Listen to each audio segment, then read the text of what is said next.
time we have our expert on grains here in the space.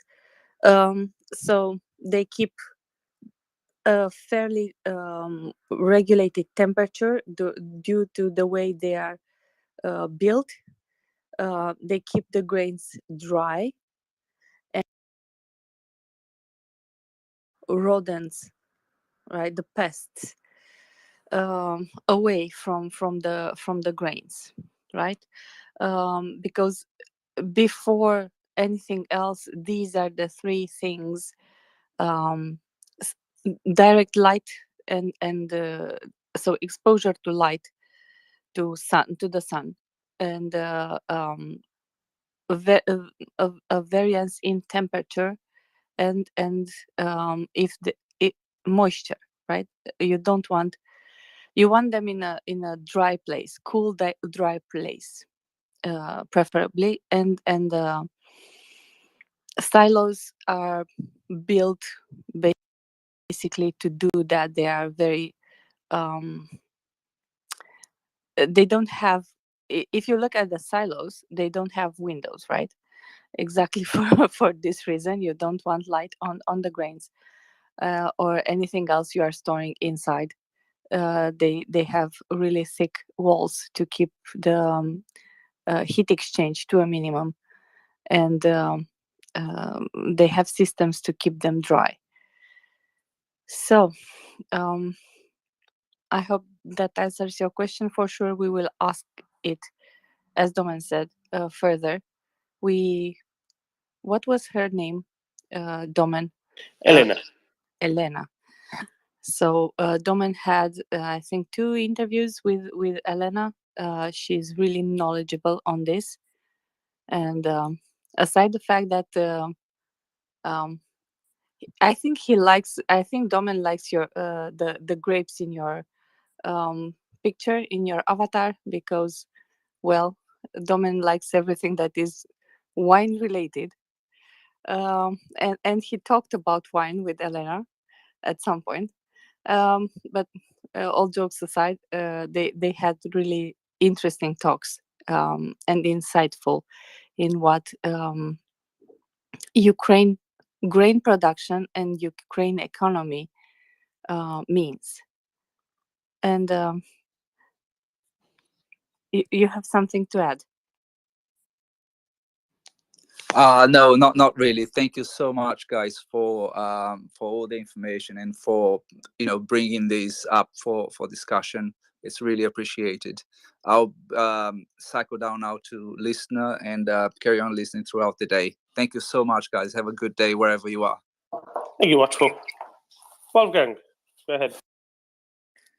Yeah, I wanted to briefly go back to the mass deportations, if I'm not disrupting the train of thought here. No, please.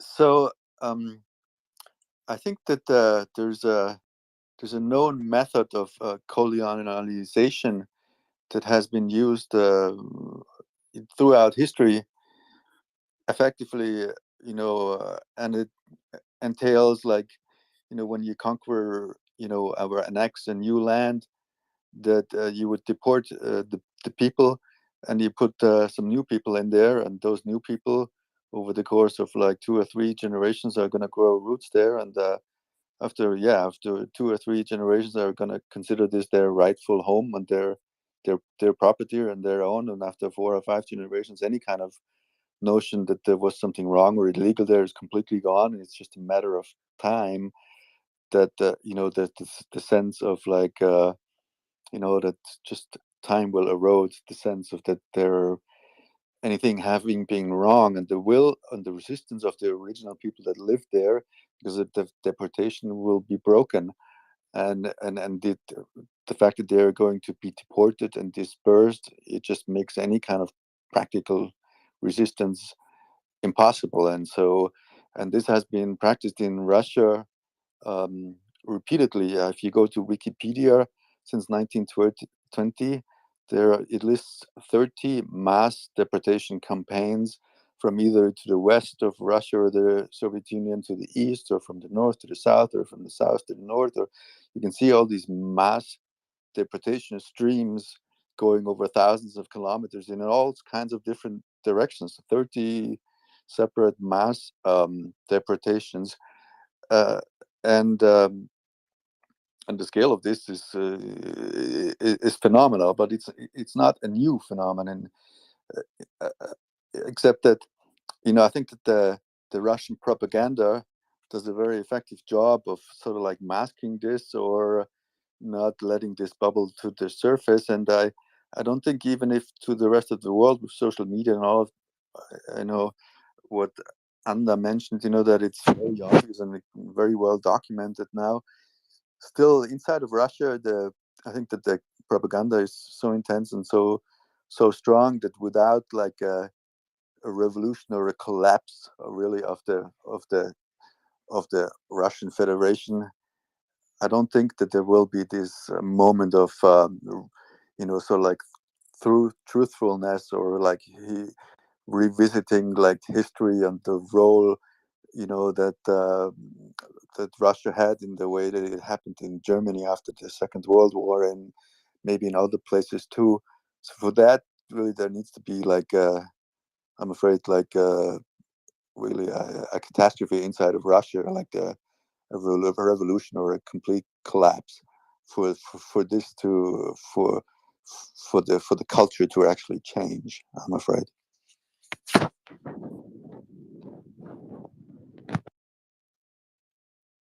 Yeah, Wolfgang, as you say, this isn't the first time, right? This is something that Russians have been doing time and time again over the centuries, and indeed over the past century alone, many times over. Um, it's a standard approach, and this is why it should so much less surprise us that they're doing it again, right? Because they've done it so many times. They've done it on the territory of Ukraine several times during the 20th century alone. So it shouldn't really surprise anyone with a little bit of historical awareness that this is something that Russia is doing now again. Sometimes it's difficult to explain this to people or persuade them that this is happening because it strikes them as so different, as so unlikely, as so ridiculous that Russia might be doing it. That they deny it kind of offhand because of that, because they just can't believe it's actually true. So it's good to have that historical reminder of how many times they've done it before.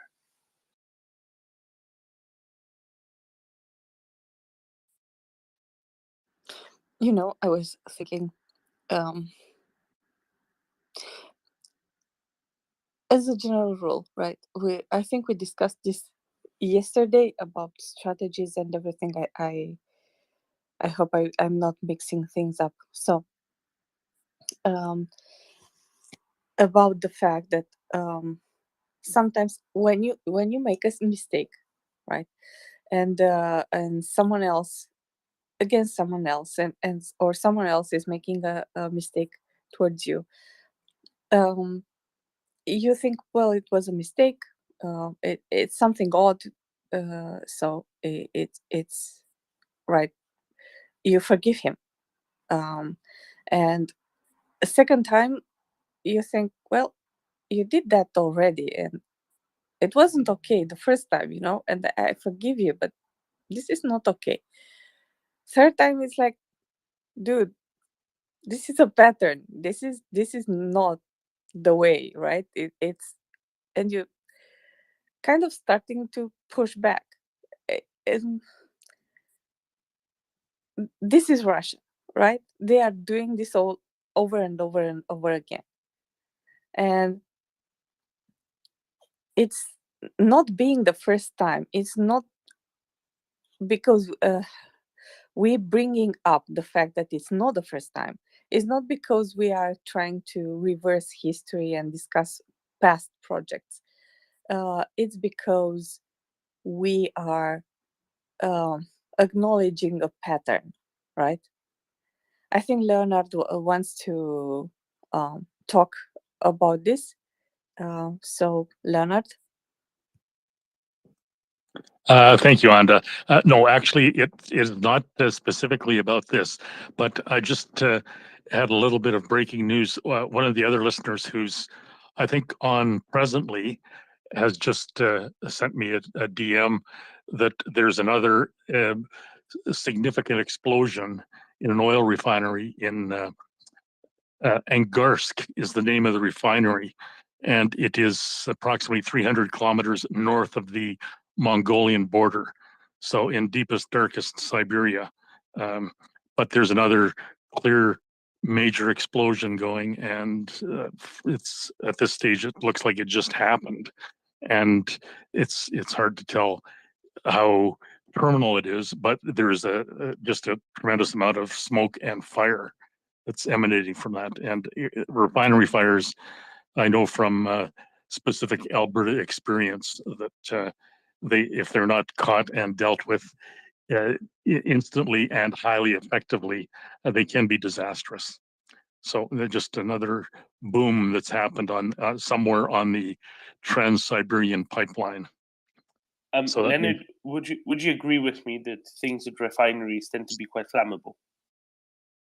well, that is the nature of the beast, Doman. So yes, an excellent observation. And they tend to spread very rapidly if they're not dealt with massive response. I trust you would also agree that health and safety rules at the workplace, especially as regards smoking, should be particularly diligently observed at places such as refineries, Leonard. Well, they should be indeed, but perhaps all the occupational health personnel have been waylaid more in the direction of the Ukraine front. So if that's the case, they're somebody made a sorry decision somewhere in the Russian hierarchy. I think you might be right. I'm just looking at the satellite imagery of this refinery. I can tell you this is not a small refinery complex. This is pretty sizable. On the downside, it is quite spread out. So they might actually have a chance of it not bursting into flames, because they do have quite a bit of space between different sections of it. Damn it! No, land is clearly too readily available in Siberia. Makes it difficult to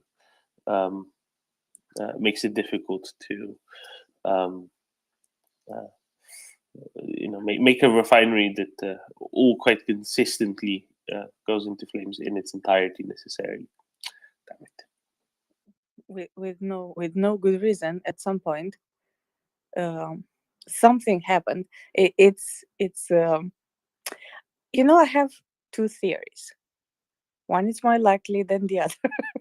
But first theory is this.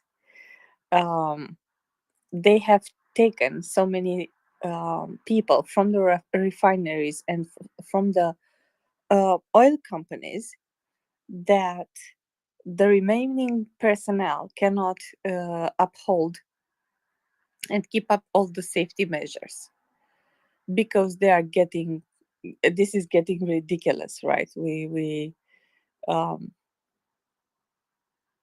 it's not like all over Europe. If you address this, if you look at this, how many fires have happened all over Europe in the last 90 days, like breakup fires, like we see this one, or the other one with the pipe. It didn't happen, right? I don't recall reading about at least one. And I think I heard at some point it was something on the sea, but it's not it could be an accident, right? It's one, and I don't know, but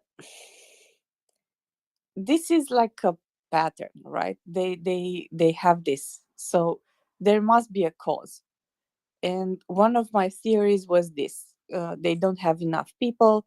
The ones which they do have are working too many shifts, too many hours, and therefore they are tired, and not upholding security measures, and accidents happen. And we cannot see the human accidents, right, which happen within the factory, but we can see the fires. So whenever there is a big accident and a great fire, you will see that, and everyone else will. And then you can think, okay, what happened? But again, we go to patterns. So it kind of is a repetitive pattern that we can observe. And my second theory is um, more more optimistic than the first one, but I don't know how likely, um, that there is, or should be, um, um, a silent, um, how do you say, underground resistance, right? They are not saying anything, they are blowing their own refineries up. um, so that's my second preposterous, I don't know how preposterous, but um, my second theory, because some of the accidents and the fires happen closer to Ukraine, or in the European side of Russia, and some others happened on the Asian side of Russia. So it's hard to say. I heard here in the space someone stating something like, it's Ukrainian infiltrated in Russia doing this and that. How many could they be to produce so many accidents in so many cities? So it's not just one, and you have to plan this. It's not that easy, it's not like we see in the movies. James Bond goes there, he's alone, he has a pretty girl with him, and he blows up a dam, right? Well, it it doesn't work that way. In generally speaking, it doesn't work that way. Maybe you can fix one up, but not all of them, and there are a lot. So it has to be something in Russia. Either they have a strong resistance, which um, I don't know, sabotages the oil refineries, and because this were the first one we saw in all places. Either their safety measures are crap, and they are doing mistakes, but this is ridiculous. Like there are too many. It's not a coincidence. Oh, I think that the Ukrainian, spy services and security services is a very large organization with, I don't know, some 10,000 I people think or they have. so. I think they have other problems in their country, like fighting in their country. You know. No, I think that they have a very effective mechanism that has infiltrated, like the Russian institutions at many levels, and they're fighting, this fight in sort of like in a clandestine manner inside of Russia too. And So there is a little bit of that, right? We've seen those helicopters at Pskov. They're close to the Estonian and Latvian borders in Russia. Get destroyed. Those were seemingly, almost certainly, Ukrainian something or other, right? Most of these fires, however, is just a case of actually looking for something and therefore seeing it. Industrial accidents in Russia were a very common thing before Russia ever invaded Ukraine, and I mean both before 2022, but also before 2014. And I have not seen actually sensible statistics saying yes, this was.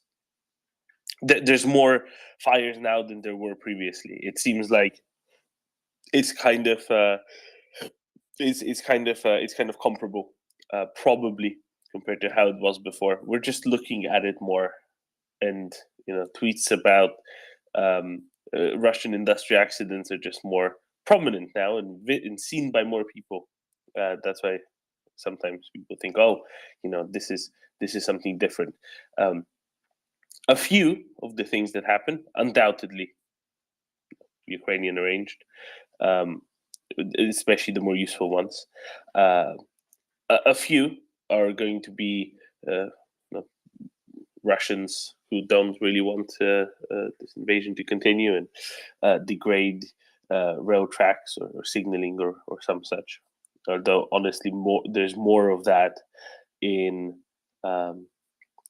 there's more of that going on in Belarus than in Russia, probably. And then the vast majority are just regular old Russian industrial accidents because they happen all the time anyway. So it's a mix, right? There's no need to trying to assign the cause to each specific one, except the one at Pskov. That's pretty clear. That was actually claimed by the Ukrainian government to have been Ukrainian action. Beyond that, it's not too much. Anyway, shall we go to Fella? Fella, go ahead. Yeah, no, actually, I don't have much to add. I'm just saying that they are also probably trying to make this kind of like a paranoid atmosphere, which is already very paranoid in Russia, that these kind of security services, they are trying to manufacture all kind of incidents that the Ukrainians are here and there, and they're trying to work the people up to be more and more anti-Ukrainian. We remember when the second Chechen war started, there was this famous or infamous apartment bombings. We are not there yet, but this is also one of the possibilities. But of course, if you think about in warfare, it's the war is going on, and maybe these mysterious happenings will stop when Russia buggers out from Ukraine and says that we will pay reparations, but we are not there yet. Thanks. I think that's exactly it as well, Fella. Right? Russians are more likely to say a number of these things. Oh, this was infiltration by someone. We shall now find the enemy within, and they'll get some security guard or some lowly employee and nail him for it. Find the enemy within and galvanize the people around, saying, "Look, the traitors in their midst." When it was probably just another industrial accident in most cases. In some cases, undoubtedly caused by someone intentionally, but in most cases, it will be like that. Certainly, that's very much a part of the pattern here. Isn't it? Anda, shall we go to Wendy soon? Yes, just a small banter comment, if you want. If you remember the fella the avatar that Gani used at some point with the image of the guy who supposedly was in the bushes while Dugina daughter was killed. So yeah, the pirate cosplay. Yeah, the pirate. Yes. So yeah, a lot of propaganda and a lot of scaremongering, right? Wendy, good morning and welcome up.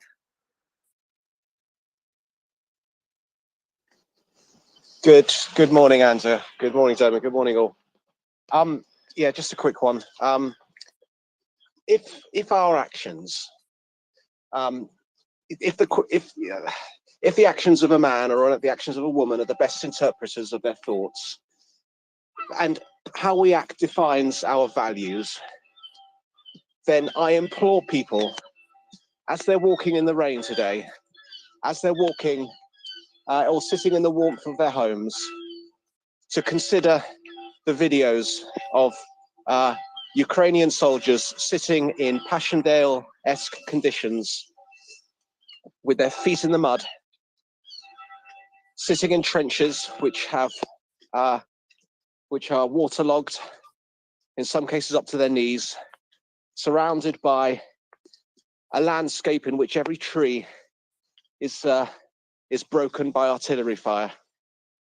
And I implore you to act, because your actions in response to this genocide and your actions to help the people who are working to prevent this genocide, i.e. the Ukrainians and their allied forces, the Ukrainian forces in Ukraine, this defines us.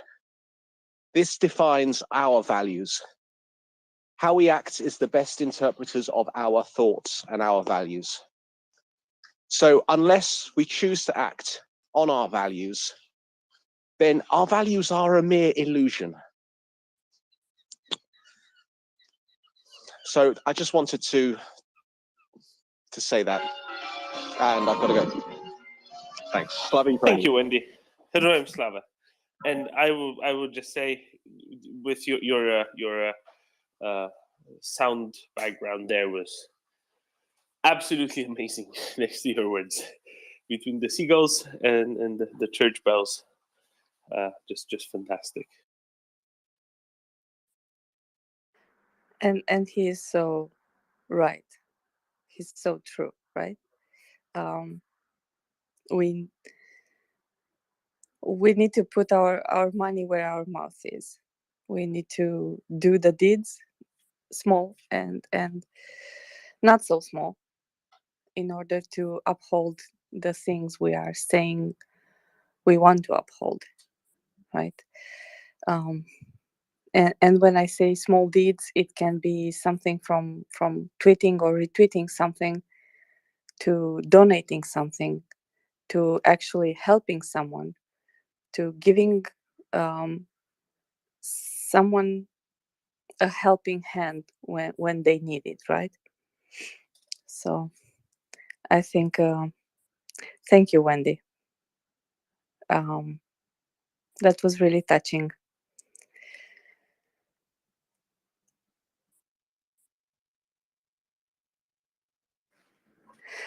Domen, please help me with something. I have a conundrum. I have a,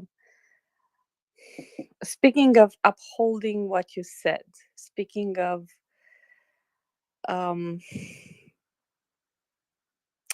doing what you said you're gonna do, right? We have had in our customs, and I'm not saying right now like Romanian customs, like habits, something that you do, but in the douane, the border guards, right, who need to check everything that comes into a country and goes out.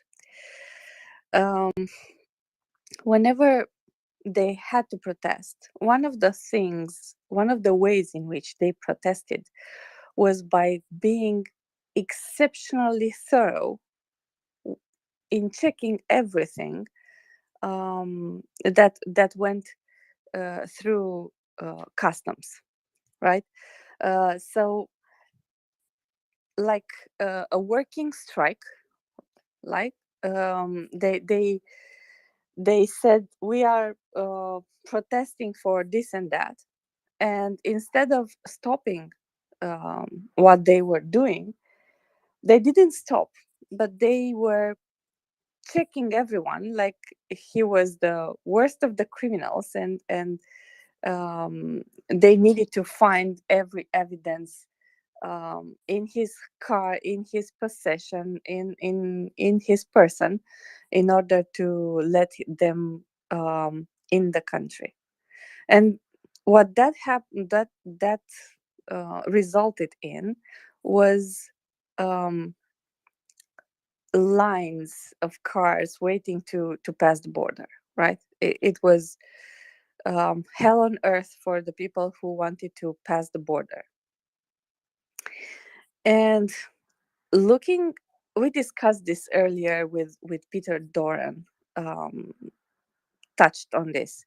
Looking at what Hungary is doing in the past months, this image of our border guards strike like pops to mind. You know, they are not saying we are not doing anything. They are saying we are going to vote this, but parliament session is not in. This was in July or August. There is no parliament session, so we can vote this in September. And in September, it was postponed for October. And in October was postponed for November. And in November, they said, we are not going to send money through the European Union. We are going to send money to Ukraine straight.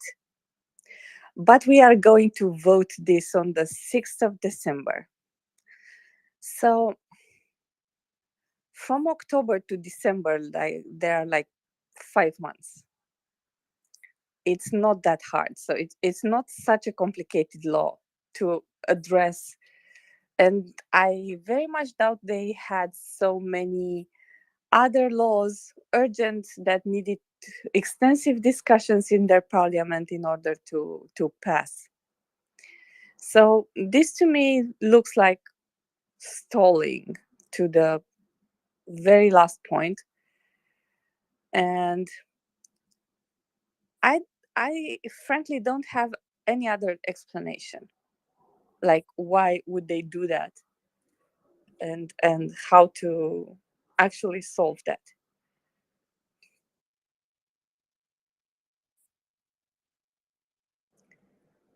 Finance, Domen, do you have an opinion on this? Other than laughing at me. Not laughing at you, laughing with you, except I was ahead of you. Clearly, right? So it is stalling sometimes. Sometimes it's just inertia, inaction, paralysis, and they need to be kicked out of said paralysis sometimes, right? So I don't know. I think it's difficult to treat it as a general case. Maybe treating it on a case by case basis is possibly more useful. But probably quite a lot just comes down to paralysis and unwillingness to act. Sorry, I just realized I had my mic open. Yes. I'm sorry. I think you heard me wrestling around here, trying to plug my phone. Very, very minimally. You were exceptionally silent during it, so no worries. Okay. Yeah, when I meant stalling, it's due to this. They don't actually want to do it. They don't want to formally oppose everyone in European Union and everyone in NATO, because basically they are the only ones straight up not doing anything from the European Union, to my knowledge. I might be wrong, but to my knowledge, they are the only ones who are not helping in any way. Another thing that struck me at some point, I don't know if you remember, we have had that was actually puzzling. We have had a strange event. I think it was June or July, when a small plane took off from Latvia, crossed Poland, crossed Czechia, I think, or Slovakia. Slovakia. Landed in Hungary, refueled, took off again, crossed Romania. In Romania, our fighters escorted them out, and then they landed in Bulgaria, and nothing else happened. No one said anything else about this. And to this day, I don't recall having any information who was in that plane, and why and what happened with that plane. But what struck me the most was the fact that they landed in Hungary and refueled. And granted, they have the fuel with them in the plane, so they took the canisters out, refueled the plane, and then drove off. As they did that, the police arrived, right? So someone took notice at some point that there was a plane flying. What I don't understand is they do have fighters, um, airplanes to ensure air police. The ones that are in our country are not the only one, and we are not the only one trained for this. So we do exercises right now. We have an ongoing exercise for air police. What does it mean? Which are the rules? How to do it? Blah blah blah. So it was like no man's land. This was my feeling. They said there was no time to do this, but what you need to understand is that a fighting jet, um, in flight, he can cover 400, 500 kilometers in less than 1 hour, right? In cruising mode, they can go up to 1050. So there is no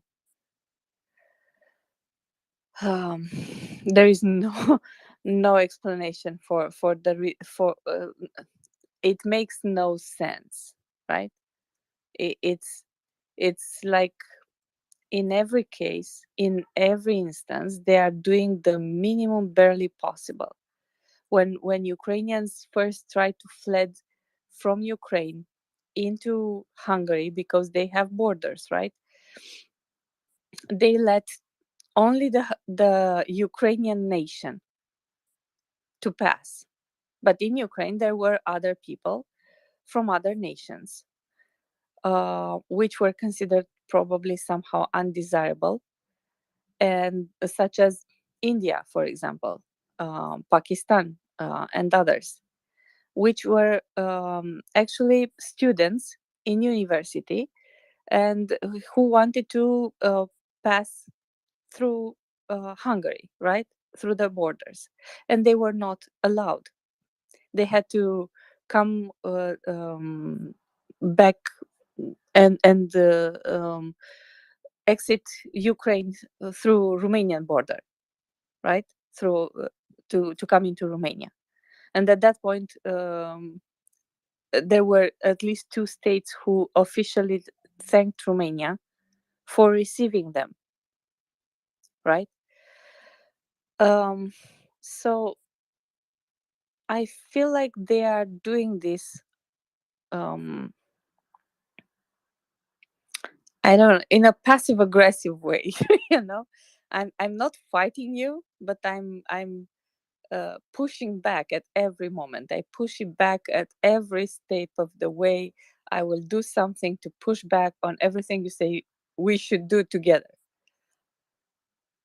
And I know they don't have this much influence in the European Union, but it's annoying. And it's annoying to have such a partner. And I wanted to have your opinion on this. It seems to me, and I've said this before a few times, I think, but it seems to me like there's a there's an awareness, an acute awareness of just how far they can go with doing things that are generally unacceptable. And they're picking and choosing and treading very carefully right on the edge of acceptability at all times. I think it's really that simple. It's partially an obstinacy, absolutely, and partially a case of having a strong belief that there is another which is more correct. And in this case, this another lives far to the east and runs an army that has ever fewer tanks.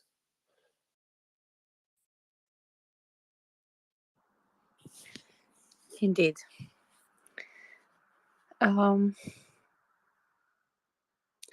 Leonard, I have a question for you. Oh, Domen, I'm sorry. I have a question for Leonard too. So Leonard, Great. we have two questions for you. Whose question would you like first? Okay, let me come back. Yeah, what was, I missed the first part. So what was the question? Anda and I both have a question for you. The question is, the pre-question is, whose question would you prefer first, mine or Anda's? I'm totally flexible, so whoever wants to go first, that's fine with me. I think we should go alphabetically. Anda. Do you want to bet? No, I will let you first. I will let you first. Go, Domen, please ask your question. So, Leonard, I'm sure you've seen those pictures that Wendy referenced earlier of the bombed-out artillery-shelled landscape around Bakhmut, where every tree has been hit by artillery shells. And, Wendy said it looks like Passchendaele. Yes.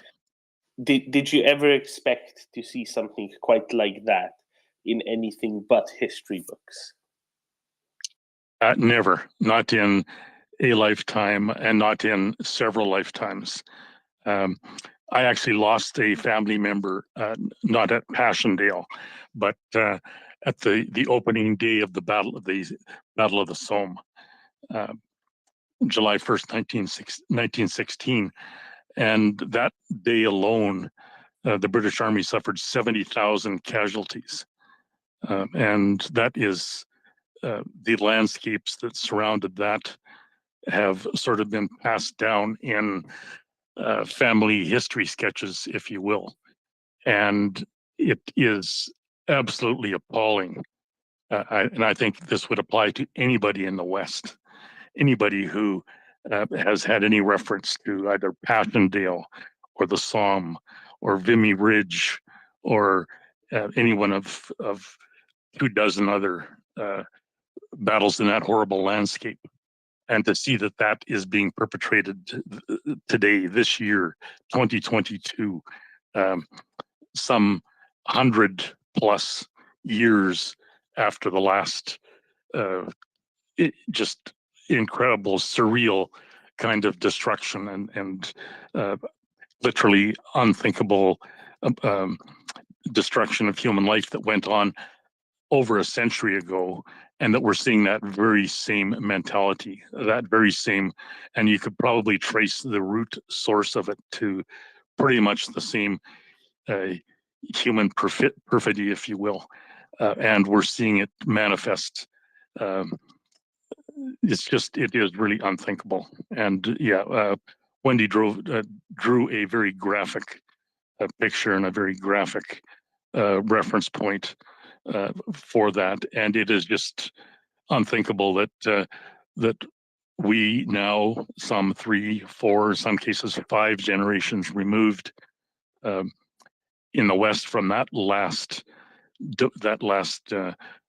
horrible debacle, that we're seeing exactly a repetition, and for no further purpose and for no better reason and for no apparent advance in human certain quadrants of human civilization whatsoever since that first abomination was visible. And yeah, it is horrifying. And I think Wendy put put the finger on it as well as can be done. And probably the English language does not even suffice to paint the kind of regrettable picture and the horror of that being all repeated now for a second time in 100 years. And it's just, it boggles the mind. So I'm afraid that's all I can say on the point, Doman. Leonard, I'll exploit your study of military history and ask you, beyond some of those pitched battles of the First World War, has anything quite like this been actually seen? Landscapes quite like this? I think, in all fairness, I think it's safe to say that Passchendaele and the Somme are pretty much unique in the annals of warfare. So I don't think there is anything comparable that really could be, you could draw a parallel to. I mean, we've had horrendous urban scenes. We've had major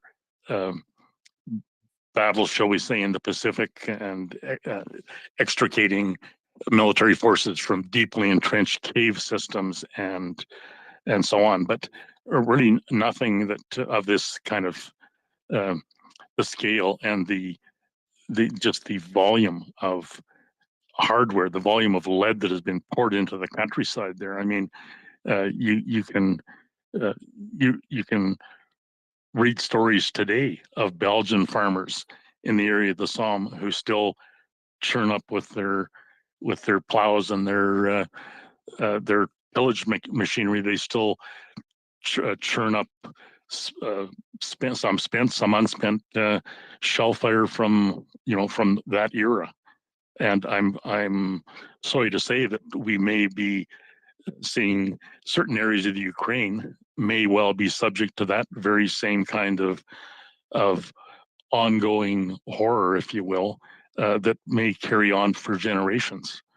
And that's beyond the obvious physical scarring and the obvious psychological scarring that's going to have to be dealt with.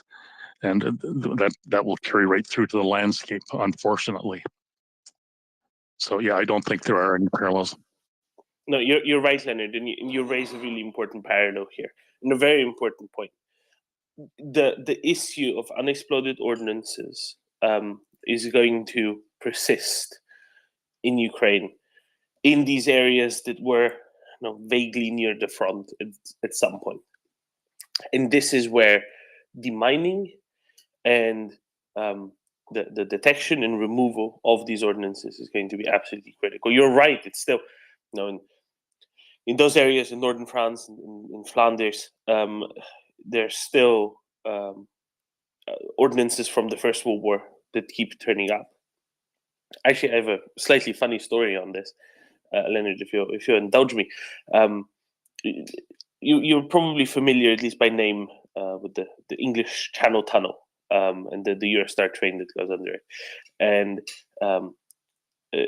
that train actually has sort of airline-style security checks. Laxer than airline security checks, but you need to put all your bags through a scanner, and there's a metal detector you need to walk through it, whatever, right? So one time traveling from Paris to London, from Cardinal, there was just queues everywhere. It was really packed, shockingly so. I thought, goodness, what happened? Right? And all the trains were delayed by 3 hours, 4 hours, something like that. And I was thinking, goodness, something serious must have happened, right? Either there was an evacuation of the station at some point, or there was something wrong on the train line somewhere, that there was such massive delays. And indeed, it was the former. They had to evacuate the station because some genius brought unexploded First World War ordnances and tried to bring them onto the train. Goodness, right?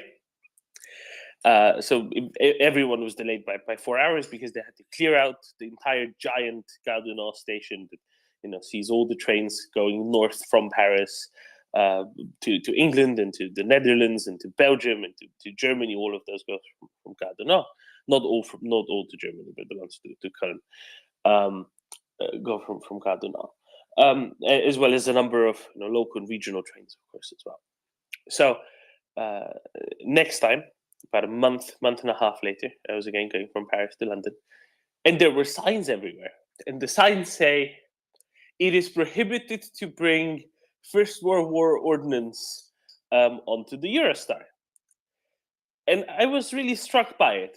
I was particularly struck, Leonard, by the wording that it said it is prohibited to bring First World War ordnance onto the Eurostar. And it had a few rusty shells kind of crossed out with a big red cross. And I was thinking, so what, Second World War ordnance is okay? Why are they specifying the First World War ordnance? Battle of Waterloo, I'll bet. No, exactly. So I just thought that was somewhat amusing as well. But indeed, these things are found. You can, if you go looking for them, you don't even need a metal detector. In some parts, you can just go randomly digging, and you're gonna dig some up still. And Yes, don't. that is incredible. And don't. That's the other part. Do not touch unexploded ordnance unless you are appropriately qualified and trained. Just if you see it, call the fire department or some such, and mark it with something so that it's clear that it's there. But call them, and they will come and deal with it. That is the correct way of going about it. Do not try to deal with it yourself. Do not touch. Do not move. It's not safe. It really isn't. Not just don't take it on a train. Don't pick it up in the first place. Don't touch it in the first place. It's a very bad idea. We should be perfectly clear on that one. But you're absolutely right, and this is going to be a problem that is going to persist in these large areas of Ukraine for a long time going forward, and it will require an extensive concerted effort to get rid of all of these. It would be interesting, Doman, to hear live testimony, if you will, from a current day Belgian farmer or a French farmer or one of the Flanders people who actually have to deal with this, and still obviously happens on, if not a daily, then on a very regular basis. So I wonder what kind of thoughts go inside the farmer's head when he's digging up arsenal and explosives that date back 100 years or sometimes 200 years. It's really quite mind-boggling. And we should remember as well, sorry, and one more little thing. Should remember as well that there's still a red zone in France that is over 1,000 square kilometers where there is still nothing, where that is where there are the most of these unexploded shells. And the friend basically said, you know what, there's no way we can ever clean this up. No one go there ever again, right? And around Verdun specifically, they've actually cleared up some of the areas so that you can see, and you can still see that you can walk through the craters still, right? The craters, the shells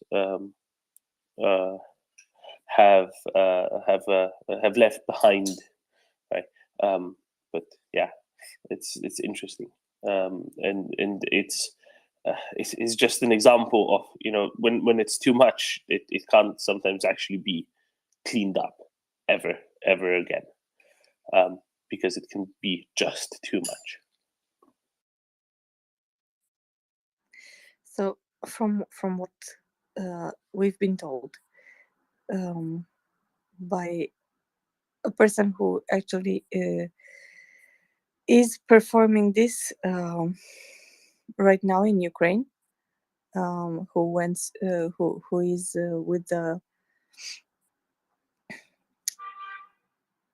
Ukrainian armed forces, and they go and sweep out and try to clean the villages and the homes of people of such ordinance, and the gardens and so on, mines that were left there on purpose and stuff like that. He said they are not even trying to they are destroying them, right? They are not disarming them. They are destroying them, so they pile them up, and they have a controlled explosion, and that is that. So they ensure, basically they try to ensure that they will be exploded and not hurt anyone else, and that is the way they are doing this. um what I wanted to add, when you were talking about the ones which are left in Verdun and Flanders and in some other places, um actually we have had some during the Second World War.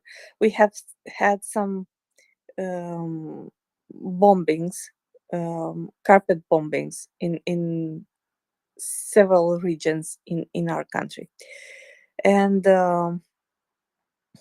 there were left some unexploded ordnance. And at some point, people got used to the fact that it is a possibility to find something like that, and what they had to do. So people can be um, trained what to do. Announcement can be put out.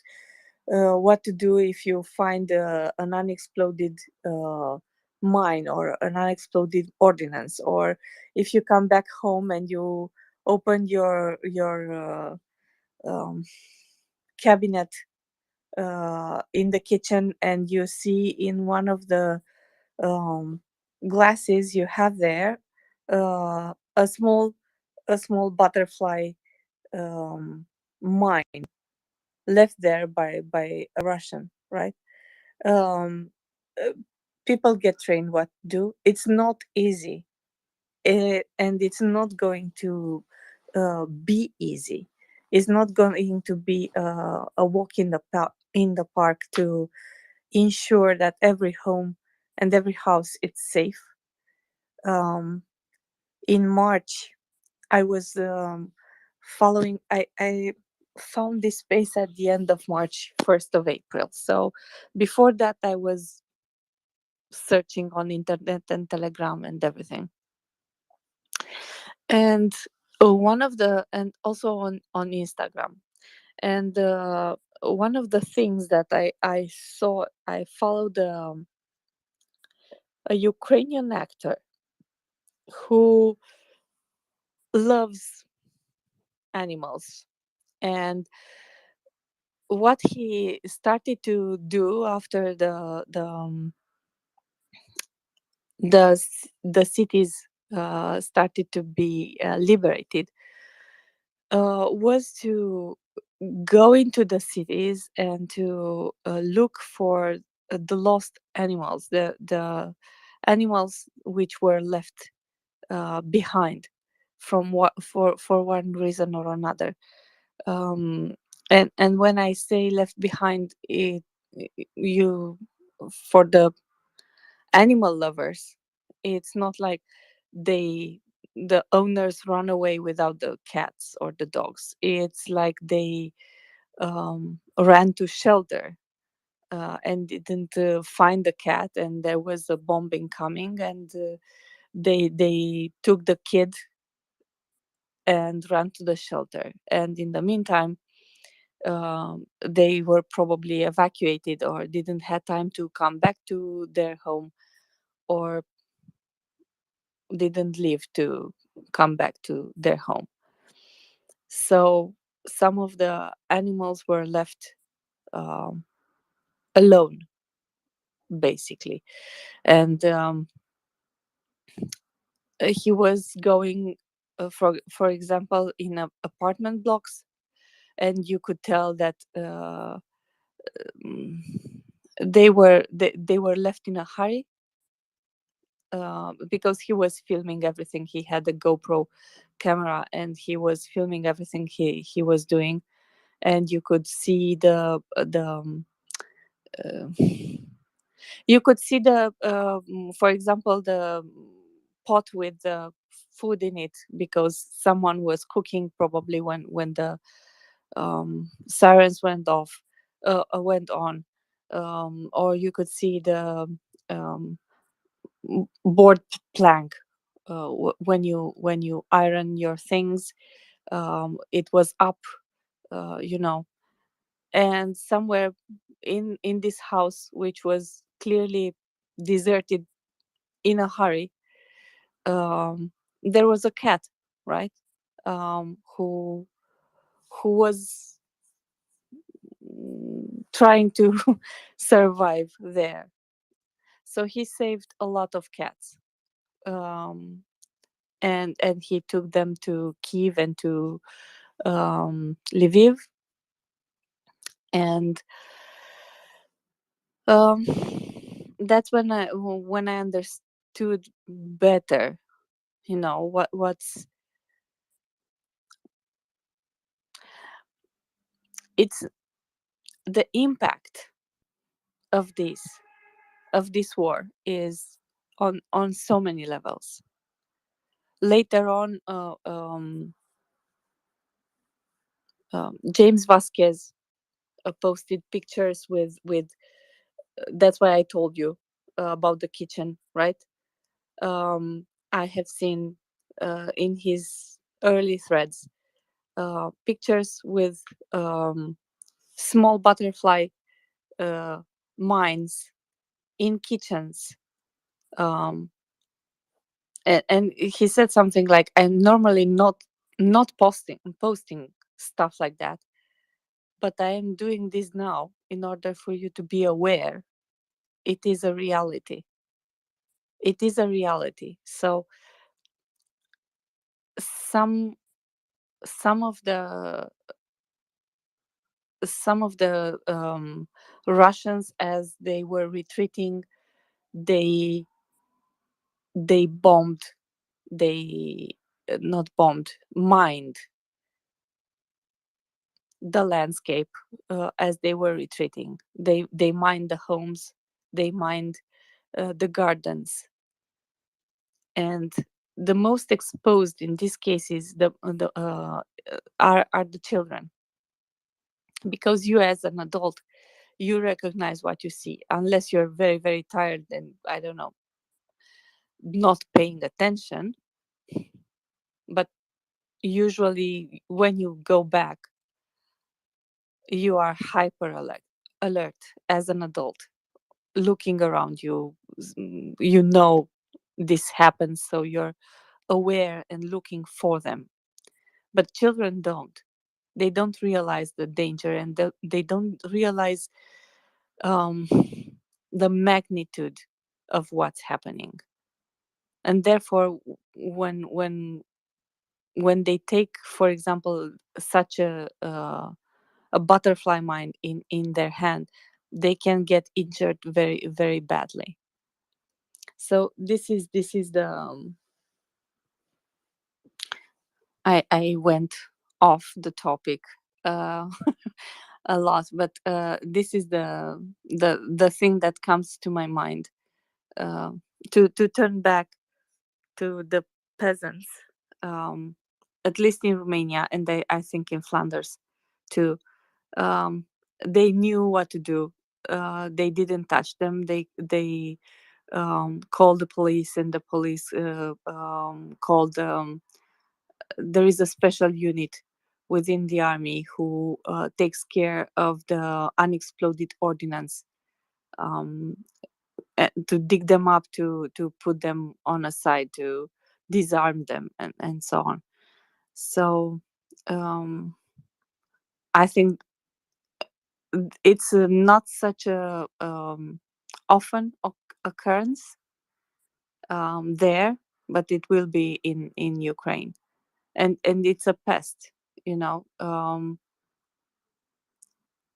I think we have all seen the the fields which were full of holes in them. It was a green field, right? And it was like having, how it's called, chicken pox, from very close, very very close together, holes in it. And yeah, as Domen said, I don't. Some of them probably won't be able to be exploded anytime soon. So I'm sorry. I I went so far away and so long. Leonard, I had a question for you, and it was kind of a parallel, right, with actually with the Second World War. And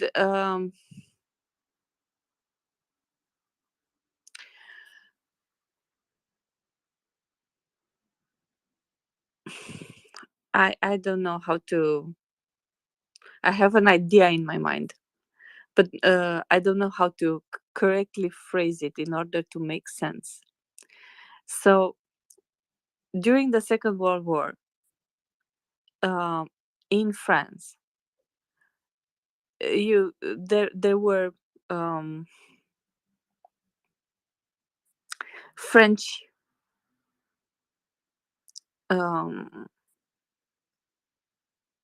French people who went through Spain into England, to London, to take part into the war as free citizens along with the Allies, right? And there were some brigades of French military. When they came back after the Normandy deployment, after advancing, when they went to I think Rem is the name of the town. I'll have to look it up. I'm strictly talking from memory now. The town was the idea is the town was completely destroyed, like it was rubbles to the ground. And this actually galvanized them, not only them, but galvanized them, because they saw what happened to their town, to their country. You know, it's just a concept. When you're another country, or when you fight on someplace, it's just a concept of what's happening in other places. They can tell you it is destroyed, but what actually destroyed means, it can vary from very little to very to the, purely rubble, right? Do you think that for Ukraine, having access to their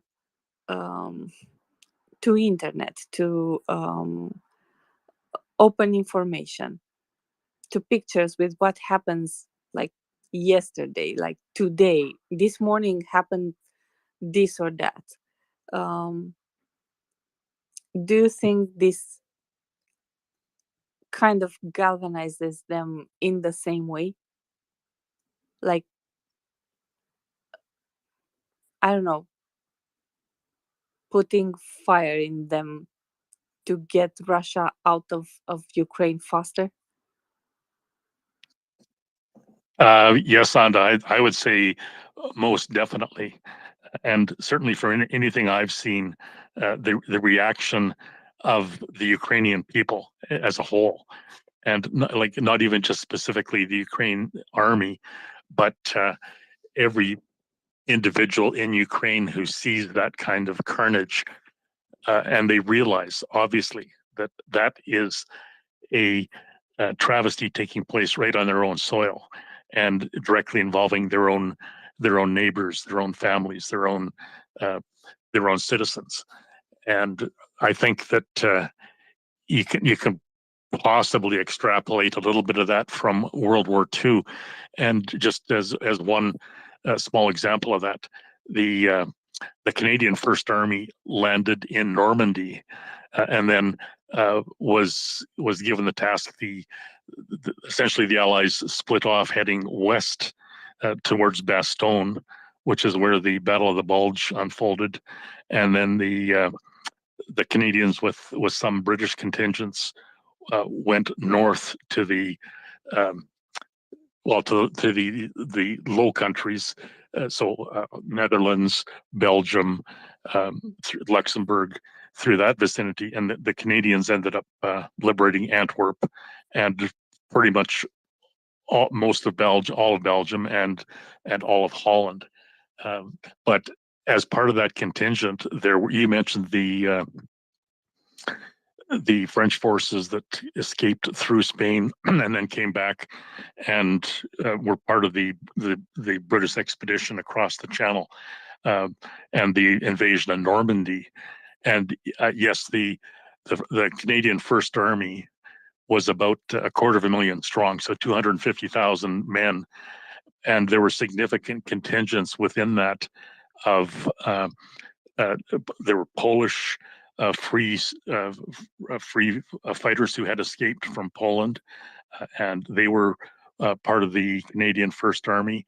There were French, as you mentioned, so survivors. Some French who had made it across in the Dunkirk evacuation.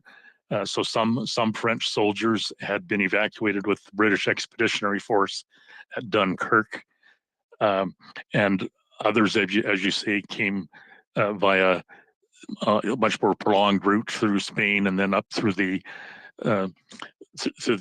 Bay of Biscay and so on to England. And there were others that actually came through Algeria, and there were, I mean, these forces were all kind of taken into certain divisions or certain squadrons within the Canadian First Army, and by all reports, they were highly motivated, and they fought just extremely valiantly and hard, and were extremely effective fighters through the entire campaign through France and on into Germany, and that is, I think, a marker, and certainly for example, the Polish contingent had seen what happened to their country. They saw what happened when their country was invaded, and they saw and were obviously aware by that time, obviously aware of the kinds of heinous atrocities that had been committed by the Nazis at that juncture. And what we're seeing today in Ukraine is, sadly, it seems a carbon copy in many respects of precisely what the Nazis did in World War II. And it's almost again inconceivable that the Russians have adopted a playbook that is probably a record-setting bar as far as the heinous activities, the atrocities, the inhumanity, and the utter flagrant violation of the rules of war, and just literally thumbing their nose at the Geneva Convention. Now, the Geneva Convention per se has grown over time. It was the inception of it began in the 1930s, but clearly it evolved significantly out of and after the Second World War. And today it is a very well known guideline, if you will, a very well known set of humanitarian rules that have been established for the conduct of warfare, so that if in fact the human race is going to indulge in warfare, then at least there are some guidelines that take it beyond the medieval atrocities that go back 500-600 years. But the Russians have completely trashed that very law, that practice of humanity, if you will, and they've flagrantly violated pretty much every term and every phrase that has been agreed upon since the Second World War. And the end result of that, of course, is that it's a totally almost a medievalized level of conduct that the Russians have normalized now in Ukraine. And that in the modern world in this year, 2022, it's almost inconceivable that that can be practiced by the Russians without inciting a tremendous backlash against everything that Russia has attempted, everything that they've done, and everything they stand for. So I think you're right, it's a massive miscalculation and a massively backward retrograde step that the Russians have taken, and it is doing nothing but completely eliminating any credibility or any prospect or any human considerations that Russia may have been able to generate prior to this conflict. It's now eliminated that. It has made Russia literally a pariah amongst all the states pretty much on the planet, with the exception of 3 or 4 completely servile sycophantic states that they've managed to make their satellites and their would-be colonies, if you will. And that is the extent of it. They are generating a major, massive backlash from the West, and we're seeing it on all fronts. And we're seeing it certainly from the Ukrainian population, from the Ukraine army, and we're seeing it from all of the allies in the West.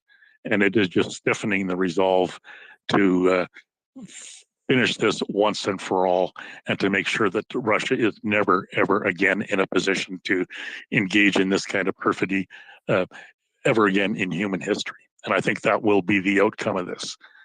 They are going to be entirely eliminated as a future threat to humanity when the smoke clears on this last heinous ill-fated expedition in colonial exploitation that they've engaged upon. And I think some in Russia, some in the Kremlin are already seeing that, and they've already seen the writing on the wall. And we're starting to see some of the effects of that unfolding literally as we speak. So yeah, that, I think that gives us perhaps a little bit of a guideline for the future, and where Russia is going to end up in the final outcome of this. So thank you, Anda. Thank you. Finance. Good morning, European boys and girls. I think that Leonard is highly optimistic, but I would hope that what he says occurs.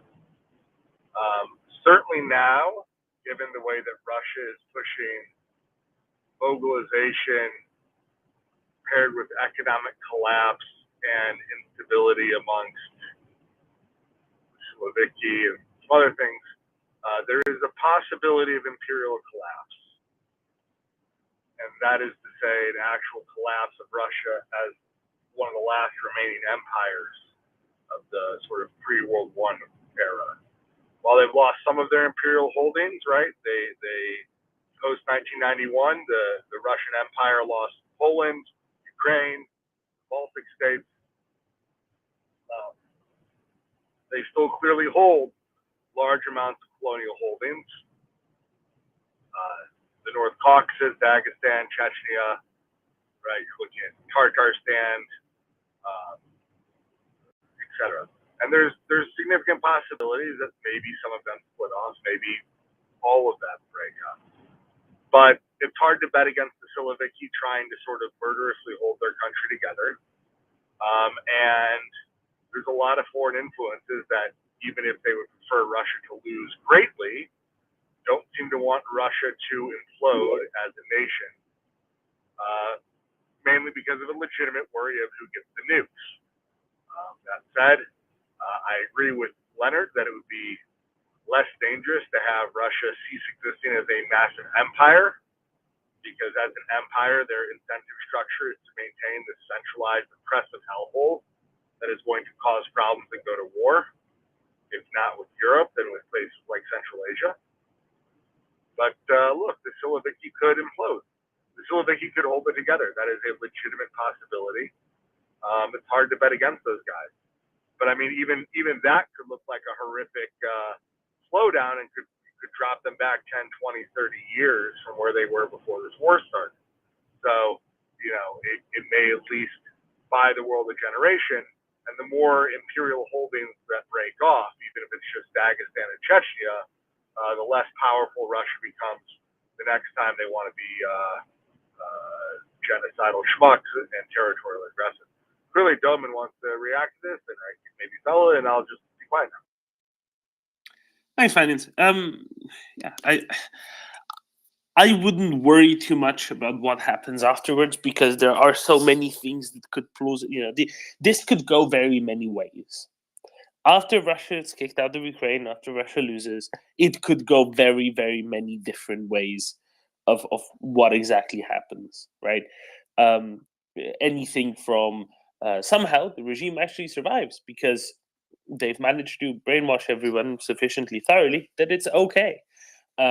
Or maybe, plausibly, it completely balkanizes into 60 tiny little statelets, and they're not that tiny because Russia, in the first place, is a giant place. So the 60 statelets would still be pretty big. Or something else on the spectrum between the two, right? I think it's important to be prepared for all the eventualities. This is something that, for example, General Hodges has spoken to in some conference some weeks ago, maybe a couple months ago at this point. It's important for the collective West to be prepared for the various eventualities, but not doing anything because you might be afraid. And I know, Finance, that you're never advocating for anything along these lines ever, even plausibly. Changing behavior, altering behavior now as regards Ukraine, in order to prevent something that might or might not happen later on within Russia, I don't think that's advisable. And I fear that sort of paralysis, that might be a reason for some of the paralysis in some capitals. And that is a very bad thing if true. Finance, thoughts? Yeah, no, I actually, the reason why I think the analysis is important and not just something to think about post Russia losing. And let's face it, if Russia were to implode during the war, that would precipitate a peace on terms that we would probably more or less support here as a pro-Ukrainian space. But some sort of post-war option, I think it's important because I completely agree that one, we should not be changing our support for Ukraine due to the fact that Russia might collapse if we do. And two, the fact that there does seem to be a clear policy perspective, at least in my country of the United States of America, of long-time policy intellectuals, though I find them to be not particularly intellectual. They're not quite as bad as Mearsheimer, who's just like, yeah, do what the oligarchs are great. Let's do what the oligarchs want. I'm not saying there's the realists. The realists, please remember that realism is only realistic if your goal is to be paid by dictators. But no, I don't not say that. I think that Jake Sullivan and the Rand Corporation are two groups of are of a general mind that they don't want to give Ukraine a pile of 200 ATACMs, which the U.S. absolutely could do, and still have, 1,500 to spare, 2,000 to spare, depending on what state of refurbishment the rest are in. I don't know. There's no way I can know. I don't have a security clearance, right? But there's certainly 200 out there that we could just hand to Ukraine, no problem. And we still have more than enough ATACMs to give to Taiwan to level everything within 300 miles of their coast in China, right? Like there's still plenty to go around. But if we gave 200 ATACMs to Ukraine, Russia doesn't have logistics for the next 2 months to transport pretty much anything into Ukraine. They don't have rail hubs. That's it, right? We've heard military expert after military expert suggesting that that would be, you know, the one-hitter quitter, right? Everyone from generals all the way down to, you know, OSINT guys who tweet under pseudonyms like I do as a finance guy, right? The whole spectrum is like, yes, a pile of Atacams, you know, of all the reasonable weapons to give Ukraine, you know, a nuclear weapon is not a reasonable weapon to give Ukraine. No one is saying that, including us.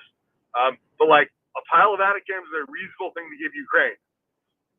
But why would people like Jake Sullivan be very clearly against it when they say, you know, they would worry about escalation? Well, that's pretty ridiculous at this point in the war. So why aren't they doing it? Not because they don't want Ukraine to win.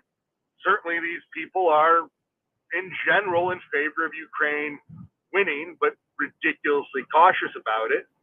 And they're willing to pay significantly higher prices in men, material, and sadly Ukrainian lives because of their incredible dedication to Russia's state integrity and maintenance of this thing. So actually, I think that is the policy perspective all the way up to, I'm not saying it's his full line view, but that seems to be part of the policy perspective of even the National Security Advisor here, and why I rip him a new one regularly. And, you know, RAND Corporation, which is a very influential company and organization in the United States for policy perspective, that this is a long-time centrist policy view that you heard even in the early 90s when the Soviet Union broke up, et cetera, that you know, the breakup of Russia from an imperial power is pure decolonization, is not something that is broadly supported by our current administration. And why I say I'm pretty frustrated that our formerly right-wing on foreign policy party is, instead of blasting that sort of perspective from the right, making these guys look like they are the right and they are the more conservative on at least the issue of supporting Ukraine. When I think there's a whole lot of room to support Ukraine far more extreme, because it isn't worth the cost of Ukraine lives. Like, that's the thing, right? Like, this isn't like it's a no-cost perspective, right? Like, you're saying it is more important for Ukrainians to die than to risk Russia breaking up as a state. And to me, that's absolutely vile, horrible, immoral mathematics that should not be being performed, and yet we see it for months at this point. And I find that unconscionable. Thank you, Finance. I concur, I have to say, and you know that. See, this is where, you know, you said what I said much more directly. I referenced it as paralysis that it's causing in some capitals, and then, you know, you went and straight unloaded on them. But rightly so, I would say, Finance. And I think that there is a worry of the unknown that's playing into this quite heavily, and that's rather a problem. G, go ahead. Yeah, hi, thank you, Doman. Yeah, so this has been something on my mind as well, and actually, Finance, I've heard you mention it a few times in different ways. I think so. I agree. I mean, I'm not happy about it, but you know, it does seem that that's what's going on. I think that when you look at the list of weapons that Ukraine is not getting at the moment, you know, there's certain things like, you know, main battle tanks or Western main battle tanks that we've been calling out here in Atacams. We've been calling out here for months, and there's just a blockage. It's just they're just not getting them.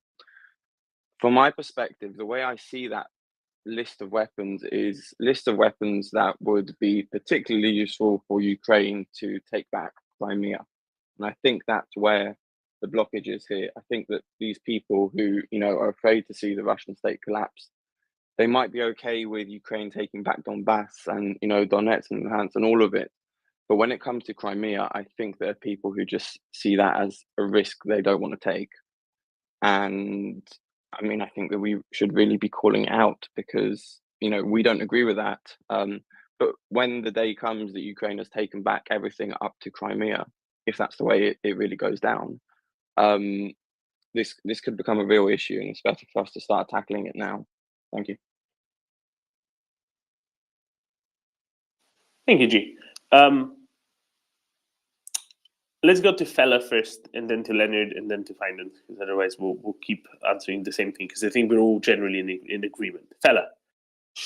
Yeah, thank you very much. And Finance and G, I very much broadly agree what you said, that this is exactly how I read the situation also, that I think the dear Biden is a little bit tired and old, and Blinken and Sullivan are kind of the key guys in the current administration, and they are being overly cautious. And what G, you highlighted about Crimea, this is exactly how it feels if we believe what the political reporting and the media reporting from what the anonymous US senior officials are telling to the journalists, that this is exactly that they have this hesitation about Crimea, that Crimea, if they are fearing too much about the Russian reaction if and when the Ukrainians take Crimea. And the second kind of analysis is that negotiations. We know now from the political reporting that State Department under Blinken, they are preparing some sort of like a framework already for negotiations. So everybody in the West is saying that let Ukraine do, and we will listen to Ukraine, and when Ukraine is ready, let them negotiate. But I don't think it's so rosy. I think this kind of great powers, big powers, they are not willing. They were never willing to listen to Central and Eastern Europe. For years, when Eastern Europeans were telling, Baltics were telling that Russia is like this, they were like poo-pooed that, okay, guys, you are being too extreme, blah, blah. You are kind of like too alarmistic. But now we see what happens. So, but my point is that these kind of like big countries like France, especially, they want to have a prominent role in the world stage. US also. This Ukraine thing is too big. I think they feel in the capitals, in their kind of power trip, they feel that Ukraine is too important, Russia is too important to be left to the Ukrainians alone. So they will somehow be involved.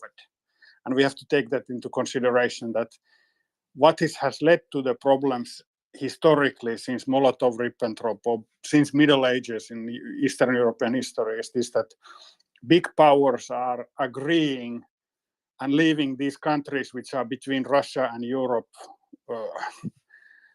kind of in the shadow. So this is the problem. I fear that this, when the initial kind of peace negotiation or ceasefire or whatever comes, armistice, or this kind of South Korea, North Korea situation, that there is no peace, no war, this kind of thing comes, that especially when there's nuclear weapons involved, like this powerful countries in the world, they will somehow be involved, and they will be influencing Ukraine. And I think Ukraine already is kind of feeling the pressure from the US. God bless the USA for helping Ukraine with weapons, when Europeans, we definitely are not doing enough and not wanting to do enough. And this is very shameful. But also, it's also pressure that they are not want to give kind of this long distance weapons because they fear of escalation. So this kind of points. But I think we are very much in a good we are now, this is the core point of the conflict right now. Thanks. Thank you, Fella. Leonard.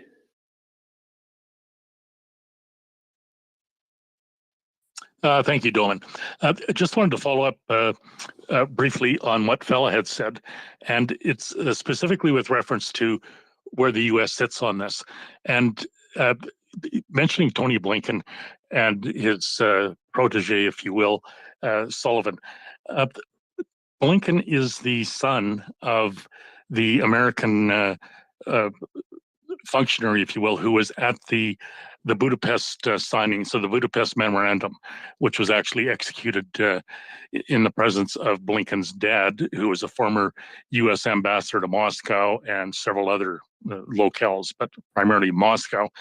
And there is a theme there that carries through almost, keeping in mind that the Budapest was 1991.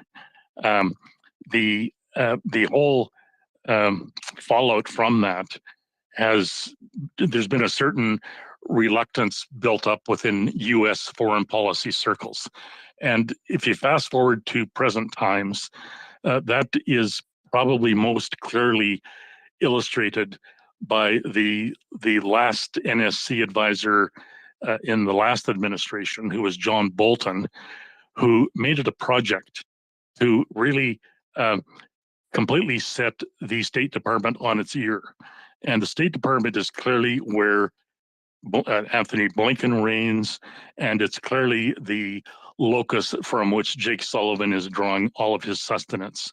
So it should be remembered that there is a huge inertia that is generated in U.S. foreign policy circles out of the State Department, that massive granite block in the Russell block in Washington, and to get to a point where that gravity, that source of gravity, is eliminated or at least escaped, you literally need somebody in the White House and somebody in the NSC and somebody in the State Department of the mindset of a John Bolton, and someone like that, who was there as recently as 4 years ago or so.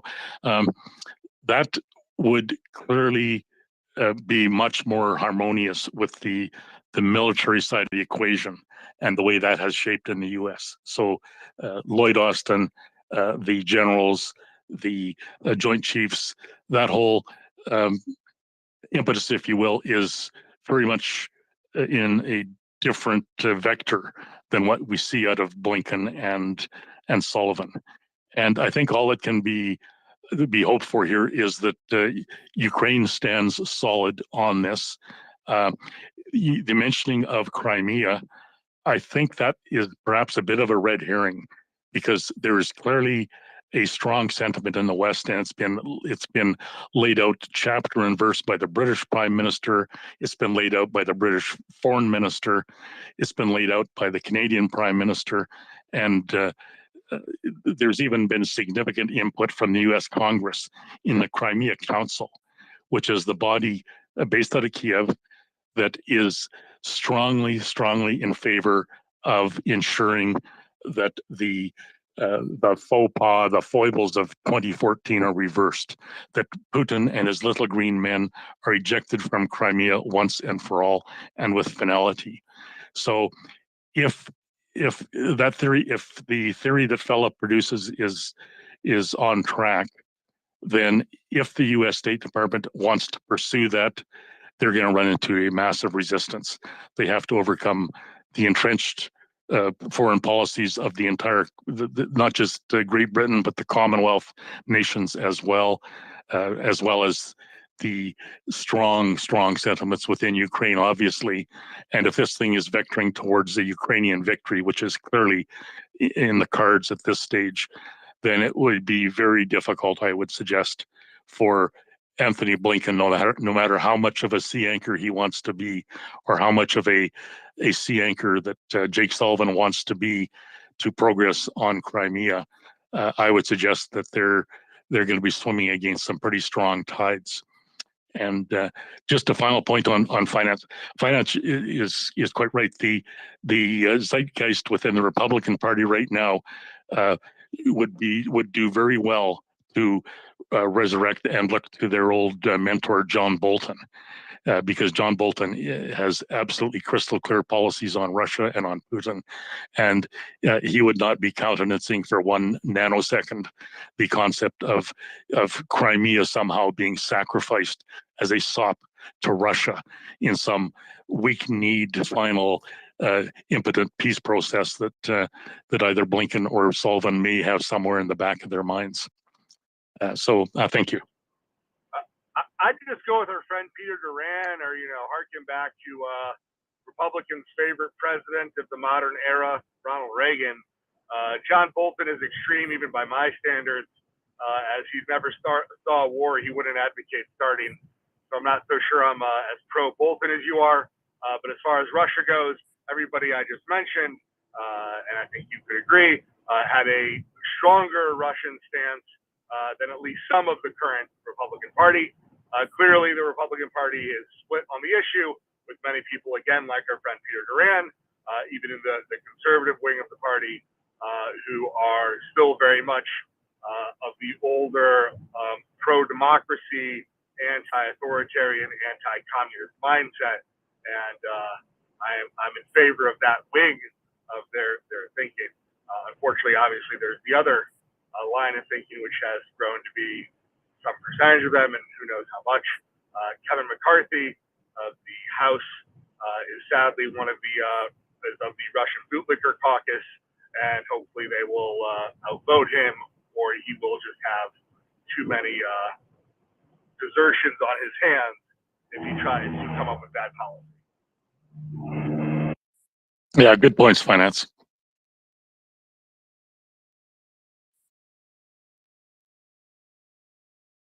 All right. So the question really is, what needs to change in order for any such what can we call them, reservations to be dispensed with? I would suspect that this is possibly why Ukraine is pushing towards the edge of Crimea now, seemingly, rather than prioritizing taking back all the areas in the east, because it might just be easier to go for Crimea now, at least in part, right? Because that then changes the calculus. I will very briefly note, Fela, you mentioned Central and Eastern European countries. I really like, and usually the acronym for that is CEE. I really like the emergence of the new acronym NCEE. The Northern, Central, and Eastern European countries now being joined together in a much more similar attitude compared to those further to the west. And I am very heartened that this new, what should we say? I wouldn't call it an alliance, but a grouping is emerging as a relevant political actor in Europe. Let's go to John, who will maybe shed some more light on some of these things. John, morning. Good morning, Doman. And I'd just like to put a word in for the UK if we're north enough to qualify for NCEE. I think they sound. I think so. I think they sound like our sort of people, to be honest.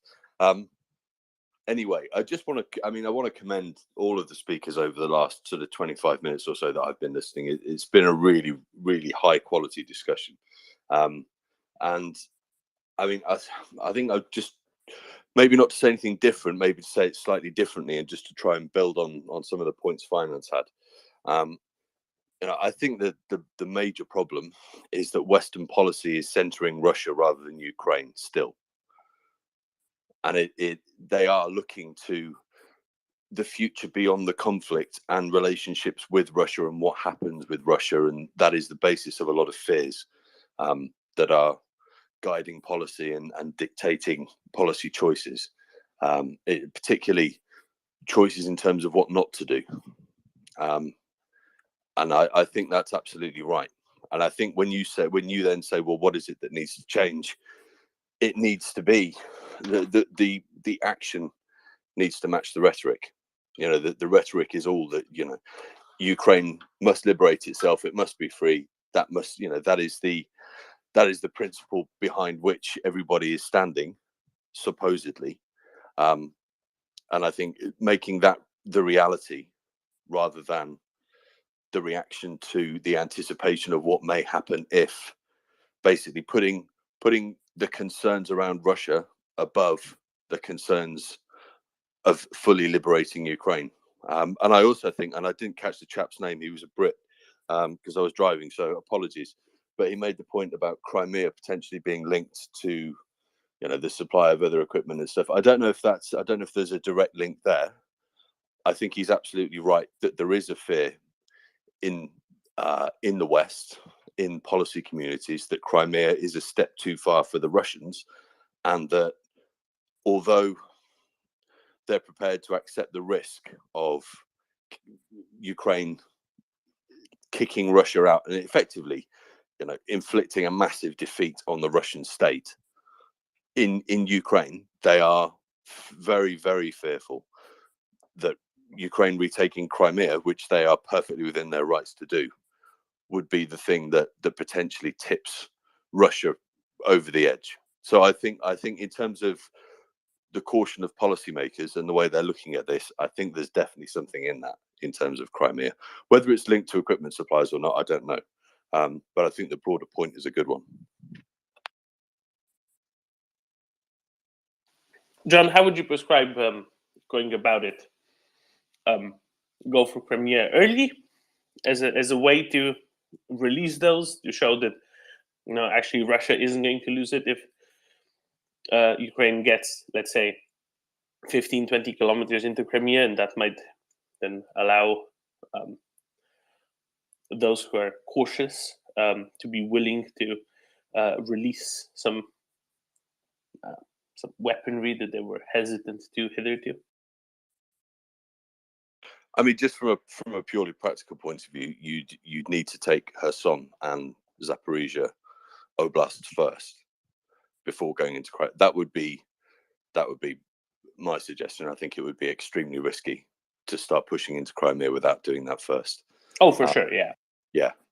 As I say, I'm not sure that it is necessarily tied to the equipment problem, and it is a problem in terms of what's not being given. I think, again, just to refer back to what Finance said, that I think that is tied to a mistaken policy that centers Russia rather than Ukraine in Western capitals. And when I say Western, I'm talking the US and Western Europe. I don't know how this could come about, how this could happen. I think the NCEE bloc is absolutely something that needs to become greater than the sum of its parts. And it needs to wrest political power within the European context. So when France does turn around and say, well, we're France, La France, we should be heavily involved in these negotiations, etc., I would quite plainly point out to France and to Berlin, to be honest, that the last time they did this in the Minsk talks, it was an absolute disaster for Ukraine, and once bitten, twice shy. I think Ukraine should be, if it's going to take any advice at all, it should be taking advice from countries that it knows absolutely have its back, and those I would suggest are the countries that are geographically closest to it. And I think that those countries as a bloc very much have a political and military future together, and should be working together very, very closely, because ultimately they're tied together by interests. It's not just values and fluffy stuff. It's hard, cold security interests that they all share.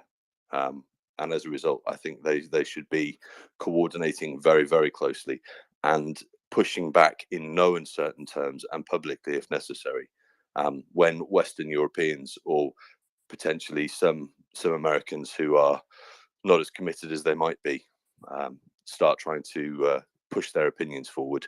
They need to be kicked straight into touch. Thank you, John. Yeah, I concur. That needs to be maybe a more vocally united bloc as well. Fella, thoughts, and then we'll go back to Finance. Fella.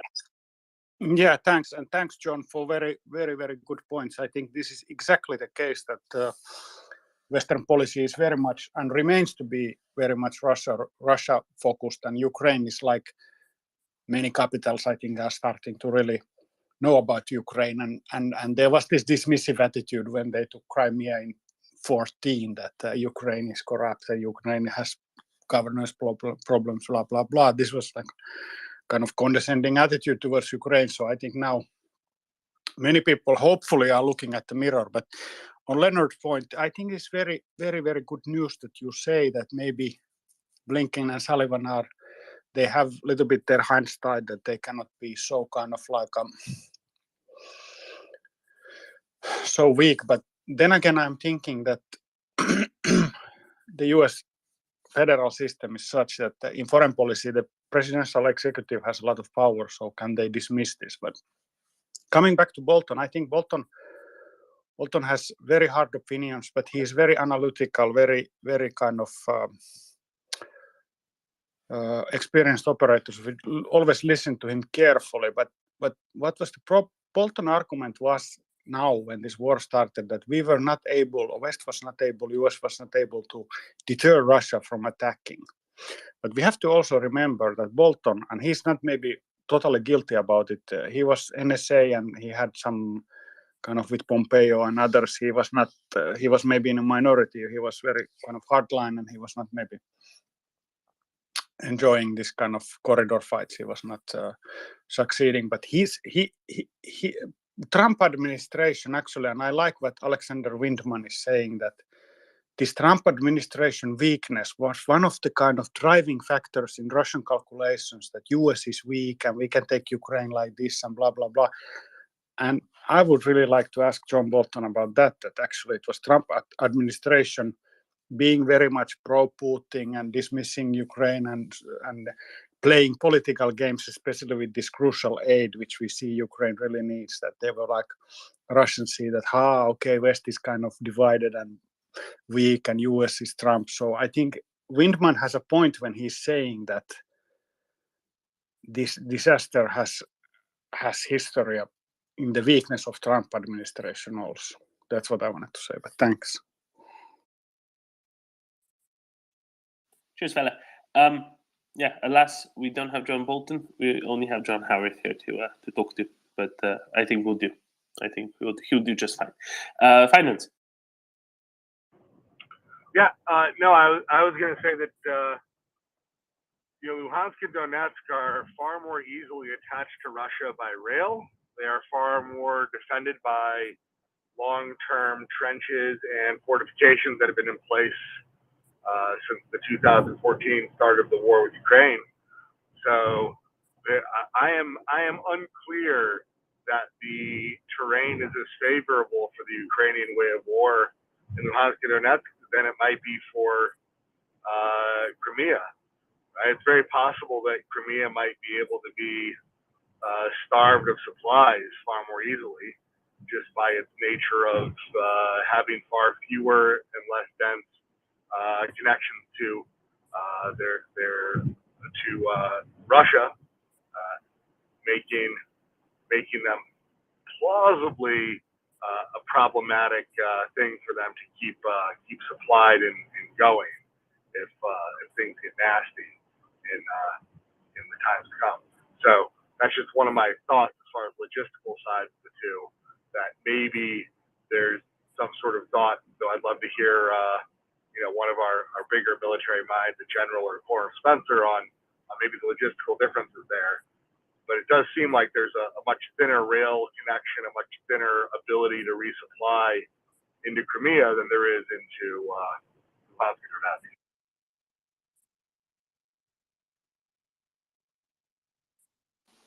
I agree, Finance, right? Crimea has the problem of, or getting into Crimea has the problem of the few narrow connections across Perikop.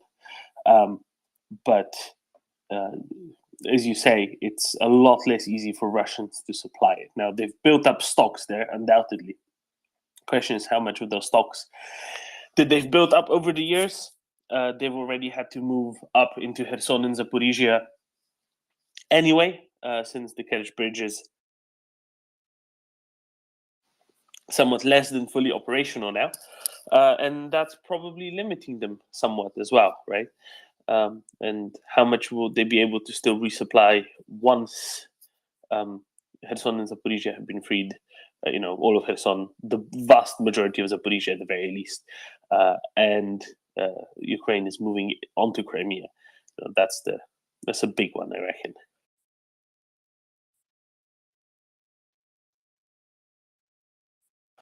John, how much of a limiting factor is the narrow connections between Kherson and Crimea for Ukraine trying to go into Crimea? Now, of course, Crimea has been taken by military force several times, even in the 20th century alone. I think 3 times. Must have been 3 times, yeah. So it clearly has been possible previously. Has anything changed so fundamentally as you see it now that would make it less possible? Often it's spoken as though Crimea is some sort of a fortress that's rather impenetrable, but I just don't think that's likely to be entirely correct. No, I mean, as a military problem, I think it's horrible. It's very, very difficult and would likely be costly. And as again, this isn't the I agree with finance show, but I agree with finance in the sense that you would want to isolate it and invest it for an extended period of time, and you'd want lots and lots and lots of ammunition and precision fires.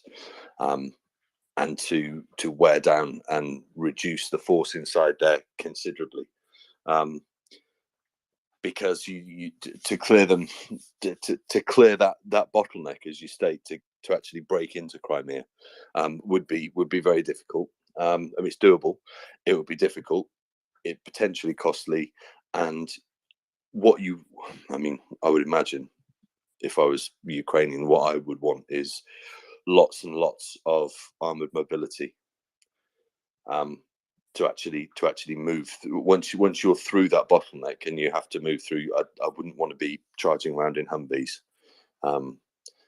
You want tanks, you want other personnel carriers if possible.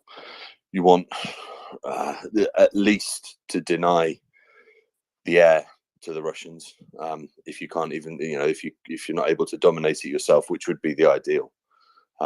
So yeah, I'd want buckets more capability to hand before trying that, to be honest, because yes, it is a difficult military problem, and potentially very costly. And that is also where the whole thing that we're problematizing here, the lack of particularly long range precision fires having been afforded to have not yet been afforded to Ukraine, certainly not in sufficient quantity, really coming to a head, right? Because that would have very thoroughly helped Ukraine with limiting Russian capabilities there, right? With limiting resupply, with limiting whatever they might be able to defend it with. Yeah, yes, you do want those deep fires, the precision fires for the deep. But I would also say you want lots and lots and lots and lots of Gimler's rounds. Just the standard sort of M30 family. Because you can obviously, with those, you can range anything up to 50 kilometers behind what their frontline positions are from a safe position in Ukrainian territory, and you'd want persistent surveillance over it, which you can achieve with drones. To be fair, you'd lose a lot, but it doesn't matter. And you just want to be able to be putting Gimler's fire missions down on basically anything at all that you identify. And if you can do that in depth over a long enough period, then yeah, you facilitate the break-in then at that point. But you need lots and lots of it. G. And John G was the British chap whom you heard earlier but couldn't assign the name to, I think. Go ahead, G. Yeah, Israeli with a British accent. But anyway, John, I just thought both, right? There's plenty that have both sets of. Yeah. John, I just would like to say, I mean, you disagreed with me before about there being a link between those fears and the weapons, but then you've just gone and listed basically the three things that are being denied to Ukraine, and that's long-range precision fires. Sure, Gimler's will work to an extent, but they will also need something to hit further back. Main battle tanks, Western ones, and Western airframes, or any airframes, but the West has what it has. And those are the three things that I'd say are most lacking. Also, drones that could potentially replace that capability. Those are the exact things which are not being given to Ukraine. And, I don't want it to be true, but at this point, I'm struggling to not see a link between those two things. No, I mean, you can infer it. I haven't seen any evidence of a link, which is where I'm coming from. I'm not saying you're wrong, mate. You might be right. I'm just saying I can't at the moment see any evidence for that, because those capabilities would be equally useful in Donbass, for example. And if they had those in numbers now, things would probably be moving more quickly in the Donbass than they are. So I'm just saying, I think they're essentials really for breaking into Crimea. And I agree. I think I was clear. I very much agree with your analysis that the West is frit They are deeply concerned about Ukraine retaking Crimea and what the Russian reaction to that would be. So we're on the same page on that completely. All I'm saying is I haven't seen evidence yet of a direct link that you're making between the supply of equipment and Ukraine potentially making it clear behind the scenes that they won't push to retake Crimea militarily.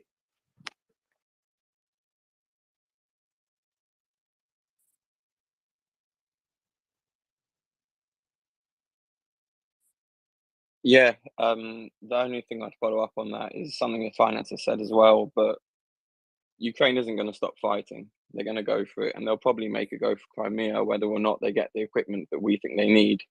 At the end of the day, they're going to keep fighting, and the only difference is if they get weapons or don't get weapons, the amount of Ukrainian lives which are lost. And you know, as much as I want the West to be fully behind Ukraine, I realise that there are obviously limitations to how much we're going to get behind them, whether I like it or not. But I think we just should be out there saying that every bit that we don't give, or that we give just, you know, even a few weeks too late, comes at the cost of Ukrainian lives. And if we're going to be behind Ukraine, we should be behind them properly and all the way. Amen. You're preaching to the choir in here, mate. Yeah, I think this happens a lot here, doesn't it?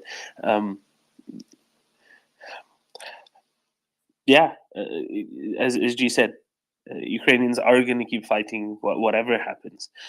The other day, somebody was putting forward a suggestion. I don't know who it was. Something along the lines of, would Ukrainian soldiers maybe push the government to sue for peace if the infrastructural situation gets too bad? And I think that is incredibly unlikely, as is anything else, but Ukrainians continuing to fight until they've liberated all of Ukraine, because for everything they've done thus far, and every minute of what they've done thus far over the past 9 months and 3 days has only said one thing, that indeed they will. And if it's with sticks and stones, it will be with sticks and stones. But let's get them to better things, which they can do it more effectively and, you know, more survivably, so that they can fight another day and then can actually rebuild their country afterwards. Right? This is why it's not that it's impossible otherwise, but this is where Leopards and ATACMS would be exceptionally useful in helping to not just expedite it, but having more of them survive the ordeal. Finance. Hey, Doman. Yeah, to clarify, I actually don't think Crimea is the red line that the caution caucus, I'll call them, because they're not fully into appeasement, thankfully, but the overly cautious caucus. I don't think Crimea is the red line per se. I think the red line is handing Ukraine the kind of weapons that, when used properly, end the war by destroying Russia's logistics capabilities. Because what they don't mind Ukraine getting Crimea back. That's the kind of thing that they could hope would bruise Russia to make them behave. Because they do want Russia to not do this again. But there's a lot of hope, if not hopium, going on in here. What they're worried about is if Ukraine gets 200 ATACMS, right? One of the things a bunch of the military experts have said they would do is take out every rail junction at once, because those very good Russian rail troops can't fix them all. And whenever they do fix, Ukraine would just hold a few in reserve. They'd blow those bad boys again. So Russia would just be without rail anywhere within 2 or 3, 200, 100 miles, 100 to 300 miles of Ukraine. In all directions, there would be no Russian rail. In that kind of world, that doesn't mean that troops just can't get to Ukraine. That means they have tons of MOBICs that can't get to a lot of places. And that's where there's an internal stability problem that grows really drastically and really quickly in Russia. So I think that the worry for them is internal stability as much as it is escalation, right? That they actually worry about Russia breaking up that decolonizing Russia is a bad thing to them. That it's okay for Ukraine to have Ukraine back, but things that risk Russian breakup, which to me would be great because decolonization is a good thing, to the sort of caution caucus is a problem, right? So I don't think Crimea is directly the issue, but I think if the issue is getting them the kind of weapons they would need to retake it quickly and effectively, right? And if we're not going to give them Leopards, which we should, Germany should get on that. But Olaf Scholz, as I say regularly, is a #1 Putin bootlicker, so that's not happening anytime soon. Look, it doesn't have to be the first generation. Give them the last generation, right? It's better than the Mad Max crap Ukraine jury-rigged on the field to roll around in. Probably better than the Humvee technicals they're running with, right? Go up to High Sierra, take that stuff out of the basic, take that stuff out of storage and pack it onto ships and send it over to Ukraine. I promise they'll figure out how to keep it in the field. It's way safer for those guys than what they're using. It'll move troops just fine. Use that stuff, right? Use the old stuff, the stuff we're not that's supposedly never going to see the field again. Use it for its intended purpose, to take out Russia. It's supposed to take out Russia 40 years ago. It's still good today. It would be way better than what Ukraine's got. Just send them over, baby. Send them all.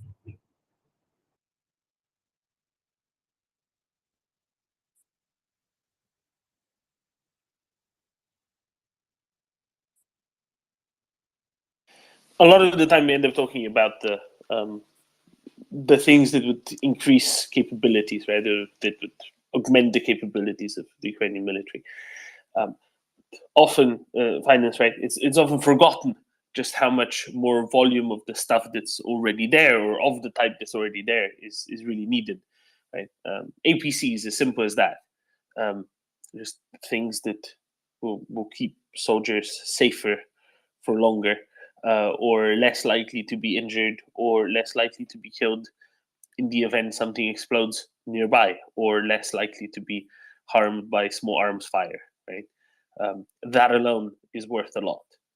And just greater quantities, as you said, of things that are in storage somewhere up in the high desert. That alone would be very useful indeed. I don't think the Crimea is a red line of any sorts either. I think it's more just the paralysis of the unknown, the paralysis of, oh, but what if? Oh, but what might happen? Oh, but that's driving the slowdown.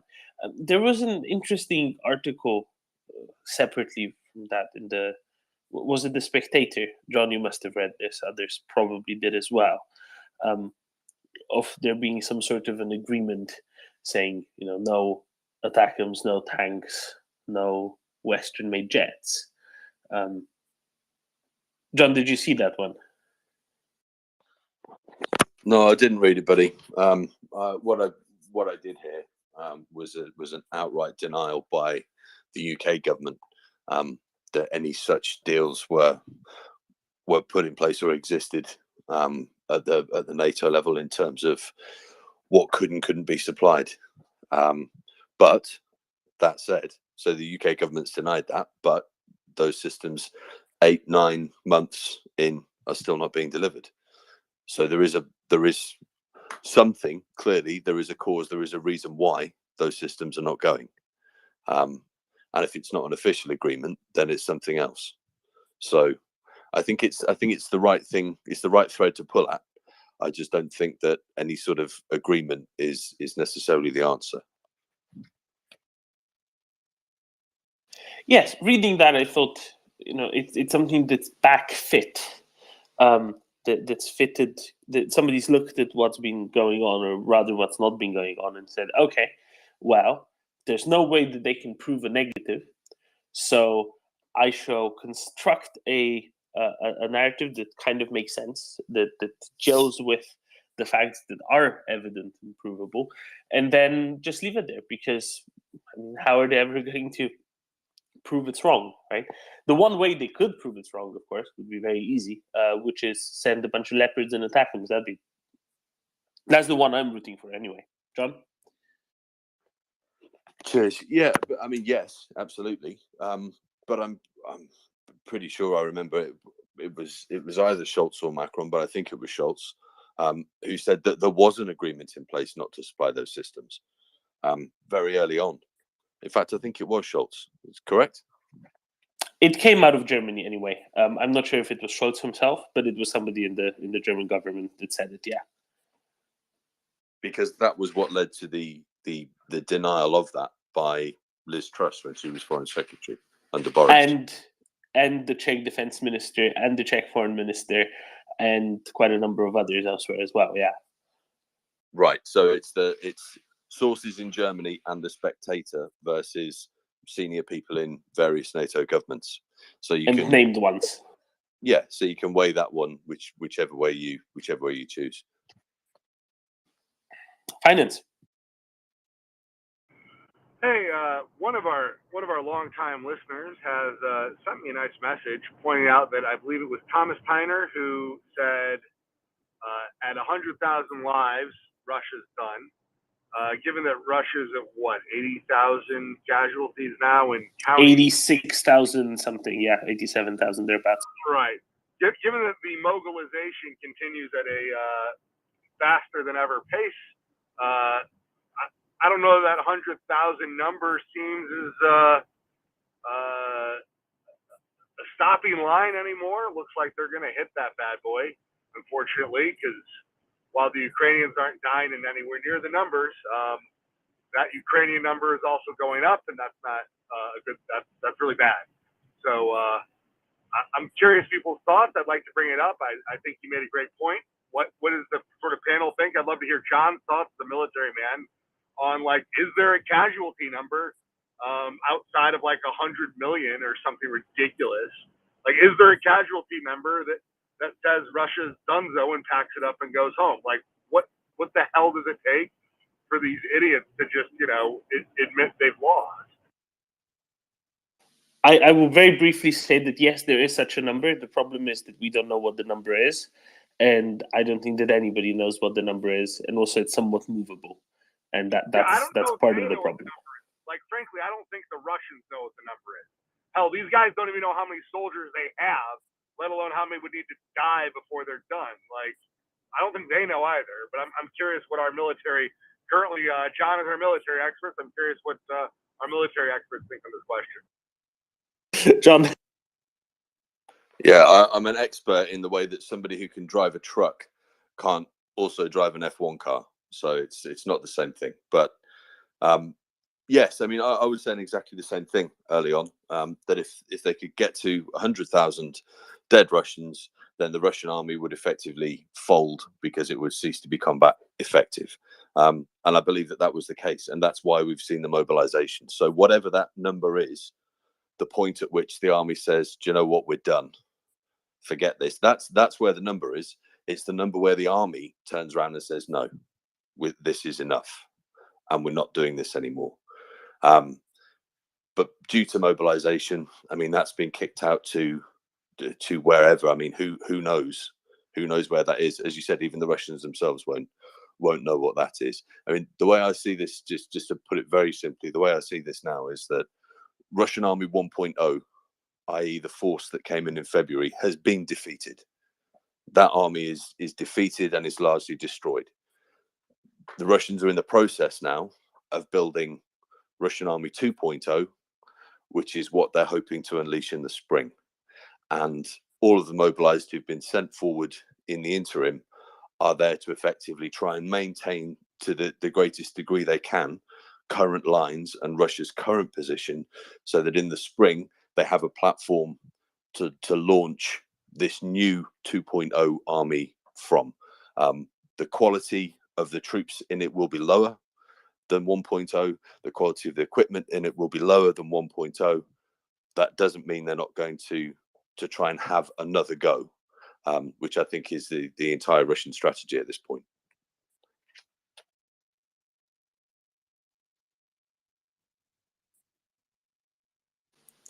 So, what do you think is their maximum level of plausible ability if they actually get to the spring and have and launch this 2.0 version of their military? Because I think back to the Third Army Corps, right? The vaunted Third Army Corps that Russia said, "Oh, this is going to solve all of our problems," pretty much, and they gave them the best equipment they had lying around. The most modern howitzers, some of the most modern tanks, whatever else that Russia had, and they were volunteers, so they actually had a motivation to be there, at least to start with. Their morale was relatively high, as high as it gets, pretty much, because again, they were actually volunteers, many of them ideological volunteers at that, and they got a couple of months of training. And many of them have had previous military experience. And what happened to them, right? Half of them got completely destroyed in eastern Kharkiv Oblast. The other ones were fighting in Kherson, and we saw how that went eventually, right? So my question is, how well do you reckon that Russia can train the second army, the second iteration of their army over the winter?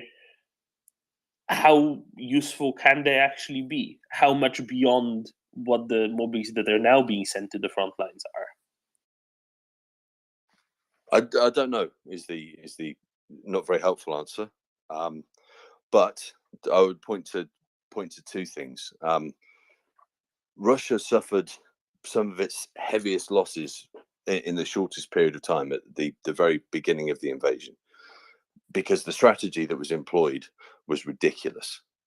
It was ridiculous. It wasn't a military strategy. It was an FSB strategy executed by the military, and was pretty much a disaster. And the Ukrainian army that was facing it then is a very different beast to the Ukrainian army that's facing it today. So I think what we'll see, because there's a new general, obviously in charge, who appears, new Russian general in charge, who appears to be more competent. I think there's a fairly broad agreement that that's the case, or appears to be the case. So I think I would look at it, or I would anticipate the next spring, if the Russians can hold, if they don't collapse completely over the winter, which I'm not expecting them to collapse completely, but if they don't, I think they will approach the spring as almost a fresh invasion, a clean slate, if you like, and they will direct those units. They'll probably concentrate those units, I would imagine, in the Donbass, because I think politically that would be the pressure from Putin. And I think that they will try and use massed force in a small area like Bakhmut, but on a much bigger scale, with all of that new force effectively, and try and brute force their way through to the borders of those oblasts. That's what I would expect them to do. So I wouldn't expect them to come in from 10 different directions, with no tactical formations whatsoever, and just get themselves slaughtered. I don't think they'll do that. So I don't know if that's any help. That's just I'm trying to think, if I was the general, how would I approach it? And I think that's what I'd do. And he seems to be a pretty competent chap. So yeah, I can't really offer you any more than that. Sorry.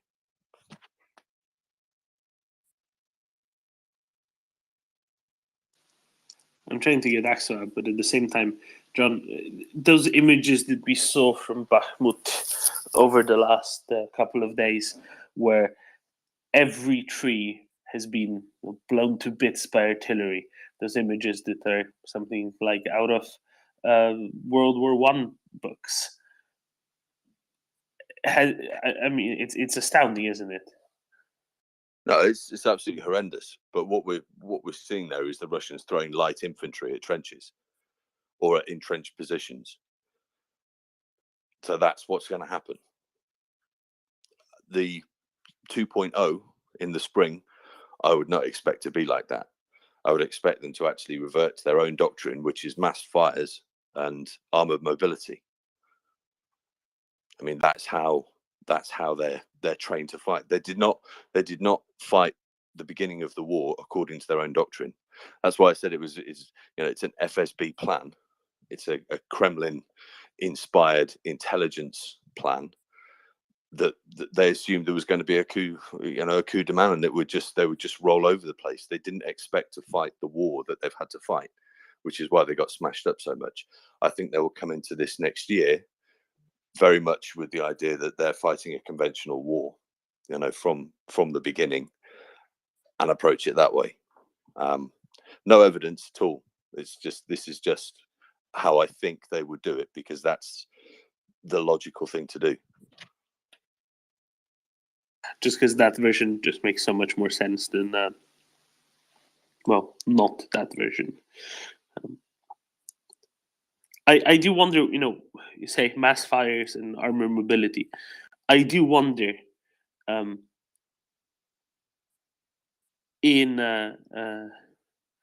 what they're going to do these mass fires with, and what they're going to specifically what shells are they going to be shooting, and how they're going to be shooting them. I'm just very curious about that, honestly. Thus far, it seems like they're having some difficulties with logistics, some difficulties with even getting shells to the front, or keeping shells at the front. Now, there's been fewer ammo depots that went up in flames, admittedly, but it seems as though that's primarily because they're not really there, and the ammo depots can't be hit like that. On the other hand, that distributed supply system just can't deliver nearly as many shells as all the previous ones did, right? Because if you're going to do those mass fires, you also need to deliver tens of thousands of shells a day to one relatively small segment of the front, like they did in Severodonetsk. And that's very difficult if you don't have a big stockpile with tens of thousands of shells that you can take from there every day. So I think that's where they're going to have some difficulty. I mean, maybe they figure it out, of course, but I don't know. G, thoughts? No, yeah, you more or less said what I wanted to. I mean, I think the Russians might love to go back to basics and try to do it all again from scratch with a new slate, but it doesn't really work that way. And the degradation their forces have suffered up to now, not to mention what they're going to suffer over the winter whilst they're trying to reorganize, don't think they're going to be able to do it. And obviously the Ukrainians are not, letting up. They're going to be pushing on them the whole winter. They hopefully even make some, territorial gains somewhere. And the Russians will be playing catch up all the way through the winter, and there'll be no reorganization.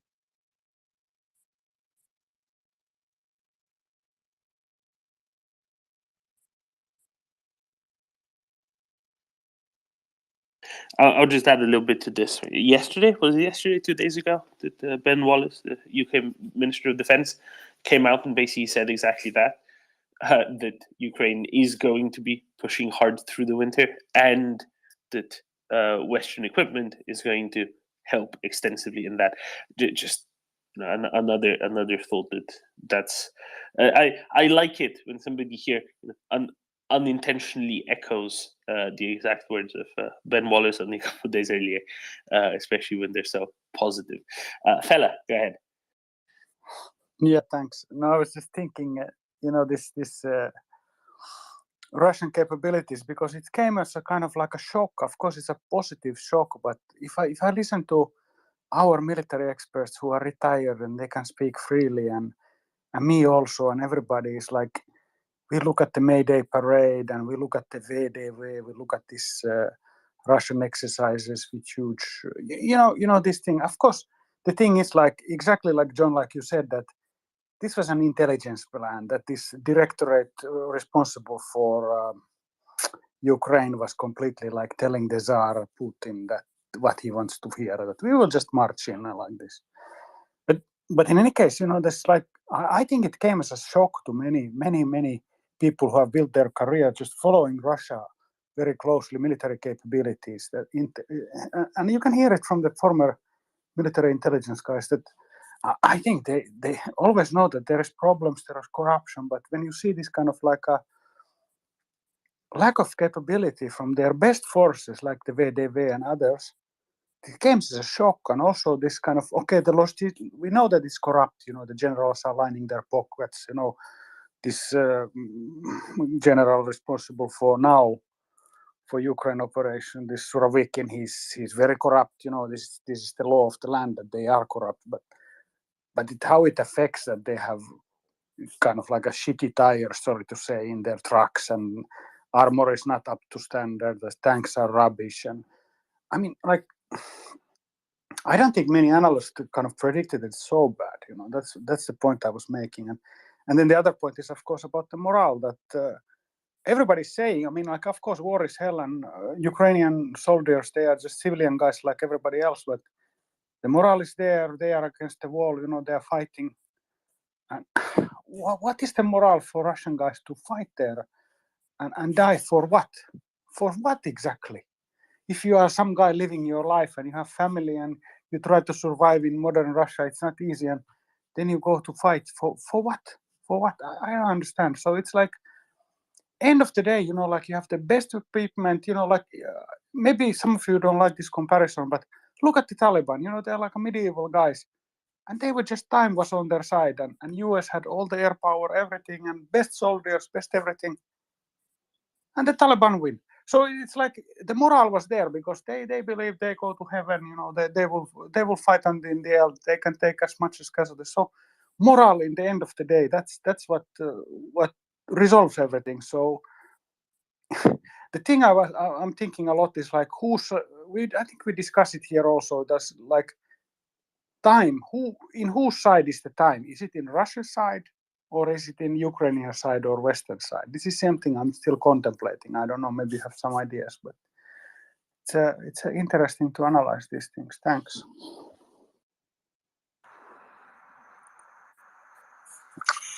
Yes, hi. Can I just make a comment about that last comment? That's quite Sure, that's Jason, quite an go for it. interesting comment. Yeah. Sorry, what was the person's last name that spoke? It just says fella. Doesn't have a last name. Yeah, I think that question of time is really, really interesting. I think you may have thought before the war started that if there ever had been a question of time would have been on the Russian side, because their style of war is like, it's like attrition. That's what they're good at: destruction and attrition. And you would have thought that that being the case, time would have been on the Russian side. But I think things have changed drastically for them. So I would say now, my own personal opinion is that probably time is on the Ukrainian side, because the West is not going to stop supplying Ukraine with the type of weapons that it needs. So, but what is happening is that Russia is being degraded internally, morally, as fella said, economically, militarily. So I don't think time is on the side of Russia. But if you look at what the new strategy might be for the Russians, I actually think that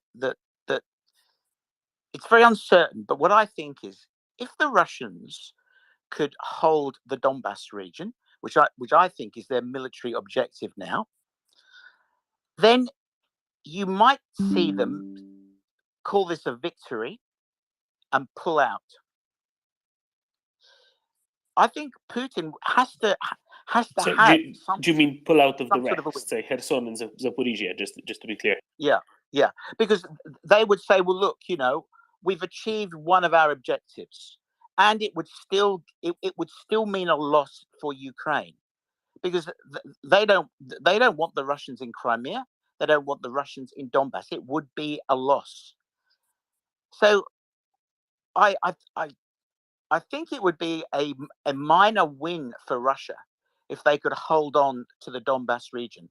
And I think that is what they want to do, whether it's to end the war or whether it's to just create a really good foothold in that part of Ukraine, so that they've got the sea routes for their logistics, because obviously, as fella said, that's been a terrible problem. then they might create themselves, the time, even if they say, well, we've achieved our objective. But in a few years' time, once they've regrouped, they would have a tremendous foothold in the country. So that's my little theory. But the thing that really messes that theory up is the fact that if they congregate all of their military in the Donbass, and I think that's probably what they'll do, they'll maybe have some random attacks in other parts of Ukraine, but it gives the Ukrainians a really, really good target. And if they've got long range missile systems, which they're really, really pushing for, I think the Russians would also possibly be in trouble, even on the basis of that theoretical strategy. So yeah, that's what I'd like to say. That's my view. And to be clear, right, you're saying this is what they might want to do, that these might be their aims or their desired approach, as opposed to necessarily a successful approach, right? Yes, I think it would be their plan B out of necessity. I mean, Putin is going to have to show some sort of success, domestically. If he can claim the Donbass, and I think he's got a pretty good chance of doing that, because what will happen then is that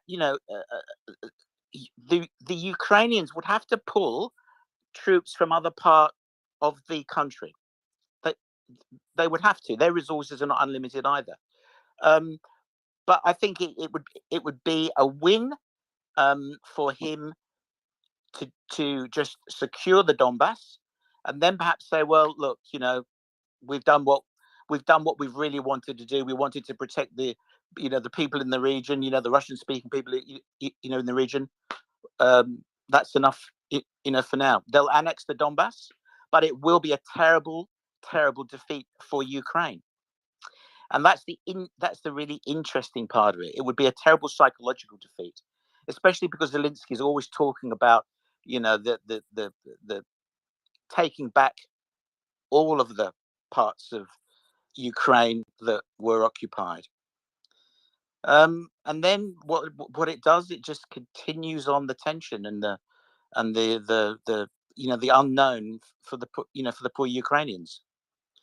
But yeah, I think that they are looking to claim the Donbass. It's just after that, what do they want? What are they going to do? Are they going to use it as a stronghold to regroup, or are they going to say, well, we've done what we've said we were going to do. We're pulling out. So it would give them a win, and it would give Putin a domestic win, because you'd know how he would spin this. And overall, I would consider that, unfortunately, to be a loss for Ukraine. And if I was Putin, that's exactly what I would do. Well, I'll agree with you that that's something they might be wanting to try to do. Certainly, these recent rumblings of a push for negotiations would certainly agree with that. But I just don't think they stand anything like a good chance at doing that. John, thoughts? Yeah, I just wanted to clarify what I've been talking about for the last 20 minutes, however long it is. What I'm talking about is what I think the Russians may well try to do. I don't in any way think they're going to be successful. So, for example, I don't think they will retake the Donbass. I think that they will suffer huge casualties. What I'm talking about is the process of defeating Russian Army 2.0 when that comes next year. I'm not suggesting for a minute that the Ukrainians won't do that, because I think that they will. I think the outcome I think mobilization will not change the outcome of this war. What it will do is lengthen it and increase the costs for everybody. Yeah, exactly. Yeah, I think also that time is in Ukrainian side.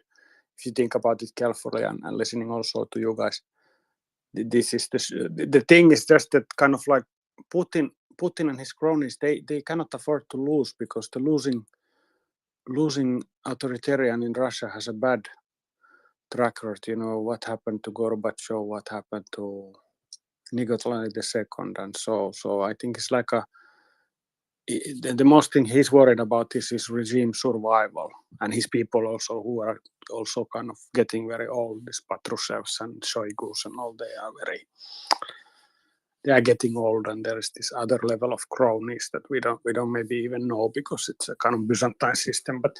But anyway, it's like regime survival. So of course, I mean, like, we could make the Afghanistan argument, and we said when the Soviets went to Afghanistan, that you can stop today. I mean, like, the war could end now if Putin just says that, okay, he can lie. He can say, we win, Ukrainians are bastards, we win the war, and we are stopping, and we are bringing our boys back home. And then everybody's like, hooray, because it's this kind of like a, but I think we are out of that point that the Russian people will accept that, because they appreciate authoritarian leader. You know, Stalin is a horrible guy, but he's still like because he make the country look strong. So I mean, like, what is the kind of like exit strategy for Putin? I mean, like, I don't want to go at all to this Macron and saving his face. We are absolutely away from that point, that he lost his face, he lost legitimacy. He didn't go to G20 because he doesn't want to be humiliated by others. He was already humiliated by the stance, you know, this Tajik guy was publicly berating him and so on. But the guy has, I mean, like, he cannot just go to Sochi and live in his dacha for, you know, like, or could he be sent to some monastery? I don't know. It's like, the thing is, like, he doesn't have any option except to fight until the bitter end, maybe. So I don't know. It's like so unpredictable, Russia, that we never know what's going to happen. Anything can happen tomorrow. It can happen after 5 years. So it's impossible to have like a crystal ball. Thanks. Good morning, Axel. And I just want to add a couple of points here, fella, before I forget them. First of all, I want to say, you mentioned corruption in the Russian military. This is something we were talking here at some point with General Pekatovary, former, you know who he is, clearly, former head of Finnish military intelligence. And he noted specifically that as an armored guy, he's been looking at all the Russian tanks, because back in the day, not even that long ago, Russians had at various these army expos, army equipment, military equipment fairs. They kept showing off these camouflage nets for tanks, which are apparently really good. He said that he's been watching every video, every picture of all the Russian tanks ever since they started the invasion of Ukraine, and because these things are too big to be stored inside the confines of the T-72 or whatever other Russian tank, they'd have to be somewhere on the outside, and that he's not spotted a single one of these camouflage nets yet. What was that, 7 months into the war at that point? Because clearly Russians made a few dozen of them, and then all the other thousands that they were supposed to make, ended up in somebody's pocket or somebody's yacht or villa or whatever else.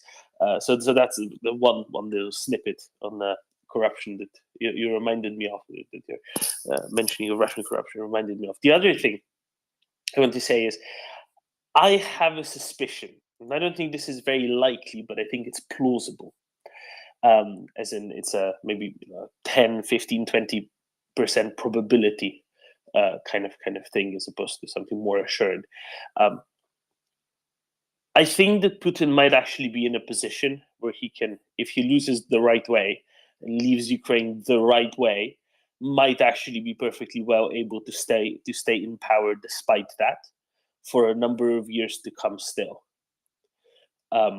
because of the particular brand of propaganda and the particular way that Russia is currently structured, and that even a defeat in Ukraine might be survivable for the regime, which on the one hand, that sounds weird and scary. On the other, if this is true, and if the regime does think that it's survivable for them to lose, they might be more willing to lose and retreat, as long as they can package it in just the right way.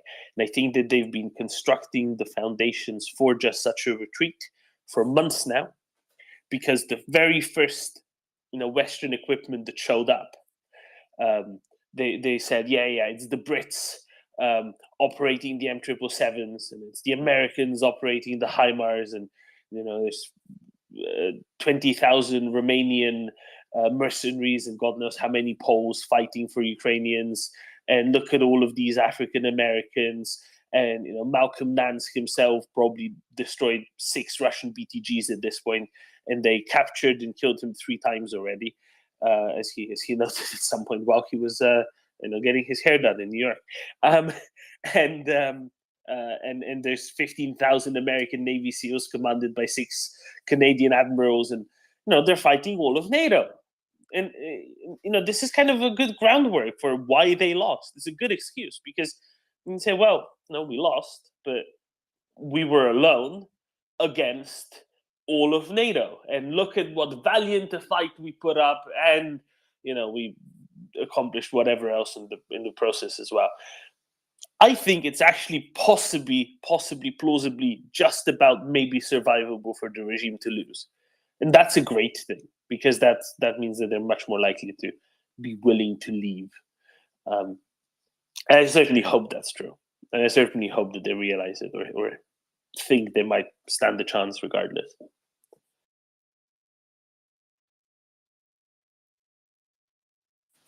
Ioana, go ahead.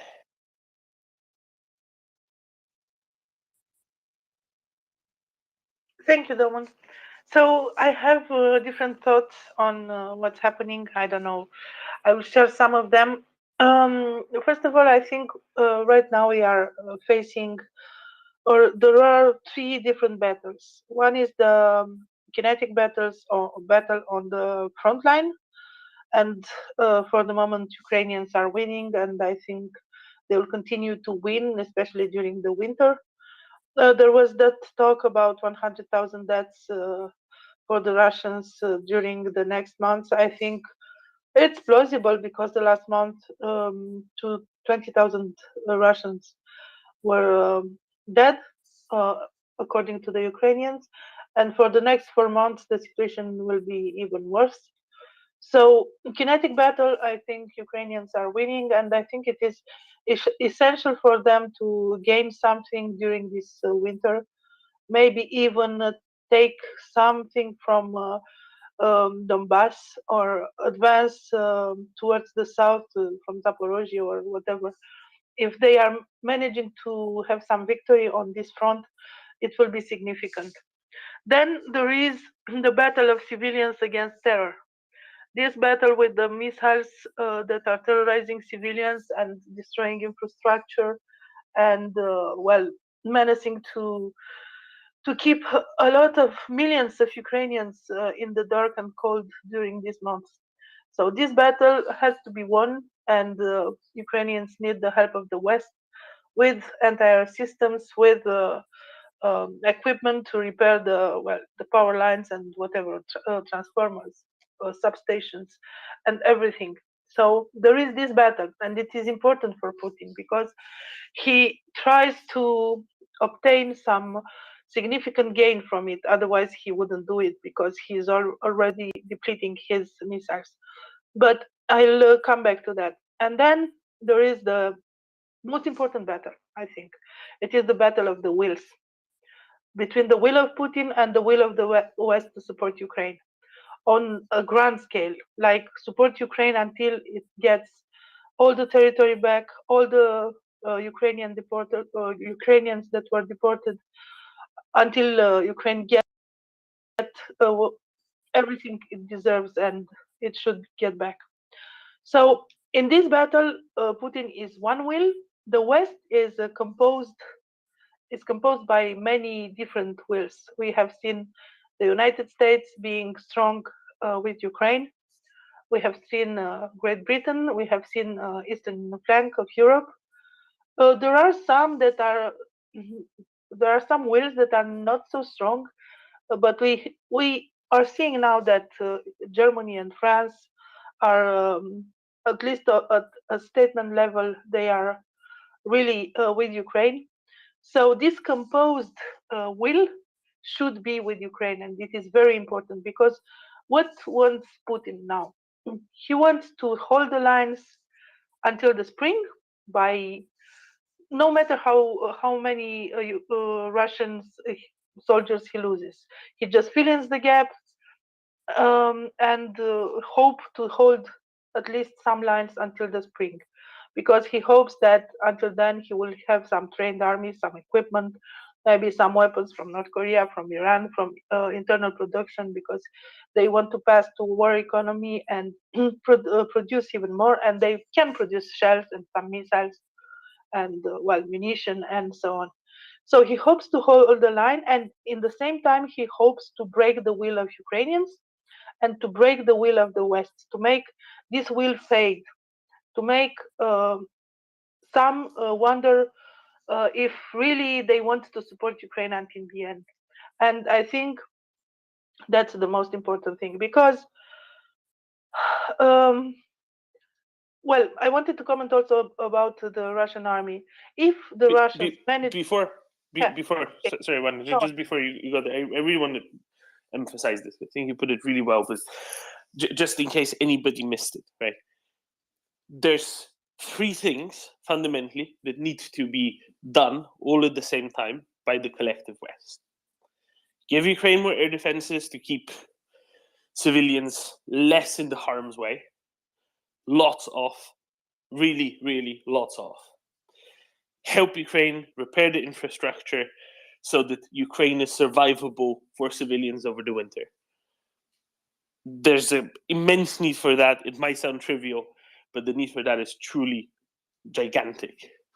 And beyond just the need being truly gigantic, it's not easy to fulfill, because it will require a change in how this war is perceived in many Western countries, a change to something much closer to a war economy, at least when it comes to the production and the distribution of these parts. These are not widely available. There aren't endless stockpiles of them. This isn't something that's being produced in vast quantities as well, because they tend to have a very long lifetime, and there usually isn't a sudden need for a much greater quantity of these things to be around. So they need to be requisitioned one way or another. They need to be diverted from the projects that they were manufactured for. And with there already being substantial delays in procurement, as a general point, it's even much more so important that this is acted upon. And thirdly, and this is the real expression of the wills, as you put it, right?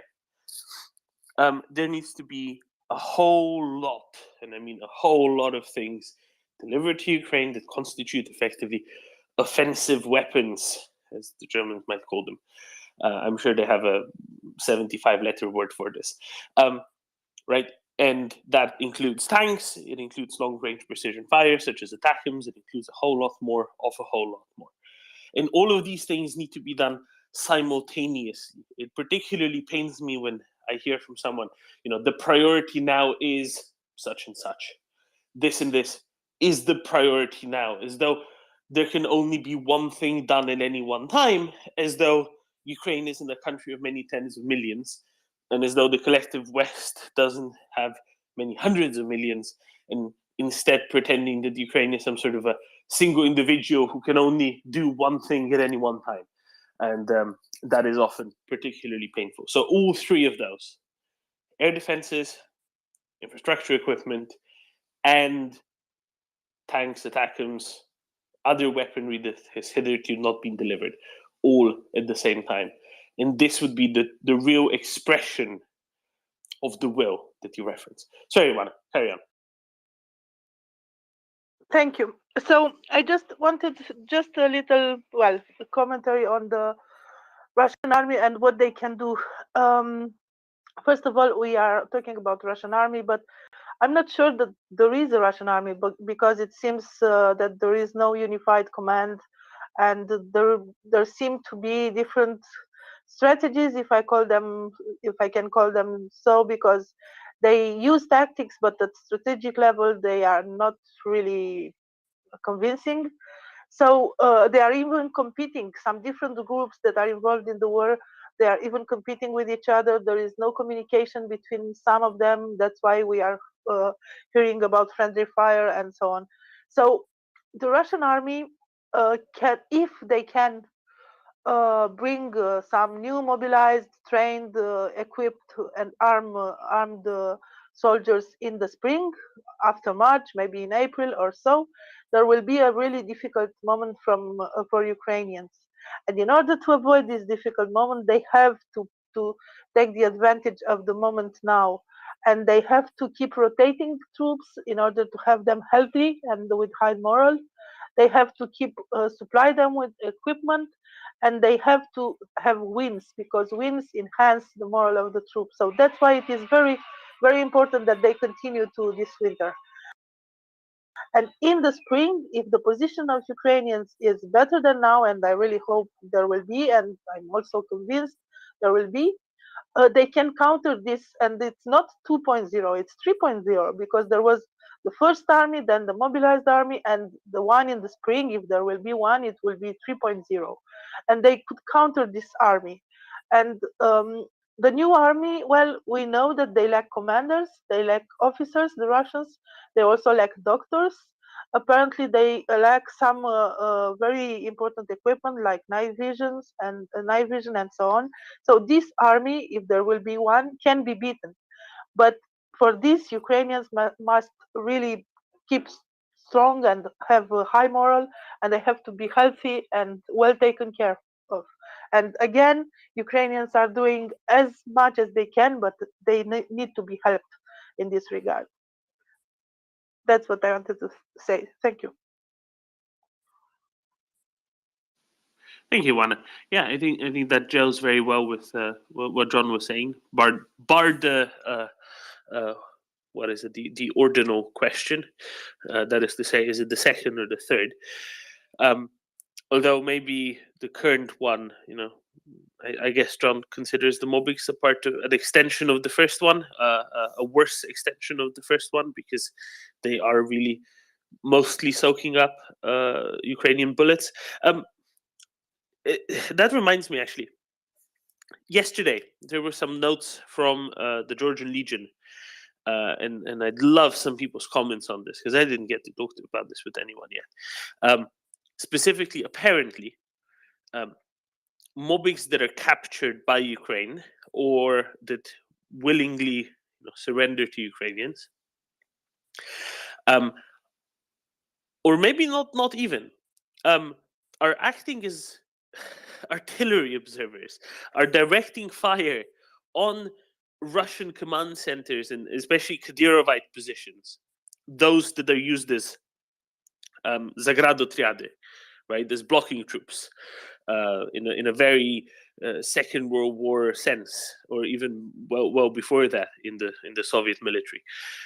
I think that is amazing, and I really hope that gets exceptionally widespread, because that might actually be a way for Ukraine to degrade what is left of the Russian professional forces. Right? I think was it Zaluzhny that at some point said, we defeated your professional army. Now we need to deal with your amateurs. Something along those lines, right? But has anyone heard of this before? Of those taken prisoner directing fire at the blocking troops? I think that is, well, impressive on one end, but really should be terrifying for the Russians.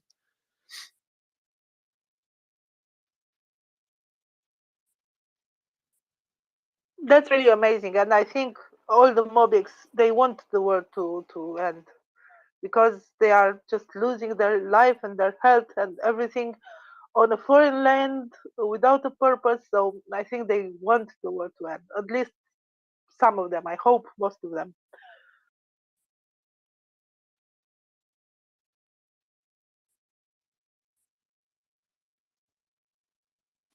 Wendy. Cheers, Doman. Yeah, we did have a brief discussion on this yesterday. It's really, really interesting to hear this, because these 20-minuters know that they are there for no other reason than to die on the fields of Ukraine, and to do so because the person who currently occupies the Kremlin, who started this war, is losing this war, needs to sort things out at the rear and choose a place where he thinks he can reorganize the shambles, the utter barbaric shambles that constitutes what he believes to be an armed force at the moment. You know, this is not, you know, these Mobics, these 20-minuters, they know they're there to die. So this news from the Georgian Legion was really interesting, because I've been thinking for a while about what kind of power structure exists within this Muscovite empire, and how power operates once these civilian soldiers, you know, are put into Ukraine. You know, what kind of agency exists within their command when they are sent down roads and paths strewn with hundreds of dead bodies of soldiers from this Muscovite army who have already been sent down this path. Is there a Colonel Schneider there who says, I'm not taking my battalion into Dog Green because A and B companies have just been massacred. I'm going to stick them on Dog White instead because I'm not wasting my battalion there. There is, of course, no such commander who is obviously doing that, and Moscow is just sending these two-weekers there to die, and yeah, it's they're obviously not very happy about it, because these Mobics, these 20-minuters, they would prefer not to die. So it's really welcome news that they figured out that living is, in some situations for them, possible, and that, you know, cooperation with the Ukrainian forces is for some of them at least, possible. And they know, of course, that they have to just walk towards the Ukrainians with their hands raised if they want to live, because Ukraine treats its prisoners, its POWs, in accordance with the laws of armed conflict and the Geneva Conventions. I mean, this is not 1346, is it? This is not the Battle of Crécy. You know, this is not men and horse moving very slowly across a country. So there is absolutely no reason why we should be tolerating Ukrainian warriors being the cliff against which the waves of tyranny doth break in 2022, when we have the means to get their feet out of the mud. We have the means to get them out of those Passchendaele-esque conditions that we've seen in the last 24, 48 hours.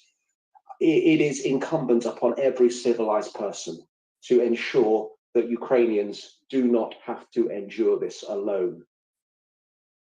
So, yeah, Slava Ukraini. Hello, Slava. Where did John go? I was hoping to hear from John on this one. I'm sure he'll be back sooner rather than later. I do sincerely hope that there will be many such, dissatisfied Mobics that will say, "Hey, get rid of the people who are actively aiming their guns at us and want to do so, rather than the ones that are only doing it because we're there." Maybe that's, if that realization becomes more widespread, that would be absolutely fantastic. I hope, Doman, that they are airbursting leaflets onto these 20-minuters positions right now with these cards and these telephone numbers to call that we have seen used during this war, and they, with a very simple message: you can live, you can survive this. You don't have to die of hypothermia in a shell scrape, in a country which is not yours, in a war which is not your war, for a lot of circumstances of these people involved. If they stay where they are, they're going to die. But they have a choice. And yeah, I for one hope that the Ukrainians are bursting a few things over the invading troops right now. One of them being these telephone numbers to call, which would both save the lives of these Mobics and ensure that this war is brought to a swifter conclusion. To bring it to the swiftest conclusion, Ukraine needs everything we talk about on this space, doesn't it? And everything that you've mentioned in the past 20 minutes and more, Doman. It needs offensive weaponry, and it needs it from its geographically near neighbors. But solutions are there, and it sounds like the Georgian Legion is onto something, which is great news.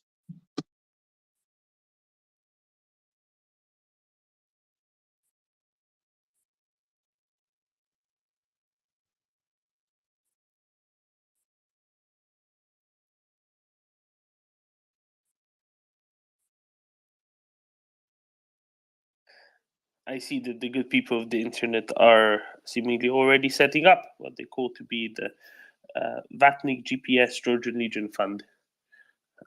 This is excellent naming as per usual. Well done, internet.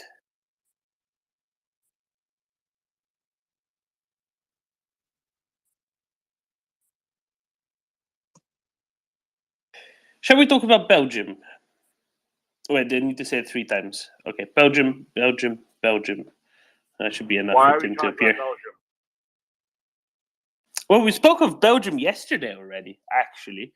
And it was quite interesting because the Belgian Prime Minister, and yes, they do currently have one of those, went to Kiev and he met with Zelensky. They had a little bit of a chat, and he gave some assurances of what is to come. Now, some of his comments were somewhat confusing, which, fine, not surprising. People are generally confused by the sheer existence of Belgium, let alone the things they say. But something else came out yesterday from the Belgian Prime Minister that we failed to discuss.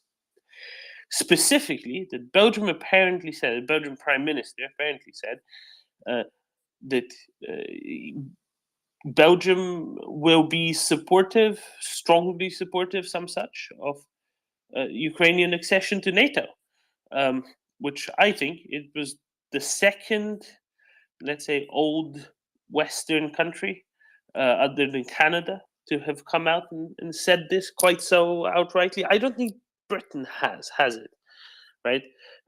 Canada was there right away, together with the Baltics and Poland. They seen the Czechs right after Ukraine, right after Zelensky said that that's what Ukraine wants to do, apply for accelerated accession to NATO. And I think I've not heard of other countries say so since. I think Belgium is the first one in quite a while. It's certainly, I'm pretty sure, the first country of old Europe to do so, which is fantastic, obviously. G? Yeah, I'm sorry, Doman. It just sounds like you were just mentioning something about the country in Europe which has given the least aid to Ukraine, now giving the biggest lip service to Ukraine. Well, it sounded like to me anyway. That's not quite right. Is it really the least? I mean, Hungary's still in Europe, right? Okay. I'm not quite sure why Hungary is in Europe. Sorry, I think Norman, have you just excluded Serbia from Europe? No, I've not. But honestly, I suspect Serbia might have been more helpful. The list is longer. The list is longer, and Belgium has at least blocked, what was it, 53, 54 billion of Russian assets. Yeah, as opposed to 3,000 euros worth that Hungary found.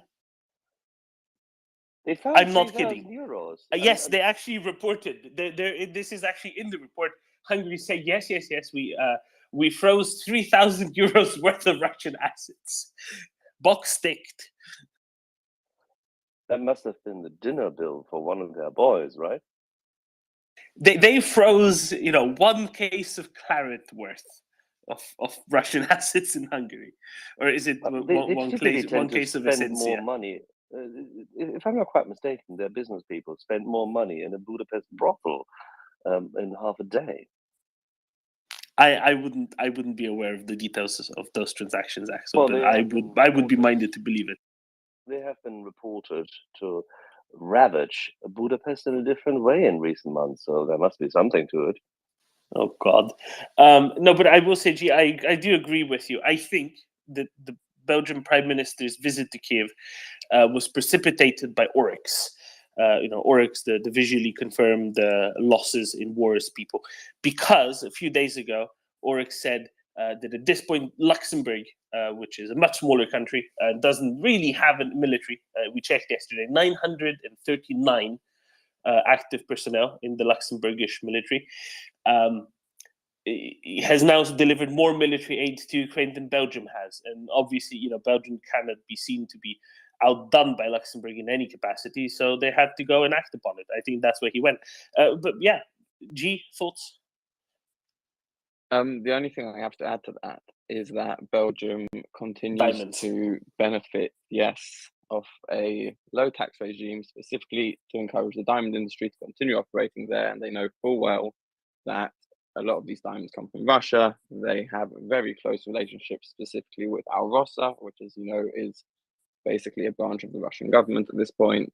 And yeah, that's all I have to say about that. And I believe that Belgium is also behind the fact that the EU never put diamonds on their list of no-nos from Russia. I remember exactly the same. I will note that this came up recently again when the European Parliament passed the whole Russia state sponsor of terrorism motion the other day, on Wednesday, I think. One of the things included in that motion was a call on the council to appropriately sanction the Russian diamond trade. So to specifically end this workaround, or whatever you might call it, that Belgium has instituted into the sanctions. Or rather not. I didn't see that. That's interesting, though I'd say that, as you know, the big workaround is India. And that's not going to change anytime soon, because the Indians are quite happy to leave it open, and the Europeans, and including the Americans too, are quite happy to buy diamonds from India and pretend they don't know where they came from. So, how much of these diamonds are for industrial use versus jewelry and the like, or store of value?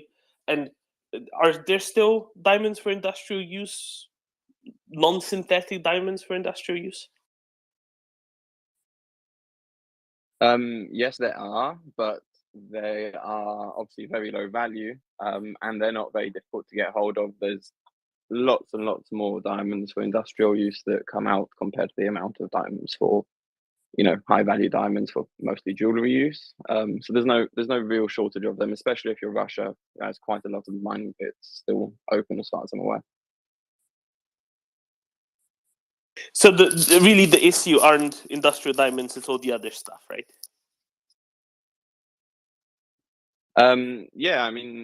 The big money obviously is in the higher value diamonds. My particular concern is that the Russian government has also a diamond fund of its own, which has sort of been very closely linked to Rosa, and they've had all sorts of exchanges where one bails out the other. So the Russian government does control the flow of diamonds entirely, and it also has very large reserves, which no one knows exactly how large they are, and therefore no one knows what the value is, which they could possibly liquidate however they wanted, with very little ability to check where those came from. Slowly and carefully, ever so slowly, they can release that, because otherwise the market value tanks. That is correct, Axel. However, the market for diamonds has been steadily going up for the past about 3 years, very steadily and very consistently, only up. And they can also limit the amount of diamonds that they sell to the Indian companies, and therefore make space in the market for diamonds that they want to release another way. They do control that, quite a large part. They're large enough to be able to manipulate the market if they chose to. Are we going into the diamond trade and diamond origin segment now? We can if you want. I'm very curious because this isn't something I'm familiar with beyond what has already been said. So I would very much be for a nice little information segment. So carry on, please. I knew this was coming. Gee, shoot. I am Okay. eager to learn. I wasn't prepared for this morning at all. But yeah, we can talk about it a bit. I mean, it's something I've been keeping an eye on since the beginning. See, the diamond industry is not known for a place of ethics. It's not known for its ethics at all, and it's very happy to turn the blind eye if you just let it, which I don't think we should. So the main things I'm looking at the moment are the fact that obviously the Russian government can control the flow of diamonds and has access to a lot of diamonds in a sense off the books. Also, the Indians control diamond cutting and polishing. They don't have any sanctions on Russia. A lot of the Indian companies have opened years ago very large facilities, specifically in Vladivostok, in conjunction with the Russian government to basically have some of that diamond cutting done in Russia. But it all gets exported through India and increasingly through the UAE, where there's also a lot of diamond mixing being done in order that if any time in the future someone questions the origin of the diamond, nobody will be able to know because they'll say, oh, it was mixed some point in Dubai for no particular reason. We don't know. So it's all good. It's clean. And that's really what's going on at the moment. And it's letting everything continue. The flow of Russian diamonds into the market has not changed really at all since the beginning of this invasion. So how do rules of origin work in the diamond trade? How are they enforced? Also crucially, because can it be? Are there particular characteristics that can be said? Oh, we know that this diamond was at least dug up in Russia or South Africa or somewhere else, or can that not be evidenced? Okay, so on the rules of origin, Axel will probably be able to go into a lot more detail than myself. All I know is that generally speaking, a rough diamond is originated wherever it was mined. But the second someone cuts and polishes that diamond into what's called a polish, it's exported. The origin is the country where it was cut.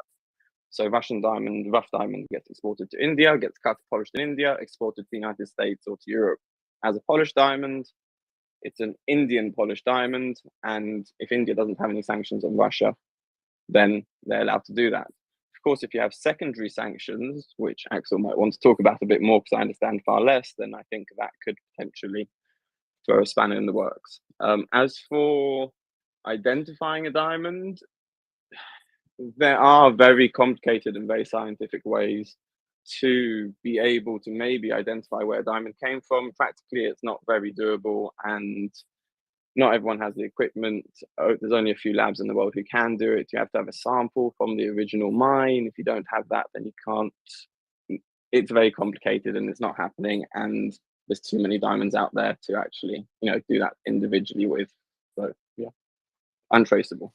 Is this a destructive method?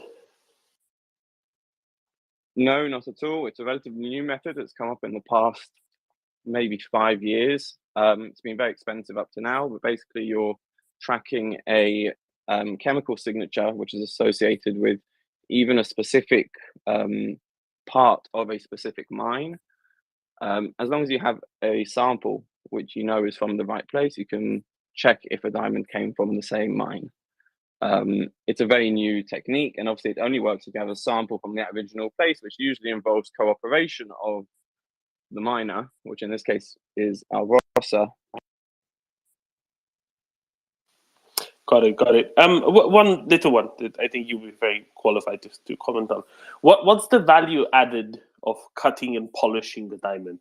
So how much of the worth of the diamond is in the rough form compared to the amendments made during the cutting polishing process?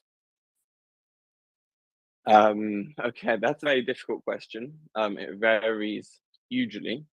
It can be threefold, it can be tenfold. Depends on very, very many factors.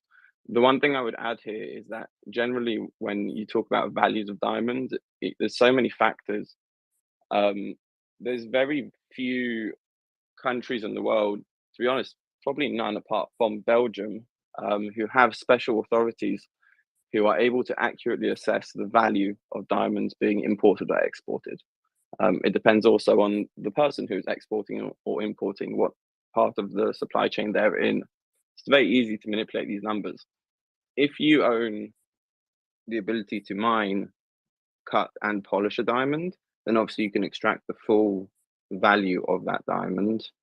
And if you have the ability to even retail it afterwards, then even more value. Russia tends to have the ability to do at least most of that all by itself if it wants to. So therefore, it is able to extract a much higher value than other countries who, for example, might not control the mining process, but Russia does. So it's something to consider.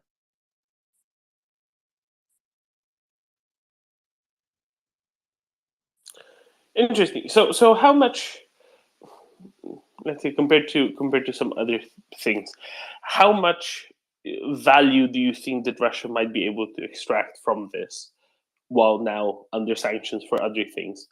But probably more importantly, how much of that is fungible, as in particularly difficult to track and trace, and maybe particularly useful for Russia to use in lieu of hard currency in order to procure goods on which there are sanctions instituted by other countries? You're talking about trading diamonds for goods. Yes, do I understand that?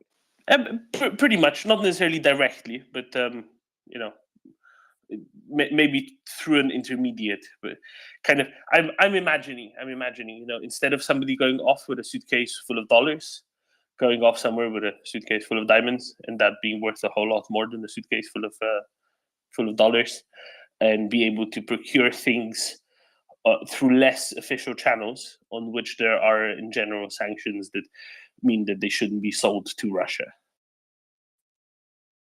Yeah, I mean, I think your imagination is as good as mine when it comes to this. I don't know, maybe Axel has something to say on it. I don't know if the Russian government could really do any sort of, I mean, could they buy any weapons from any country in the world with diamonds or anything? I'm not convinced. But if they're able to find partners around the world, I don't know, maybe in China, maybe in the UAE, who'd be willing to be involved in some money laundering and, you know, opening up shell companies, something the Russians know how to do. If they, you know, then sure, yeah, I'm sure there's a way for them to get those diamonds on the market in a way that the money comes back to them.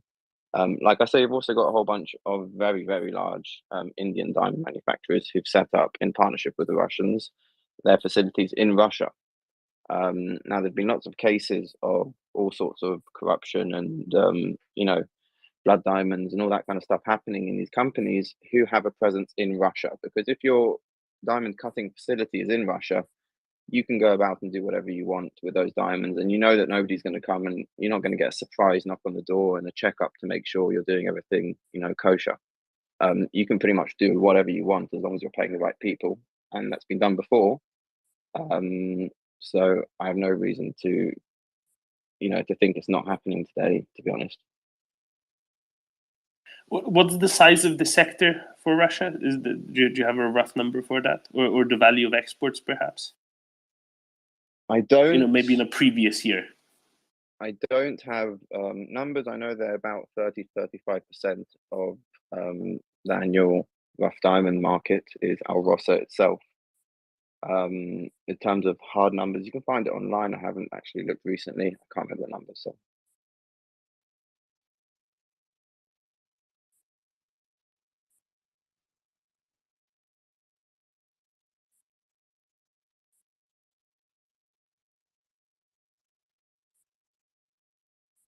I'm just having a look. About $3 to $4 billion a year, it seems. Okay, so not huge actually compared to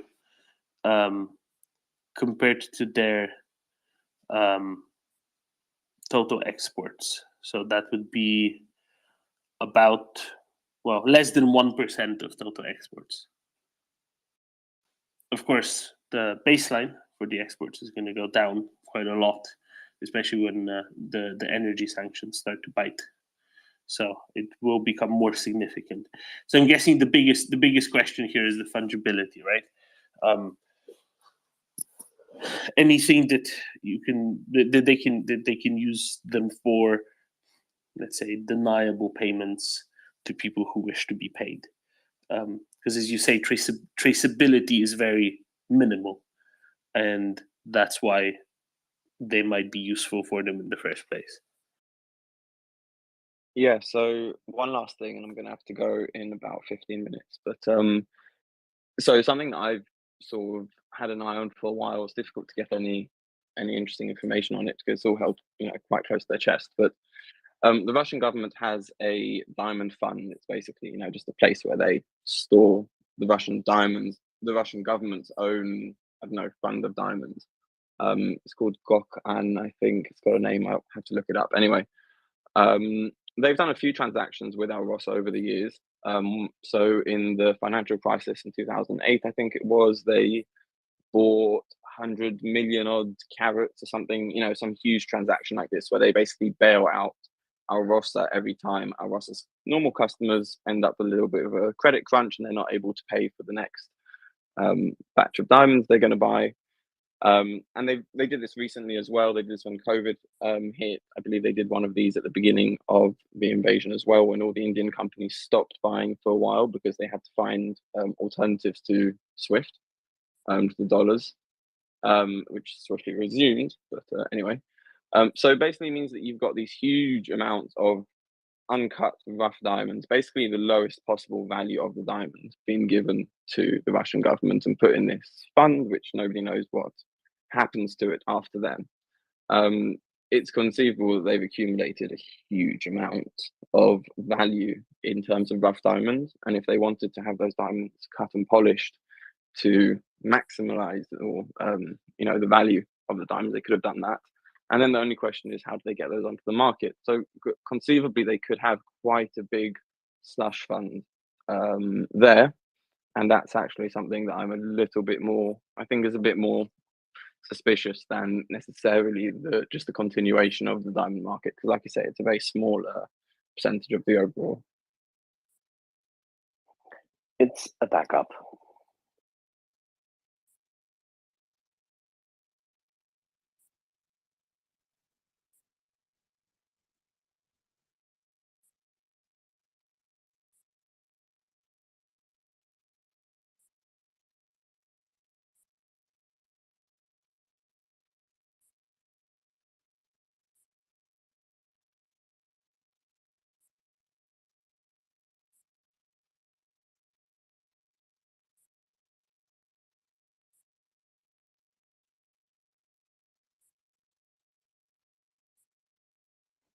Doman, did we carve this to death?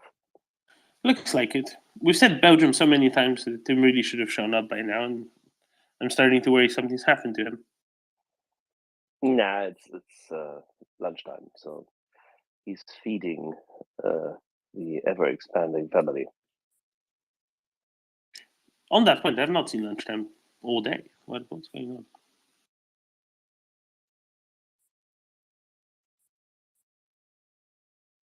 Well, as I've learned, apart from Friday night being pub night, he also yesterday embarked on a session of ladies' night, Saturday night, and fulfilled his hopes and dreams to find another decent pub. So it was like a pub crawl weekend. Maybe that's the reason why lunch is currently deferred to a very belated supper.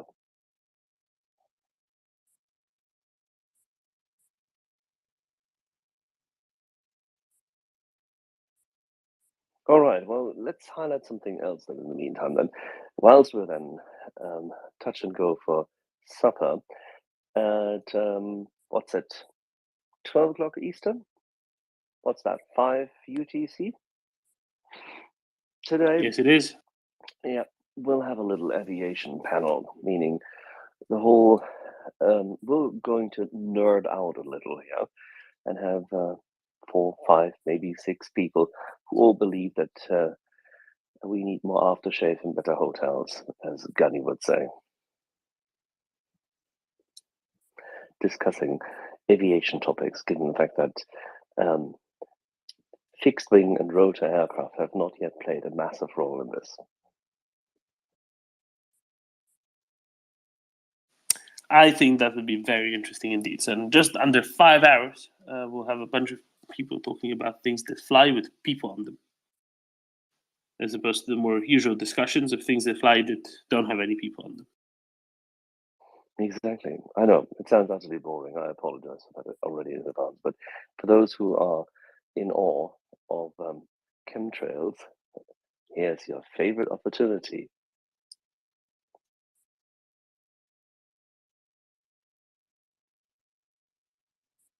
Like you can deride people who think that planes are leaving chemical substances up in the air above the flat Earth all you want, but that doesn't make it any less true.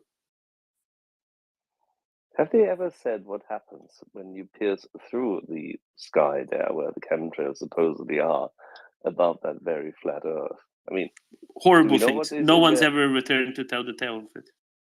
Oh, right. So they live in that Ptolemaic kind of, design of the Earth.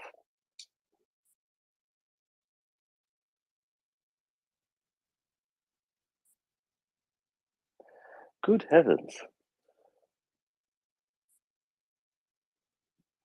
All right, Omen, what else can we do?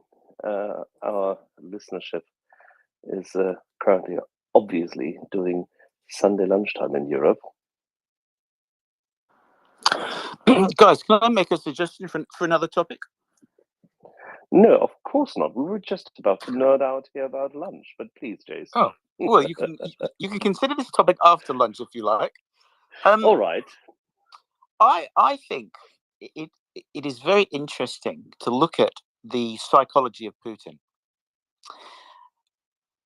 But the psychology of Putin based upon what many people believe, and that is he's very sick.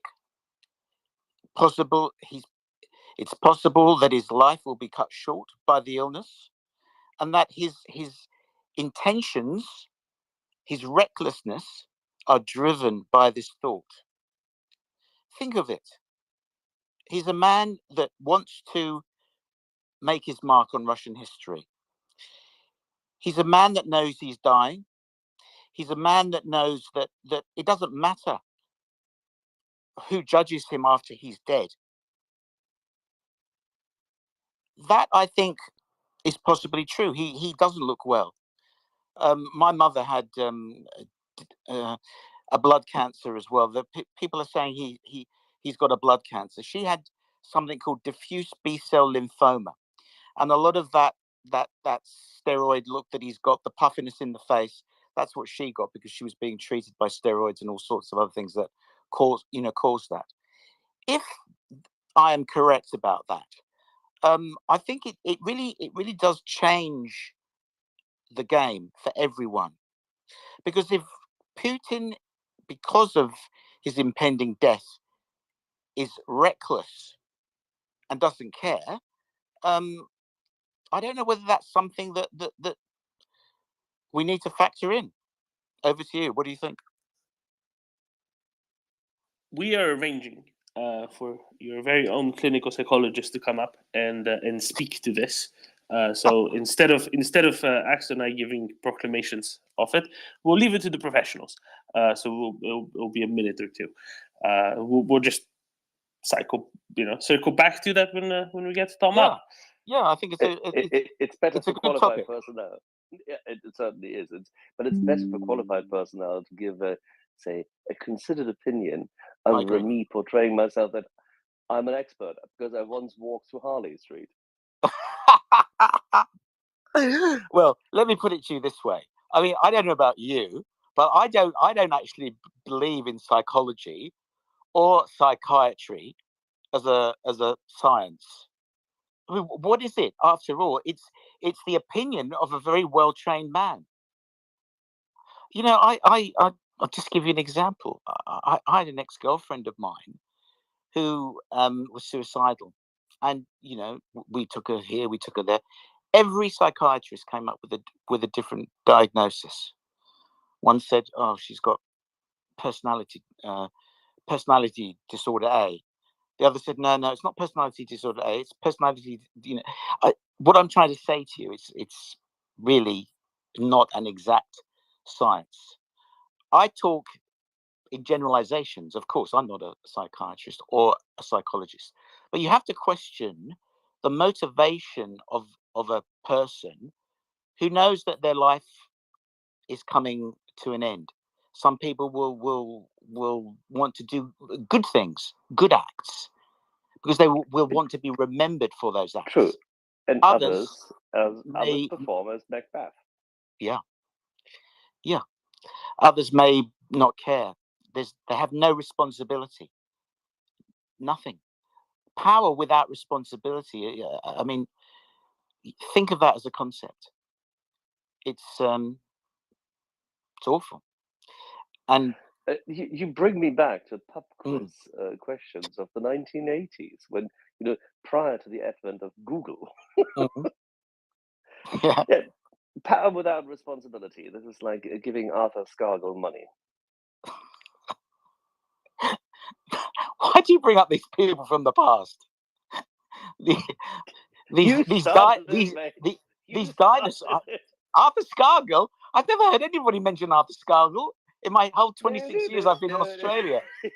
What's the other? How do you know about Arthur Scargill, by the way? I'm old. Oh dear. I mean, anyway, he is fairly widely known. I mean, I'm not as old, and I'm familiar with Arthur Scargill and what he used to do. So, anyway, we do have a Tom rather than to go on about an Arthur. Tom. So Putin, psychopath, etc., etc. Yeah, and any more context than that, or just is Putin psychopathic? I'm happy to do talk again. It's not quite the point that he's psychopathic. The point is that his mental state is leading him to be reckless, more reckless than he's ever been, because he knows it's the end. He wants to make his mark. It's more than the fact that it's not a question of him being psychopathic, although he may well be. I mean, obviously, but it's a question of does his end influence what he's doing now? Power without responsibility, because he will not be here to see the consequences, and he's hoping that he will be remembered as he always wants to be remembered, as a strong, tough man. He did what he had to do for Mother Russia to reunite. That's really the point. Yeah, I mean, there could be something to that, him wanting to make some sort of legacy for himself. But I think the thing with Putin is that people use words like rational or irrational or reckless.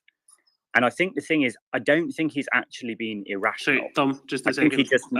Tom, Axel, host connection issues, it says, just by the way. Tom, sorry, carry on. Okay, so if we all get crashed out of the space, you'll restart it as usual. Exactly. Yeah, so, with Putin, people talk about, is he reckless, is he irrational? And firstly, I think when we use words like rational or irrational, the nature of the English language pushes us into false dichotomies where someone can either be completely rational or completely irrational. And firstly, that's not true. We all have a limited extent of rationality and sort of logical behavior where we behave according to an expected outcome. Quite a lot of the time, all of us here in this space act according to our emotions and are not necessarily considering the outcome because, we're angry or afraid or something like that. So when people talk about Putin, is he reckless? Is he irrational? The better question to ask is, to what extent might he be reckless or irrational? And then secondly, to consider that the most likely outcome is that he just completely miscalculated. So if Putin was given accurate information about the invasion of Ukraine and a bunch of generals had sat him down and gone, look, Vlad, if we go in there with 120,000 troops, it's an absolutely massive country. They've been trained by NATO for years. They've got this many javelins. They've got this many NLAWs. We've got intelligence showing that the West will help them to a certain extent. If you do that, it's going to be a complete disaster. If he believed that and then still did his plan, that would be irrational or reckless. But the thing is, I don't think that happened. I think because if anyone disagrees with them, he fires them, puts them under house arrest, or sends them to the gulag or has them killed. I think over many, many years, he's surrounded himself, as dictators throughout history have done, with yes men who tell him exactly what he wants to hear, thus keeping their jobs and their lives and their families out of prison. And so I think what happened is that he was given really, really poor information, and he believed his own propaganda that, you know, Ukraine is run by Nazis, all the Ukrainians long to be ruled by Russia and they'll welcome us with open arms, and we can have this limited military operation and go in and win. If he actually believed that, at that point, he wasn't being reckless or irrational. He was just mistaken. He was just wrong. He just miscalculated. Now, the problem going forward is once he's committed to something like that, he can't just pull out, you know. If he, you know, after when they withdrew from Kyiv in, was it late April? If at that point all of the Russian army had withdrawn from Ukraine, I think there's a very strong possibility that he would have lost power. And when dictators lose power, it ends as it did with Ceausescu or Gaddafi. So he quite rationally doesn't want to lose power and doesn't want to die. So even though from the outside looking in, from any democracy that wouldn't want to commit itself to an absolutely ludicrous war, losing tens of thousands of soldiers, if the alternative for him is death, it's actually quite rational for him to hang on and hope for some kind of semi-draw where he can save face and keep power. And I believe that's his number one motivation at the moment. I believe he quite rationally doesn't want to lose power and die. And so he wants to sort of try and grind Ukraine and the West into some sort of less humiliating stalemate from which he can claim, that's what I wanted all along. Just like later on, he claimed, I only ever wanted to liberate the Donbass and Luhansk regions. And so I don't think it's irrational. Now, I think he's psychopathic. He doesn't care if he starves or kills or freezes tens or hundreds of thousands of Ukrainians or his own people to death. He doesn't care if Russia's economy is ruined as long as he's still in power. It seems irrational, I think, or reckless to those of us that are not psychopathic. But I think from the perspective of a high-functioning psychopath that can anticipate consequences, which is what I believe him to be, it isn't actually reckless, it's just evil. So that's my view in a nutshell, as briefly as I can express it. Thank you, Tom. Thank you very much. It's very good to have you here to speak to this more qualifiedly, and thank you for responding to the clarion call so quickly. David, go ahead. Hi. Yeah, more or less backing up what you're saying there, Dom. But let's say first of all a big caveat that we're kind of in the realms of wild speculation, right, as to what exactly is going on in the Kremlin. That having been said, I think that we sometimes overestimate the degree to which this is all about Putin, and there's a definite history here which has bearing on what could possibly be going on now. So, you know, given the caveat that we are in the realms of some speculation, looking at the history, what Russia has been really good at is creating essentially fairy tales for the serfs to believe in. You know, starting with the Tsar, and this has been a continuous thread all through the communist history as well. And Putin being Putin, he's a product of the machine which was the former Soviet Union, which was the Soviet Union. And in that context, I think it's reasonable to assume there is something akin to the Politburo, which is still operating somehow behind the scenes. And whilst you're right to say that, you know, he he doesn't care or he's psychopathic. It's rather the system that's psychopathic, and he's a product of that system. So yeah, I mean, you know, the phrase Potemkin village originates at the time of Catherine the Great, and it's stuck for a reason. And I don't see any evidence at the moment as to why that particular competence within the Russian administration has diminished. In fact, to the contrary, there are a number of things about this war which seem to indicate that that's rather a strong capability which they're employing very widely. You know, the arrests of the I called them paintballers, but I think it's called airsoft or something like this. That the arrest of the paintballers in Voronezh last week, another example. You know, the KGB or the FSB is there not to stop Ukrainian saboteurs. It's there to catch people who can plausibly be cited as being a reason for problems within Russian society, and to do that as cheaply as possible.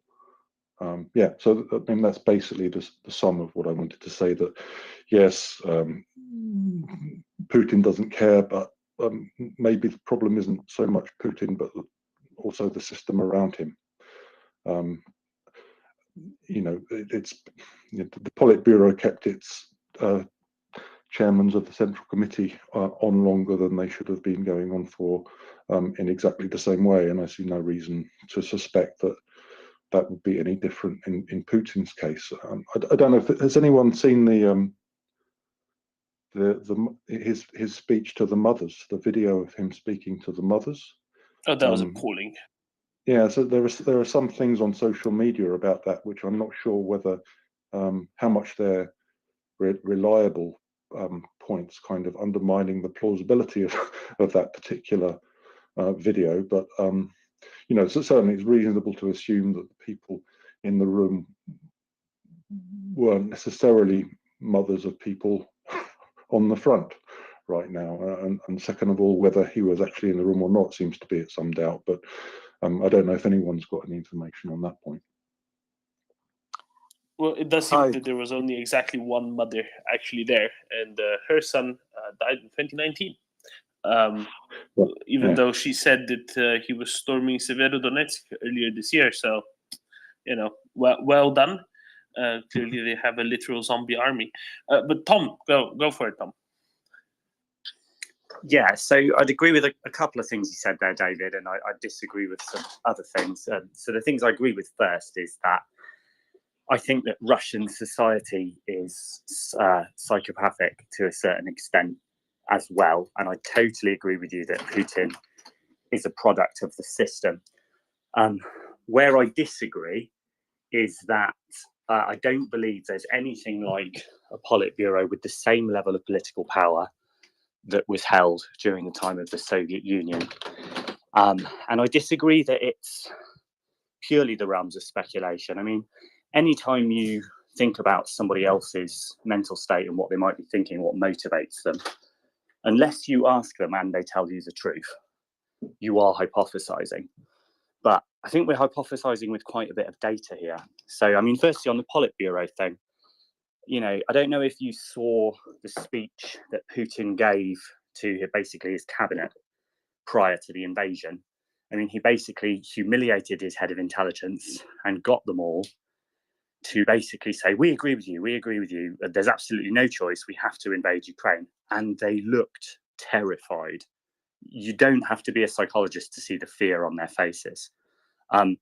No one would say no to him. You know, he's ruling like a czar rather than a president. I don't believe that there's really anyone that can sort of stand up to him and say, no, that's a really bad idea. I think that they fear for their lives. You can see it on their faces. You could see I can't remember the man's name, the head of the intelligence services, basically stumbling over his words. I mean, he was afraid. So I don't really think there's anyone that can say no. And I think on that basis, whilst, yes, the Russian system is quite psychopathic, I think when you've got a dictator with, you know, near absolute power, it is more about the dictator than it is about, say, Joe Biden or Rishi Sunak or any sort of Western president or prime minister. Yeah, because I think so much more power.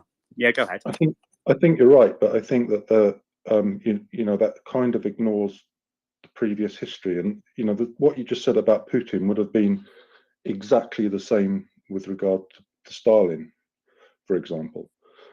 Yet, there was a group of people around him who, if you've seen, Death of Stalin, then there's obviously a comic take on what's going on behind the scenes, but there is a machine behind the scenes, nevertheless, which takes over. And yeah, all I would say is I would caution against the idea that necessarily everything resides in Putin's hands at this point. There's no doubt that he's extremely powerful. I'm just saying it would be kind of strange if he'd been completely successful in making himself as powerful as the Tsar, given history.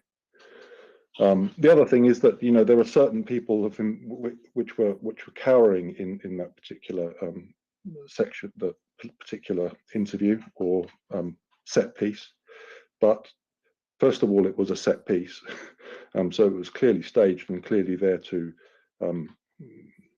get the message over that Putin was all powerful. So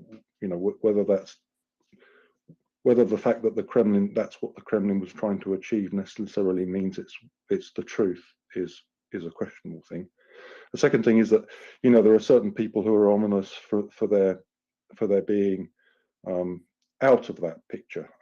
Shoigu being one of them, Patrushev being another one. These two guys seem to be pretty much untouchable. So yeah, I would say that I think the reality is likely to be somewhere between our two positions somehow.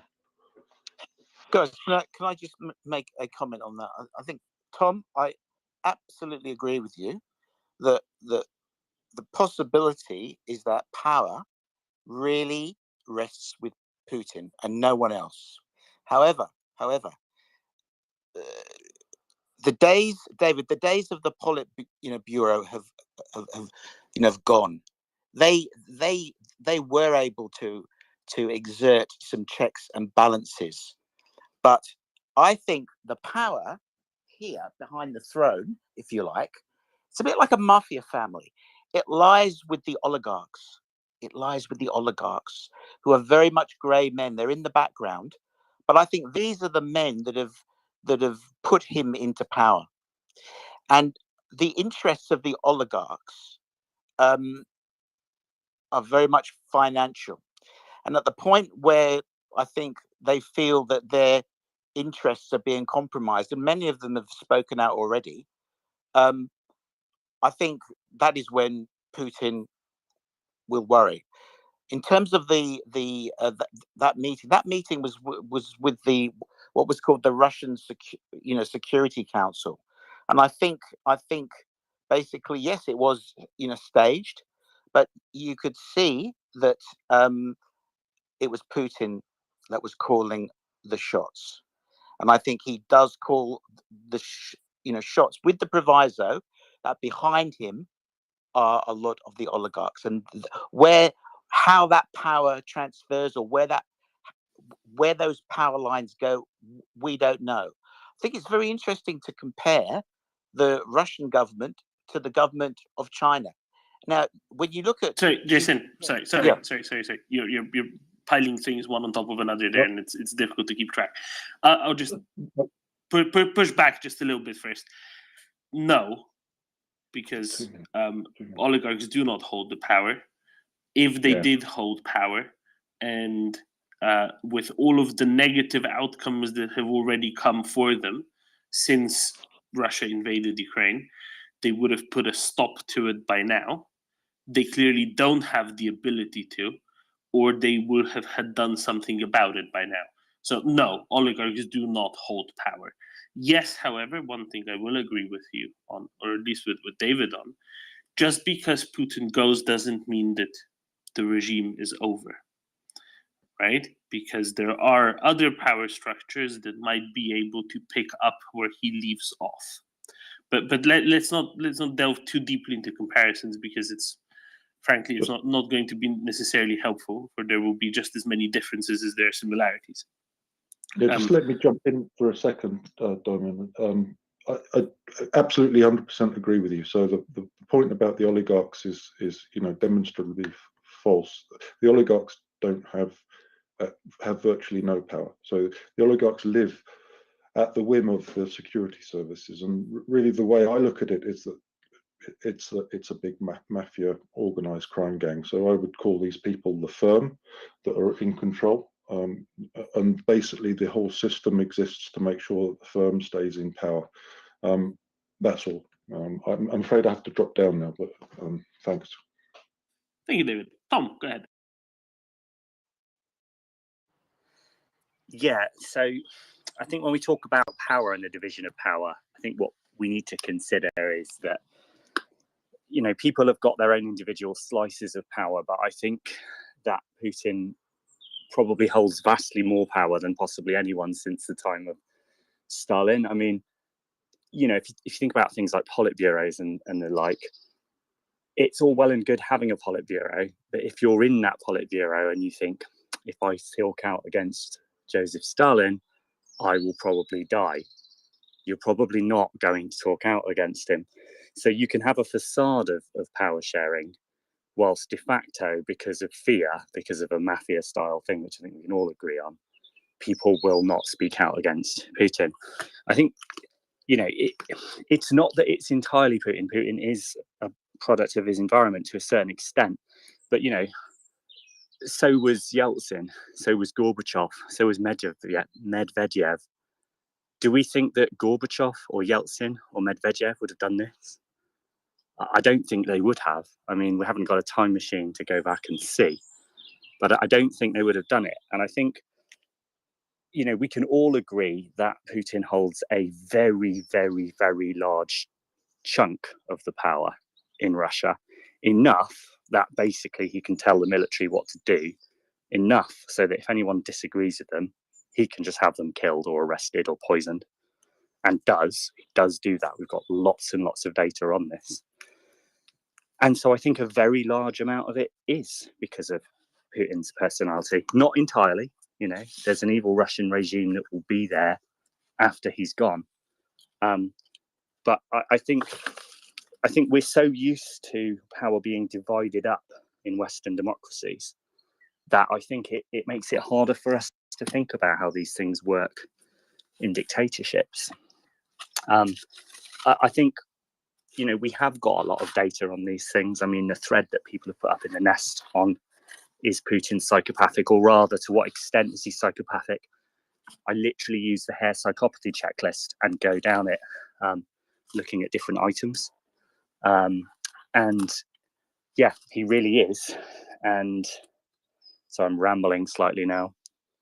But my point is that the actions of one individual, when that individual is a psychopathic dictator with a massive chunk of power, matter vastly, vastly more than they do in other systems, and we shouldn't underestimate it. Well said, Tom. Thank you. Tom, can we turn to psychology of some more ordinary people, perhaps? There was something quite interesting that came out. The Georgian Legion reporting that they've been employing Russian mobics, a sort of forward artillery direction, and specifically that the mobics have been giving Georgian Legion, probably other Ukrainian units, the coordinates of where the Zagrad Otriady, the barrier troops, be they regular Russian army or Kadyrovites are, or rather where their command is, back far behind the lines, and that allowing Ukrainians, giving Ukrainians intelligence of where to direct fires. At one level, this isn't really a surprise, having seen just what conditions these mobics are in. But do you see something of a departure here of the previous behavior of the previous batches of Russians that were sent into the field in these mobics now, who are clearly realizing that the people pointing guns at their backs are the ones that they need to get rid of. Yeah, it's interesting, isn't it? It's yet more evidence that the sort of true Russian culture is an idea of every man for himself. I think whilst people pay lip service to this, loyalty to the country and to the president and everything, what it really comes down to is that they don't want to die. They want to be fed, they want to be warm, they want to be safe. And if they have to sell the diesel from their tank to do that, they will. If they have to sell coordinates of where their officers are to do that, then they will. One of the things that I've sort of wondered about Russia recently is because it used to be communist, and because it used to have this ideal of the idea of it's not about the individual, it's about everyone pulling together and helping out everyone else. Oh, hang on. I've got to check on the dog. Sorry. No worries, Tom. Let's go to Jörn, and we'll go back to Tom, and Tom's figured out the dog. Jörn, go ahead.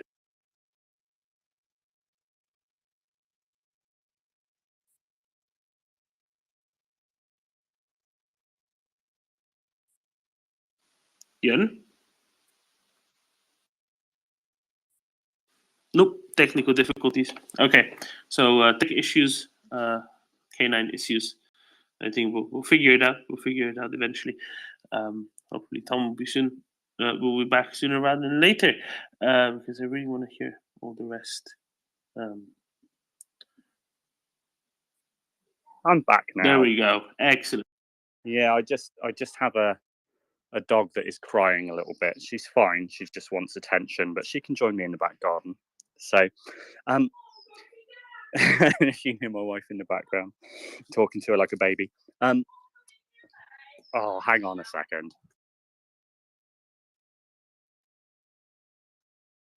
I have it in good authority that in Tom's case, it is not a poodle. Instead, if I remember correctly, a bulldog. French bulldog, maybe? Seems a little bit inappropriate in Britain nowadays, but hey.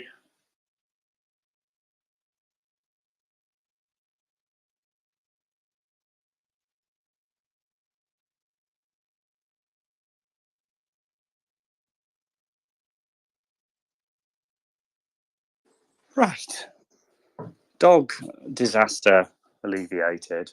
She's just sat in her dog bed sulking now.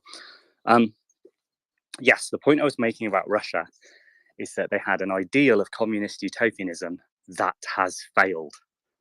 And so the problem is now they're left with a system where everything is corrupt, everyone appears to be out for themselves.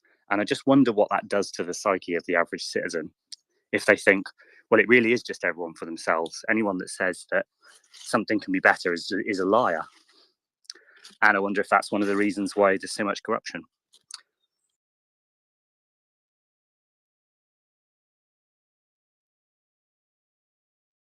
Interesting.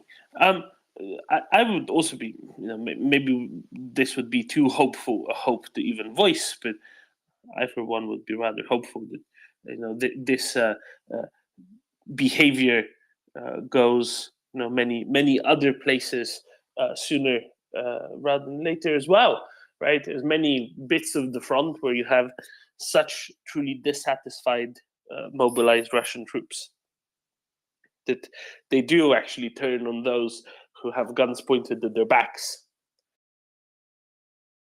See, I suspect they will on a sort of one-by-one basis, but I don't think that the Russian soldiers will unite against their oppressors, because I just don't think they think that they can trust one another.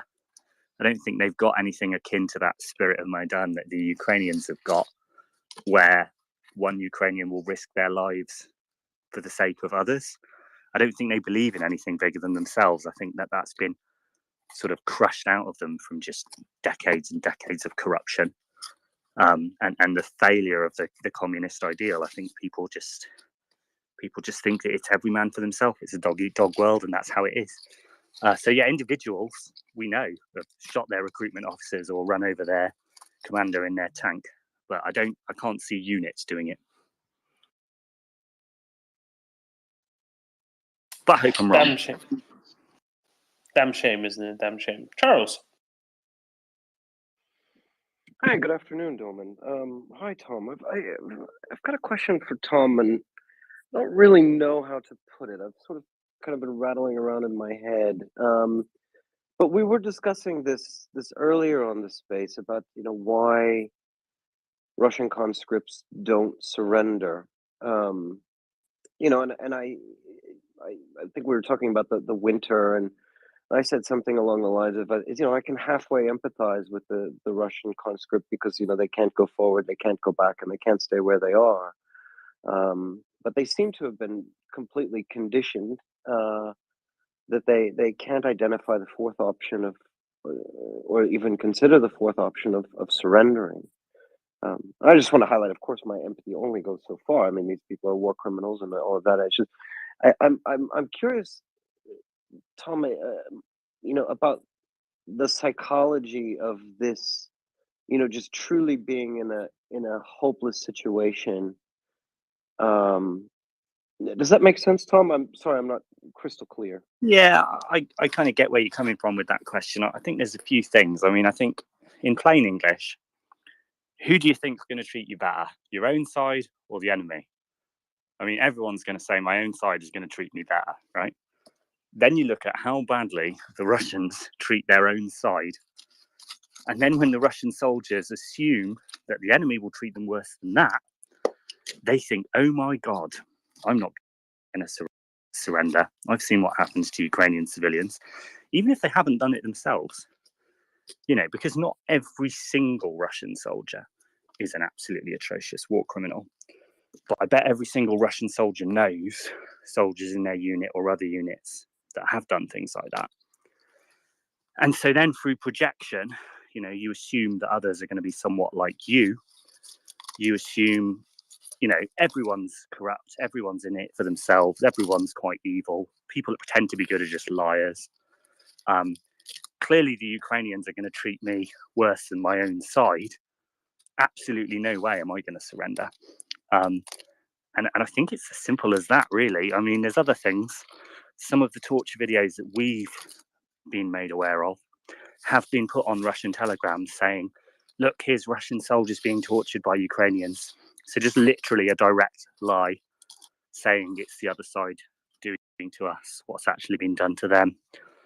So I think they're probably terrified to surrender for the most part. And unless they think imminent death is coming, literally a bullet to the head very soon, they'd rather sort of hang on and somehow hope that they'll survive. That's the simplest explanation I can give.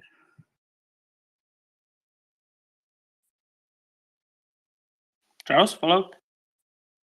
Yeah, no, that's really fascinating. Yeah, this idea. I mean, I hadn't known about the that they were using their own torture videos and simply changing. That's amazing. But this idea of projection, that if they have seen such crimes on their side of the line, that they would project that, well, the other side must do worse. That is really fascinating. It makes a lot of sense. I kind of have a follow-up around conditioning, because and again, I'm really sorry that this is not crystal clear, but I'm trying to understand the psychology for the soldier of how they can continue on while seeing such amazing casualties on their side.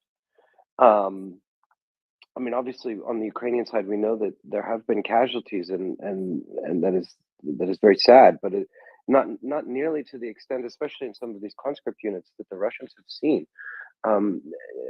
Just literally obliterated. Of course, this is not the first time that these kinds of things have happened in history. Through warfare, this has happened repeatedly, even in the 20th century. And so I sort of play within my mind, does the myth making and the mythology that the Russians have put around the Great War and kind of the self lie that they've told themselves about the mass casualties that they took in that conflict, does that play a role in the conditioning, or am I completely off base? What allows them to withstand, despite the fact casualty rate in a unit might be 75%? Yeah, I mean, I suppose one thing to think about is that the information bubble that we're seeing is not the information bubble that the Russian soldiers are seeing or that the Russian people are seeing. You know, we're seeing every day updates from the Ukrainians saying another 400 Russian soldiers are dead, and it's what, 85,000, 86,000 now. The Russians won't be seeing that. And so there are things called availability heuristics and representative heuristics, if you want to look them up, which basically mean that whatever information you've got, you assume that's how the whole world is. So if the only information you have, literally the only information you have, is that, yeah, we've lost 8,000 soldiers, you assume that your own side is lying and that maybe 20,000 soldiers have died. You don't realize that it's actually 80,000. And if everything you're told is that the West are liars, I mean, look, the Russians aren't stupid. The Russians know that their own side and their own news lies to them. The problem is they assume, again through projection, again through availability heuristics, that the West is just as bad, that your enemies are going to lie to you even more than your own side does. So when the West actually tells them the truth, they think it's a lie. And because of that, they don't believe anything. It's not so much that they believe every single piece of Russian propaganda. They know they're being lied to. It's that they won't believe the truth when it's staring them in the face. And for that reason, they probably think they've got a much better chance than they have, until they actually get there and realize that, you know, their kit has been stolen by other officers. You know, they're dumped with like little or no food right in the front line and having the hell shelled out of them. At that point, they suddenly start to realize it's far, far worse than it was. But they didn't realize that at the time they were mobilized, you know, 2,000 miles away. Yeah, that totally makes sense. I guess I was really meaning the guys who are already there. I mean, I think that, you know, regardless of what information media and they had prior to, I mean, when they get there, I mean, they're stepping over the corpses. You know, they're walking past the you know, the sick and the ill and the lame. Yeah, so they can see that with their own eyes. They can see. You know, when we've seen letters, you know, for example, Pavlivka being a great example. There was another letter recently. They can see how many of the guys who they came with have been lost. I just don't know if that's interesting to me that they don't, not necessarily give up. Maybe they already, maybe I'm using the wrong term here, but maybe they just are reaching a point of sort of ambivalence of, you know, this kind of cliche thing you may see in some movies. You realize that you're already dead. I don't know. Is that real, Tom? Or Yeah, I think learned helplessness is a better term than ambivalence. So learned helplessness is a model for depression, and it's done from really quite cruel animal experiments done on rats. I would never do this sort of experiment myself, but it's worth knowing about. So one of the things you can do is you can get a rat, you can put it in a maze to go and find a piece of cheese, and that's fine. You can put a rat in a water maze where it has to swim to get the cheese and it has to work its way out of the maze. And you can put it in two sorts of mazes. You can put it in a maze that is possible to escape from and a maze that is impossible to escape from, often because the current is too strong. It simply can't swim to the other end of the passageway. And one of the things that they'll find is if they take a rat that has escaped from a maze before and they put it in a new water maze, it will carry on swimming. It will carry on swimming. It will keep trying for freedom, right? If you take a rat that has been in an impossible to escape water maze and swam and swam and swam until the point where it couldn't swim anymore and gave up and nearly drowned, and you scoop it out, you let it rest for a day, so it's not exhausted, it's slept, it's eaten. You then put it into a possible to escape from water maze and it doesn't even try. It gives up really, really quickly. And they talk about this as being learned helplessness and a model of depression. If you put people in impossible to escape from situations, eventually they basically stop fighting for their freedom because they don't believe it's possible, irrespective of whether it actually is possible. They don't try even when they possibly could succeed. And I think this is one of the things that we maybe forget in the West, because we're lucky enough to be born in a country where often not us, normally our ancestors fought for our freedom, whether we're in Britain, America, France, anywhere. We take it for granted that it is possible because it was. I think if you've been born into a system where you've always been some sort of slave, you know, whether it was a sort of Russian peasant or a Soviet worker or, you know, someone exploited by oligarchs, where democracy has always been a sham, where if you speak up against the government, you'll go to prison, you'll get tortured. After a while, people give up. They get that learned helplessness. And I think that's what's difficult for us to understand, because, you know, could you imagine trying to mobilize 300,000 Americans against their will? You know, they'd fight. They would fight. At least some of them would. You know, some would run away to Canada, but some would fight because, you know, you believe in your freedom, as do we. But I think the Russians have had that crushed out of them. And I think learned helplessness is a good way of understanding that. Thanks a lot, Tom. Maybe just a follow-up, a slightly different topic, because I haven't seen you on the space for a while. We've just been offset. You know, several weeks ago, we were talking, I think, with Colonel Spencer regarding PTSD.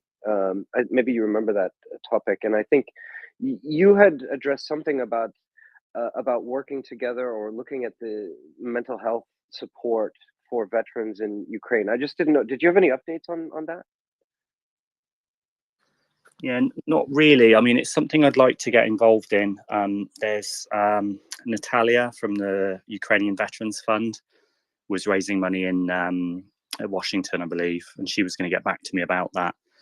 The problem I've got as an English-speaking psychologist and someone that isn't a PTSD specialist either, by the way, is I can't directly do that work. You know, to do psychology work, you've got to speak the language. You know, the second thing is there will be a bunch of really, really good psychologists in Ukraine. They've got a highly educated population. I've no doubt they've got some good psychologists. I have been told by Ukrainians that because of the Soviet era, when psychiatry was abused as another method of control and coercion, that there's a bit more stigma about mental health than perhaps there is in, say, Western Europe. But the main problem I've got is that it's not something that I can organise. So the idea I had was that I don't think Western psychologists are necessarily going to be better at this than Ukrainian psychologists. But just as Ukrainian soldiers are basically some of the best in the world right now, they still benefit from being trained by Western military. So the British Army is training a lot of fresh Ukrainian soldiers because they need more. So the idea I had was, could Western psychologists and psychotherapists, through translators, you know, like our good friend Verlaine, provide training to the sort of the next generation of Ukrainian therapists and psychologists, because there's going to be overwhelming need to help people heal from the trauma of this conflict. The problem is it's not something I can organise. I don't speak Ukrainian. I don't have any links in Ukrainian universities. There's quite a few people who'd like to do something, but it sort of needs a Ukrainian person to really take the bull by the horns and go, yes, we'll arrange this lecture. You know, you arrange some people, Tom, and come and talk to us. You know, either fly out to Kyiv or Lviv or wherever, or do it via the internet. I don't mind. I'm happy to do something, but I'm not capable of organising it, if that makes sense. Yeah, totally, Tom. I completely understand. Yeah, no. I remember that idea that you were talking about back then. I just wasn't sure if it had sprouted anything yet. So, well, I hope so. I hope it will work out. I hope something will come up, and I'm sure something will come from the Ukrainian side if it isn't already being discussed. And, yeah, thanks a lot. Yeah, no problem. I've got a list of potential volunteers that I'm compiling. So yeah, I'll chase it up. It might be something that happens later.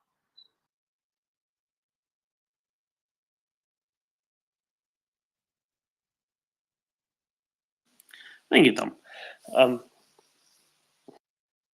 think it's really fascinating to see, great work, obviously, but or it would be at the very least. But I think it's really fascinating to see just how big the changes can be that are being made. Hi, Hello, Poppy. sir. If you want to mute your mic and put your hand up, just like Ben is doing over there, that'd be very nice of you. It's very fascinating to see just how much Sorry, the psychology and the behavior can change. Yeah, okay. If you don't want to play nice, then you can figure it out elsewhere. Where did Ben go now? Ben, come back. You can see, Tom, just how much it can change, right? How much the behavior can change if and when the circumstances around them change sufficiently that the survival instinct kind of kicks in. I will say I'm still kind of fascinated by just how much tolerance there seems to be and had been for so long for those that are sending them out into the front to do these mass attacks that Charles has been describing, again and again and again over no man's land that looks like something from a First World War book. Tom, you've seen undoubtedly the pictures of how the landscape around Bakhmut looks like now, completely destroyed, with just remnants of trees still sticking up into the sky, having been blown apart by artillery shells. What does that do to people? What does that do to someone looking at that, being sent there? Their first the first visual of the front maybe being that seemingly apocalyptic landscape. I mean, honestly, I don't actually know, as in I've never spoken to a surviving veteran of, say, the First World War or of the I don't actually know. I mean, I should imagine it would be absolutely devastating. They're not going to show pictures like that on a recruitment poster, are they? They're either going to have believed or wanted to believe that this is some great thing that they can do for their country, or they were too scared and didn't want to go to prison or risk running. And you get there and you see the reality of war, which is that war is hell. And a completely ridiculous war. I mean, a sort of First World War entrenched massed infantry charge is something like an inescapable water maze, really, isn't it? It's one thing if you've got artillery, if you've got tanks, if you've got sophisticated weapons. But if it's you and your mates being told to go over the top and you're just going to be shot at by machine guns and shot at by artillery, basically haven't got a hope in hell, really. And that must be psychologically devastating. But I've not actually spoken to anyone that's been through it, so I can't tell you for sure. I'm just speculating.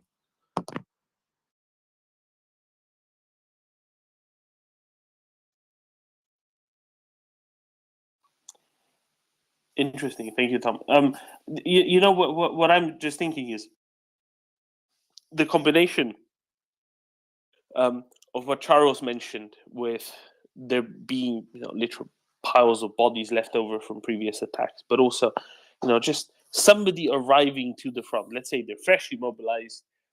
They get 2 weeks of some minimal excuse for training, and then they're being pushed there. Where all you see are these spikes that remain of trees and nothing else. How is anyone supposed to have, let's say, a high morale just seeing that? How is anyone supposed to be able to kind of look at that and think, yeah, this looks good. Think we're going to win. Think this is going to go just swimmingly. Yeah, I mean, I don't think anyone is. I think in the Bakhmut region, what we hear about is Wagner prisoner conscripts, and they literally being shot if they don't push forwards. So probably the most sensible strategy to try and survive that is to pretend to attack and then crawl back saying, oh, everyone else got killed, I'm the only survivor, when you just hid in a hole somewhere. And then probably having to do it again the next day. Because fleeing back towards your own side is probably instant death from someone else in Wagner just shooting you. And we know they'll kill their own people. They televised killing one of their own, a prisoner conscript, in fact. In the Svatova area, I mean, I've heard about regular Mobics who've refused to fight because half of their unit has died, you know, just under shelling, completely unwinnable situation, with no artillery to respond with, refusing to fight, and then they get imprisoned in small basements and not fed for days and days. So, you know, it's a sort of a certain slow death or a slight chance of survival. I mean, again, it seems like an inescapable water maze. It's not completely inescapable. You know, if all of those people as one rose up against the government, they could win. It's like when you look at Iran. If there's a policeman trying to beat up one person, he can beat up one person. He's got riot gear, he's got a truncheon, he's got a taser.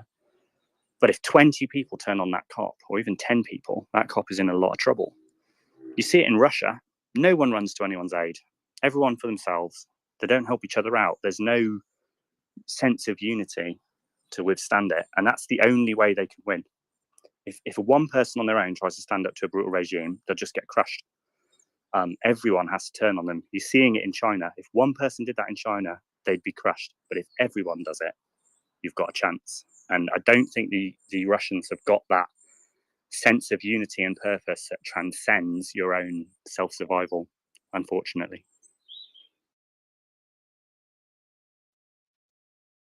Charles.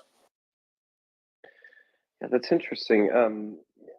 Yeah, so my experience in combat does not even compare to what I see in Bakhmut or to anything like what a Russian conscript or even a Ukrainian soldier must be going through at this point. But there was one emotion that I felt, one belief that many of us had, which maybe I can mention here, and Tom, you can maybe talk about if that's relevant or not. And that is, I'll just speak for myself. I had the belief that if I was smart and if I was good in soldiering, and that if I was smart, basically, that I was going to be fine. That there was not loudly spoken, but that those who had been killed and wounded had somehow missed something or done something wrong or didn't read the signs correctly or so on, which that if I did that, I would be safe. Now, clearly that wasn't the case. It certainly wasn't the case when taking indirect fire, when taking artillery, rocket, or we didn't take artillery fire, but mortar or rocket fire. That was indiscriminate, but still that belief held all the way through the entire time the 3 years that I was in Iraq. Is that even relevant to this conflict? Yeah, I mean, that's a belief that I would say is an extremely useful belief to have for morale. As you recognized yourself, it's not entirely true, but it's very useful to have that belief, because if you have the belief of, I could just die at any time for any reason, there's nothing I can do about it, it's totally out of my control, that is a recipe for, well, anxiety and depression to start off with, but, you know, low morale in military terms. So I think, yeah, having that belief, and that belief being true to a certain extent, you know, having an organized and powerful enough military that you're not certain to die at any time for any reason helps. But either way, that is a useful belief to have, even if it's not entirely true. Yeah, but somehow I suspect that, especially on the Russian side, where there is no training, where there is no unit cohesion, where there is not even the foundation amongst the society, as you mentioned, of community and helping one another and looking out for one another. This every man for themselves, which I couldn't agree more with. For someone to even have that belief probably wouldn't even happen under those conditions.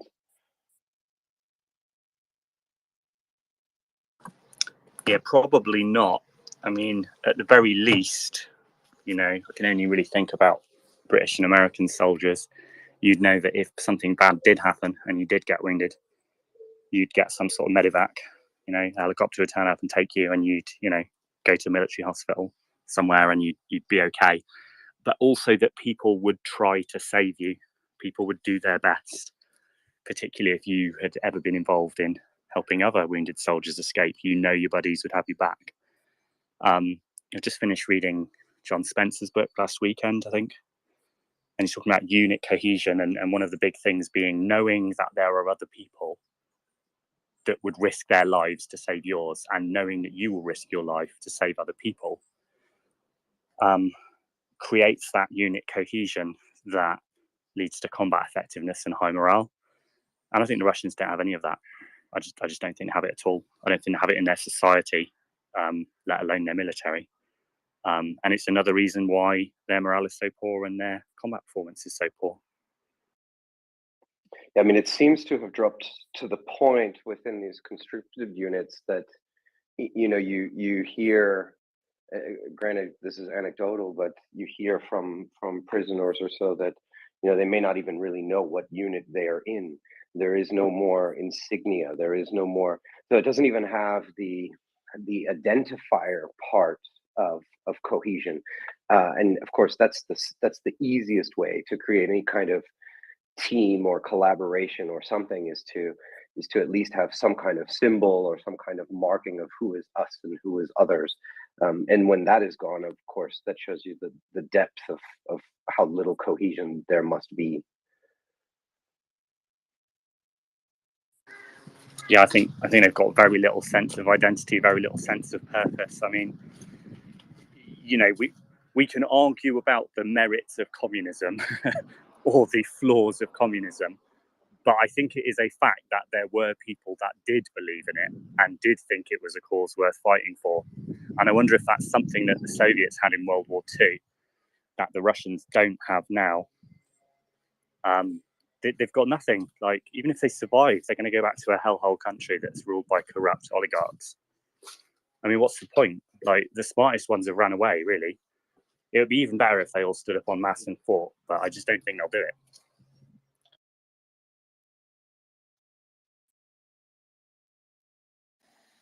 Tom, I've got a couple of questions for you from Ben, who's otherwise occupied with family issues. And his first question is, you know, how much of an evolution you've seen in terms of, say, brutalization over the course of the 9 months by the Russians? Have you seen any sort of changes in what gets reported, or has it been, you know, much of the same? What, in terms of, are they becoming more brutal? Are they doing more war crimes? Is that what you mean? I think so, but maybe not even just within that. Maybe even more aimed at, let's say, their fellow soldiers, perhaps. So not just with respect to civilians. Yeah, I mean, I think that, you know, we've had people in this space who were, I don't recall if they were former Soviet or former Russian soldiers, talking about Dedovshchina, talking about daily beatings. You know, we've heard tales of conscripts being raped by other soldiers. I think what the Russian military does well, from a completely psychopathic perspective, is dehumanizing people and producing people that can do monstrous things and kill other humans. It's not an easy thing to do, to get people to kill. There's another book by Lieutenant Grossman called On Killing, which I've not read yet. It's another one recommended to me by John Spencer, on just how difficult it is to get people to kill. And just literally things like having human-shaped targets on firing ranges rather than bullseye-type targets makes it easier for people to pull the trigger toward a real human being. And I think that's one thing the Russians do quite well. They produce soldiers that can kill. We know that. I think what they completely fail to do in doing that is produce any kind of decent unit cohesion, because, you know, are you going to try and save someone that used to beat the shit out of you when you were a conscript?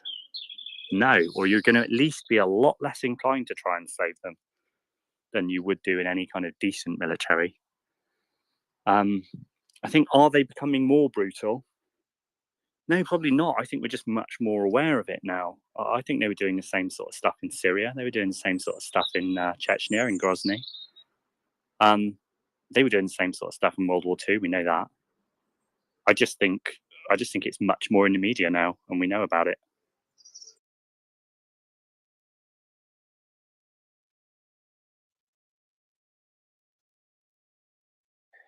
Maybe Doman, just to follow up on that, Tom.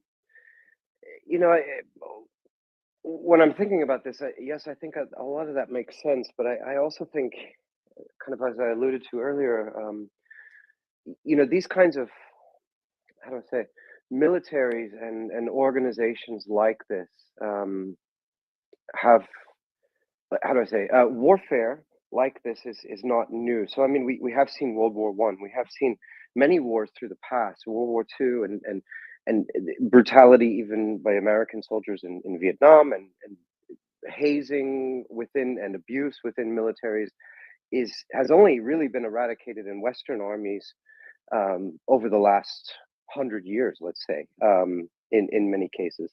So some of this just feels. I'm wondering if we've looking at this with the right historical perspective. Sometimes it's a positive sign, and of course we can look at ourselves and say, okay, we have evolved beyond that. But I wonder if there's still within their culture and within their military culture, if this is still treated normal. This abuse to conscripts, maybe earning your blood wings that you've made it into the force. Does that? Am I off base here, Tom? Or no, I think if we know about the history of warfare, even to the limited extent that I do, I think these are things that all sorts of militaries used to do all the time. I think that to a certain extent, as our societies have evolved and our militaries have evolved, we have put mechanisms and cultures in place to stop it from happening. That's not to say it never happens, but it doesn't happen anything like as often as it used to.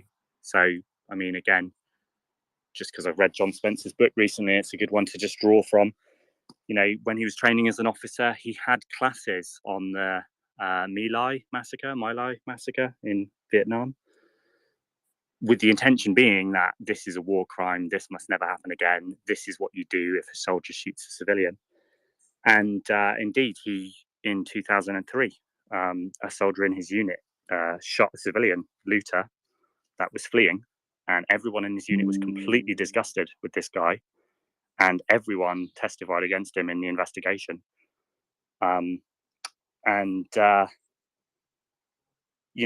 That's as a result of deciding this is wrong, we must not do this, we must be better than this. And that's what distinguishes us from Russia.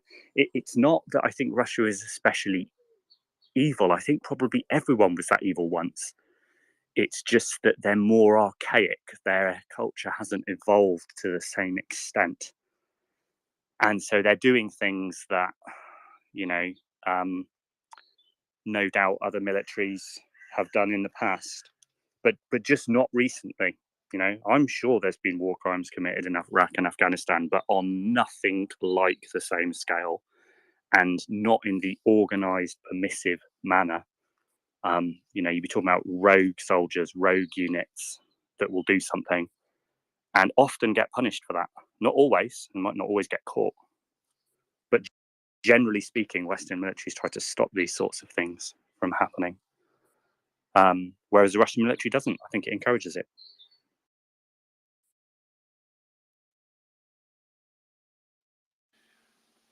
Thank you, Tom. Ben also notes, I'll just continue on with this one before we go to Chris. Hi, Chris. That he was listening to John Spencer's interview with Koza Gandhi, where Koza Gandhi apparently said that his captors were generally okay blokes, a shove here and there, but nothing too dramatic, was even offered cigarettes. The torture that he was exposed to only happened once he was handed over to the MGB, which apparently is what the KGB branch that operates within what the Russians call the Donetsk People's Republic, but is really, just an agency of the FSB and some other intelligence and mafia services of the. I guess, yeah, maybe that's where the M comes from. Only then the torture started. So what Ben is wondering, do you reckon that the foreigner that was captured now, a foreign, say, international leader volunteer, would be treated as well, even initially, as Koza Gandhi was, and as well as a weird term to use, but would you expect them to be treated even worse now than then? Yeah, I mean, I think it's hard to say, but I think one thing we need to be aware of when we're thinking about groups that are not our own group is a thing called out-group homogeneity bias. And in plain English, this is the idea that they're all the same. And it's a very easy trap to fall into. It explains a lot of stereotypes and racism. If the only experience you've ever had with a certain racial group was being mugged, that is how people become racist. That is one of the ways. Doesn't justify it, doesn't make it a correct belief, but it is one of the ways that it happens. And, given that none of us are in the Russian military, we see these atrocities. It's very easy to assume they're all the same. They're all just as bad as each other. They're all doing this. And I don't think that's the case. I think some of them are absolute monsters. I think some of them are reluctant monsters. I think some of them watch and laugh but wouldn't do it themselves. And I think some of them look away. And I think some of them are absolutely disgusted and horrified by it. But we don't know. We don't know the extent of the percentages of where people lie on that spectrum. I think there's going to be some Russian soldiers who are going to be traumatized by what they've seen other Russian soldiers do. And are going to go to their graves thinking that was awful. Maybe regrets. Maybe some of them are going to think I should have stopped that and I didn't. Maybe some of them have. We don't know. But yeah, whilst we know it's true that there's an awful amount of brutality happening, I think there's a range of brutality. I would imagine that hardened Wagner veterans are probably more brutal than your average Mobic, for example. I don't think that's an unreasonable hypothesis. To what extent they're becoming more brutal, I don't know. I'm not even sure I know how to answer that question. Hey, I don't know either. I don't know either. Chris, go ahead.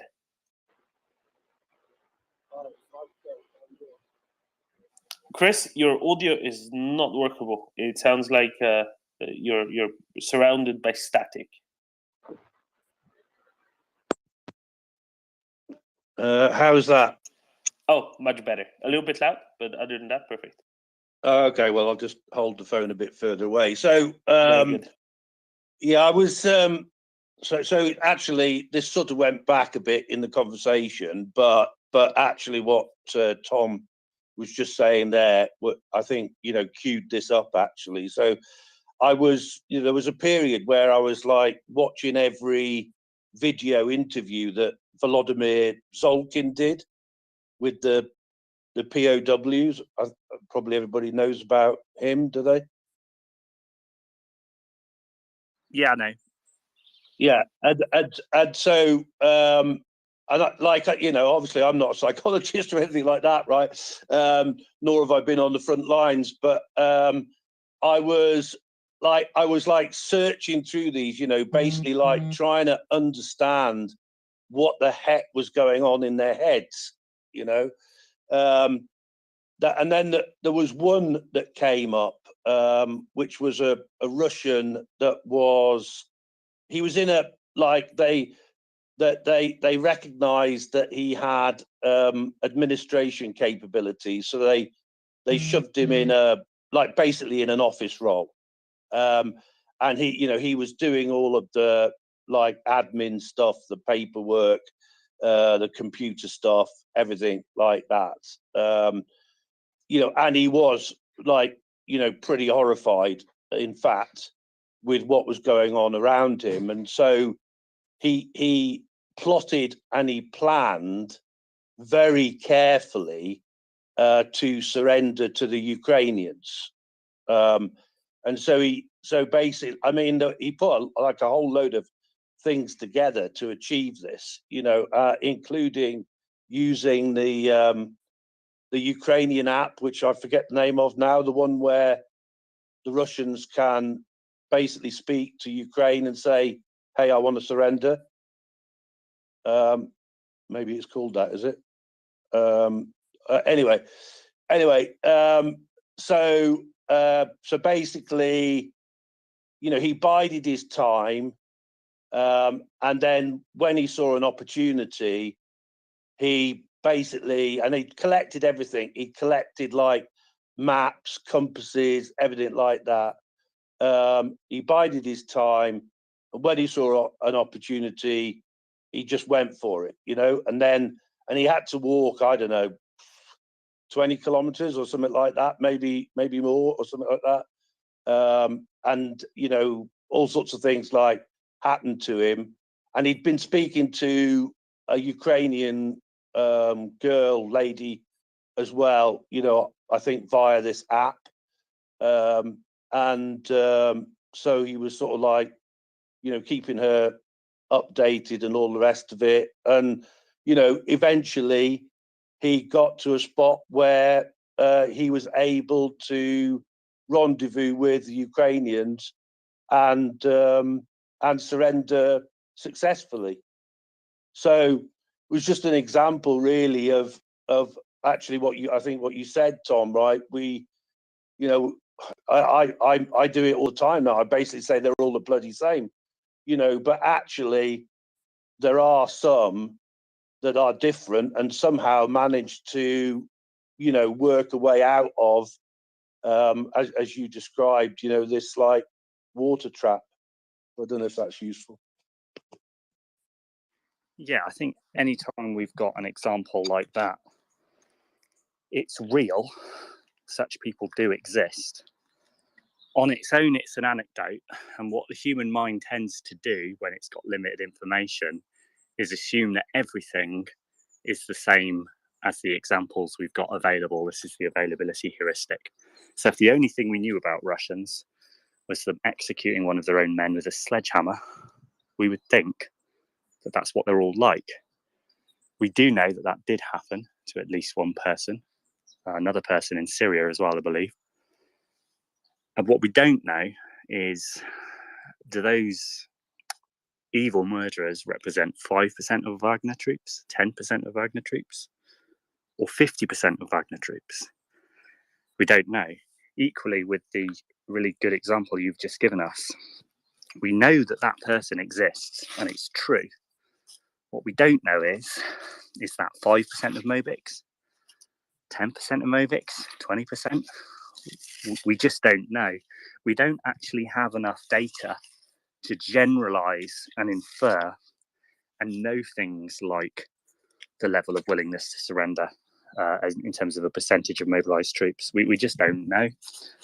And I think it's good that we can remember that so that we don't fall victim to our own cognitive biases of overgeneralizing and assuming that they're all the same. So it's a worthwhile thing to do. Chaps, I need to pressure wash my back garden because it looks horrendous. So I'm going to go. I'll talk to you guys later. I was worried for a second there you were going to say pressure wash your dog. And I thought that'd be quite unpleasant. Nah, she'll just have a shower. She's a good girl. But I need to pressure wash the garden in part because of my dog. Anyway, see you later, guys. Thank you, Tom.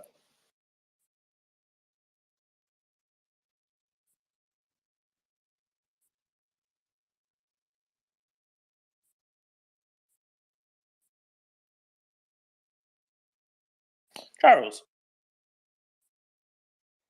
Yeah, I did have a topic to bring up, just to follow up on some of the talks we've been having about winter warfare, and I see a few of our Finnish friends down in the listener group. And what we've been, one of the things we were talking about was not just, of course, the cold and all of that, but how this is going to then lead to disease. yeah, and so there was a report in the Russian media of a massive unknown respiratory illness breakout at a Russian training center. Don't know if it's COVID, whether it doesn't really matter what it is. It's a result of the conditions that they're living in. But I think we'll continue to see more of these types of things. Perhaps not as widely reported as this one. It's coming from a Russian training facility near Yekaterinburg. Obviously, I don't think we will get indication from the people at the front, but yeah, it's beginning. I think these disease outbreaks are not especially new, but I think they're going to be more and more common over the next several months. So that's a good sign. Not only is it the cold, but it's also the cold plus the Russian system of how they treat their soldiers and the hygiene and the well-being that they provide for their soldiers, which is nothing. Some of them will maybe not even make it to the front before they are some kind of casualty. Oh, for sure, right? All of those mobilized but not conscripted yet, I guess they're called, that are waiting in various forests around Russia, on the outskirts of cities, trying to brave the winter while waiting to be put into their 2 weeks training. And they're not going to be in a good shape either. Charles, I have a question for you from your discussion earlier with Tom. What kind of psychological, and for some reason I forgot to raise it back then, what kind of a psychological preparation did you go through before you went out in Iraq? Like, what did they tell you? What kind of instruction did you go through of what to expect that made you more able to go out into the field? Yeah, that's a tough question to answer, because I mean it's just baked in, from the very first moment that you are on the bus to the reception center, and entering the military. And the reception center, I mean, this is just the point at which they shave your head and they stick you with a bunch of needles to give you every possible vaccination, because they just don't even care what you may or may not have before. They're just going to give you the whole thing. And it starts there. And then everything, what to expect. So I will say, I will say actually not much, other than the training that you get under the most real world conditions that the training environment can produce. So when I first entered Iraq, I was in Kuwait, and I had left basic training. I had completed basic training in February 2003, and the invasion started at the end of March. So within 3 weeks of being in basic training, I was at the Iraqi border in Kuwait, ready to go. And nothing really prepared me for the MLRS, for the self-propelled artillery, and there was nothing that really prepared me for that. When we hit the Euphrates River and fought the Republican Guard, now I was an engineer unit, so I was never, at that point, I was never in the position to fire my rifle or anything like that. We did have at some point during that march to Baghdad, we were still getting the Stars and Stripes news. I can remember this quite clearly. We received a Stars and Stripes news that said that experts were expecting 20,000 dead in the attack on Iraq, because Iraq was certainly going to use chemical weapons. We were wearing chemical suits. We were practicing putting on our gas masks all the time. When we hit the Euphrates River, that was when we thought they would attack. We did have a gas alarm that night. Everybody was quite frightened, running around. And when we crossed the river, that was when we did battlefield cleanup, and that was when I experienced massive amounts of gore and dead and all of those things. Nothing had prepared me for that. So it was a really, really big wake-up call. But the the hardening process of basic training and advanced individual training. Training under real world conditions had put certain things into muscle memory, so that even though I was under sensory overload with noises and smells and sights and all of that, the muscle memory was still there to do my job. So, and I can remember being then in Iraq the second time when we were getting hit by lots of IEDs, and we would have the new guys come in, and there was really no way that we could really prepare them for that. It was very difficult. But after they had survived their first hit, they were ready to go. Does that make sense? Yeah, it does. And actually, this is really interesting. So what were you told immediately before you went in the first time? Like, what were you given sort of like a picture with words of what to expect? When it came to how it's going to look like, how the landscape is going to look like. What to kind of look out for. I can't really describe it a whole lot better, but almost like a like a Google Street View walkthrough, but maybe not in pictures, instead with words.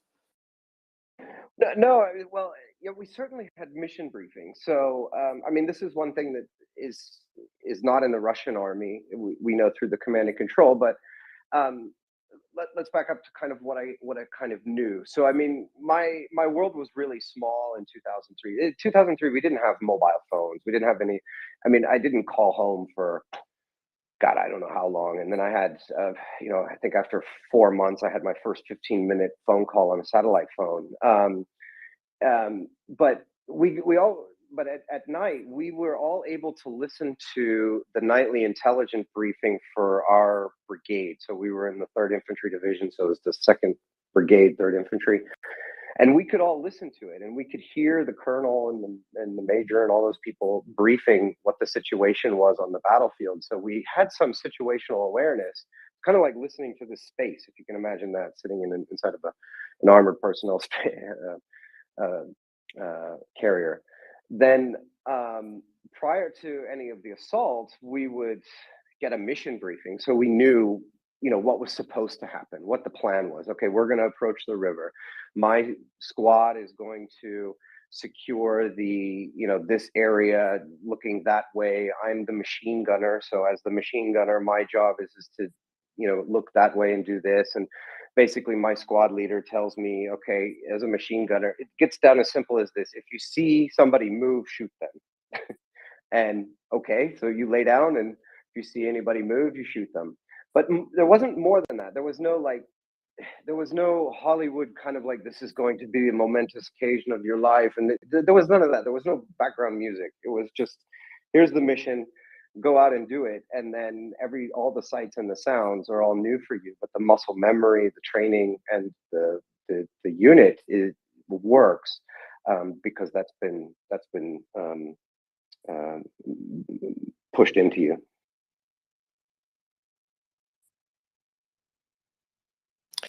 And any smaller things, such as this is, I'm guessing, as an engineer, you were probably shown at some point lots of specific bits of Iraqi equipment that you were likely to encounter, especially when it came to ordnance, mines. This is how you dispense with such and such a thing. Yeah, well, that's what takes place in the advanced individual training. So, the way that the training process works still today is there's a basic training which is common to all soldiers. That includes basic rifleman marksmanship and shooting a rifle and so on, and then and first aid and using a radio, stuff like that. A lot of physical fitness. You do a few. They're almost, after a military career, looking back at it, I would call them group activities. I guess it's actually squad training, but it felt like, I look at now how bad it was and how bad we were, and think, okay, that's like group work. But then after that, then you go to advanced individual training, which is where you train for your actual job. So then as an engineer, that was where I went and learned the basics of demolition, the basics of installing and removing mines. We did foreign mine identification, at least some of them, because there are many, many different types of mines. But we would talk about at least classes of mines. We would pull out the metal detectors. We would find them. We would remove them. So that's where all of that would happen. And that's where all the initial stuff for bridging and engineer reconnaissance and all that stuff would be trained before we got to our unit. And then when we got to our unit is when, you know, you learned how to drive the right vehicle and all that kind of stuff.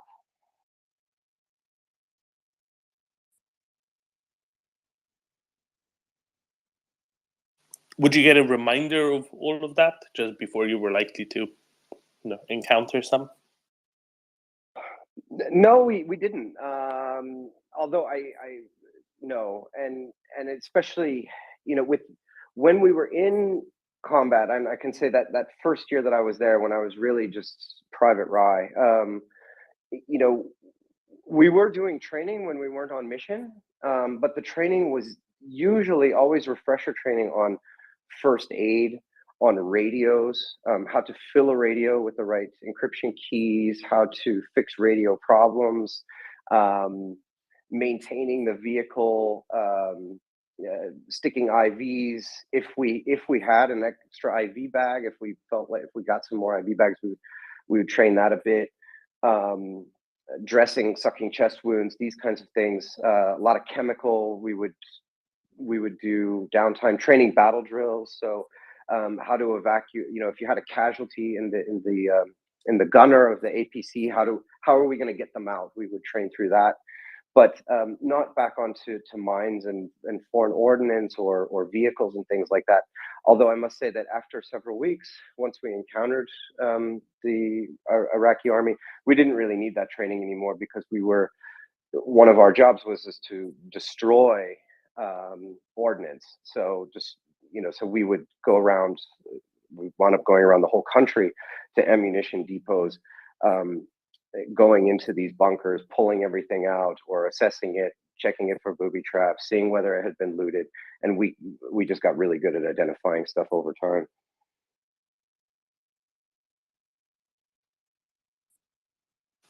Thank you, Charles.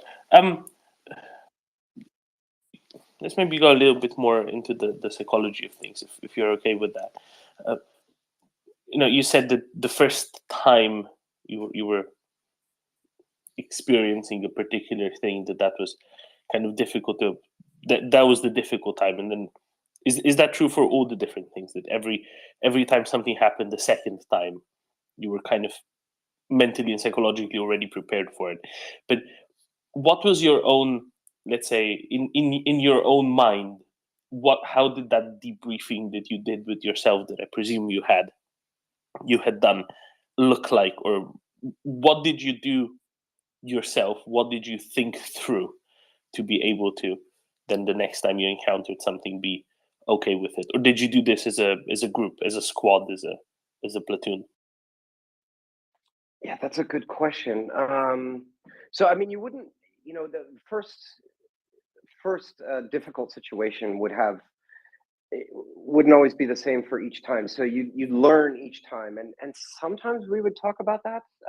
So for example, I remember clearly with the first time I took incoming artillery, and we were with the artillery.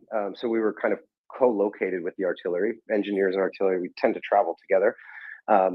They wait for fire missions. We wait for the infantry and the armor to call us up for the breach.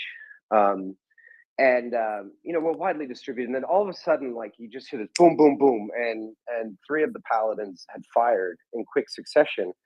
And then after a few seconds, rounds started exploding around us, and not particularly close, but you know, everybody runs and jumps into their vehicles. And we were already widely spaced apart. We had been this was known. So every vehicle was about 200 meters apart. So it didn't cause any damage. But I mean, the lesson from that was, okay, this is how counter battery works. So our counter battery, thank God, was so good that we were shooting back at them before their shells even landed. So when we hear the paladins go off, the 155s, then guys would jump into the vehicle before the rounds even hit. So you'd pick up patterns like that. Once we got into IED warfare, then it was different. Then it was more about a lot of planning and trying to think like the enemy, and the squad would come together and we'd pull out a map and we'd sit down and we'd say, okay, everybody, now we're going to be the insurgents. We know the situation as a squad. We know what we're doing in Ramadi. Where are we going to put the IEDs? And that's how we would plan it. When you were struck by an IED, the first one is quite scary. But then the second one, the third one, the fourth one, and so on, you start to get used to it. But we didn't really talk about it. In fact, they would actually be more they would be more topics of humor. Oh, did you see his face when the IED went off? Oh, that was hilarious. Or, oh man, did you hear the sound? Did you hear the sound he made when the back wheel flew off? Yeah, stuff like that.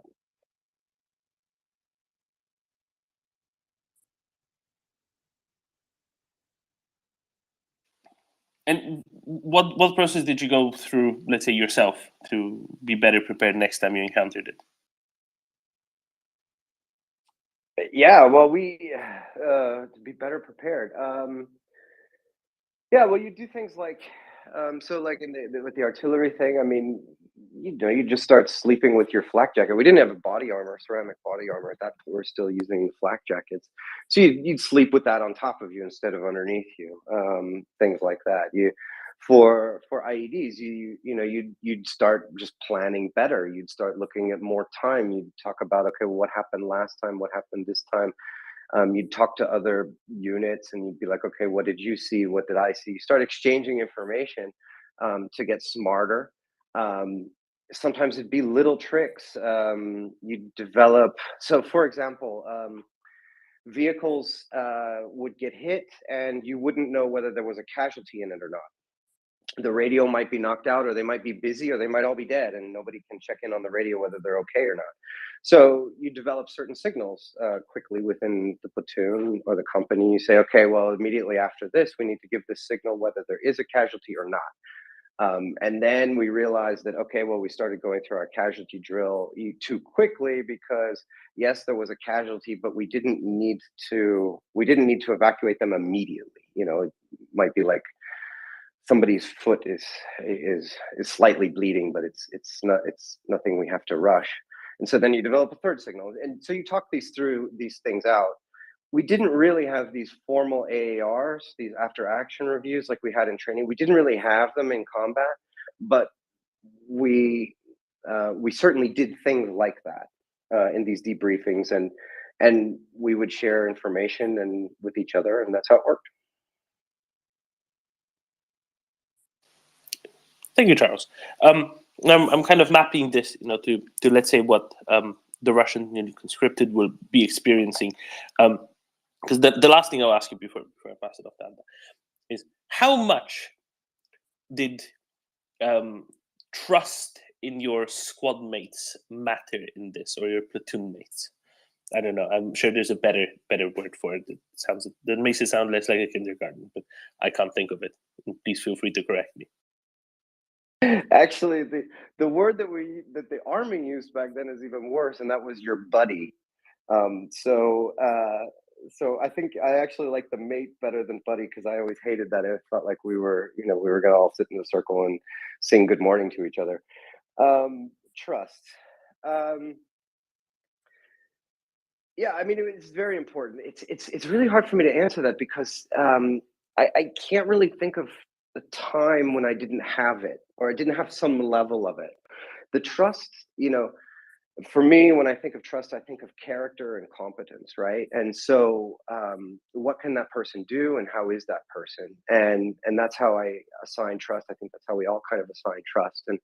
And so, being that we had gone through all standardized training programs and we were all measured against the same, for example, physical fitness standards or whatever, and even our squad training and company training was all done to a military standard based on mission and qualification tables and all of that stuff, which was new after the Vietnam War. I think it came out in the 1980s.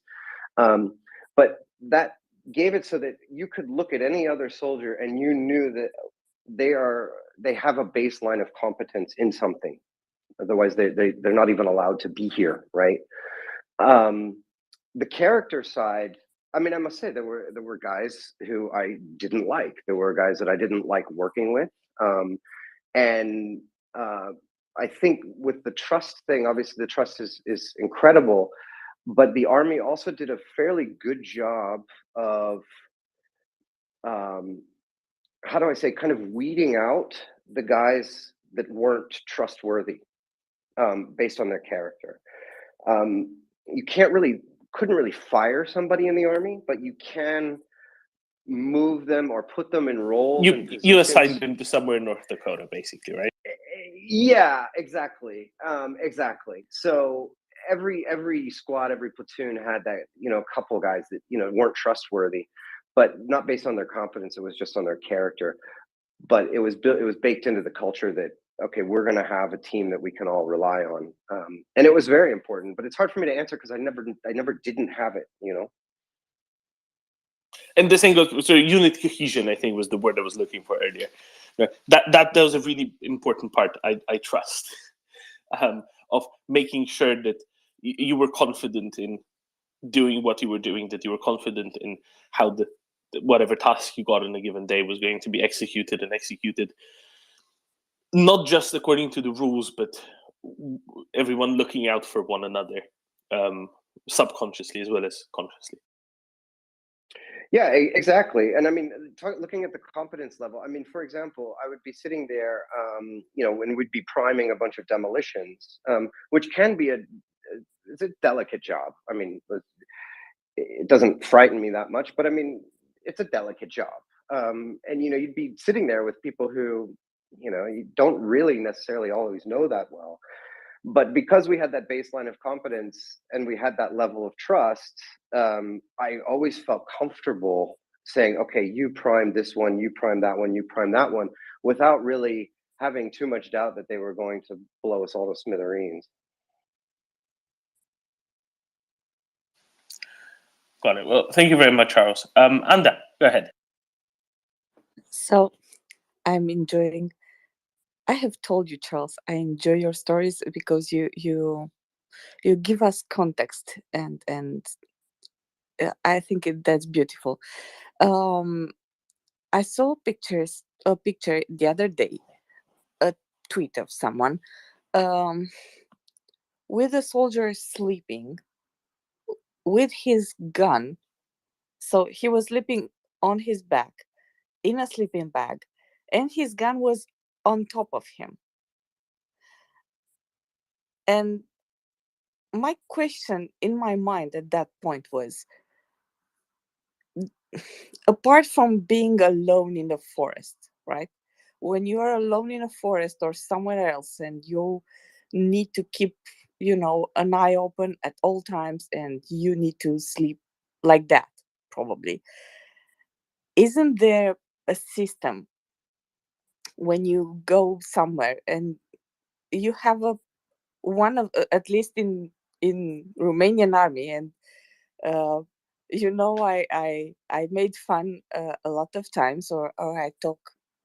I tend to be realistic, but even in our army, there is a rule that one person is always during the night. One person is always awake, and if he is not able to do what he wants to keep guard, he will wake up someone else and said, I really need to sleep. I cannot do this.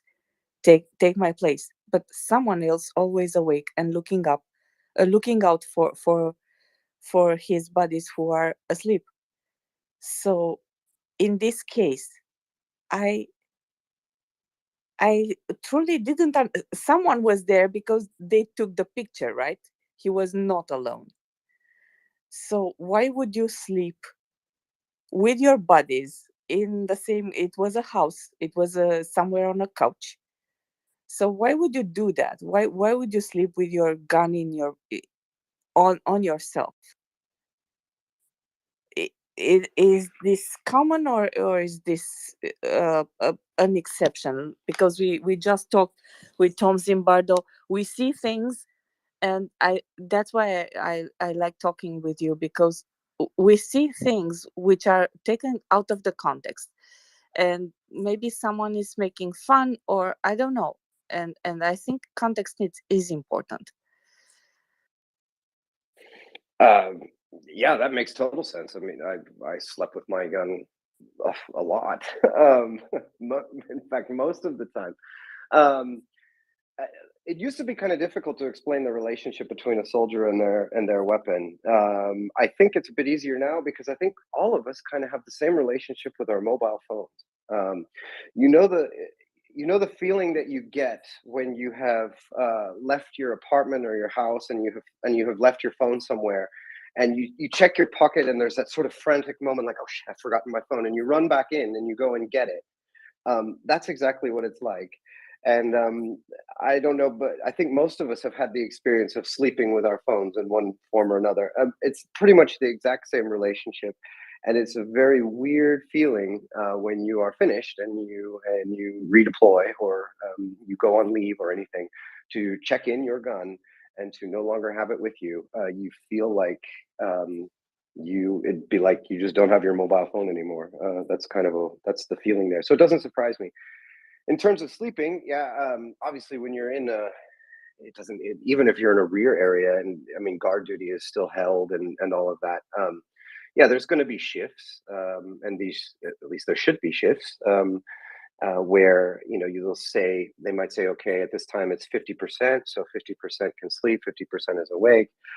Soldiers typically in combat areas would never get like 8 hours of sleep, continuously, or that would happen rarely. And you're always on call. So even if you are sleeping, waking somebody up there's never a situation, oh, we shouldn't wake them up. No, you wake them up. It's understood. But yeah, so it's a big problem if everybody falls asleep. I did have a situation like that in Iraq. We came up on an observation post, and the entire observation post, it was from our side. Luckily, it wasn't our unit, but the whole thing was asleep. All 15 guys or something like that. They had big problems after we reported that, and they were lucky that it was us that came upon that observation post and not somebody else. All right, so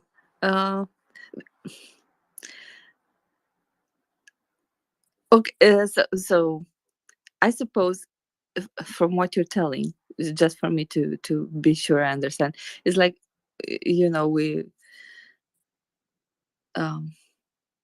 it's not that he's not safe, he doesn't feel safe with his team. It's because he's feeling safe having the gun with him, right?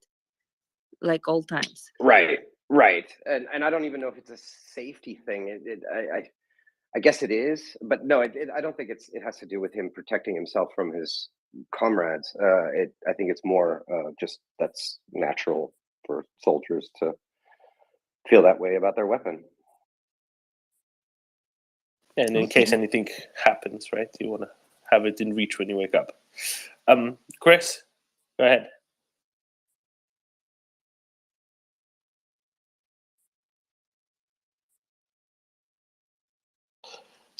Chris, I know you're Malamute. Go ahead.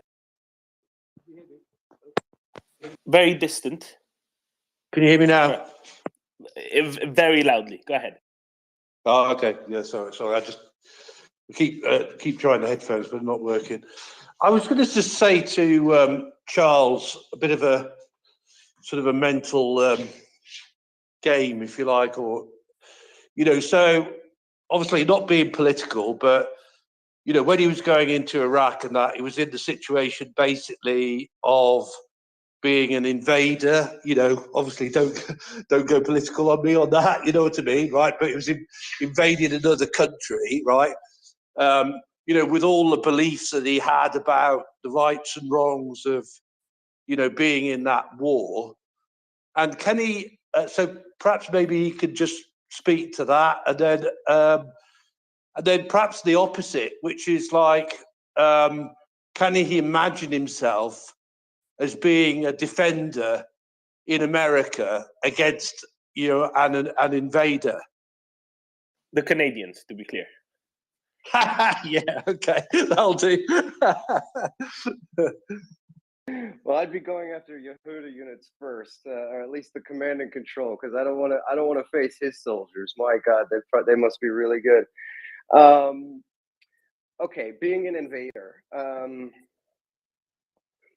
there is a bit of context here is needed. I'm not going to go political on you. I've no problems discussing what happened there. And okay, so when I first went in, I mean, I was absolutely clueless, and I had been in basic training in AIT all the way up through the entire discussion. I missed the whole Colin Powell going to the UN. I didn't see any of that. I was basically sequestered from the world, and the next thing I knew, I was out back in the world, and I heard from when I got out. A lot of you are probably going to Iraq, and I was like, when the hell did this start? I didn't even know about it. So I landed in Kuwait, and when we invaded, I had no idea. I didn't really have a main purpose. I believed whatever I was told. So we went in and we toppled the Saddam regime. And I must say, at that time, I felt like a liberator. We were treated largely like liberators. There was great jubilation amongst the population. We had a good relationship with locals. We would regularly go to buy things. For example, we would buy a lot of ice. There was an ice factory near one area. We would buy ice. We would buy soft drinks and so on. It was a large failure of and we could feel this on the ground after the fall of Baghdad. It was a large failure of the military leadership to plan for what happens next. If anything, it seems like that the success and the speed with which it was accomplished, it surprised even them. And there was no plan for stability operations afterwards. And I remember that very clearly because we were witnessing massive amounts of looting. We were hearing reports of reprisal killings and these low-level things starting to start. And we were asking our command, what do we do? I can remember having my machine gun, asking my platoon leader and company commander, like, do I stop them or do I not stop them? Like, and the answer was, we don't know, just let them keep going. I was still there when the car bomb hit the UN's compound in Baghdad, and I think there was a couple others right around the same time. And when the ambushes started on Route Irish, the road from the Baghdad airport to the center of Baghdad, and when the insurgency started. I didn't stay there much longer after that. We were rotated then back out. But it was clear by the time that I had left the first year that we had broken it. And we were no longer being treated like liberators. The people were no longer coming up to us on the roads. They seemed to sort of scatter, or at least just eye us with suspicion, especially as I went out into the Al-Anbar province, which was the Sunni, mainly majority Sunni area. And you could tell that there was an entirely different vibe out there. We were not liberators. At that point, then I started to feel like an invader. And then the next 2 years that I went there later, I certainly felt like an invader, but with, a strange kind of invader. Personally, and with all the political side, I mentioned, talking about the Ukrainians, to link it back to Ukraine. I find it very, very powerful that they have such a common purpose and such a clear sense of purpose defending their homeland. I think if that ever happened to the United States, I would feel exactly the way that they do. Even if it happened here in Germany, I would feel exactly the way they do. Because in my times in war, I never had a clear sense of purpose. That didn't really bother me that much. It wasn't completely necessary for everything that I was doing. However, if it had become harder and if the hardship had been higher, I would have lacked that foundation to fall upon.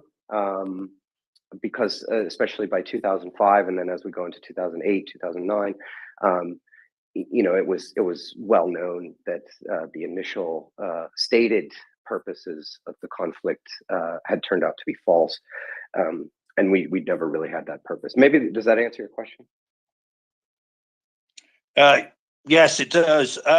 So what do you think? You know, there's this equation or calculation which says morale is 10 to 1 or something. I think that's correct, isn't it? So, like, do you think, you know, that's where the Ukrainians are at the minute? That's where you would be at if you were defending America, like sort of 10 to 1? I don't know this rule of thumb. Can you tell me what it means, the 10 to 1, that one soldier equals 10 others, or? It's something like morale is to men, I think it is, as is 10 to 1. So if you've got the right level of morale, then you're 10 times more effective than the Russian. Yeah, I mean, I would agree with that. But I think the sense of purpose in fighting and in committing violence, and I mean, it is committing violence. A sense of purpose is one important part of morale, but it is certainly not all of it. So morale is it's kind of a vague term, but and that's why I liked. I would say it's how depressed are you? I like the way Tom kind of referred to it as depression. You know, how depressed are you? And good morale basically means you're not depressed. Bad morale means you are a little bit, and horrible morale means, you know, you're basically on the verge of suicide. So yeah, it certainly matters. I never had a time where I had bad morale. I can remember bad weeks. I can remember bad phases. I can remember some horrible days. But I would never say that my morale and the morale of my colleagues was bad. But there's a lot that went into that, even though we didn't have necessarily a clear sense of purpose. You know, there's things like being able to contact home, getting care packages from school children in the United States, having good food, getting enough sleep, being able to take a shower. There's all this stuff that being able to go to the gym and work out. There's all this kinds of stuff that added up into morale.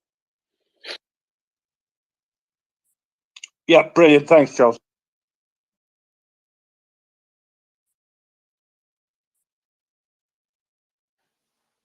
And to ask you to speculate wildly and irresponsibly, Charles. Let's say you do have a platoon of freshly mobilized, few weeks of training, show up in Bakhmut, right, or outside of Bakhmut. They're told, yeah, what you're going to go do now, or Pavlivka, right? What you're going to do now is you're going to go in that general direction. You see how the landscape looks like, and that's your brief. How's that going to the best of your guess? How's that going to feel like? Because to me, it would seem that they're effectively being told that they're going into fairly certain death, fairly decidedly and, you know, clearly, when that is the landscape that awaits you. Yeah, I mean, they've certainly, if they, I don't know, I don't think that they're saying that, I don't think that they believe that they're going to have certain death. I think there's a certain amount of individual hubris or some kind of them. And if Tom were here, he would be able to tell you exactly kind of how, you know, maybe people don't believe or can't visualize their own death.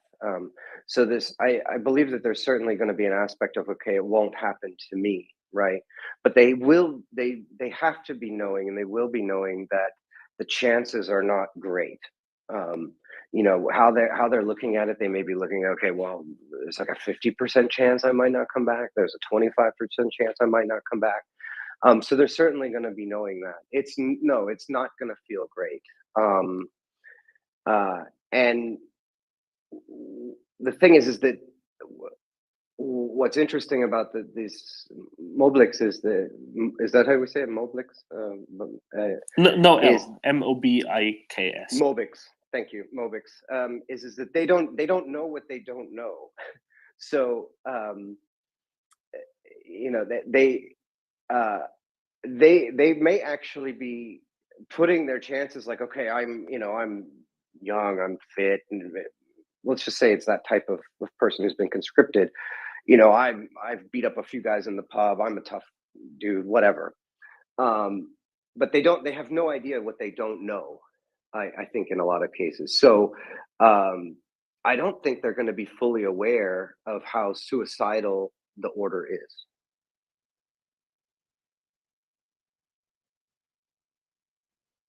See, this is why I was asking about a mental preparation, right? As well as just how important the brief you got before a day's mission or longer than that was.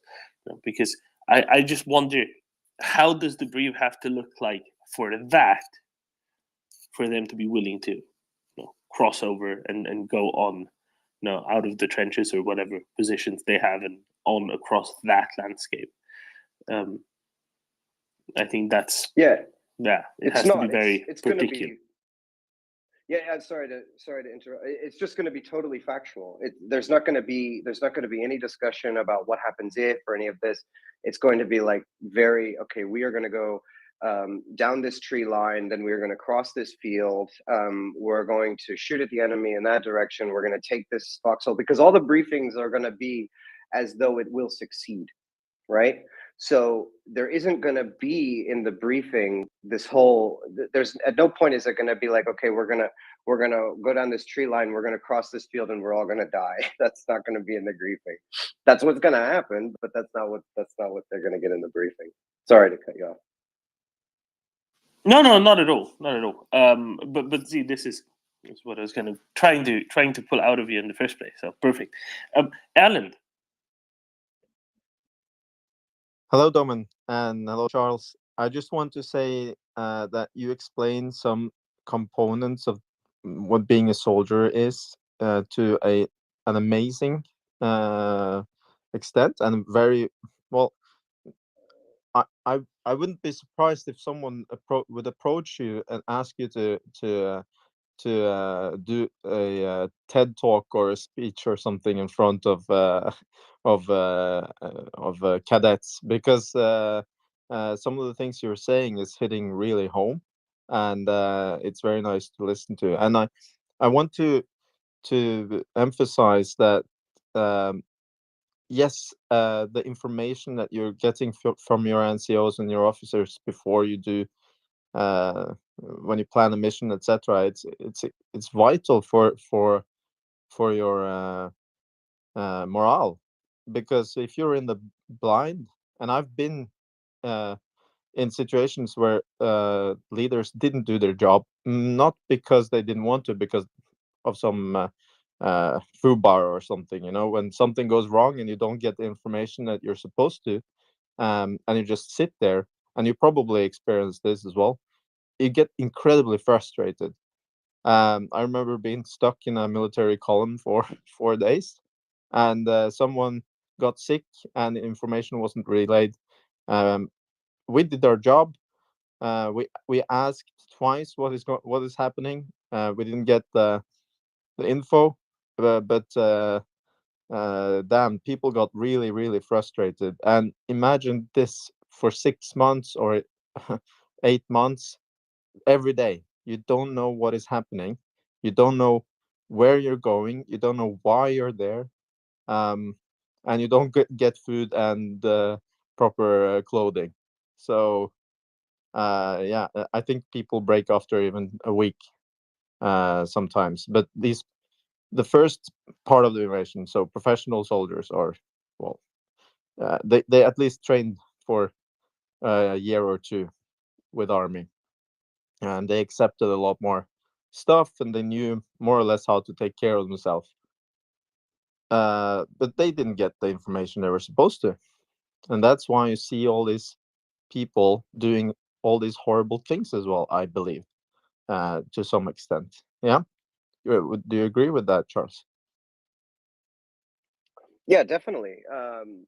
I think I mentioned this one other time, and I think a lot of these guys, they don't even really know where they are. I mean, they've been pulled out of some town or city in the middle of Russia, and they've been put into some settlement of a name they've never heard of on a road they've never seen, and there's a forest somewhere they've never been in. They have no idea where they are. They don't know who's left of them. They don't know who's right of them. They just hear booms and flashes, and they're been given a little briefing. Yes, I can imagine that if it must be very frustrating, and very unsettling.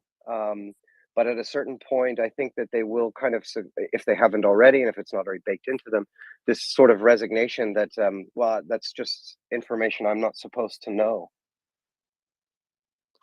Yeah, I want to emphasize that I'm not saying that the individuals that do horrible things in person, but when artillery shoots at apartment buildings, etc., some of the time I believe that they really do not know where they are and what they are shooting at.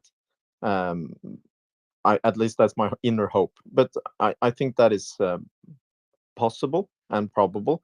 And then the next thing is, if you already have a person with questionable ethics, and you're in this situation where you don't know where you are, you don't know why you're there. No one is actually, no one gave you the discipline. No one emphasized the rules of engagement, the rules of how you were supposed to behave with locals, etc. It's not very strange that we see what is happening, especially some of the less, the minor crimes like stealing the washing machines, etc. When it comes to the real atrocities, then I don't want to even comment on why they do this, but some of the minor disciplinary problematics that we saw in the very beginning, etc., before we heard about rape and all this stuff. Yeah, maybe I can just touch on the urban warfare part, because I didn't realize you were referring to, if we take Mariupol, or if we take, the battle for Kyiv and all of that. Just to touch on that for a second. Okay, I'm going to put this in the context of, I always had rules of engagement that were based on proportionality of force, and we followed those. However, I will also say that there were many cases when we did not like those rules of engagement on the ground, especially in the Battle of Ramadi. We felt that in some cases they were very restrictive. We felt that they were actually, in some situations, harmful for us. And we felt that the enemy we were facing certainly knew our rules of engagement and were using our rules of engagement against us. So looking at it now and looking at it from a principled point of view, I completely understood why they were there, and I agree with them completely. But I will say, at the time, there were cases and there were situations when we really resented the limit of the rules of engagement. Not that we had rules of engagement at all, but where those lines were drawn. One element in urban warfare is, and I think somebody mentioned this, is in Iraq, in Ukraine at the moment, is it's actually can be very difficult in an urban environment to identify where somebody is shooting at you from. And small arms fire in general can be very hard to locate. It's easier at night when there are tracers involved, but during the daytime, it can be really hard to tell where the fire is coming from. And I can completely, I can tell you on this space, I mean, in Ramadi, I directed an M1 to put a round through a house. I've done it. And it was within the rules of engagement. I knew that it was a threat. I knew that they were attacking us. But we put a 105 through that round, and it blew up huge. Now, the reason why I put it in the case of the rules of engagement is the Russian military clearly does not have rules of engagement. What they did in the Battle of Kyiv and what they did in Mariupol, at least from what I have seen, is way too much, way too far, and very indiscriminate. But I can, at a soldier level in an urban environment, understand how, when in an ambush or taking fire in an urban environment, how there is an impulse to just use fire power to hit wherever you think you may be getting fire from. and that's very sad. And I'm not exonerating the Russians at all for anything that they have done, but I can understand that impulse because it is a difficult situation. Maybe we can go one step further here just to complete this a little bit more, right? Russian approach to fighting war generally is shoot all the artillery at them all of the time until there is nothing left, right? So that's the other part, where the artillery fire is by definition indiscriminate, because the instruction is, for as long as we have not yet occupied that city, we are going to shell it day and night with everything we have. And the other part is also the sort of instructions to artillery crews that CJ was talking about the other day, which are basically, look, here are your shells, go away and come back without them at the end of the day. And we don't really necessarily care so much about what it is that you're shooting at. Just go and shoot in that general direction. And they go ahead and do that. And that's the other part, I think, that's quite important to note as well. Alan? Yeah, so it's so strange for someone from a Western military to even think about this and evaluate it, because whenever you're so when you're evaluating where you can put ordnance, there are so many steps that you should go through mandatorily before you're allowed to fire those ordnance. And the most important of those are there any civilian people there that could be harmed? And that is a vital part of the intel that you get. That is also some of the vital intel that needs to be obtained. And that's why the job of Western military intelligence, so like recon, JTACs, all these people that all the soldiers that obtain information about Just targets. translate real quick. What is a JTAC? Yeah, it's it's someone that a soldier on the ground doing reconnaissance, so gathering information about targets, who can also coordinate close air support. So you can directly radio to the pilot, which is in the zone of engagement. That's a very difficult role, and at least in our military, it takes months and months to obtain that kind of capacity, and you're tested in various ways psychologically as well. And there are lots of lessons of ethics and all these things. You learn about Geneva Convention, you learn about the international law because of the implications of what your capabilities are. You can drop 500-pound bombs on top of buildings, and you need to make sure that you're not putting civilians into harm's way, and that is the key element of training for us. And it just seems like it doesn't exist in the Russian military. I'm not sure how this works in the American military, but I'm pretty sure that that's similar in the U.S. Army as well, right? Yeah, definitely, and I agree with you that it doesn't seem to exist. And the question, and going back to Doman's point, their way of warfare, I don't think they would actually train something that they don't feel is necessary. So, I mean, if they don't believe that precision and specific targeting for artillery and air support is necessary, why train the guys to do it? That's how far deep I think it may go.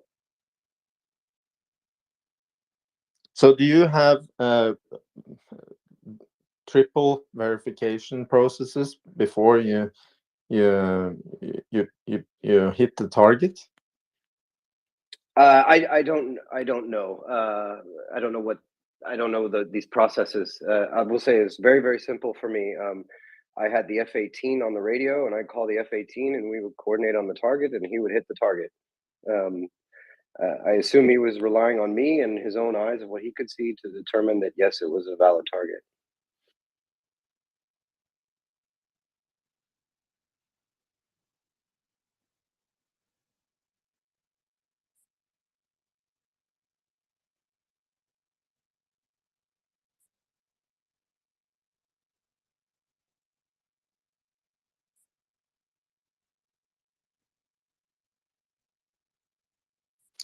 Yeah, I mean, you were talking about the rules of engagement, right? That Russians don't have. I think they do. I think they do. It's just that the rules are very different. The rules are, go forth and murder, because that is one of the war aims, right? When one of your war aims is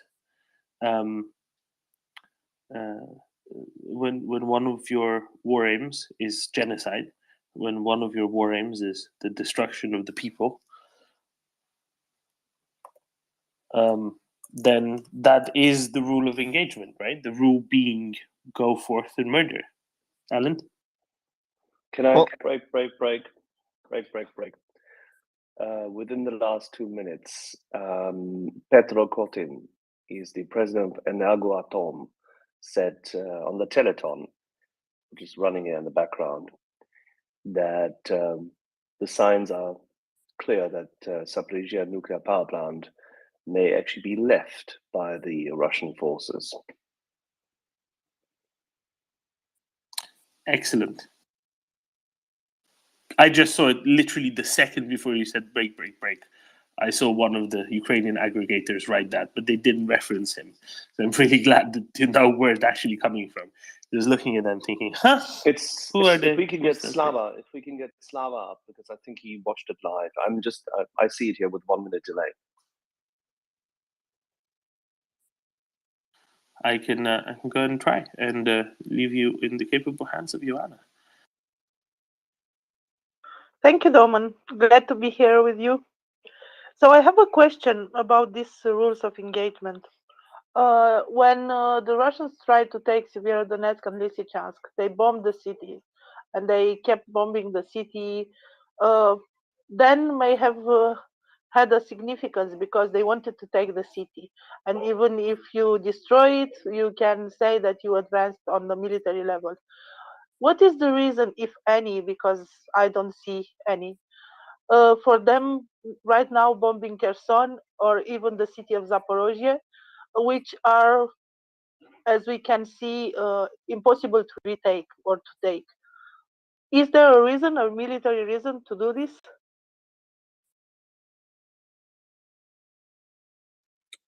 Not from my side, no. Not a military one. It is a terrorism. It's the same as the precision attacks on or the drone strikes and the cruise missiles on Kyiv and infrastructure. It's simply to punish and kill. Yes, I think the same way. Yes, go ahead. Another thing which also Colonel Spencer was talking about a few times here is that in general, if you want to, first of all, put your soldiers, your own soldiers at minimal risk and save civilian lives when taking it on a city, you want to draw the battle out of the city. So cut off their logistics, all the roads in and out of the city, and stay out of harm's way of the enemy that is inside that city, so they won't be able to hit you, and just try and starve them out or draw them out of the city somehow. Of course, this is very difficult when Ukrainians really don't want to give up, but you will save a lot of personnel and equipment because when the Russians are doing like they are doing, it just motivates the Ukrainians to fight even harder and kill all the people that are shooting ordnance into that city. And this is one of the reasons, in my opinion, why the Russian military is not succeeding, because they are focusing on leveling cities and taking them over, because that's the main objective, rather than actually saving their own forces. Well, the strategy just doesn't seem to exist really. They maybe the 3 first days they had some sort of strategy, but then that ended, and after that it was just okay, just rain fire on everything that you're in the reach of, and take the cities that you can. And the losses they have are immense, and the motivation of the enemy, for the Russians or the Ukrainians, are just growing and growing, and they're now facing an almost 1 million man army, which they won't be able to stop. So yeah, I think that all the steps they've been doing since the 3 first days have been totally headless. And someone is talking about a successful retreat from Kherson. I can't really. I get a bit upset about that, because the siege on Kherson was 3 months, and the Ukrainians were taking out so many Russian soldiers. We don't know how many people actually surrendered from that retreat as well. Yes, we were expecting hellfire on crossing barges, but I think that the Ukrainians pretty much cleaned out most of the soldiers before the day of the retreat. And that's what we should focus on, not the single day when they were the last soldiers were crossing the river. So even that retreat was a total catastrophe, in my opinion. And I forgot my question that I had to Charles, but I will ask it later. Yeah, so indeed, sorry, just to underline this, they are talking about this successful retreat from Kherson, but they suffered from attrition for a few months before, so we don't know exactly how many managed to retreat from Kherson and how many equipment. It seems that like they left a lot of equipment, and also the barges and the pontoon were looked upon by the Ukrainians, and we don't seem to have seen a lot of Russians crossing the river. So the successful retreat, well, it's a matter of perspective, let's say. I don't know who wanted to speak, but go ahead. Yeah, maybe just to add to that, I mean, just the term successful retreat is a contradiction in terms. I mean, it doesn't exist. You could say a withdrawal if you wanted. You could say a shortening of lines, but no, that successful retreat doesn't exist. But about the Russian style of warfare, and I just go back to Doman. So I must say I'm not too familiar with exactly how the Russians did Grozny twice, and how they exactly operated in Syria. I know the humanitarian stuff, I know, but I didn't follow exactly Charles, their tactics. did there. you see the pictures of how Grozny looked like afterwards? Yes, I did. So I did know that. So I mean, that tells you everything you need to know, really. Yeah, exactly. So thank you. Yeah, so that, I mean, that is, as Doman said, that's the Russian way of warfare. Heavy artillery, heavy mechanized, lots of metal, lots of steel.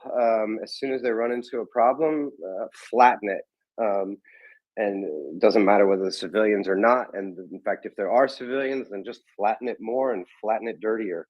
Use chemical weapons as they did in Syria. So that's just the way they do things. So it doesn't surprise me. That's why I said that they don't have a rules of engagement. Or as Doman said, they do have a rule of engagement. It is genocide, basically. Yeah, so the reason I asked the question about Kherson is also about the morale, because so the Russians retreated from there. They know how that there is a city, and they know now that the positions of Ukrainians maybe they are not in the city, and being ordered to shell cities while you are getting all the equipment and ammunition depots and maybe the launchers destroyed by the Ukrainians. And instead of fighting Ukrainians, you are ordered to shell a city. This, sorry, this should have some significance on the morale of the soldiers, because it's illogic. It has no logic to just shell a city instead of trying to defend yourself or maybe engage with the army. What do you think about this? Yeah, I would refer to Verlaine on this one. I think Verlaine mentioned in one of her recent call-ins the impact that the attacks on Kyiv and on the infrastructure had on the soldiers on the front lines, that they're hearing about it and they know about it, and it enrages them, and it makes them doubly dedicated and more motivated to get after the Russians across for them, because they are attacking their families, they are attacking the streets that they grew up on, they're attacking their schools and their hospitals that they were born in. So I just refer to what she said about it, that yes, it certainly has an impact.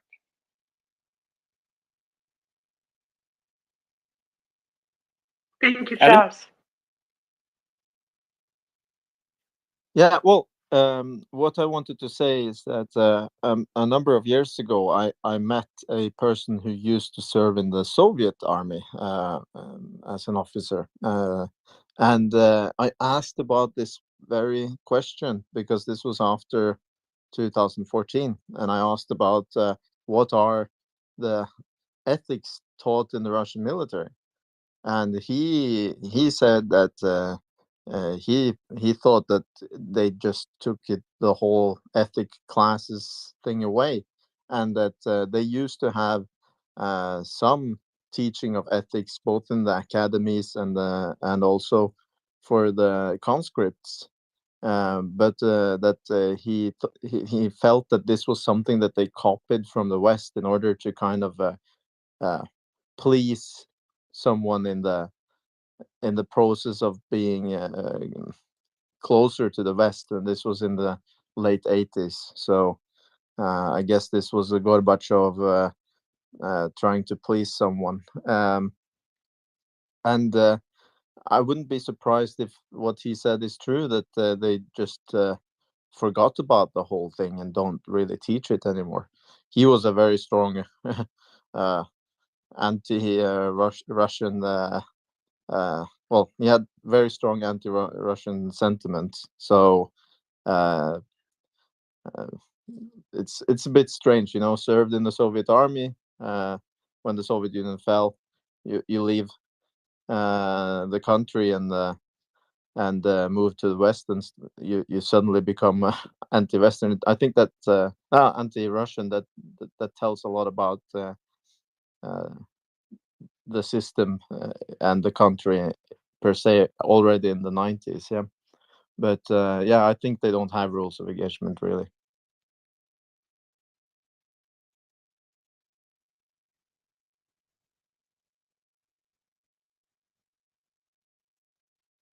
So Doman, with this news, sorry, go ahead. I'm just going to say, with something, harkening back to something John Howard was saying quite a bit of time ago. And I think sadly he's not around right now, which is a shame, because he was noting how it seems to be a part of the Russian plan to do something with a bunch of the newly conscripted soldiers and deploy them next spring after the winter again as yet another invasion. But we're talking about Russian artillery and the employment of Russian artillery, mass shellings being needed. I just really wonder if they will be at all able to employ these troops in the shape of yet another invasion, right? Because as we've noted, these invasions are really based around, or Russian attacks generally are really based around these mass fires across a very wide area. I just don't think they're going to have the shells to do it with. I just don't think they're going to have the logistics to do it with. And on the point of logistics, now I was going to ask Charles this. Now, how did your resupply work to the extent that you needed it? But also, how much did you consume in a day? Like, say your whatever size unit you think sensible, right? Platoon or a company or whatever. How much stuff did you consume in a day? Because I think that you consumed a whole lot less than a similarly sized Russian unit consumes, possibly by orders of magnitude. And I would guess that even you had occasional problems with logistics and resupply. Yeah. Okay, so how much we consumed? I'd have to get you an officer, because I didn't work in the resupply. The things showed up to me or didn't show up to me. Maybe CJ could answer that as a good one. What kinds of rules of thumb there might be for how much material, food, water, all of the classes of supply a unit needs for a given operation, because I know that's a whole field in itself. What I can say is, in the initial invasion in 2003, yes, we did have supply. We did have. Oh, here comes somebody who may be able to answer. We did have resupply issues at times because we were solely reliant on our military resupply system, and as the war progressed, it became primarily a civilian effort. So civilian trucks running all over the country and things like that. How much? I will say so. In what we had at the beginning was really just food, water, and ammunition, and oil, and fuel. We did not have more than that. I mean, it's hard to say exactly how much we did, but yeah, we would certainly have supply issues. Almost never had a supply issue with water. That was priority for us. We did have a supply issue with demolition for a long time. We actually ran out of C4 for a very long time. That was very difficult. Luckily, we had a Miklik with us, which we'd never had to use. And a Miklik has about 2,000 pounds of C4 in it. So we started cutting up all the Mikliks to try to do all the demolition work we had to do. So we did get resourceful, and we started getting out the books to try to use as little as possible. I never ran out of food. It wasn't like we had tons of food, so you weren't able to just eat as much as you wanted, I would say, but never to the point where we didn't have food. Never ran out of water, but we were good about that. We did run out of fuel for a while, but that had been anticipated, and so we had basically a halt for approximately a week while we were waiting for fuel, and then the operation could continue again. But that's all I can say too much about supply. I'd need an officer to go exactly how much a unit might supply, but I think there may be an officer who might know. No, I'm not a logistics person, but I will say that there are actual templates, and depending on what the battle rhythm is and what's required per day. I only remember little things in terms of, believe it or not, artillery shells, what are required per gun per day. What the standard is, at least. And so I wouldn't really be able to give a comprehensive, fulsome answer. And I didn't really get all of it because I jumped in. But I did want to just really say real quick, Axel made a post. Charles, I think a couple weeks ago, we said after Kherson fell that there were really no safe places for Russian forces east of the Dnieper all the way to Melitopol. And a lot of people said, well, what about Zaporizhia? And then we said, exactly, what about Zaporizhia and nuclear power plant and surrounding environs? We suspect the Russians will vacate there and claim they're doing it to save, to be just awesome, super great people, the kinds that don't invade your neighbors and commit genocide. But it looks as though, to our audience, it looks as though we're seeing that they've thinned out. Russian forces are apparently not where they were previously. So we're not going to get too excited and jump the gun yet. But Axel, did you want to speak to that a bit? Because we called this, right? This is something yes, we've said. You did. Looking at a map. Well, we all did, I'm sure. Here, we know looking at a map, if you were to connect the dots and realize that the only game the Russians have east of the Dnipro is to create disruption zones to try to slow down the Ukrainians and attrit them it's their mobile defense, and I don't think it'd work very well. So that would mean that Zaporizhia is not tenable. We've spoken about three areas of our three theaters in Ukraine. We've talked about in the north in Kharkiv, in the Donbass, that east-west line, and we've spoken about Kherson. But there's a fourth region we've never really talked because the Ukrainians haven't showed their hand, and that, pardon me, clear my throat. That is the Zaporizhia front. It's not that they're not there; it's that they're being very careful. In fact, they're further back, the Ukrainians, just because the terrain is very open in the approaches southeast of Zaporizhia city. But when the Ukrainians want to turn it on, I suspect that's when they'll turn it on. I suspect the Russians are fully aware of it, and they only have a few, relatively small number of, motorized rifle brigades trying to hold that front, including occupying the nuclear power plant. And I think it doesn't take a major military strategist to figure out that at some point they're going to have to leave there, and I think that point is now. So that's an incredible situation. Obviously, they've hamstrung the nuclear power plant, and they've made it very difficult, and they would have mined things and booby-trapped things.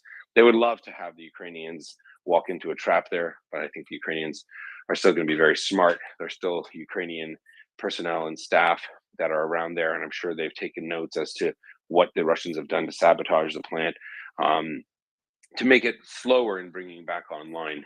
And I think it's a great victory for Ukraine. This is all part and parcel, and it is a definite result and victory of other Ukrainian measures throughout this war.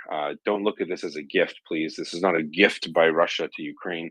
This is the natural culmination of amazing planning and execution by the Ukrainians. So here, keep this in the back of your mind. The reason why the Ukrainians didn't commit those forces, I would argue, is because they didn't have to. It might have looked good on paper or in the news, but they realized instead of using two forces to attack, they can use one force in Kherson to attack, and that would force the Russians to leave those parts of Zaporizhia Oblast that it occupies, because they can't protect both avenues of approach. They don't have the manpower, they don't have the skill. So the Ukrainians said, you know what, we don't have to let these units engage here. We just need to do something over here, and that will cause the collapse of Russian forces from the east of the Dnipro across. And it's great to see, and it's definitely well earned and well deserved. So I just wanted to point that out. Charles, sorry to steal your thunder. I know you were talking about something else, but you see what they did there, I hope, right? With not committing troops in Zaporizhia near the power plant, they realized if they fought the good fight there, the more strategically important battle in Kherson, that after that the Russians would be so greatly attrited, those forces, and they would have no place in which to defend east of the Dnipro for 150 kilometers. So they're going to fall back to Melitopol, and that's where they're digging in for the winter, I suppose. What do you think, Charles? Yeah, absolutely. And no thunder to steal. That's definitely fantastic news, and I absolutely love it. Yeah, I just keep turning this over in my head, Yehuda, about just this goes back to June, July, and just watching how this all unfolds, and it's brilliant. I'm very, very impressed, and yeah, it's amazing to watch all of these pieces fall into place. Yeah, I think that's what it is, really. So it is the pieces falling into place. It's we heard it from some people who were kind of switched on, saying, "Wait a minute, why is nothing happening near the power plant?" And the answer is because the Ukrainians know that if they get the Russians in the west at Kherson, that the power plant becomes just way too difficult for them to even try to hold, and they're going to leave it on their own. So why risk? Ukrainians all about preserving their force, concentration of forces, preserving survivability, all of these important factors that they need to, or considerations they need to have for their own ability to prosecute the war. they killed two birds with one stone by doing what they did in Kherson. You might think that it would have added extra pressure on the Russians in Kherson to know they're being flanked from Zaporizhia, and that's true. That's true. But I guess someone in Ukraine made that decision that it's not required. So yes, it could hasten it, but it also means we'd have to engage a whole new frontage and possibly take thousands of casualties when we'll get there anyway, as long as we're smarter and we fight better than they do. And that's what we've done. So go Ukraine. And on Thursday, they already allowed for Zaporizhzhia nuclear power plant to be reconnected. And the IAEA put out a message yesterday in the early evening that all 4 nuclear power plant locations in Ukraine have been reconnected to the grid. So the overall grid has stabilized. So all 4, including the Zaporizhzhia one. I thought the reporting was just about the 3 in free territory. All 4. All 4. Well, it looks as though, again, when I say sabotage, I'm referring to even just their offices. Perhaps like they'd love to kill people that work there and make their life miserable. I don't think that there's anything they've done and they would dare to do with damaging anything related to the nuclear material at the plant. They know that the fallout, literally the actual literal fallout and the figurative fallout of such an action would just be unacceptable to everyone, not just the West, to China, to other partners that Russia looks towards, because this is a fiasco, a debacle. It's fallen apart, and now again, same thing we've been saying. Russia is desperately looking to hang on to any sliver of land that they can say. It's like they think it's paintball or something. Oh, we have someone there at that point. That's ours. We won that. It's over. So we have to, you have to let us keep it. And that's their game plan. So just keep as many troops in Ukraine as possible. And therefore, it's a fait accompli. It's just because we're there, it's done. We've done it, and it's done. And it's just not true. The world won't tolerate it. More importantly, Ukraine won't tolerate until all the Russians are back where they belong, which is Russia. And obviously that does not include Crimea because that is not Russia.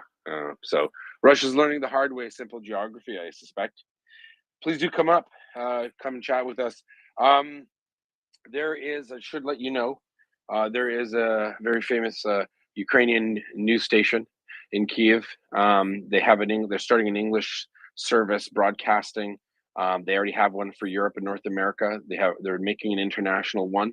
And the host of that show reached out to me and asked me to come on to speak about, of all things, the MriyaReport. And I will get that information out. So it's basically like a world service from Ukraine. And apparently will be, I think, the first interview with them. She wanted to talk about what I was doing. I think someone said nice words to her, but I said, no, if I come on, I think what we'd like to talk about is the group and talk about what we've done with the group and how all the listeners at MriyaReport, came to be, what our focuses are, some of our guests that we've had. And I think, if we can, if we, start with that, and we can help them promote themselves through this platform and all of our platforms, really, because this is an important step. This is, this is a Radio-Free Europe in English from Ukraine, really, and this is very important. So when she's going to go through some of our history and look at it, because I've said I'd prefer. This isn't a singular effort. It's certainly not about any one person. We've been there before. We know what happens when cult of personalities form. So this is definitely going to be about MriyaReport and all the great work everyone's done. And when it does get the interview gets the information gets posted, it's going to be on YouTube, I guess, a live YouTube stream. I'd love to see if we can try to get that in the space. Axel, looking at you, Axel, looking at the technical people, looking at Doman. If we could try to figure out how we could stream it, at least through the air, the sound part, or maybe even stream it, I don't know, on our Twitter page. I'm not sure how any of that works. If you give me a time, we'll talk about it after. Yeah. But either way, what I'm saying is, for the audience, that we'd like to, maybe we could hear it. She said it would be 40 minutes, and I would definitely love to talk about all of you who've made this possible. And yeah, so just good news all around. I wanted to share that. And the channel is called. Her name is Daria Mezentseva. Does anyone know Daria Mezentseva? I don't know why I said it with an Italian accent. And the YouTube show is Politeka, Politeka, Politeka World About the War in Ukraine. So Daria Mezentseva, Mezentseva, and we'll definitely endeavor to broadcast that and talk about MriyaReport and all the great stuff and the information campaign, because this is something. This is in the whatever she basically told me it's that it had the best connection and electrical supply in Kiev, because the sharing of these stories are so important to the government of Ukraine or the people of Ukraine. I don't think it's a private channel, but it's important to everyone. So I'm looking forward to it, and I just wanted to share that with you. Any questions, Domen, Juana? Hello, sorry to interrupt, and I'll just sit back if you have any questions for me. Not really, but I think Richard and Mijoko probably do. Richard. Good morning, guys. I am just over the moon to hear about that this morning. Just starting my work day. Once again, listening to MriyaReport. This is hearing from Yehuda this morning. What he's planning on doing is something that I think I mentioned to CJ probably about a month ago, that I've been hearing rumblings throughout the states, radio stations, internet. MriyaReport is becoming very, very, very well known. And from what I'm understanding from some of the Telegram stations, not very popular within the Russian circles, but very popular within the states, which is super important going forward. I mentioned this yesterday, that although our government may not move fast enough to make this situation go faster for the Ukrainians, the more we hear it on our local radio stations, the more it gets to our congressmen, the more it gets to our senators, the more things get done. It's been that way throughout time. Hopefully this is a positive step in the right direction. And I also believe you're going to see more.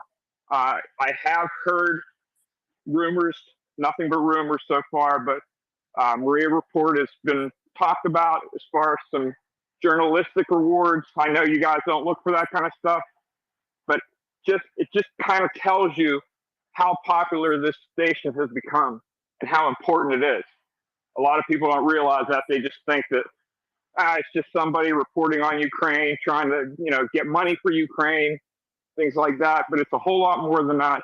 And I hope by hearing some of that, it gives some of the leaders on this space, Yehuda, Domen, Axel, Peter, CJ, gives you guys some little bit more hope this morning. And hearing that they're walking away from Zaporizhia is just fantastic to hear. That gives them a chance through the winter, which is going to be just great for all of Ukraine. I just want to step up and say that real quick. And I appreciate what you guys do every day. Have a good day. Thanks, Richard. And the only compensation we'll get is maybe a pizza party in Kiev when this is all over. I think the reason why, Richard, it's effective is because it's real. We're not paid to do this. In fact, we go out of our way to do it. It's a labor of love. Someone said to me, and I'll just be honest, they said, "Oh, when this is over," like when this is over, I'm thinking I'm just going to delete Twitter off my phone and go back to being normal. But when this is over, you should do a podcast, blah blah blah, and other. I said the reason why it works is because we're passionate about it. It's because it's not our job. The reason why it works is because we actually care about it, and we don't have advertisers or people to appease or care about. We're speaking from the heart, and that 5 words spoken from the heart are more impactful than 1,000 from a script, right? So thank you so much for that, and we'll take it. And I'll tell you this: we've had Kyle Parker, the chief of staff of the Helsinki Commission, come on this space and literally tell you all that hundreds of staffers in Congress literally listen to us daily. People are coming here to hear the news or hear the updates or the analysis, and in a way, perhaps that helps shape positive policy to help Ukraine. So we are becoming more and more of a target. I'm just going to warn the audience now. We have, unfortunately, unsavory types, people who who think that Ukraine is filled with neo-Nazis, people who think that Russia is, not a bad place, just misunderstood, didn't get enough hugs growing up. Russia did. There are people like that, and they're going to come after us, and they're going to, sometimes, because we're all human and everyone here is a volunteer. I think we all recognize that because we're volunteers, there's no real, I don't order people or can tell people to do it. I suggest, hey, maybe we shouldn't do this because of that. But sometimes people get mad and will react to troll behavior. I don't like calling people trolls, but a troll-like behavior, someone antagonizing us for no other reason. And we're going to see more of it. So I would really appreciate it if we all kept our cool in the upcoming weeks and months, and just be as kind as we can and ignore the silliness, right? Because sometimes it's not in good faith. It's just people trying to sound clever. Maybe people not doing anything themselves to help Ukraine, which they're not. I mean, just attacking and messaging and really babbling on and on. We try to be ecumenical. I think that's the right thing to do. But at the end of the day, we shouldn't spend too much time. We are going to get it. Yeah, the Russians aren't happy about us. We've got a lot of threats. I've been threatened by by people online and my family. As you know, I jumped the gun. People were sending pictures of my family to me and threatening me. So I just decided I'll do it myself. I don't really care. I'm a lucky guy. I have a pretty cool family.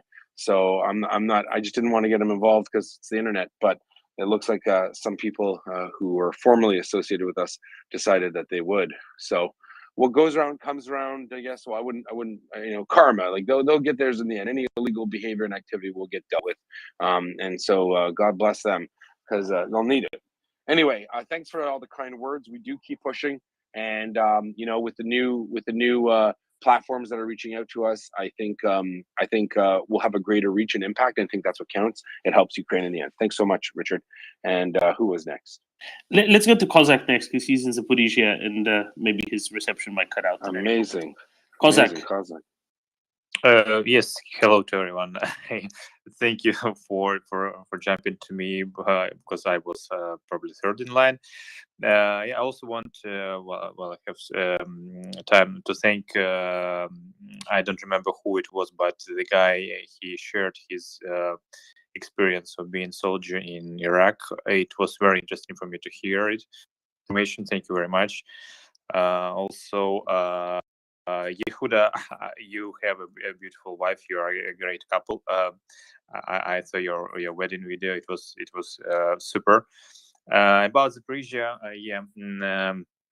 it's almost quiet here. We had at night I heard explosion. Russians shelled us, I think, with C-300, S-300, 2 rockets, which this time probably were intercepted by anti-air system because they hit one of the agriculture, like one of the local farms. The hit was in a village close to the Zaporizhia, to the south from my city.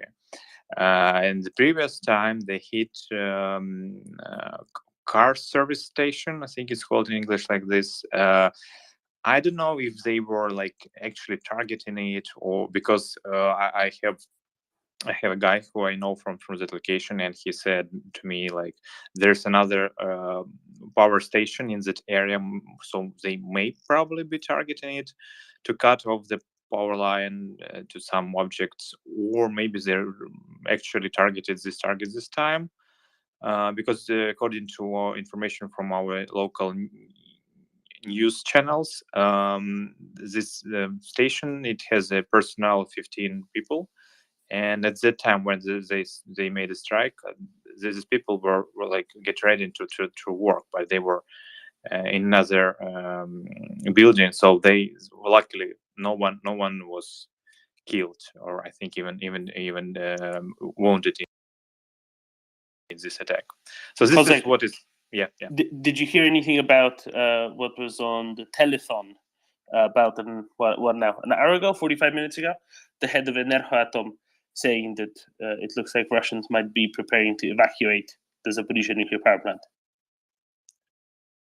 Well, I didn't hear it. I was here to you guys, also cooking myself some food.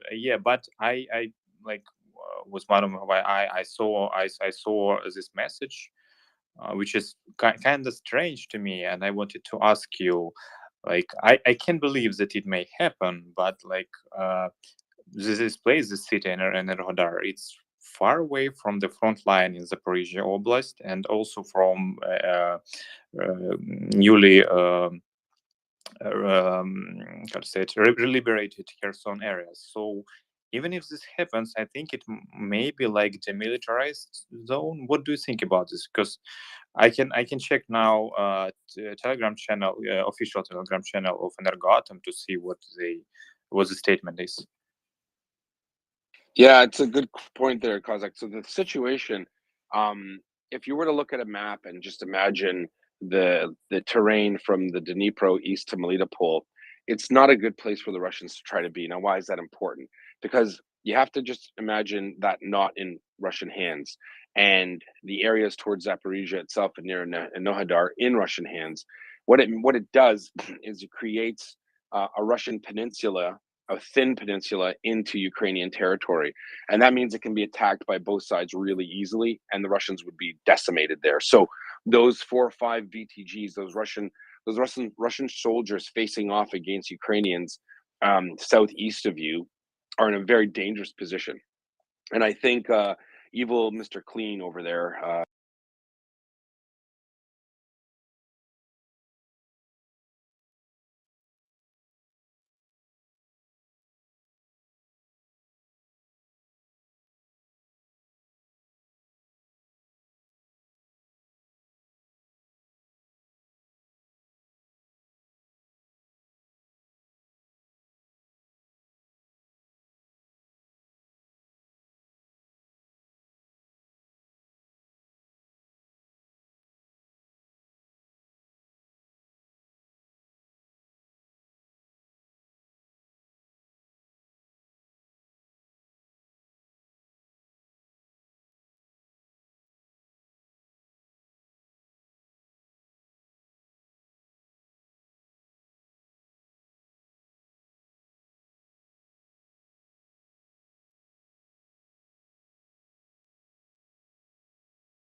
spread like fast, especially in my local channels. So I don't know. I'd like to so wait. Kozak, you know what I'm thinking? I'm thinking, the troops that they would have, in a defensive position aren't the troops they're going to have at a nuclear power plant, meaning they've got to, I can only assume, I would only hope that they would have more sophisticated and better trained troops with better, communication, security, ComSec protocols, that they have some kind of specialized group that's there to monitor and make sure that nothing fishy is going on at the nuclear power plant. So I suspect if those troops have thinned out and have slowly thinned out, meaning few of them gone, they've made their presence smaller and smaller until they're not there. That's how troops evacuate or withdraw from places generally. Then I think that might be last to come out. They don't have conscripts hanging around at the nuclear reactor. I suspect they have a specialized CBRN platoons, so CBRN troops that are specifically trained to be in that area. I think it's kind of something that the Russians have been hinting at for a few weeks. That's why we were talking about it. And I think that we're seeing it happen and unfold now. But you're right. We can always wait out and see. What do you think, Kozak? Back to you. We're just going to go with Kozak for a bit until, because he's got a connection that's a little fickle. Obviously, in Zaporizhia for our guests, Kozak's one of our regular Ukrainian contributors. He's in the Zaporizhia area, pretty much on the front line of Russian aggression, pretty much on the front line of defending freedom for all of the world. Go ahead, Kozak. Thank you. Thank you very much for such kind words. Yeah, so I want just to like speculate a little bit about this. Like, imagine like they withdrew all their like forces, and what else? What will happen? I mean, probably like our like small team like of policemen or some force need to go there and like to protect this area, but they will just cross like a Dnieper to the north from the city. And if you look at the map, like one of like the front line to the east is, I think, 15-20 kilometers. So I don't think that we will like make a corridor to that city. And if you will look to the west, there's also like an area controlled by Russians, and I don't think that they will actually withdraw from Dnipro bank. Yeah, they probably may like move some of their like more heavy equipment, some the storages, especially ammunition storages, because we can destroy those with the thankful help of our allies and HIMARSs. But still, like soldiers in the trenches probably will still be there holding that bank of the Dnieper River. So if it happens, it's more like this area won't be used by us, by Ukrainians, as a military ground for some offensive, because it's too dangerous to use it that way. And also probably there will be more like official agreement that will be controlled by I don't remember how it's called in English. This organization that controls the usage of nuclear power plants. IAEA. Thank you. Yeah, because we usually call it MAGATE in Ukrainian or Russian. And yeah, it will be, like as I said before, more demilitarized area where probably our volunteers and our government will try to provide help to local citizens, to bring humanitarian aid, and etc. etc. So this is how it will look like. Or will you have, or do you have some other thoughts about how it may happen?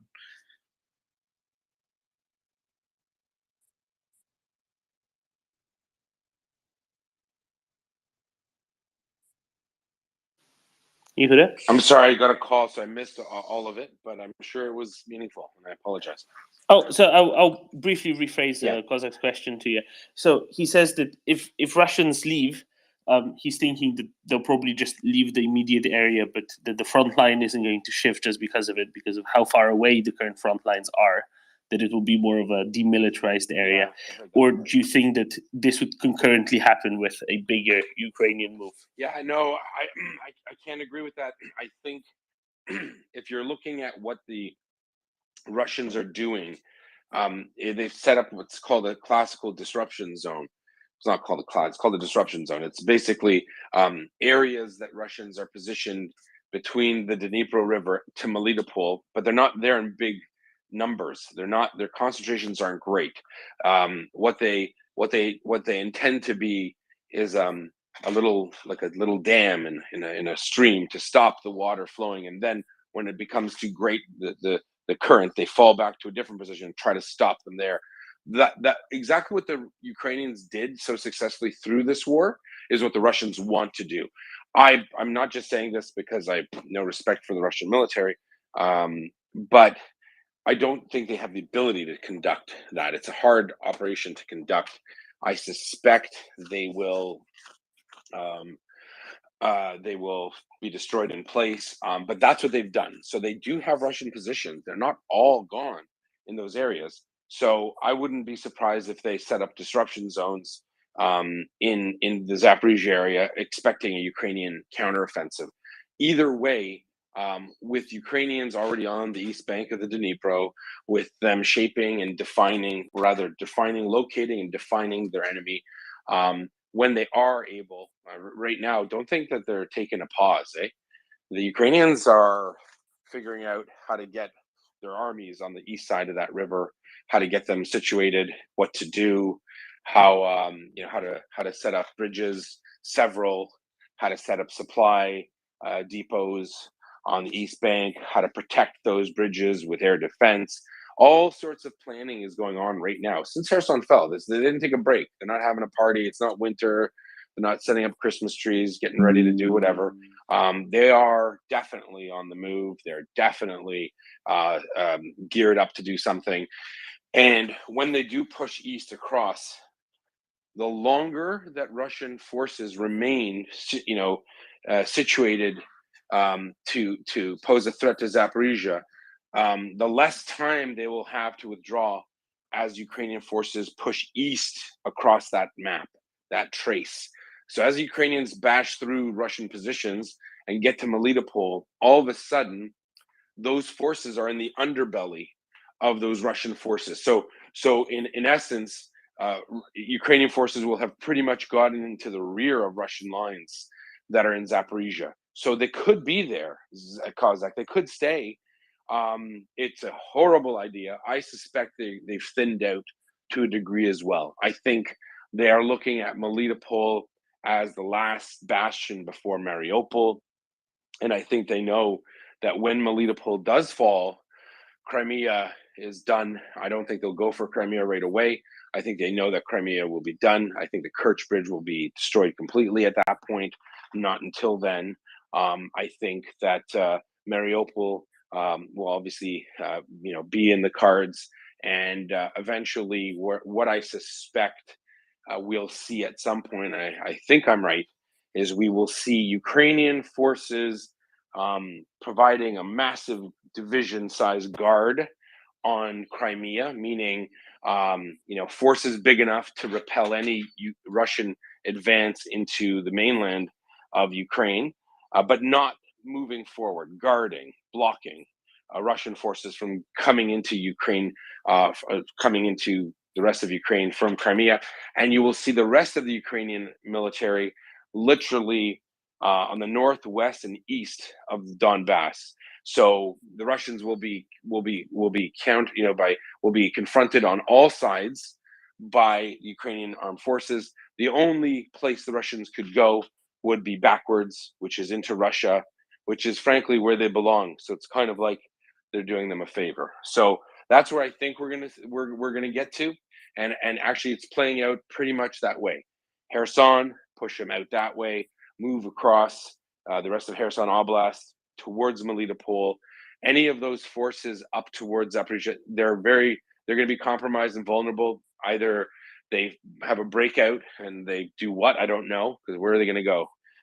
They can't go around. There's a river there. They can't go around the Ukrainian forces. They can push up, but there's a massive amount of Ukrainian forces, entire divisions of fresh, motivated Ukrainians ready to just smash the Russians in Zaporizhia. And those forces haven't been deployed yet. And when they are, that's going to be, I think, just a nail in the coffin for Russia. And again, if we want to grab another hand, maybe, I don't want to dominate there. No, perfect. I think this is really good because this explains the questions that everybody is asking themselves. Probably many people listening are asking themselves, and it's not just Kozak's question that gets answered. Many others as well. Alan. Yeah, thank you, Uda. Well, I think this is great news, especially for Ukrainian. Well, the PR this does for Ukraine when it comes to arms deliveries, I think would be significant, because I think a lot of the resentment that some dubious politicians have is this nuclear threat thing. And if the news comes out that the Russians have abandoned the Zaporizhia nuclear power plant, that would definitely eliminate some of these bad talking points some people have had against what some people say is escalating the situation. So the Ukrainians are just getting more and more points stricken off for, or arguments stricken off the book for not delivering arms to Ukraine. And I think this is great. I hope it happens soon, and I hope that we will see some different attitudes from European countries because of this. And then I wanted to ask you, Huda, about if he sees a pattern here, because if what he describes now happens, I'm seeing a pattern that looks a lot like what happened around Kherson before they withdrew from there as well. So they're thinning out the forces in the front, trying to reestablish inner defenses. It didn't really turn out very well for them, did it? Yes, sorry about that. Daddy duties as well. So, yeah, no, I mean, yes, I do see it turning out like Kherson. The one thing that, I don't know if it's self-preservation solely, or if it's also just poor morale and discipline. I don't think they can make these Russians stick around much longer. We're hearing reports kind of coming in, trickling through of Russians literally giving up the coordinates for their command and control nodes, like their bosses' headquarters, like literally telling the Ukrainians where their bosses are because they don't want to be there, so the Ukrainians can destroy the Kadyrovites or whatever. Kadyrov being the Chechen Lilliputian warlord who is a raging homophobe, racist, and overall all-around nut job. His troops are still pretending to be cock of the walk. They think they're a big deal, but they just don't like doing a lot of the actual fighting. So there's a lot of infighting going on. Conscripts are, providing information to Ukrainian military intelligence. We're going to see the folks in Zaporizhia as they thin out. If they don't, they'll be destroyed. There's an overwhelming combat, like a force ratio between the Ukrainians and the Russians in that area. We just haven't seen it. The Ukrainians are being very smart. They don't need to do anything right now, and they're going to wait until the Russians are supremely disadvantaged by Ukrainian offensive across Kherson Oblast, going towards not Kherson city, but the Oblast, moving east and to the rest of through Zaporizhia. So we're gonna see a lot more of that. Yeah, I just don't think the Russians have what it takes anyway to hold out, and I don't think that they will. I think you will see a collapse of the Russian front. In other words, the Ukrainians are using time and space on their side. They are taking advantage of every vulnerability the Russians have in order to not commit as many troops that they don't need to. So they're letting the time, the terrain, the space, help, act in their favor to push the Russians out. So by taking Kherson and putting all that effort into cutting, first of all, they cut Kherson in half. We kind of said that would happen. Boom, they cut Kherson in half. Then the Oblast, the part of Kherson Oblast west of the Dnipro, they had about 10,000 square kilometers. They cut that in half, and they took about 4,500. And then they forced the Russians to concentrate in an area. Then they chopped them up for a month there. Boom, boom, boom. Artillery, fires, stress, lack of food, water. So you had a very demoralized Russian group. Could they have pushed all the way through to Kherson City when they took the first top half? Yes, they could have. They really could have, but they said, why? Why incur that casualty? We need to preserve our troops. We've got them in a horrible situation. Let's pound their positions for the next month. And then guess what? When we do roll up on them, it'll be a cakewalk. And sure enough, it was. So when they did decide to pull the trigger and they conducted that counteroffensive towards Kherson City, it took hours, not days. It took hours. It was so quick that the Russians who had actually escaped across the river didn't even have time to get far enough away from the river before being decisively engaged by Ukrainian artillery. The Ukrainians brought down fire on the Russians so bad that the Russians couldn't even leave the East Bank. So they got to freedom, but their forces on the west that were fighting this rear guard action, they were fighting a defensive battle. They couldn't even give them more than a few hours to get away. And by the time they were about to step off, the Ukrainians lit them up. So the Ukrainian artillery came firing down all across Russian, about 5 Russian motorized rifle BTGs, brigades even, sorry, on the East Bank, and artillery brigade and 2 artillery regiments, 1 rocket artillery brigade in the south, that they fixed them. So what that means is these Russian forces couldn't even leave the East Bank. That's how quickly the Ukrainians got to Kherson. So, you know, for those who, especially I'm not speaking to the Russian telegrammers and the Russian, you know, military bot people who just babble on about, yes, yeah, the Ukrainians only took this amount. It's because they suck and we're winning and blah blah blah. No, the Ukrainians are like, it'll be a death by 1,000 cuts, I guess, if you want to use the old kung fu movie adage. We're going to do this. We're not going to throw, if we don't have to throw troops into a situation where they will sustain casualties, they're not going to. And that's exactly what they did. So they're going to do the same with Kherson. They're not going to go run headfirst into a wall to prove they're the real man's around here, like, you know, how Borat talks. They're going to do what's right. They're going to take the territory they need when they need to, and they're going to make the Russians sweat. So right now, the Russians left Zaporizhia, or if they've left the Enohadar and they've started to thin out, not surprising, it's a smart move, but will they leave troops there? For sure they will, just like they did in Kherson. And those troops will be alone, and they'll not have access to resupply. They'll be demoralized. So if you're a commander on the Ukrainian side and you're sending 5,000 of your, you know, troops, your battle group or your brigade group across to fight Russians, you want those Russians upset, starving, pissed off, cold, miserable, angry at their bosses. Why are we here for a month? There's so many Ukrainians and then guess what? Those troops don't fight. Those troops aren't interested. They don't care about Putin's 14th mansion and dacha and yacht. They're not interested in that fight. So the Ukrainians are very measured in the reply. And why this is so important is because it also says something to people who aren't in the military. What this is such an amazing example is self-control and professionalism.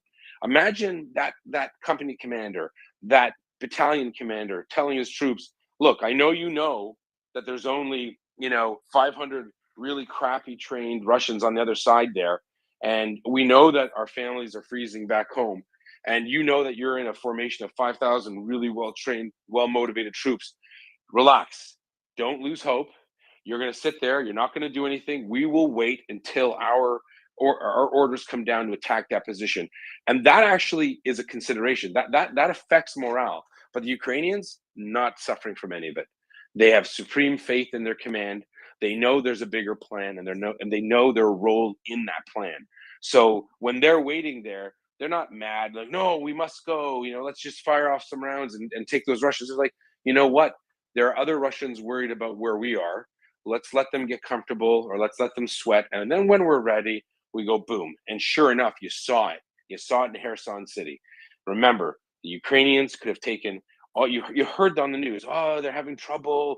They're only advancing a little. No, they're not having trouble. Yes, people die in war. That happens. They are taking casualties, but they're specifically moving to a position where the remaining troops are kettled around Kherson City.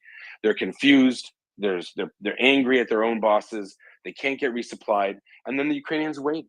They say, "We'll wait a month. That's fine." You know, meet our friends, Mr. Heimars and Mr. Gimlers, and when we're ready, we'll decide. We'll come for you. It's psychologically devastating to the Russians. Sorry, I'm ranting. Go ahead. Who's next? Let's bounce it back to Ellen real quick because I think he has a good follow-up.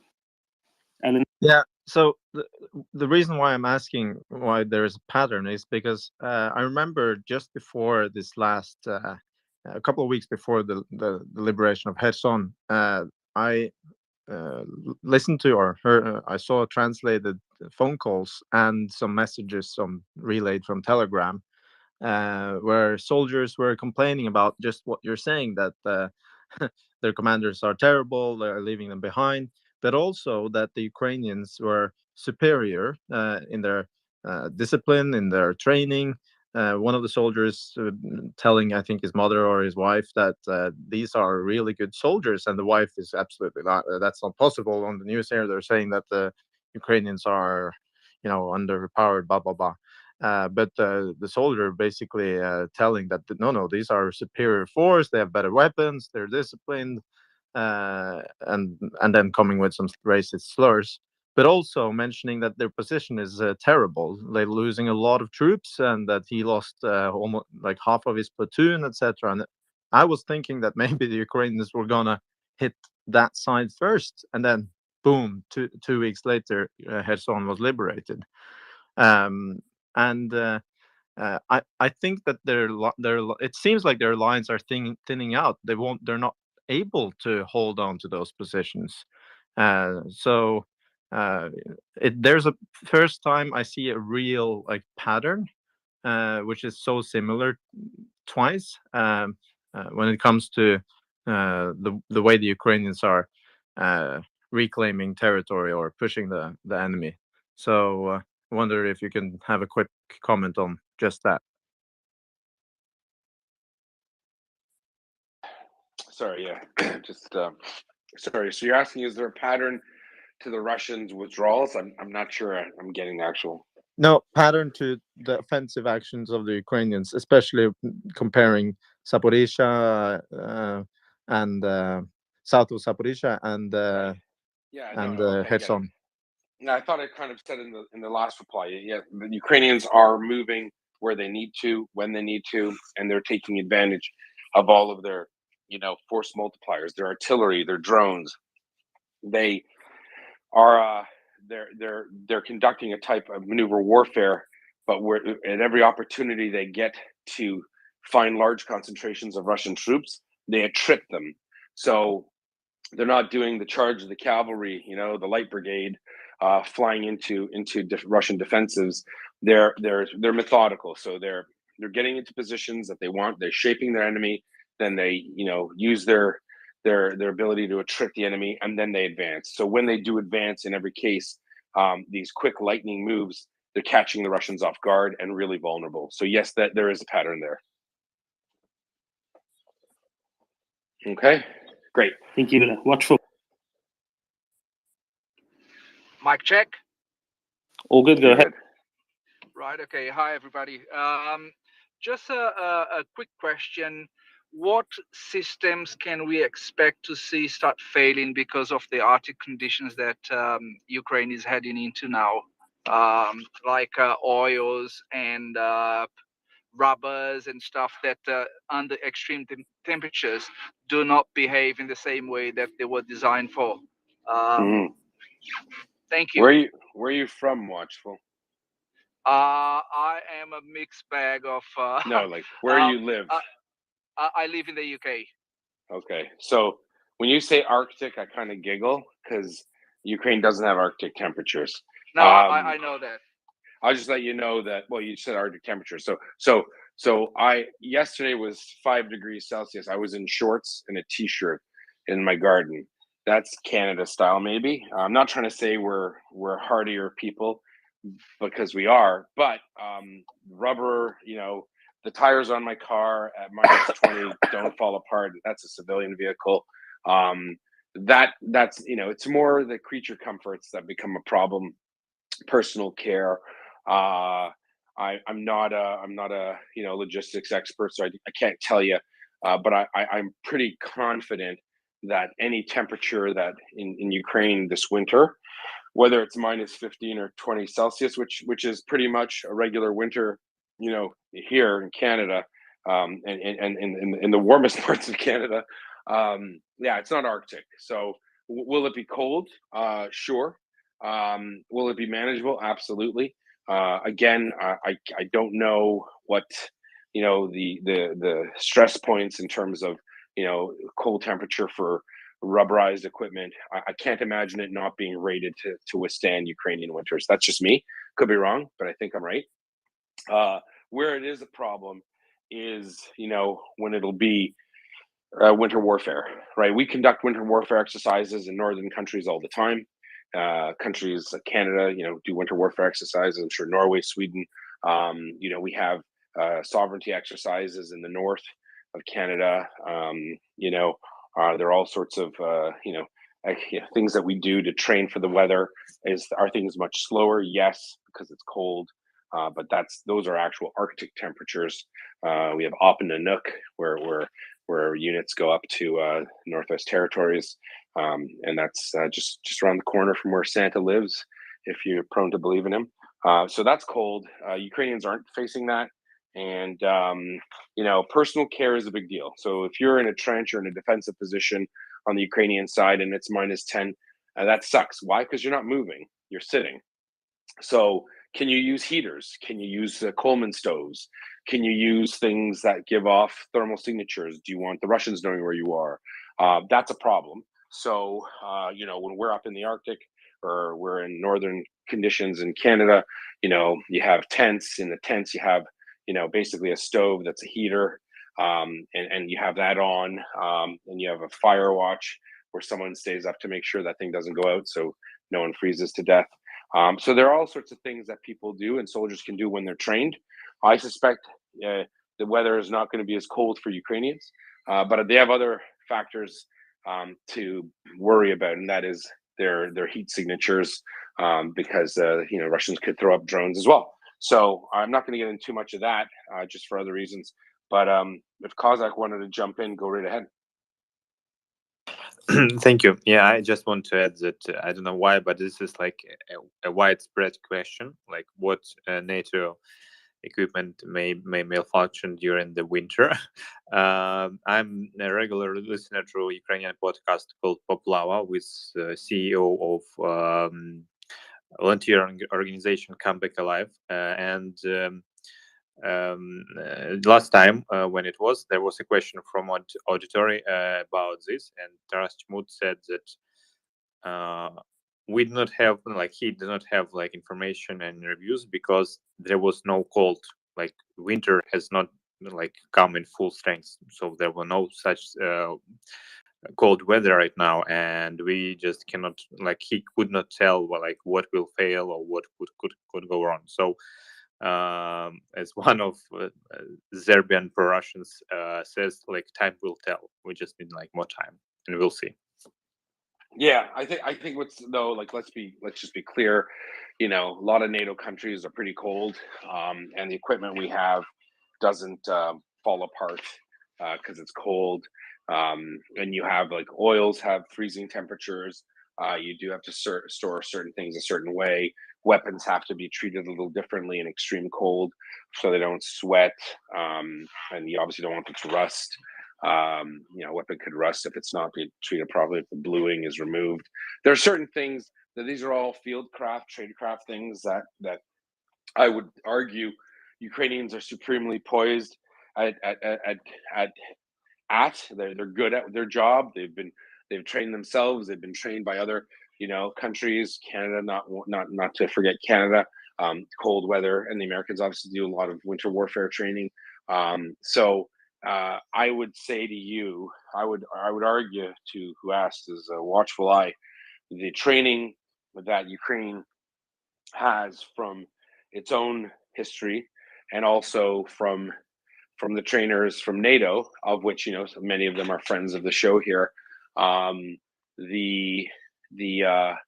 The understanding and the field craft, so the ability to do their job, in all kinds of weather, is stuck with them. The Russians will not have that. I've seen countless thousands of videos of Russians fumbling with their weapons, right? And that's in the summer. I doubt that many of them will be able to conduct their drills. Can you just mute your mic there? Sorry, or Doman or Oana, please help me out. I doubt many of them will be able to use their weapons effectively, even just an AK-74, 47, whatever they're using. If they're not trained in how to use that weapon in the cold, how to maintain it, they're pretty much just a person with a metal stick at that point. And it's you'll see when it comes to the Ukrainians, they'll know what to do. They know how to conduct themselves and how to use their weapon in the extreme cold, how to clean it, how to lubricate it, how to not don't over lubricate, don't do this, don't do that, and they're doing that. Those are make work projects that sergeant majors can do for soldiers in the trenches or in defensive positions to keep their their stuff together, and that's great. And the Russians just don't have that. They will They were horrible in the summer. They're confused and disorganized. In the winter, it's going to be 10 times worse. So I hope that helps. Thank you very much, Yehuda.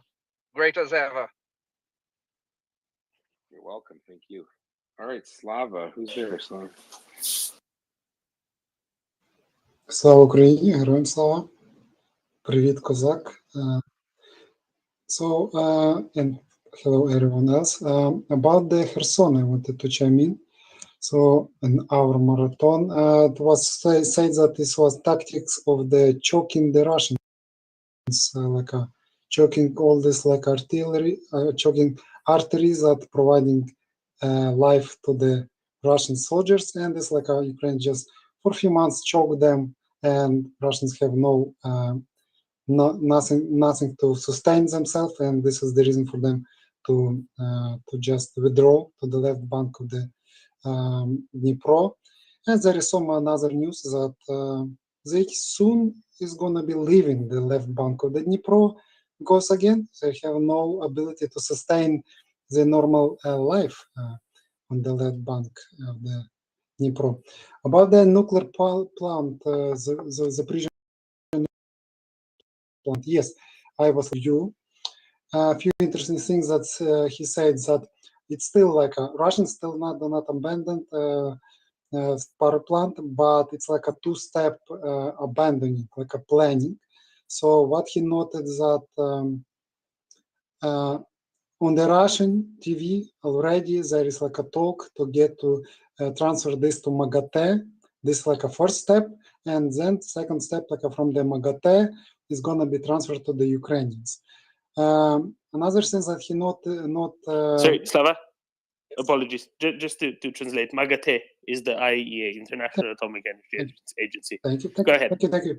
Thank you. So he this like noticed this that it's not gonna be really fast like as everyone expecting, and he noticed that there is some changes that like looks like they preparing like Russians like what they do, they also pushing on the narrative to the Russian people, to the world, like this like a preparation that is happening, like not just what is happening in Ukraine, but what is happening in the Russia.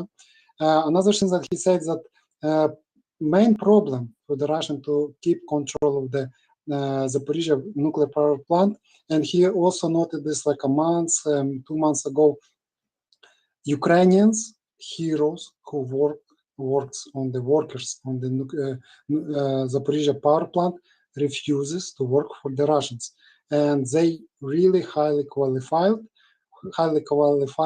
people, and Russians don't have these people. They cannot replace Ukrainians. This is like a big point of this interview. Another point, a little bit worrying, that he said we still see a lot of the trucks, and we still do not know what it is in these trucks. Like we hope that the Russians leave like Zaporizhzhia nuclear power plant, but we still don't know what to expect. And then later some question about the explosions. He explains again. It's like it's not gonna be nuclear explosion like a big like a bomb. It's like if it's happened, it's just gonna be not fog, but meaning like it's gonna be just dust like from the fire. But still, like there is like a five protection levels of the nuclear power plant. So it's really good protection. So to make some real damage to like need some really big stuff. So yes, I was listening. So Kozak, yes, it was interview just not so long ago, just maybe half an hour ago. And I also just want to highlight it, whole day without electricity, and just half an hour ago I got electricity. And this like I just want to say because Lviv region, my region exactly, was hit pretty hard. So even Kyiv have now better than I am. So we have like for 12 hours without electricity, like this is like a last week. So just wanted to share it because it's Ukraine. It's Ukraine. It's and I was right away tuned into the space, so I read some games. So thank you. Any questions? Because thank you. No, thanks, Slava. Thank you for the rundown. this is really good that we have more details on exactly what happened, what was said in that interview. That's really interesting. Yeah, the two-step process makes sense to me. Absolutely, that's something that I was kind of expecting for a while. That sort of process specifically, I was actually expecting a slightly different one, that it would go like via Turkey and the IAEA. But yeah, absolutely, Slava. Because Russians don't want to look like they lost, like they don't want to look like they like with the Kherson they give it to the Ukraine. It was all planned. Yes. So this is like what they doing. This like also that highlighted and really interesting. Thank you. Yes, Slava. Definitely the left bank of the Dnieper, or the east bank, is we already know that the Ukrainians are well on the other side. They've moved in force. I would say at least company-sized detachments, probably much more. They are locating and defining the enemy. That means they're sending reconnaissance units out to see. Okay, so we've got 60 Russians in this position near this hill. We've got 100 over here. We've got someone over there, and then they're obviously feeding back these grids, actual grids to locate for artillery. They know how many tanks are there. They're finding out how many BMPs or BTRs and all that jazz. So that's what the Ukrainians are doing. So I just want to address that. It's not that we think that they'll vacate. They already have vacated. There are probably no Russian positions within 20-30 kilometers of the Dnipro, and Ukrainians are all pushed up in that area. So it'll happen more and more as we go on. Yes. This like maybe 2 or 3 days ago, it was in my channels, Ukrainian channels, predictions that more and more control like Ukraine's getting on the left bank of the Dnipro. So it's all fits. And like I have another like maybe surprise news for the future. On our this marathon a week ago, well, not a week ago, a few days ago. It certainly was several weeks ago now, and like it almost. No. I'm just letting you know. It's that you. Okay. Yes. I want to say something different, like a different news prediction. But you can continue. I have just not about the Kherson. No worries. I just wanted to let you know that. That's all. Ukrainian forces almost immediately started taking positions across the river once Ukrainian artillery fixed those Russian forces. So all good news. But anyway, sorry, go on, please, Slava. And tell people where you're at. For our new listeners, Slava is one of our longtime contributors as well, another Ukrainian in Ukraine, and you're in the West right now, and you're very helpful in sharing news on the ground. Yes. I listen a lot of the Teleton. I little bit close to the Lviv region, and this like a west of the Ukraine. Thank you for this. Thank you, Yehuda. Another news, just expert on this Teleton, like 3 or 4 days ago, and this really confident what he said that it was not topic of the discussion, but he said Black Sea fleet, Russian fleet, is gonna be destroyed next year, maybe not in the start of the year, but definitely to the end of the year. Like so, Gani, I think is gonna be really pleased. Like a lot of the events, it's like a really open, really confident that like this Russian fleet is already overdue. It must be destroyed, and that's it. And what I heard is like, okay, this is like this man know what he says. So this like about the Crimea. It was some discussion about the Crimea. And it's really absolutely fantastic. Like we know what to expect next year. So, and next year, good news also. Thank you.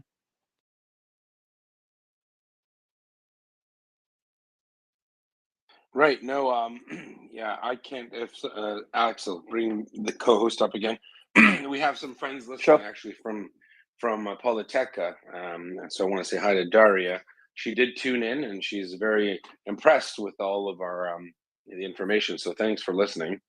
No, when it comes to the Black Sea Fleet, for sure, we are looking at the Black Sea Fleet has been effectively sidelined. So that's one thing, right?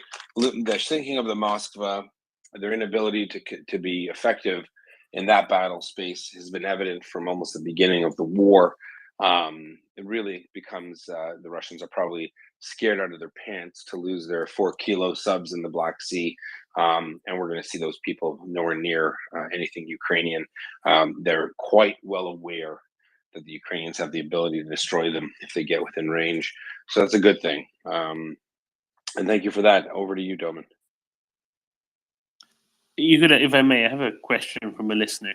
A question that we get about 17 times a week. So I think it might be worth addressing again. What is it? What's in it for the Russian army in Bakhmut? Why do the Russians keep trying to assault Bakhmut again and again and again?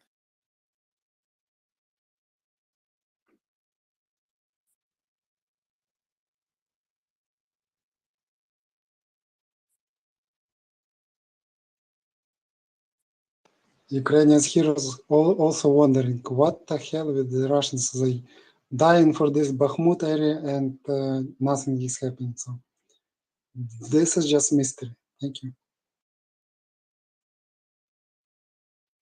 Yeah, I think I asked the question to you, that it was too many times asked of him, and he just left us instead. I know how it is. All right, ladies and gentlemen, if you have a question, comment, topic, click that request button at the bottom left corner of your screen. We'll bring you right up. Oh, and Yehuda back. Excellent. Maybe it's just the co-host slot that doesn't agree with him today. We shall see. So another thing that I wanted to say feels like okay, Yehuda, I see Yehuda. Thank you. I will answer in a minute. I have to change it out. Yep, that makes perfect sense. It's a sensible priority. Slava, go ahead. Thank you. So yes, I'm noticing that something is changing again. This is like maybe this is my prerogative, but I'm feeling in the Ukraine something is changing, like a new phase. As it's similar thing that was happened before the counteroffensive. Now it's like a phase is changing, and like a more and more confidence I hearing from the Ukrainian fighters, Ukrainians military, and really tight, like no one is like a squeaking beep, like nothing about the information from the front, like a really quiet, like all focus on to fix electricity all around Ukraine, like a Kyiv, Lviv region. We see that we totally expected what Russians doing with the Kherson. They like just trying to destroy, but they also trying to show that it's like we still here, but they we gonna go soon. But again, phase is now different. It feels like in the air something is changing, and Ukrainians do not stop. But it's again, again and again, Ukrainians do not stop. Something is happening, not a lot of information, but it's moving forward, maybe even faster. But don't know. A new phase is now. So thank you. Actually, what does it say? Well, I want to just address that. Yeah. So for sure. So one of the amazing things about how Ukraine has conducted itself during this entire invasion is their ability to keep their mouth shut, to not share. So one of the most shocking things I've ever seen, is the Russians' complete lack of discipline when it comes to what they're saying on Twitter and Telegram. It's insane. I mean, it's the gift that keeps on giving. The Russians in operational security, communication security is something that has been taught to soldiers their whole lives.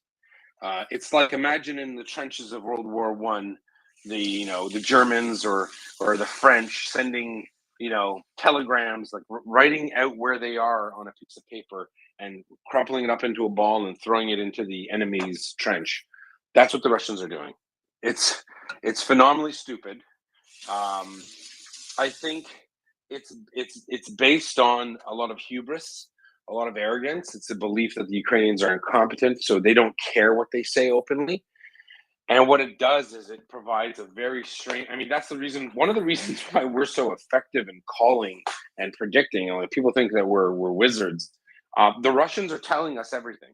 You know, they're telling us when they're sad. They're telling us when they're mad. They're telling us exactly how many troops are being killed and where. It is possibly the dumbest thing I've ever heard. I mean, if there is a sergeant major in the Russian army, they would normally be going through and taking people's phones away or saying, you know, look, you want to call your mom and say you love her, fine. Don't tell them how many people have been killed and where we are, please. Don't send them your location on your iPhone. That's going to come out and someone will find it and they will kill us. Ukrainians aren't doing that. So the great thing about it is there are hundreds of thousands of Ukrainian troops in Ukraine ready to do certain things, and no one knows where they are because Ukrainians aren't stupid. They're not telling people.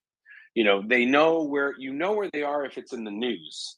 But other than that, the Ukrainians are really, really good at conducting themselves in appropriate. In the beginning, I will say that wasn't the case. There was probably too much information coming out, but the Ukrainians quickly fixed it. And they quickly said, no. You can't go telling everyone where we are. So anyway, so go ahead.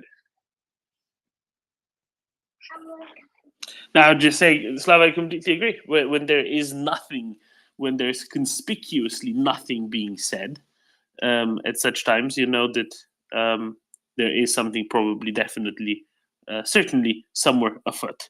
And it's always great to hear that and to hear the nothingness. It tells you that there will be something sooner rather than later. Thank you very much, Slava. Let's go to Kevin, and then let's go up north. Kevin. Hey guys, thanks so much for the space and everything you guys are doing. Support MriyaReport, Maria Aid, obviously.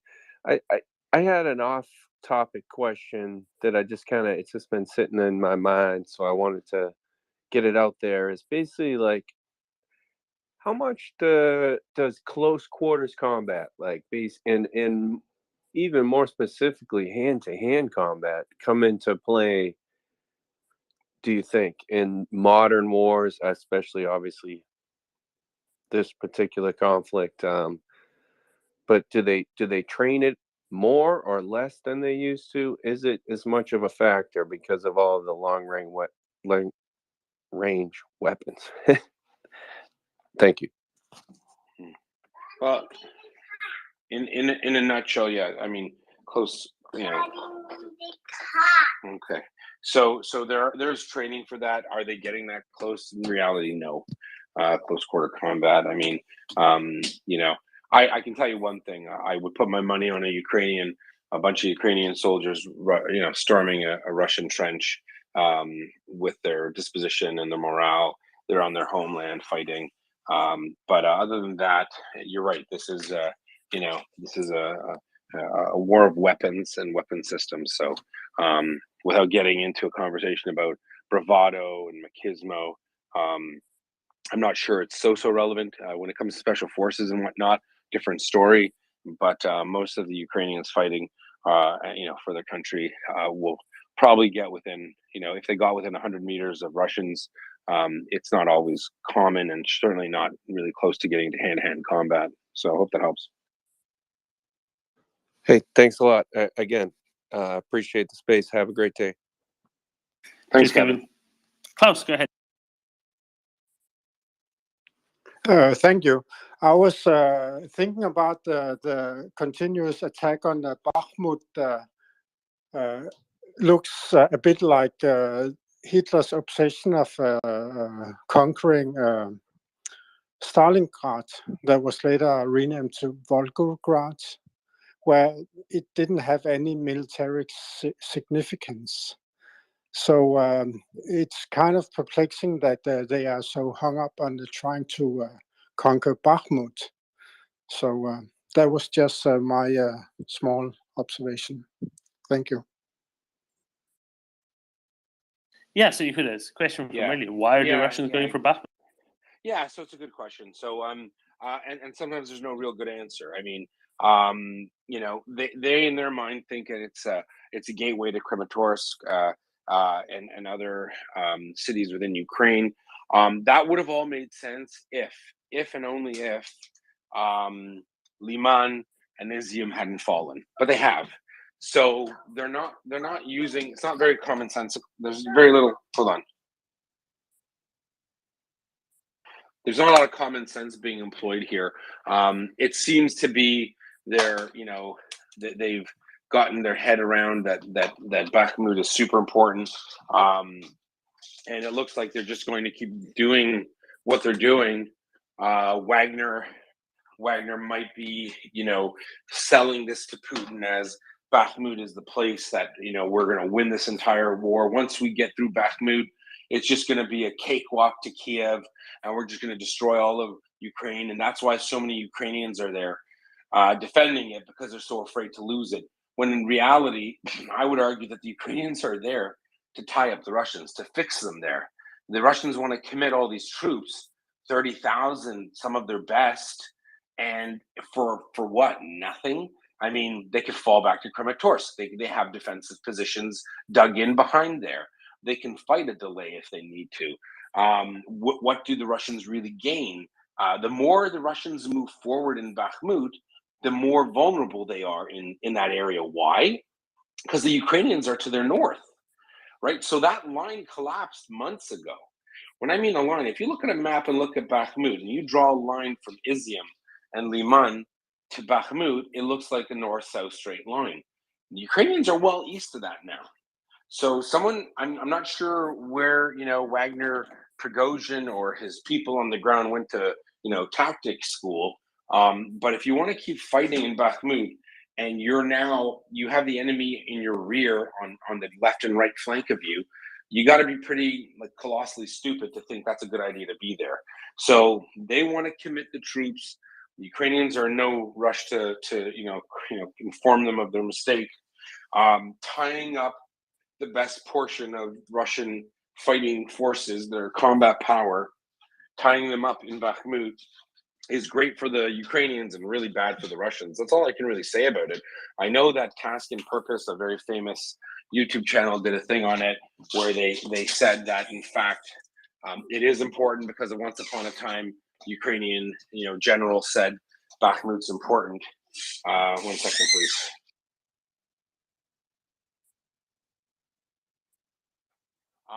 A Ukrainian general once said in 2014 it's important, but that was on. There were a whole bunch of considerations and assumptions there. We're in a position now where the Russians don't have any strategic benefit from Bakhmut. People say, well, it's an industrial town and it's got this and it's got that, but in reality, at this stage in the game, Bakhmut is a liability for the Russians, and it means that the Ukrainians can spend. Put up. There's only 22,000 Ukrainians, according to Ukrainian numbers, in the area defending it against about 30,000 Russians. If you're kidding, all things being equal, the Russians would need to have a minimum 60, 70, 80,000 Russian troops there to overtake that position. So they just want to smash their head against the brick wall in front of the Ukrainians. The Ukrainians are like, okay, so you can do that. So is there a strategic? I would argue no. Is it in Ukraine's best interest to keep a bunch of those troops there? The worst thing that the Russians could do for the Ukrainians is withdraw from Bakhmut and reinforce somewhere else at Severodonetsk or Lysychansk even, which is just about 15 kilometers to the east. You know what? They want to do it. That's great for Ukraine. That's all I can say about that. I hope that helps. Thank you, Gura. Let's go to Jörn. Hi everyone. I just want to say I really love this space, and I spend much of my day listening here. And last night I needed to go to sleep eventually, but I didn't want to because Yehuda was teasing about a military update, and now I have this sneaky feeling that my worst nightmare regarding this space just happened, that I came in just after a military update. Is that right? I was impromptu. Yeah, I was going through the different battle fronts there. I didn't do the formal one, but we're still going on. So you're not late. Okay, brilliant. are there any good news? Because I'm hungry for news. All right. So what we did talk about is that we have apparently certain confirmation of withdrawal of Russian forces in and around Enohedar, the nuclear power plant, and that that some of it has been brought online. That the Russians, we suspect now, are going to start evacuating or thinning out their forces in Zaporizhia in general, because they can't maintain that position for much longer, especially as Ukrainian forces move east along the trace, move across the map towards Russian positions in Melitopol. That's kind of where we're at. It's kind of a big deal, and we're happy to share that with you. I've been watching. There were some reports right after the liberation of Kherson that the Russians pulled far back from the left bank of the Dnieper. But it seems now that they've maybe come closer again and do some artillery attacks. You're right. No, we've said that the Russians have moved back. At least 20 kilometers. Ukrainian forces have a lot of positions already east of the Dnieper. The Russians, got the reason why Russians even existed on the other side of the Dnieper so close is because they had no choice. They got fixed by Ukrainian forces. So Ukrainian forces came in to Kherson so quickly that, unfortunately for the Russians, they weren't able to evacuate fast enough. Now, the Ukrainians are dealing right now with how to deal with Russian forces, finding them, locating them, defining them on the east bank of the Dnieper, and the Russians seem to be setting up disruption zones, areas which they can try to stop the Ukrainians or slow them down as the Ukrainians approach Melitopol. So all of that is true. But the Ukrainians are, I understand that they don't have massive forces, but they are on the left bank, the east bank of the Dnieper now. That's correct. That's what we know to be true. Yeah. Brilliant. Thank you very much. Yeah, you're very welcome. Sorry, I'm doing dishes and I got a baby, so go ahead. Is there anything known? Is there anything known about what's going on in the north of Luhansk Oblast around Svatove? I've seen that there's been more entrenchments being dug, more coke tetrahedra being placed by the Russians, but beyond that, relatively little new, unless I've missed something big. That's right. Yeah. So again, this is one of the situations where you're seeing Ukrainians. The Russians are sweating it out there, right? They don't know when the Ukrainians are going to come. The Ukrainians are going to come. When they're going to come, the Russians don't know. Are the Ukrainians positioning themselves? That's exactly what they're doing. They want to make it so when they do make the jump, that they do it at the lowest cost to themselves, and that means making sure that the Russians, are hurting for supplies. Though that Greek fires is being fought, Russians aren't just hanging out there having a party. They're confused. They don't know when the Ukrainians will come, and they suspect it at all times, right? They really know the Ukrainians. They run the show, and they're controlling the battle rhythm, and so slowly but surely, yeah, we'll get there. Hope that helps. What's the worth of the entrenchments that you've seen Russians dig? Well, all of them. I mean, they're equally as bad. So, as we know, the Russians are doing these appear to be symbolic defensive positions. They include dragon's teeth, or these, concrete pyramids that are supposed to apparently scare people or stop things. I mean, I don't know what it would stop, but they're pretty bad. And the Russians are doing that in and around Lysychansk and Severodonetsk, and in the north of Luhansk Oblast. All very silly, all very ineffective. But we've had some experts come in and say that they suspect it's just a symbolic gesture for that Wagner apparently constructed it. I don't know if that's true. I'm not sure Wagner has those engineering assets. It's not a huge engineering task, but I still don't know if they have them. But either way, it looks to be something of a ruse, where they're trying to make it look like they're doing something effective. They wouldn't stop much, and they wouldn't even really they might slow down and advance by half an hour max. But these dragon's teeth, these concrete structures, are too far apart. They're not very deep in the sense that they're not even, there are two rows of them. In some cases, you could just imagine a tank just driving through them, like around them. They're not covered by fire, so they don't have, Russian, our mortars or artillery or machine guns trying to stop Ukrainian forces. The Ukrainian forces they'd want to stop would be Ukrainian engineering units, which would be trying to use bulldozers to push them through, stuff like that. None of that's going on. So I guess a lot of people are asking, what are they for? Because they don't very much look like they're doing anything, right? And that's true. I don't see what they would be doing. So all around, I would say that very ineffective. Not very. I mean, effective for what is what you need to ask yourself. Like, what is their purpose? Like, what is their stated goal, or what's their mission? If it's to just to slow down or to create an obstacle to stop Ukrainian forces from doing something, it's a pretty ineffective obstacle.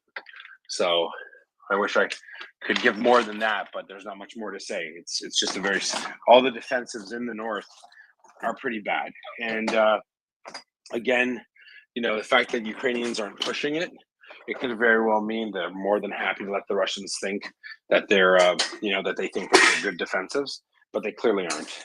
Yeah, they just clearly aren't good defensives. All right.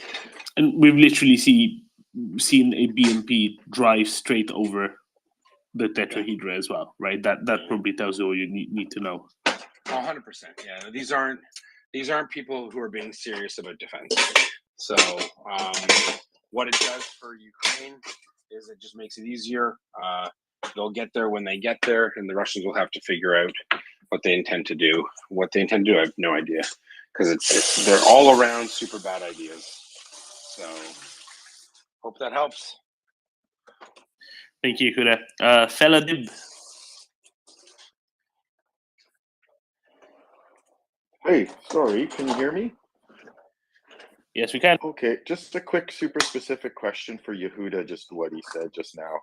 He said that they're not covered by fire. Mm-hmm. How do we know that for sure?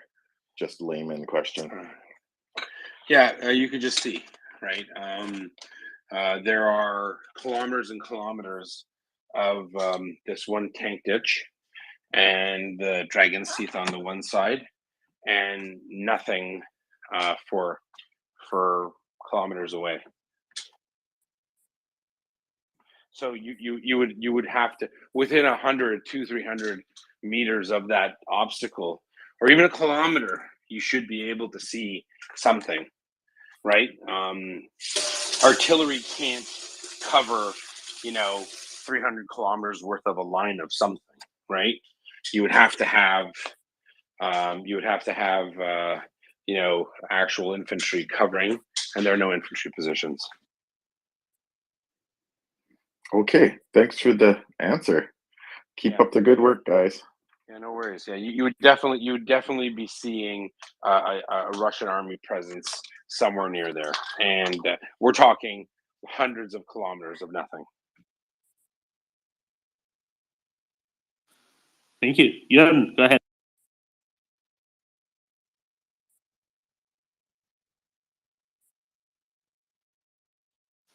Jörn? Hello. Yeah, with all the mud going on now and the problems with even mechanized movement, but especially with wheeled movement, would you imagine that the special forces are more active, or that's the main tool in the toolbox that they have? I don't know if they're able to do helo insertion or maritime insertion and do some hit and runs behind enemy lines and stuff. If that's something they do, or if that's something they would do more of now that they are inhibited by mud and for more of the regular army. Sorry, I missed part of that. Can you just repeat it quickly? Yeah, do you think the special forces of Ukraine will be more active in this period where movement is difficult because of the climate with the mud and stuff? No, that's not what it's used for. The battle rhythm will slow. The operational tempo will be slower, and that's normal. But the special forces will still do special forces tasks. Certain insertions, mobility tasks. Bridges. to maintain mobility. So things like that. That's what I suspect their special forces will be doing, hitting command and control, and punching above its weight. I see them doing more of those things, but not moving, battlefronts forward. Yeah, no, what I meant was hit and run attacks behind enemy lines, harassing them, taking out key targets. Yeah. Insertion by helicopter or boats, or things like that. Yeah, I think that sounds pretty like how do you call it, glamorous. But when they can do the same with HIMARS or GIMLRs and Excalibur rounds and not risk the lives of some of their best trained forces, that's probably the way to go. Will they use them when they need to? 100%. I just suspect that a lot of that will be done through their fire control, through artillery, because they are getting the coordinates. Remember, they have like the most competent countries in the world are giving them targeting information, right? So might as well use it, I guess. Does that make sense? Absolutely, and I hear that the capabilities that I had when I was in the service is more and more obsolete. No, I hear you. Yeah, I know that they'll use them when they need to move and they have the ability. I'm sure of it, but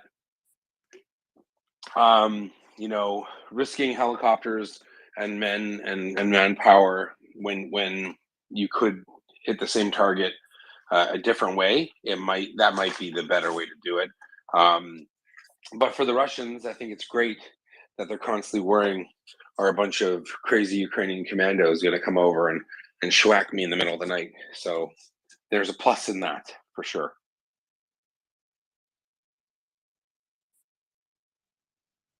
Brilliant. Thank you. No problem. Thank you, Aaron. And welcome, Ferlane. We see Ferlane. Victoria, nice to meet you.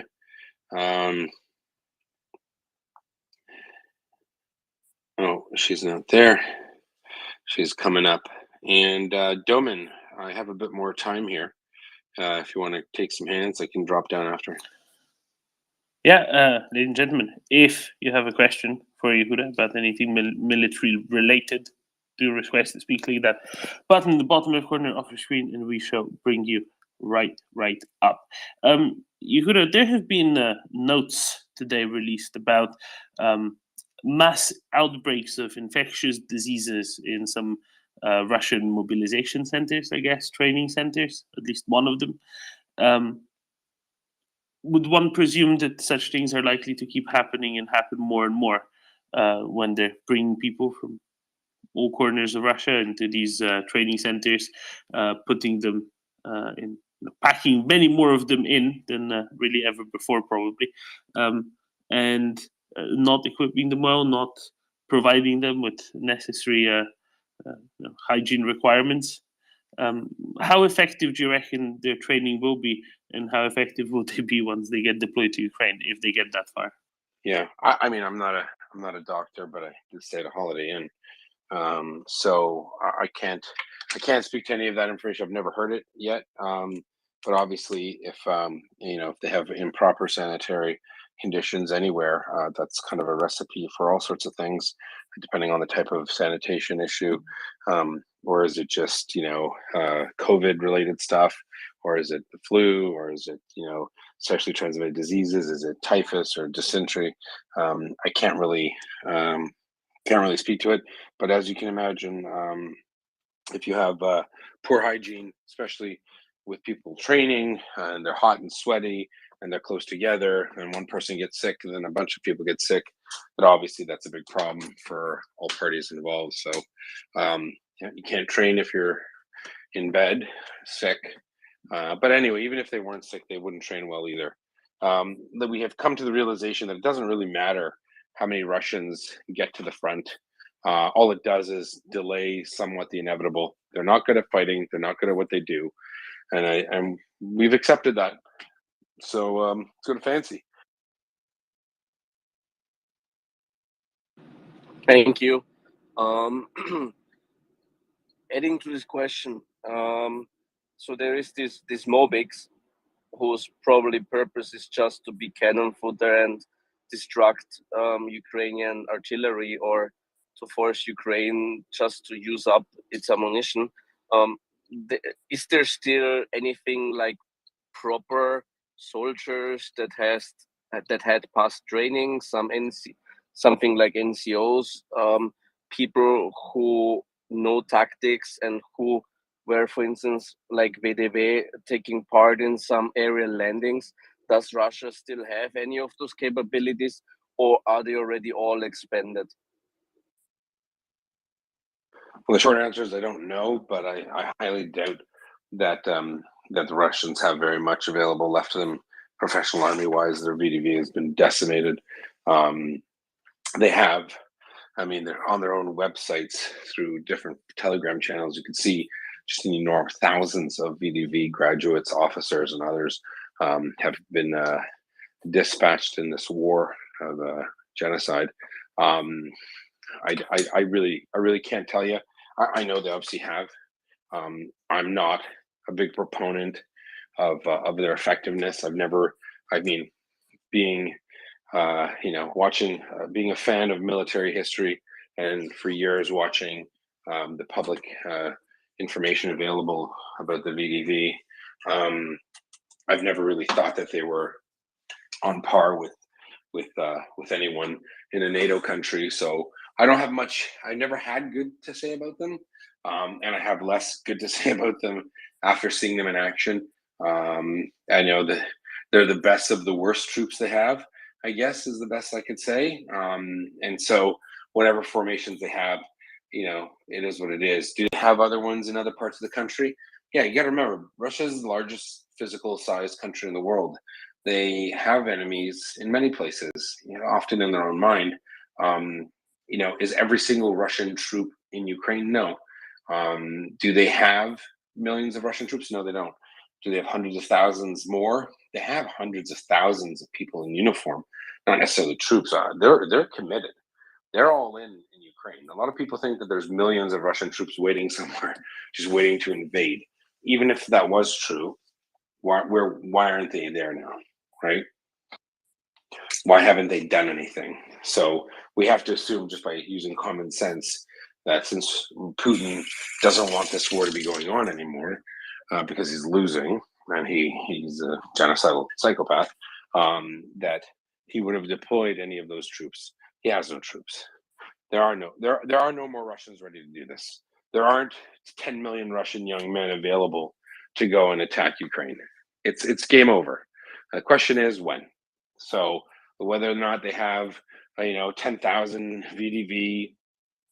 I mean, I grew up in a world that thought that Russia had 100,000 special forces versus the Canadian Army with 100,000 soldiers. Period. That none of that's true. These are all lies. This is all nonsense. The Russian army is degraded. It's incapacitated. If it was ever capacitated, maybe someone could write a PhD about it in military history. I doubt it's ever been as good as we thought it was. So yes, VDV, Russian paratroopers have incurred enormous losses. Are they going to be able to recover? Probably not. Are there a whole bunch of them ready, waiting in the wings to do something? Definitely not. That's just my hard, cold assessment. Not just the VDV, but also other a little bit more specialized, better trained units as well. For example, the 155th Naval Infantry Brigade, I guess they are, from Vladivostok, that were charging at Pavlivka time and time again in the last 6 weeks, that have apparently lost something like half of their previous strength in terms of dead alone.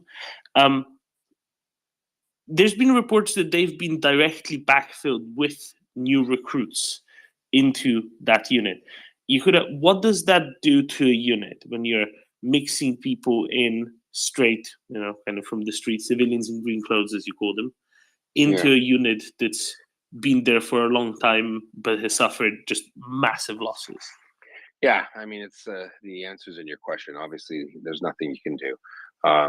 If you have so-called elite unit being filled with people off the street, it's no longer elite. The people know it. Most of these units have been attrited 70, 80, 90%. It's just a name. If me, Doman, and Axel decided to make a group called Professional Navy SEALs, SEAL Team 6. I'm the chief flipper. No one really cares. It doesn't mean anything. They're just words. So, the Russians have drank the Kool-Aid and eaten the copium for too long that they really believe that because they're Russian, they're big to fail. They're the guy that walks into the bar and says, "I'm Russia. You might have heard of me," and no one cares. And that's what it is. So they're not going to be an effective fighting force. That's about it. I'm going to have to pop off, Doman, so I will hand it over to you and Axel. Easy. Thank you, Huda. Axel, when are we flying off? Or landing, or whatever it is that we're doing? I think it should be 12 Eastern. Isn't that in 1 hour? So It's 40 in minutes. 38 minutes. Right, so for people who've missed it, what are we doing in 38 minutes? Who are we talking to? A silly bunch of nerds. Some of them who thought that the unnatural form of hovering over the ground or dashing through the air is something human beings should do.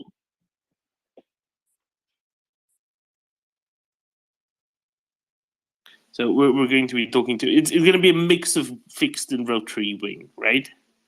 Yeah, I find it despicable, but then again, it is what it is. There are people who do think that some kind of a rotary movement is sustainable, but hey.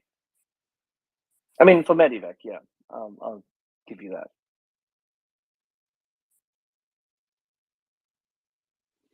Everything which flows below Mach is a bus.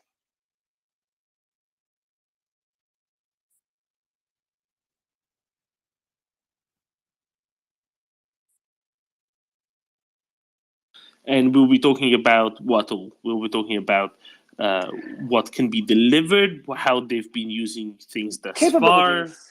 Yeah, no, this is nerd talk, so you don't have to listen to it. It's just people who feel that this matters and that it has not been fully exploited quite yet will nerd out. There's a couple of things our boys will be talking about. Current Russian capabilities, their lack of usage thereof, what it means, and what kind of missile systems are employed, and how this helps the Ukrainians, and then we'll talk about efficiencies. And I'm quite sure that within about 20 minutes there will be a complete barroom brawl. I think some are more eager to start said brawl than others. Goldman. Sounds like you're picking a fight, Axel. Hey, come on, you're early. Looking forward. Yeah, well, we'll have a little chit chat about I think Jeff's article as well and what he contributed there, because I think that's worthwhile having a read. Yep. Okay, Jeff's article. I don't know about Jeff's article. I guess I missed it. I'll put it up in the next of the minutes. Okay. I'll put it up in the next of the minutes. Okay. Great.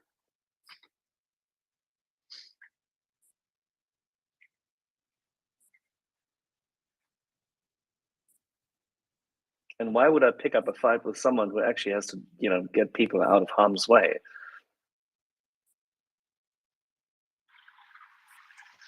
Just joshing you.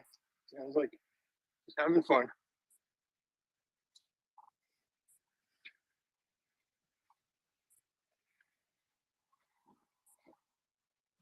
Somebody needs to give Talo, our friend, what's that face, Carlos, a nudge, because I think he may be late otherwise.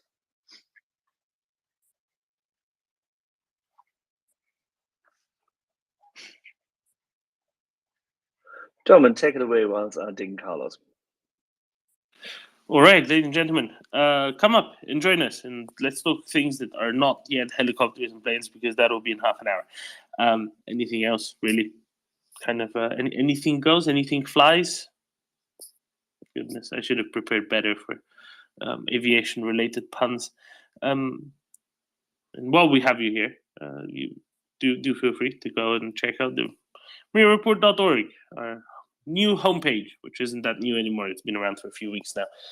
But in case you can ever not find us for whatever reason, you can always find us on the MriyaReport.org homepage, where any news or developments or anything that might be necessary will indeed be posted.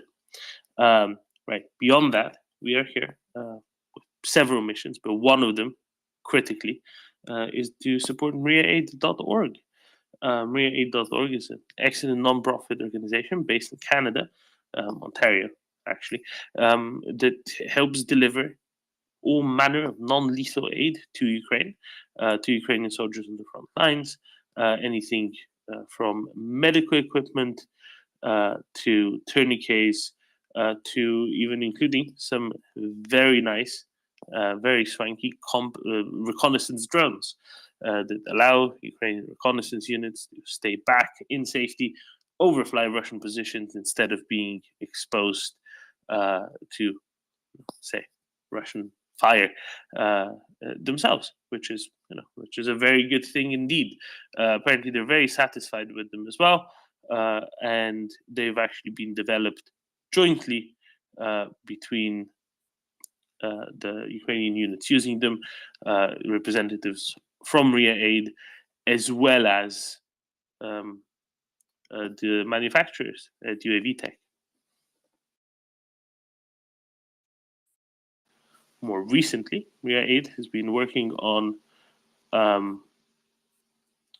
supplying the Rapid Reaction Brigade of the Ukrainian, I think it's National Guard unit, isn't it? Verlaine can tell us more about that if need be, but apparently the fundraiser is going rather well. So if you go on MriyaAid.org, you wish to support the Rapid Reaction Brigade, also known as the Rapid Response Brigade, just add RRB into the notes of the donation.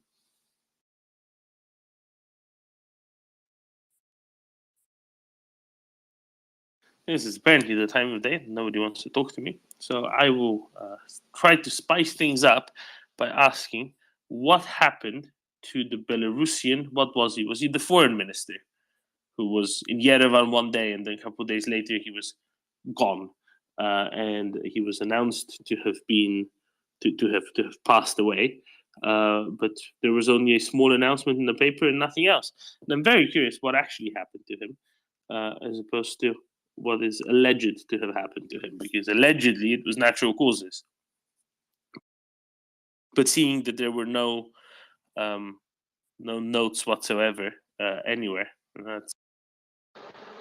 I don't want you to feel by yourself, though, man. I'm just working today, so I heard you say you felt lonely. I figured I'd pop up and keep you company. Thank you, Richard. That's very kind of you. Yeah. We have Mr. M. Hi, Mr. M. Good evening, Doman, and good evening, Axel. I think that Belarusian minister, or what he was defense minister or something, or not.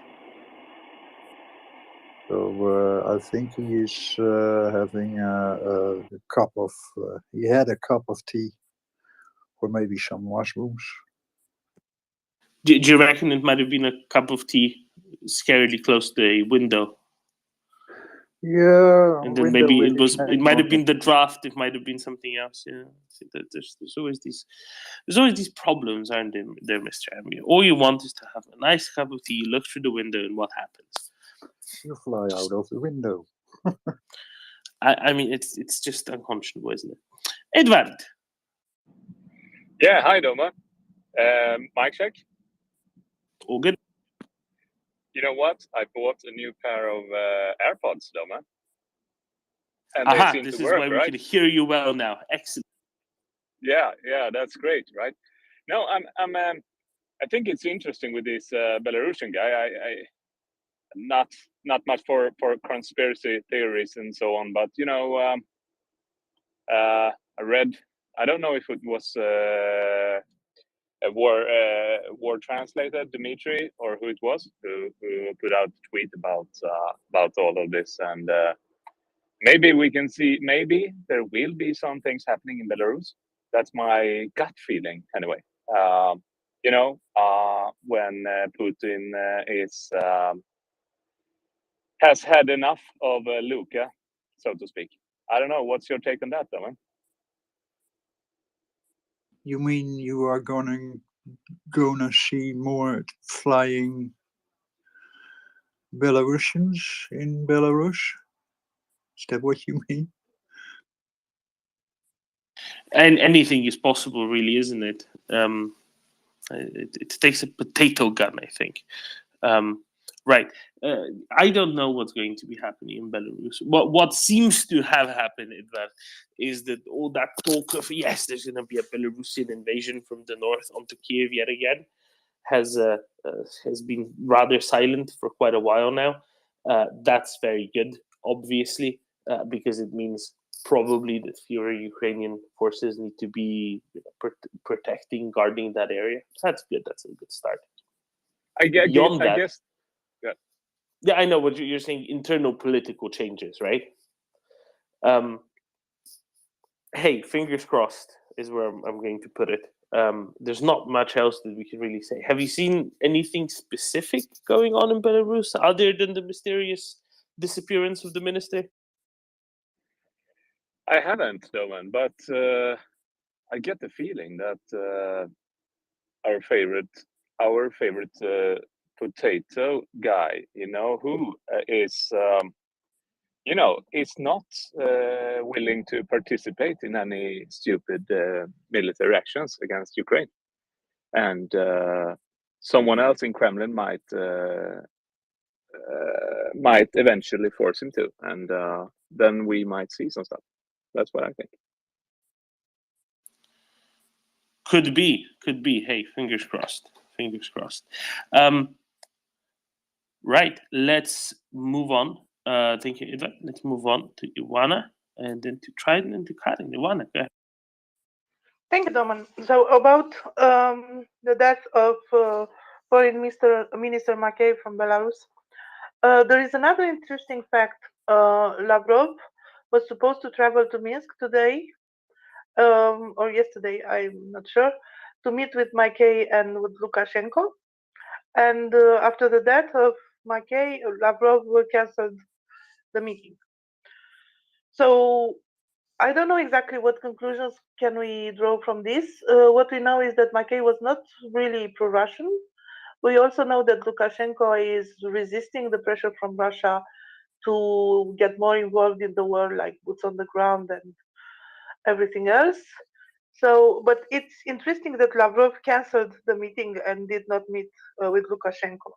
The information is from Hanna Lyubakova, which is a journalist in Minsk. Interesting.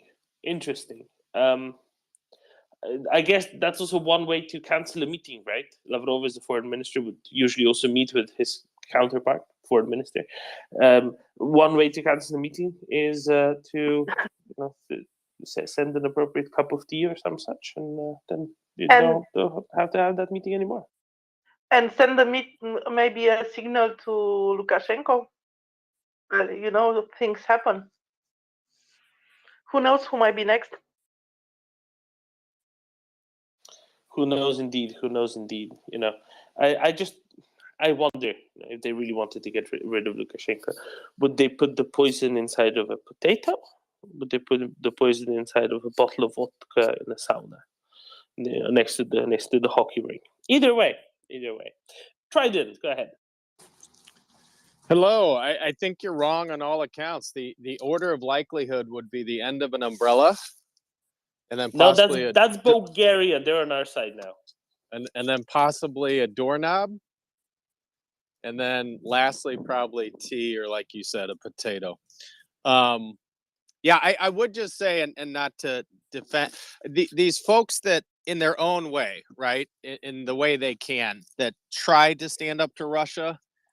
Certainly they're not quote unquote on our side. They're not to be considered heroes, but I would just point out that, in their shoes, obviously this guy's no longer with us, any dissidents, any even looking like you're not 100% pro Putin, I think is in its own way brave. And I think we should try to cultivate that, right? Baby steps. These folks are in no position, again, not heroes, not defending them, but they're in no positions to stand up and say Putin is a psychopath. So anything they do, I think, is good, even in their own way, and what they can do. And this guy seems to have at least not been 100% on board. I don't know the details of his, how far he went to go against Putin, but clearly he went far enough. And then I have a question for you, if I can, changing topics a little bit. But if you don't want to change topics, I can hold fire. No, go for it. What I've been wondering, we've had all these conversations about why, Russia does the things it does. Why does it go into Bakhmut? Why does it waste what could be relatively accurate missiles, weapons rather, just to kill civilians? Why does it send men to die needlessly? How far up does the Kool-Aid go? Meaning, does Putin and his inner circle listen to podcasts like this and take strategic advice? I mean, the minds you have on this call alone, much less all throughout Twitter and everywhere else, seems like if Russia just listened, they could, I don't think they can win, but they could be doing better. How far up does the Kool-Aid go? Do they believe their own stuff and they don't take external counsel even passively? Or do you think that, why don't they learn? Is it because they actually believe their own shit? Excuse the phrase. Yeah, pretty much. It runs deep. It's very strong. Those big isotonic drink. I don't even know what to call them. They're not even urns. They're far bigger than that. They're sometimes present at various sporting events. Well, imagine that, right? Imagine one of those huge ones, and that's the only thing anybody's ever allowed to drink from. That's pretty much the answer to that one. But we're gonna get Konstantin up. Maybe Konstantin can help us on this one as well. I haven't spoken to Konstantin in like days. Very excited to. Hi, Konstantin. How are you? Hello, Dom. I'm doing great. Thank you. You hopped up, so I'm thinking you probably want to answer this question that Trident just asked. Just guessing here. Do you? Yeah, I may have misunderstood, but it just got me triggered. I heard the question by why they don't learn. Did I understand right? You're talking about Russian military or something else? More politicians as well, I think, right? Yeah, the whole system. the establishment itself. Yeah, I wanted to tell you that when you build your system on lies, there is no way you can learn. Imagine that everything you do, everything you say is built on lie. So to learn, you actually need to stop lying, right? Because you need to learn something, you need to know the truth. And when you will know the truth, you will no longer want to do all the shit that they're doing because you know the truth. You know that you're pure evil, and no one wants to be pure evil. So they basically, build those lies. They live on them, and there is no way out. It's a spiral, a circle out of which they cannot simply, get out. It's impossible. Right. As a system, clearly, right, the system is flawed critically, and it'll need to die at some point. But again, I'm glad they don't learn. So don't take this the wrong way. But even what we talk about on this space, right? And I know this space is very careful not to give away true trade secrets, if you will, or strategic important stuff. But just the knowledge I have from this space, right? And I'm nobody. If Putin got 12 people and just searched Twitter, again, I don't think Russia can win at this point, but they certainly could do better than they're doing. And it doesn't seem like they do that. So I know as a society, what you just said is 100% true, but the inner circle, I guess, again, my question, are they drinking their own Kool-Aid? Are they really not capable to understand that even just a quick search of Twitter would make their efforts, let's be more more concrete here. Can you tell me, let's discuss which example do you mean they can find on Twitter and that will be helpful for them? Okay, well, I believe Action wasting item. I believe wasting men and material in Bakhmut is a way from goodness for Russia's hopes and dreams, right? I'm glad they're doing it. I believe it's a trap. I believe they're being set up. I believe Ukraine purposely, it's a rope-a-dope, right? Like Ali, it lets them think they're winning. They send more in. Then in a matter of days, they kick them back out, right? And rinse and repeat and rinse and repeat. Why? Again, super glad they don't learn. But what is it that doesn't allow, even at the highest levels, Russia to say we shouldn't waste men and materials? And I mean, that's one situation. Okay, so let's be clear. There are people in Russia who are saying that this is bad. We should not do that. You don't need to go to Twitter. You know, those people will sit probably near, you know, in the same cabinets in Ministry of Defense and General Staff of Russian Federation. They're not being listened to. And if you you don't need Twitter for that. You have people around you that do that. It's just the political command, the political leadership, and most of the senior officers, they don't believe it. I mean, what if they read it? If they don't believe their people who sit next to them, they will not believe Twitter either. It's not like, information in Twitter is absolute truth and you should follow it. I mean, it's it's just same they operate on the same information, just come to different conclusions because they have their political goals, and those are those are different, and it makes them think that they are smarter, and that other people are just they don't have clue what they're saying. Okay, so that's the answer. I mean, and you're right. Their own people say it too. But I mean, call it 90%, call it 95% consensus that some of these tactical and strategic decisions are boneheaded by 1790 standards, much less today, right? Basic warfare.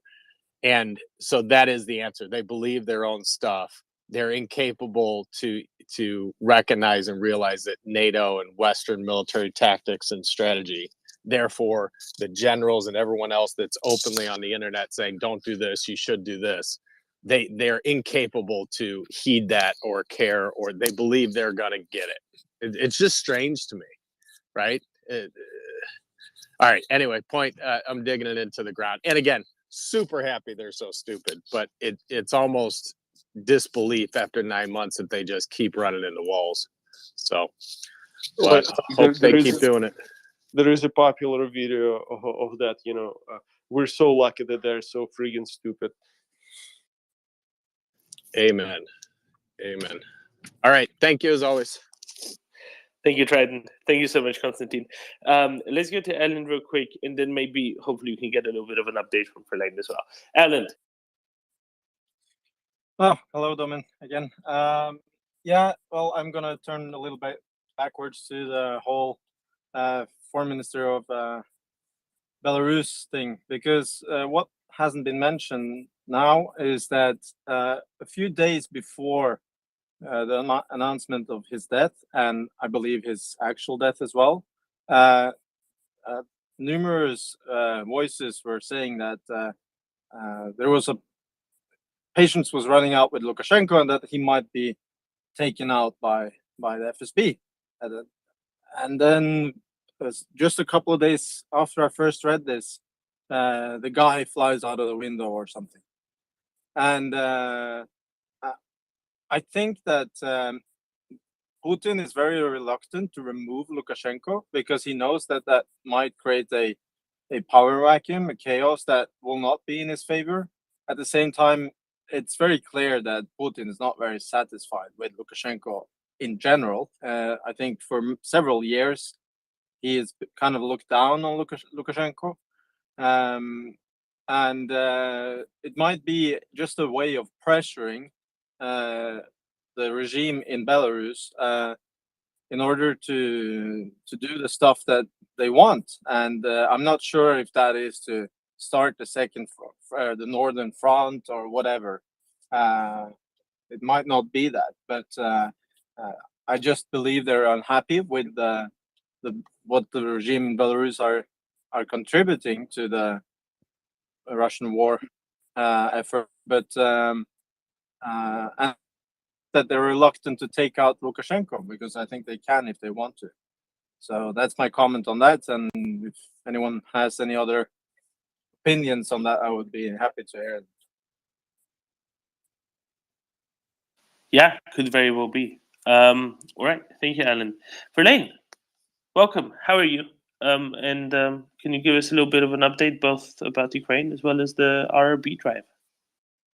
Hi guys. Unfortunately, I've been trying to come up since the moment I heard Domain kind of pleading to assist him. Apologies, probably some sort of connection issue. But on the other side, I have connection, which is great overall, regardless how improper it is. You tell me what is the update. I know bits and pieces overall because we've been in the info vacuum, so to say, because of the blackout. So I know overall situation. I know some details on some cases, but Tell us I'm about pretty the blackouts, because that's a thing that is affecting 90% of Ukrainians right now, and it's important. It's a big thing. well, what can I say? To give you an idea, and once again, I'm not complaining, it's just facts. Don't think that I'm complaining. That's especially, comparing the situation on the front line and people in Mariupol and Kherson who hadn't had electricity, heating, water for months. Right now, it's minor inconvenience for people who are far away from the front line and who hadn't had occupation. But currently, it's been all over Ukraine. But blackouts are happening. Sometimes they are scheduled, sometimes they are not. They have a lot of emergency blackouts, which are in between of the scheduled ones. So my advice to those who are going to come to Ukraine, don't use elevators, otherwise you're going to be stuck, especially if you're in Kyiv, and then the chances are really low that you're going to be saved by the emergency services, because once there's a emergency blackout and someone is in an elevator, they receive more than 300 calls per minute, and getting rescued in a couple hours is a gamble. So when there is a blackout, it usually lasts for, and once again, it's happening because of Russia. This point one, and secondly, because of the last attack when they targeted one of the substations that can't be restored because of how old it is. On the bright side, like it was established during the old USSR time, so the only equipment possible to restore it right away is either in Russia or non-existent. So on the one hand, it's great to have it demolished because we can finally build the proper one, completely interoperable with the Western ones. But on the other side, it takes some time and we don't have it. So because of that, we do have the blackouts all over the country. They vary depending on the area you live in. I had to move to my parents' house once again. That's 200 kilometers from Kyiv, because here at least I have some sort of connection. Because in Kyiv I had only, like, last couple of days, 2 hours of power per day, predominantly like late night, early morning. That's like 2 a.m., 4 a.m. When we don't have a power, we don't have cellular connection, so I can't communicate with anyone. So I either have to go to the subway station and sit there and do the things that I'm obliged to do, or I have to go and find someone of a friend of a friend of a friend who has power, regardless of where he or she is in Kyiv, and then just do the other stuff. And it's a little bit inconvenient because I live on 14th floor, so it's going back and forth. It's also it's time consuming and not always not always reasonable. So when we don't have power in Kyiv, we also sometimes, depending on the district, don't have water. So there's basically, you don't have water, you don't have heating, you don't have power, you don't have cellular connection, and that's it. That's what you get for half of the day or more than half of the day. Depends on the day. Once again, I would like to commend our emergency services and the DTEC community staffers who've been relentlessly restoring our grid and power supply. I was really amazed. I think like 2 days ago, waking up and see that there is power, realizing it has been raining cats and dogs, and then was like a really heavy rain throughout the days, and they were still working during the nighttime because the power was restored at night, like early morning. So I assume everyone was really busy during the nighttime. Overall, it is what it is right now. That's not the end of their attacks. We know that they're gonna target our infrastructure again, but it's better living like with the candlelight than with Russia. So you kind of get what we choose. we choose to be free. If this is some kind of sacrifices that we need to live through, then be it. What can I say? If you have any questions, just ask. Yes, maybe something specific. Berlin, how's the fundraiser going for the Rapid Response Brigade? Yeah, we have I guess accomplished the mission, this mission specific yesterday, so it's going according to the plan. The tourniquets will be procured and then shipped to the final destination, and I'm gonna make sure that they are there as soon as possible and going to the right hand. So thank you so very much for doing that. It's war, and sometimes you understand that restoring fighting capabilities and restoring the life-saving capabilities are two crucial things that come in hand, and you can't just pick what's more efficient in terms of being dealt with right away. So thank you so much. We've done that, but we have some great projects in MRIA Aid. If you haven't seen, they're going to be sending some sappers for the demining courses shortly. I hope they're gonna send the advertising once again. Yeah, and you're gonna hear about that because there are a couple of projects happening simultaneously, and that's what's happening. If you are still willing to support Rapid Reaction Brigade, you're welcome, because we will be supporting them regardless of some single purpose fundraisers. It's just not every time I'm asking everyone this openly. I guess I have accumulated enough courage to do this with everyone. Finally, almost like a year has passed. Sorry, yeah. And we have almost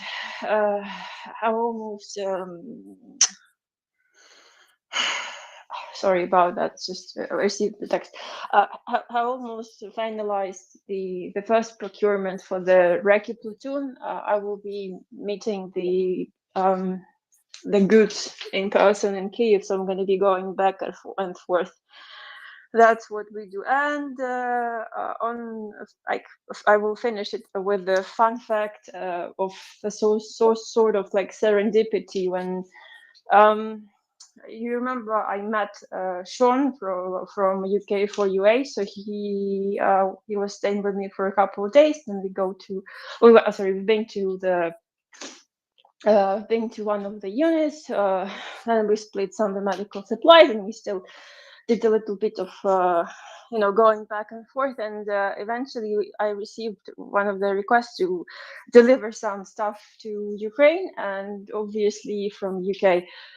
Obviously, Sean was the first person who popped up in my mind, and we connected. And then I started doing some, let's say, networking with the people I trust, and we established the way to deliver them.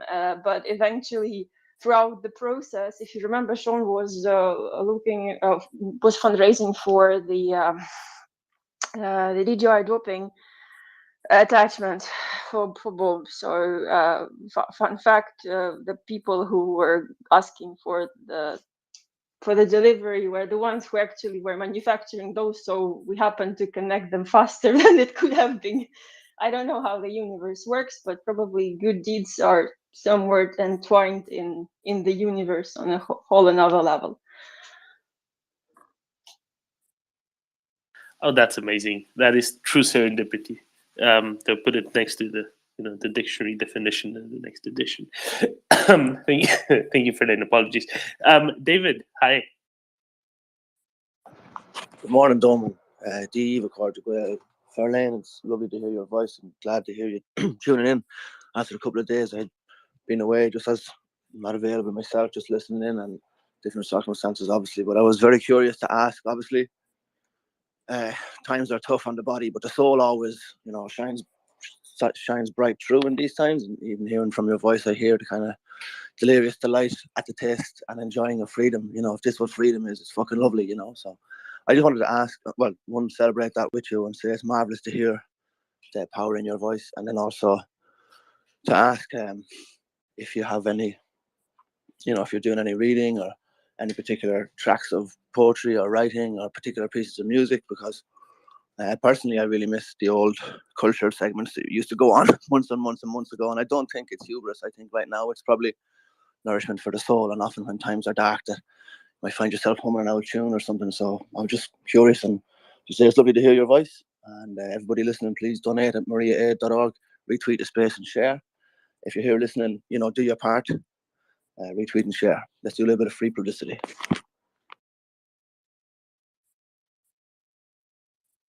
Thank you so much. It's lovely to hear you as well. I think it wasn't that long ago I sang on Spaces a couple of days ago. I believe so. I don't Shit, I remember missed how it. Sorry. it's all good. I don't remember how it happened, but then eventually I also sang in Sean's car because he wanted to kind of hear the Ukrainian version of Carol of Bells. It's hard to it's hard to answer this one because I lack focus in anything.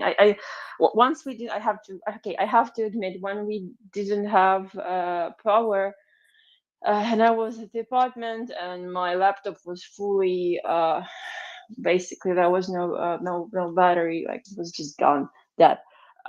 And it was just candlelight and I couldn't even read because it wasn't enough to read. I found my MP3 player and I kind of hang the it's funny right now to recall that actually happened. So I hang it like a radio, like how you usually place the radio Like on when you top were of in bed as a yeah, kid and you were setting no yeah. music, so you had to set up a little rig. They couldn't hear it, but you could hear it. Yeah, I know. Kind of, yeah. So it was like max volume. It was hang on one of the bedside tables, and the earphones were gonna turned like speakers. And I was listening my usual playlist randomly, but I have like 4,000 songs in there, so it was all jumbled together. And I was just looking into the fog of the completely, basically complete darkness. It was like a void. Even though usually if you are looking to the window, it's 14th floor, you can imagine that I have quite a view on the buildings in front and all the other side. Even just a reflection of lights, usually, if you're that high up. You know what I mean? Yeah. So reading, I usually have like a lot of parallel readings happening all the time. Right now I'm mostly doing some translation that I'm reading, so that's not something which I doubt you would love that part. And the thing I usually watch are some daily briefings or some kind of like reports. I just can't focus. I generally can't focus on doing anything else. My brain starts glitching and I start blaming myself for procrastination. I know. It's fine. I know that's not fine, but it's fine. I was told that I'm gonna have forced rest with the Netflix once a week at least, and the mortar Valerie to IC will make sure that once she has her forced rest, I will also have forced rest. So it's going to be synchronized forced rest for both of us. Yeah, I hope that the time will come where we will be able to have some kind of cultural segment. But right now, I have to admit that's extremely draining to think that you can't do the things you like because you're gonna be putting the blame on yourself for doing something that others can't. It's strange to explain that. And I know that I shouldn't be doing that, and no one should be doing that, but that's how the brain works. I don't think that's odd in the slightest. Not at all. Axel, we can't do cultural segments, I guess. Not with Verlaine, not right now. We can do another sort of segments, though, can't we? Easy. Verlaine, quick thing. In recent days, the air defense systems in and around Kiev have been reasonably effective. Can you talk a little bit about how this impacted and how you felt about it when you were there? Evidently, I mean, the threat level is still there, but maybe you can talk a little bit about it because we will migrate to that topic in a few minutes anyway. You mean the ratio that they were able to repel 21 out of 31? Yeah, that's fine. Yeah, of course. That meant more how it impacted the population, and you interact with people on site. You're there. You can have a better sense of how people perceive it and what the experience is.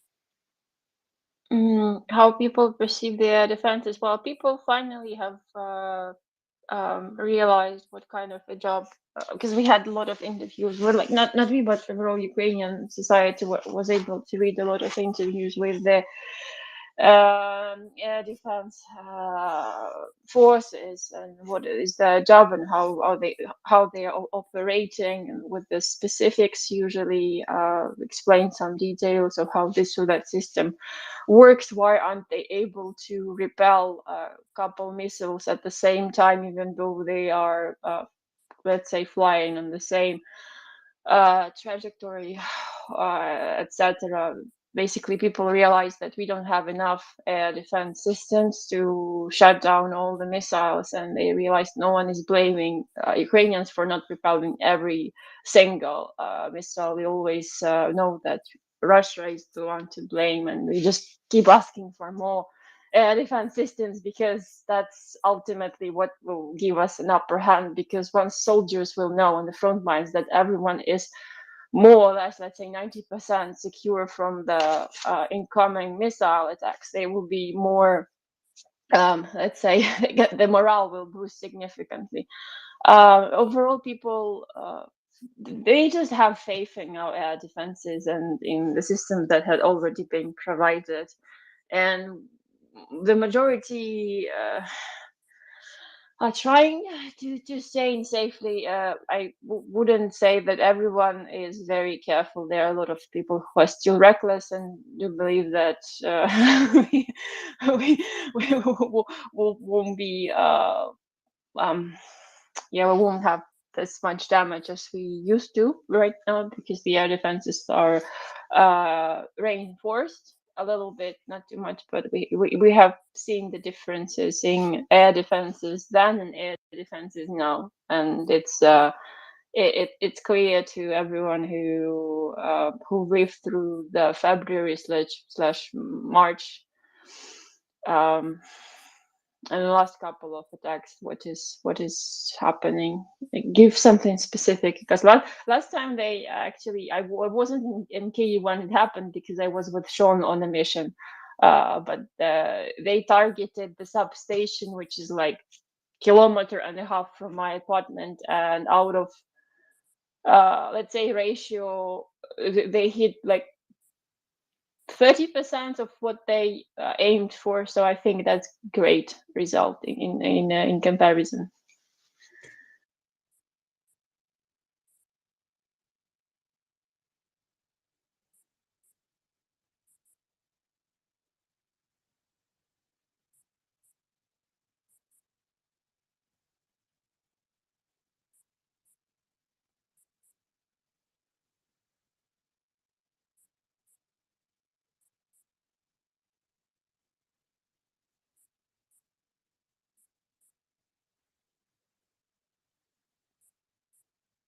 We didn't lose access as well, did we?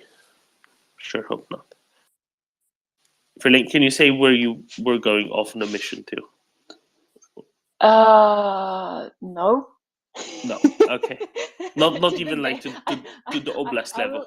I will tell you it was one of the bases, and I can't tell you. I know it was Kyiv Oblast. It was within it was in vicinity. So we were close enough to hear the impact, like from the people who saw it immediately or who heard it immediately.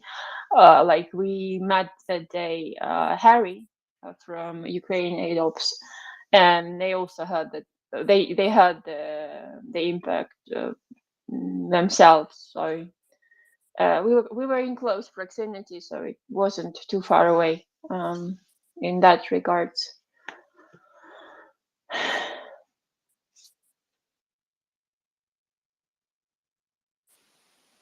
All right, fair enough. I need to find some people who should be up with us by now, such as Latin, for example. Latin, where are you? Because I think that Axel wishes us to transition. People.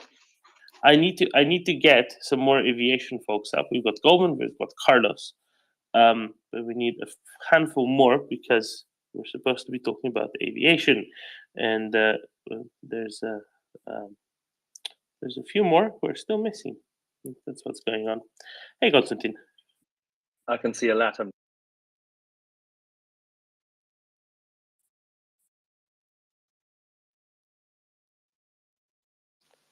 Hi, Latin. Go ahead.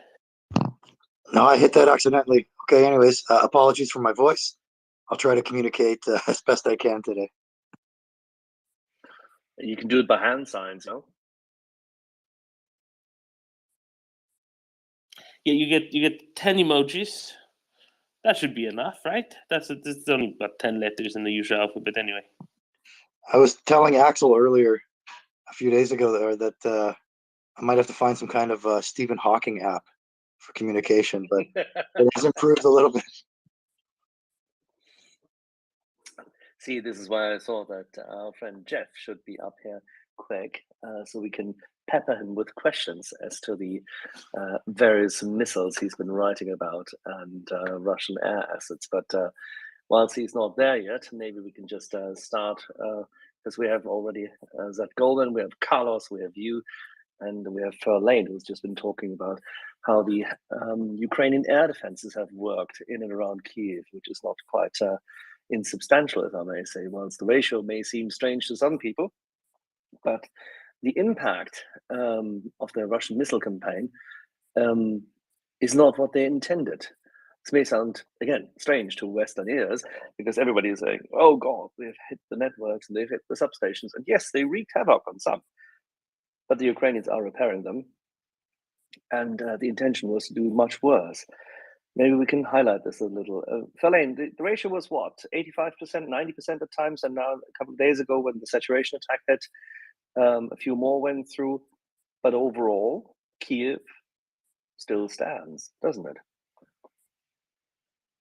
Yeah, that's approximately 85% according to the administration of the president. And on side note, whatever voice you choose for that Stephen Hawking application or voice modifier, just don't use the voice of Aristovich. Ukrainians will understand, but just don't use that pitch. Like, people will just get mad. Exactly. Don't get mad, get even. All right, Carlos, as our friend Latin can't talk as much at the moment, how do we see the impact of this missile campaign? I mean, having looked at what the Russians are firing, some of the missiles they are shooting actually are using not warheads, but ballast. What does it say about the Russian capacity? Yeah, I know a lot of us have been we were scratching our heads about the ballast thing last week. And I know a lot of people are trying to analyze exactly what that means. And I think basically nothing but anecdotal stuff at this point. However, I think the biggest takeaway from that is, I mean, either from my perspective, the people who are actually loading them, if you will, know what's going in them. So obviously things are not getting pushed down to their level, and there's a certain amount of massed fires that they're told to have, and they're going to have them regardless of warheads or not. That's just kind of some of the anecdotal stuff I've maybe heard and stuff that we've seen in the past when they try to mass fires in other places like Syria. But again, doctrinally speaking, like you would always load something, especially in a wartime scenario, obviously. So the fact that they're not is definitely baffling. Now, what do we have to expect then? That they essentially, given the fact that they seem to be lacking suitable replacement for any, explosive warheads and the likes, how many of those missiles are we expecting that they have? Is it another 400 to 500 which they can convert and use with ballast for saturation attacks, or what's the current trend? Yeah, I think it's more like half of that. And in terms of actual warheads, that's the kind of the point. It's probably even a quarter of that.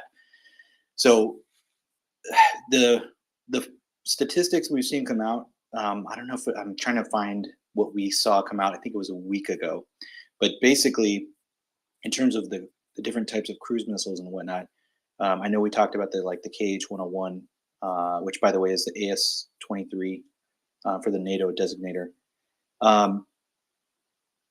It's not okay if you think about the way that most munitions work. They're usually stockpiled somewhere. Probably only about half of them are ever built up at any given time, and the other half could be built up over a 48 to 72 hour period. And in terms of like a cycle of when they decide to plan those types of massing those fires, you're always going to keep some type of strategic reserve. In this case, obviously, they want to have stuff for future planned mass fires, as well as, let's say, even 3 to 6 months down the road. If things were to get, technically, I guess escalation is a word that people use, but so that's in terms of what's built up right now, we're seeing that dwindle. And that's what I think everybody agrees with for the most part, is that they just don't have the stockpiles that we were predicting. This also goes hand in hand with capability for air-to-air missiles. But before I go, Latham, you had your hand up. Yeah, thanks, Dylan. So I think looking forward a little bit, because what Carlos is talking about is kind of like where this is could be going early in the new year, which is something I'm sure the Ukrainians are thinking about very carefully.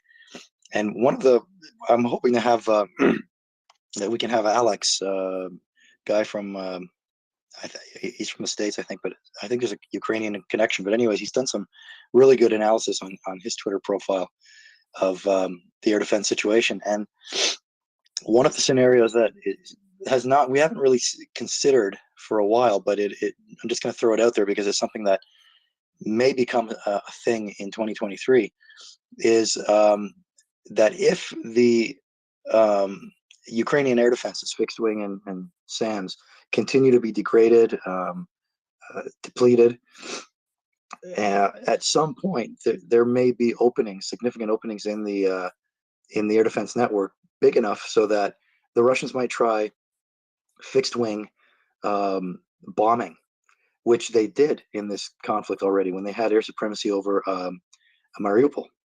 And that, I mean, if they are able to pull that off, that is just it'll just be another chapter in their attack on civilians, because there's no question they have a tremendous amount of unguided munitions, of free fall bombs that they could deliver. And the possibilities are really troubling for where that could go.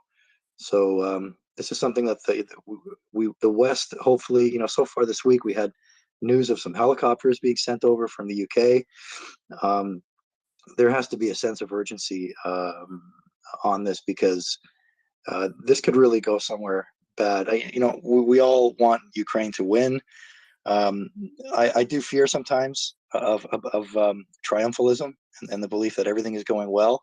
They are facing still very serious challenges, and it's something we're gonna have to watch for into 2023.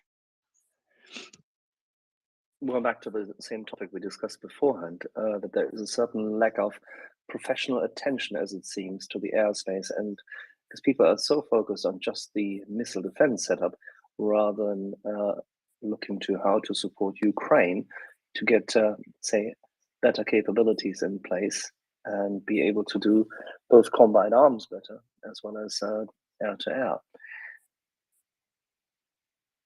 In that regard, we've seen an article. I would have loved if Jeff were to be already there, but it seems he's still driving somewhere, I think, in Austria from vineyard to vineyard.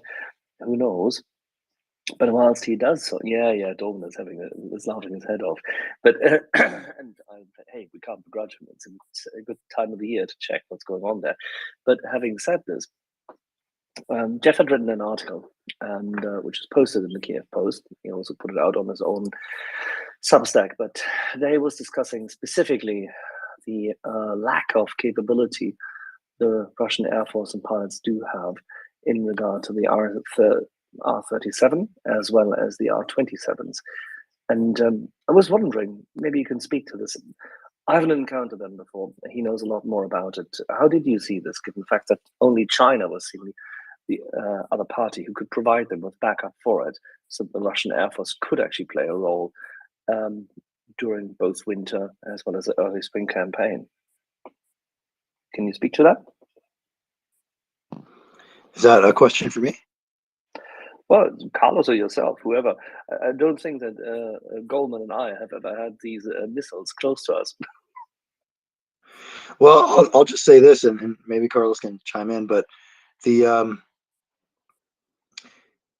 Ukrainians have been pretty consistent from the beginning of this conflict. The pilots themselves, in some cases, in statements that they've made, that the range and the range of the Russian missiles and aircraft radars is something that they are very concerned about. They are outreached by the Russians, and the two primary platforms, MiG-31 and Su-35, that the Russians can use at a higher level, sitting back in territory that they control, and look into Ukraine. And they have pretty good look down, shoot down capability. They can see through the ground clutter. They can see the aircraft that are dead. A lot of this comes from the Rusi report. We can probably get into that as well. But they can see through the ground clutter fairly effectively. And and ideally in an engagement, you want to hit the other guy before he even knows you're there, or doesn't really even have enough time to react. And this is what they can do with that kind of capability. Now, it's not a secret weapon game changer, but it is a capability that I know the Ukrainian pilots are worried about. And they are also at a disadvantage because their aircraft, other than the range, their aircraft are flying constantly at low level, or for the most part at low level. So if they want to engage a Russian aircraft, they're shooting up, and that creates that lessens even more so the range of their missiles, of the Ukrainian pilots' missiles, because that missile is now working against gravity. It's making its way up. So there's some real, and that particular missile that you mentioned, Axel, I know Jeff, if at some point when he joins us, he has some thoughts on it. Maybe Carlos, you do too. But the R-37 is one that definitely the Russians have been, in their propaganda, have been really emphasizing and showing off its capability. Again, not a super weapon, but it is definitely something that Ukrainian pilots are aware of and concerned about. Which would explain also that they have been, shall we say, rather hesitant in recent weeks, have they not? Because they are definitely outranged. Well, let's go to. I'm going to firewall two things that and I'll let Jeff talk about what he thought about the employment or lack of employment, if you will, of that particular missile, and then the messaging piece, because you kind of spoke to that as well.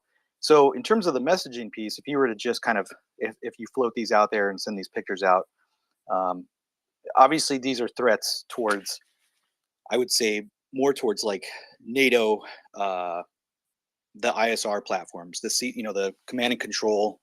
And Jeff mentions those specifically in his article, the C-130 Compass card, and our AWACS and whatnot. I mean, it's basically just saying, look, if you guys are flying around in contested airspace, then we can reach out and touch you. That is the messaging piece specifically, in my mind, is a threat to NATO. But in terms of the actual employment, obviously it can be used against any air-to-air target. The biggest thing I think for employment that he's kind of driving towards, so a layered air defense. If the Ukrainians are being driven low, which they are, and the Russians are still, I'd say, being driven to medium to low altitudes, but the point is they can still get up a little bit higher, so they do have a bigger stick, so to speak. And that's why this layered air defense, that if you think about even U.S. assets that got shot down, Persian Gulf War, or during the conflict over Kosovo, it was surface to air missiles that shot them down. So a pilot's biggest threat is actually the surface to air threat. This, and I think CJ, a week ago we kind of spoke about this as well. Eventually you do want to get air assets in there, mostly for your close air support, as we talked about many times, because it relieves some of the other ground assets, and it kind of helps you get into that whole combined arms and maneuver warfare piece. So I know in his article, the employment piece is completely separate, but you're correct. It's kind of like they're low on everything, but if you can use everything in your arsenal, you can kind of, instead of using all of your cruise missiles, obviously you can bring these air-to-air fires up as well.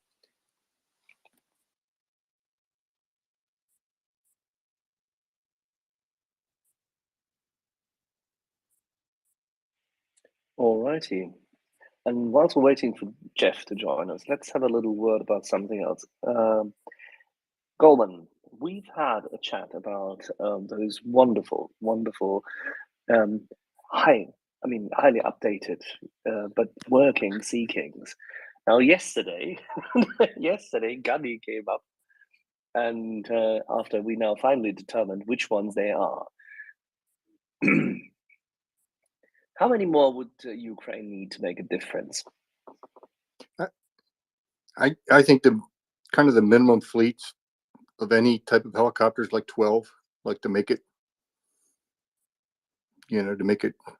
kind of useful and always have enough availability so that you're not ever down for maintenance and not able to be relevant. It could be 8, but to me 12 is 10, 12 is a number. I mean, you look at what some countries, what they buy, like how many Chinooks did Canada buy, right?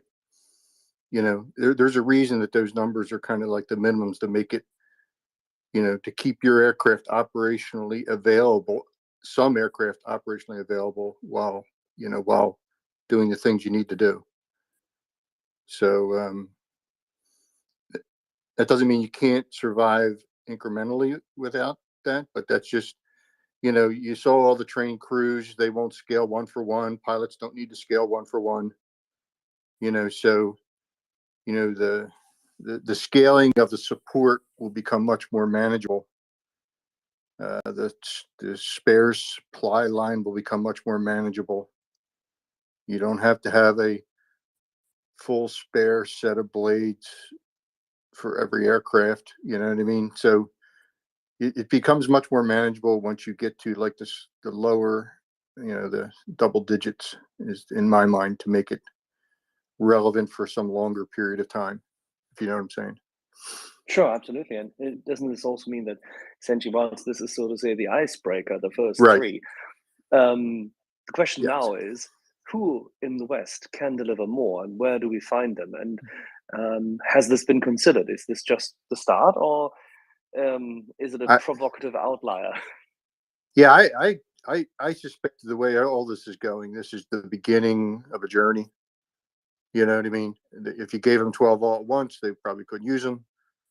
You know what I mean? So this is, I believe this is the beginning of a journey that's probably a 2 or 3 year journey before they get real newer Western assets into their helicopter force.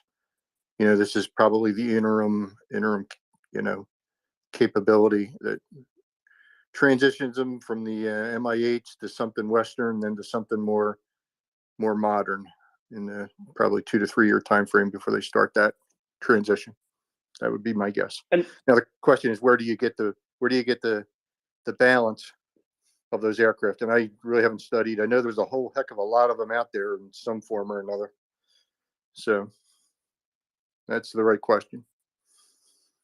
what kind of use would they make, given the fact that we've now discussed that Gunny is here, so he can chime in? But from what we saw now, these are essentially the ones which can be used both for, say, command use as well as troop transport, and you could technically do a medevac with them, albeit that they're not fully equipped for it. But that is something which I trust the Ukrainians can handle. Yeah, you could take the seats out, and yeah. you could take seats out and put litters in relatively easy. I'm sure there's a conversion kit. You know, what the primary mission will be is the question, but they can be used for all those other missions. You know, cabins are pretty flexible usually. But if you had a dozen or a double dozen, that would make Yeah. an impact. You could move troops, SOF troops quickly, and undercover. Yeah. Yeah, I mean, the goal was always, to be honest with you, for a real mobile force is to be able to move a substantial number of troops a substantial distance over one period of darkness, right? This is the ideal time to be deploying that capability, because darkness obviously is, you know, much longer this time of year. So to me, you know, that's the capability gap I keep waiting to see get filled, because of the way they're winning this war is by being very mobile. And, you know, so one day the Russians wake up and, you know, there's a battalion or something, you know, 100 clicks from where they were the day before. Like, you know what I mean? I don't know. They don't have enough aircraft to do that yet, I don't believe, but it's certainly, you know, when you aggregate it all, maybe they can move substantial numbers of troops long ways in one period of darkness. That would be ideal for a real mobile ground conflict where you're trying to surprise someone. Latin, where do we get the others from? Before I speculate on that, it would be a lot of speculation. So can you just confirm? I missed this yesterday. Which variant is it that they are receiving? It looks like this. It looks like the SAR variant is what was announced, which is interesting in another perspective, because when you combine that with the boats that it looks like the U.S. is providing, maybe there's something to a more amphibious, you know, next phase of the war at some point that they're positioning for. Well, right?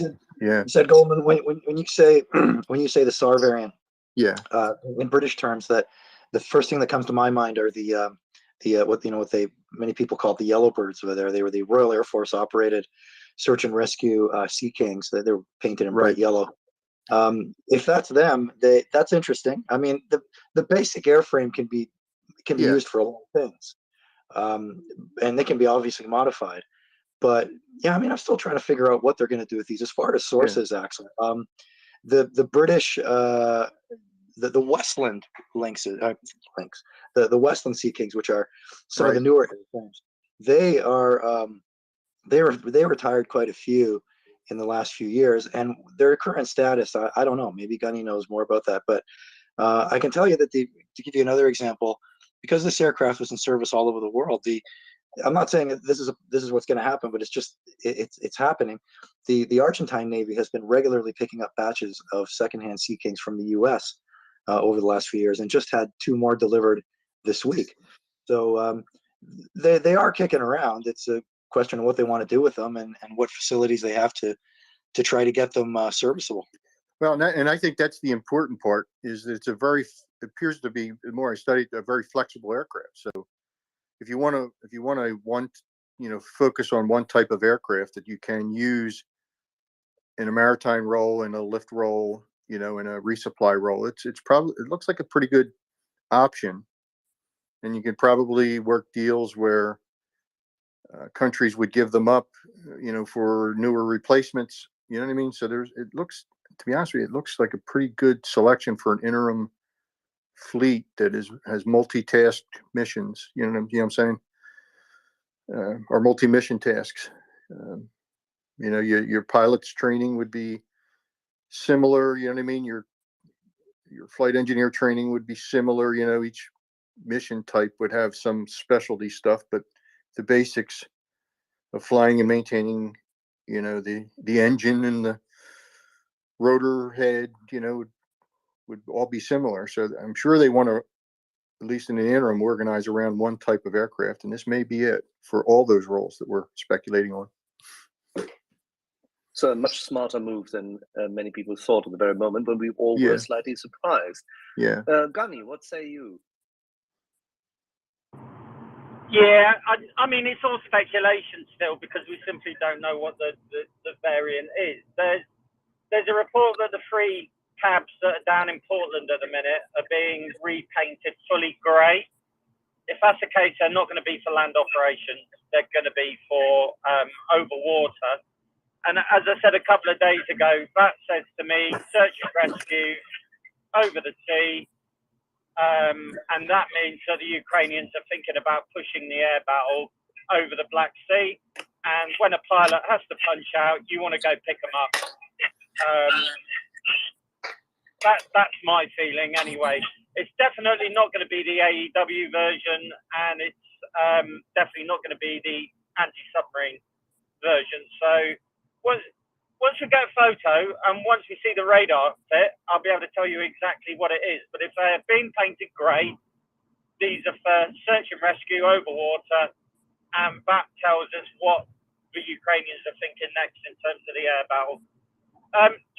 Just regarding the missile shortage thing, I think it's worth remembering the Kent variation of the cruise missiles were used at the opening stages of the war. I think the people who are saying these are being used as decoys are bang on.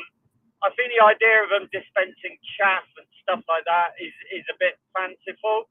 The problem is, if you're doing 600 knots and you dispense chaff, the chaff very rapidly becomes stationary, and even a manual radar tracker would detect that straight away and then just dismiss it as a decoy. So I would just look for simple ballast in them, or maybe some kind of blip enhancer.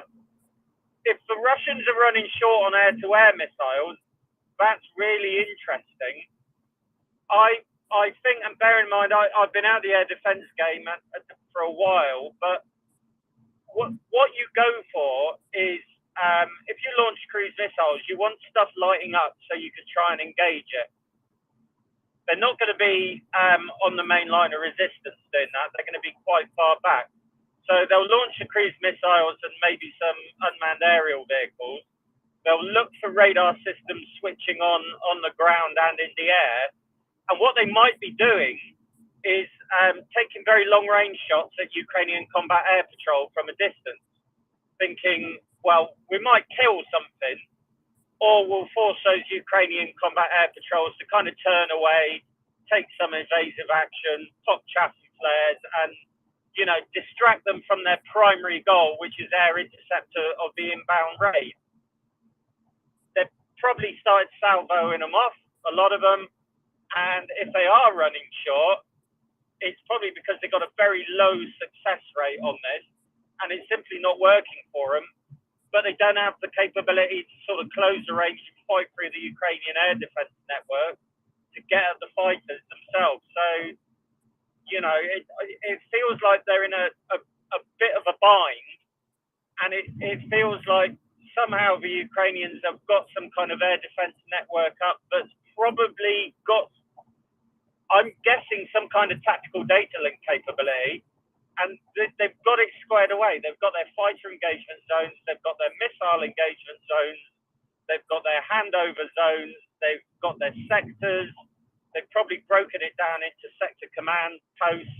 So each area has an individual air defense commander with some kind of overall coordination. And I just think for the Russians now, that's just going to be too tough a nut to crack for them. And every day there's just more and more batteries hopefully being delivered, And to break that, you really need a big package. They need the full, the full-ish. We're talking cruise missiles going after command centers, batteries. We're talking anti-radiation missiles.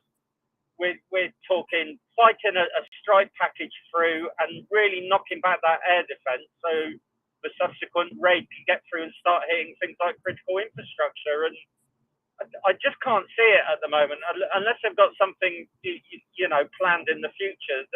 They just seem to be struggling and just doing cruise missile and unmanned aerial vehicle strikes. And that's not really a strike package. A full-on tier one military would have everything chucked at it in order to overwhelm the Ukrainian air defense network. And whilst, they have been hitting targets, the Ukrainians have had to do some prioritizing, some painful prioritizing, but they're not getting overwhelmed. Stuff's getting through, but there's a difference between being overwhelmed and stuff getting through because you have to make some hard choices. And I think that's just where they are at the moment. All right. Carlos, you had a reply before and then Latham, and then right after, I can see that our friend Jeff has also joined. But Carlos, you were saying something in this ground, or has it been answered? No, I was just going to add real quickly to the H3 conversation, and I think Latin kind of spoke to this. So a lot of people, a lot of countries were actually authorized to be able to build this said helicopter, just because Japan's one of them. They actually did a lot of search and rescue out there. They also did some anti-ship stuff. But I guess the kind of the stuff that I heard is composite squadrons are kind of the way to go, right? And a lot of time, well, right now I'm talking about Band-Aid wise, like a composite squadron. Yes, you're not going to get to a full squadron as he's talking about. Usually you're going to have surge operations or like sustained operations. Some of your aircraft are going to be down during that time. But if you're doing a composite squadron, you're able to not look at the particular type model series, but just a fleet of helicopters. So I think that's a part of it. But as they said, we'll be able to see if they're going to use it for more of the maritime capability. The last part I was going to talk about was just we did see kind of what we thought was a largely coordinated strike in the beginning of the war. Again, since they weren't successful to be able to do that, meet their military objectives, now they're in a sustained operations. It's just a matter of time. You're right. They're going to save some stuff in their war reserve for coordinated attacks in the future. But it's just a matter of time as Ukraine keeps to build up. And I think the important part he just emphasized is that they do have data link now. So they're able to basically hand off targets to particular assets on the ground to be able to engage whatever it is, whether it's cruise missiles, drones, or Russian air. All righty, Latham. Just a kind of a housekeeping thing. I see that Alex is on listening. Alex, if you can hear me, just I don't think he's been on before, but I am looking forward to hearing from him. You have to hit the mic button that is on the lower left of if you're on a phone. And I guess Doman and Axel, if you keep an eye out for him, because I know he's got some interesting insights into the Ukrainian military, Ukrainian air defenses. Yeah, I sent him an invitation already. Let me do this again. And Alex, if you press the button to request, then we'll cycle you up as well. All right. I can see Jeff. Guten Abend. Good evening. Good Abend. Hey, I'm sorry I'm late. Please don't cold pitch me right now because I'm trying to get caught up what you guys are talking about. I love the data link discussion and I love the I don't disagree at all that Russia is having a very hard time, if at all, ever to put together a large composite strike package that you would expect from a tier one military. Those are spot on conversations, but I'll listen in and wait for some questions. Thanks. No worries. Who shows up last for Mars pays. Yeah, I know. I know yours. everyone a virtual round of beer whenever we get together. Well, I'll buy it. Okay, I got it. No, we were leading up to discussing yet again your article, but we started early. And maybe you can just highlight what the gist of it is from your perspective and what this means for both the reach, the range, as well as the capacity of the Ukrainian Air Force to deal with the Russians. Maybe that's a good idea to start with. Sure. There was an article that was published last month that kind of bragged that Russia was now employing AA-13s, their most advanced and capable missile on their fighter aircraft. And the article, lamented that, hey, this is a really big thing, and it's really cool, and this is how far Russia's moving forward into technology. And as a guy who's studied the Russian military for a very, very long time, it didn't make sense to me. It didn't pass the sanity check. The AA-13 was a threat to me in my C-130, and a threat to AWACS, and a threat to Rivet Joint, because it was intended to always take down those big, high-value airborne assets that sat way deep in enemy territory. It was never intended to be able to shoot down fighter on fighter. It was never. That's not what it's designed for. That's the AA-10 and the AA-12. And I started doing a little bit more research, and I started seeing some pictures of Su-35s taking off and flying into battle from Russia, and they were either they had empty pylons or they weren't carrying full loads of AA-10s and AA-12s. And I started to think, well, the only reason you start carrying something else is not necessarily because of technology, but maybe because you're running out. I tried to find out how many AA-10s and AA-12s were made. Russia doesn't release that information, so I basically, wrote an article that said, "Hey, I'm thinking a month ago that Russia's Air Force is really going to have some serious challenges because they're running out of long-range air-to-air missiles intended for fighter-on-fighter radar-guided missiles, right?" And I got the article published. Kiev Post picked it up a couple weeks ago, and here we are today, and we're not seeing much out of the Russian Air Force. So I don't. There could be other reasons for that too, right? I mean, they could be, getting all their aircraft ready to launch a Tier 1 strike and really try and roll back that integrated air defense. There could be other reasons, or I could be right. I'm hoping for me being right.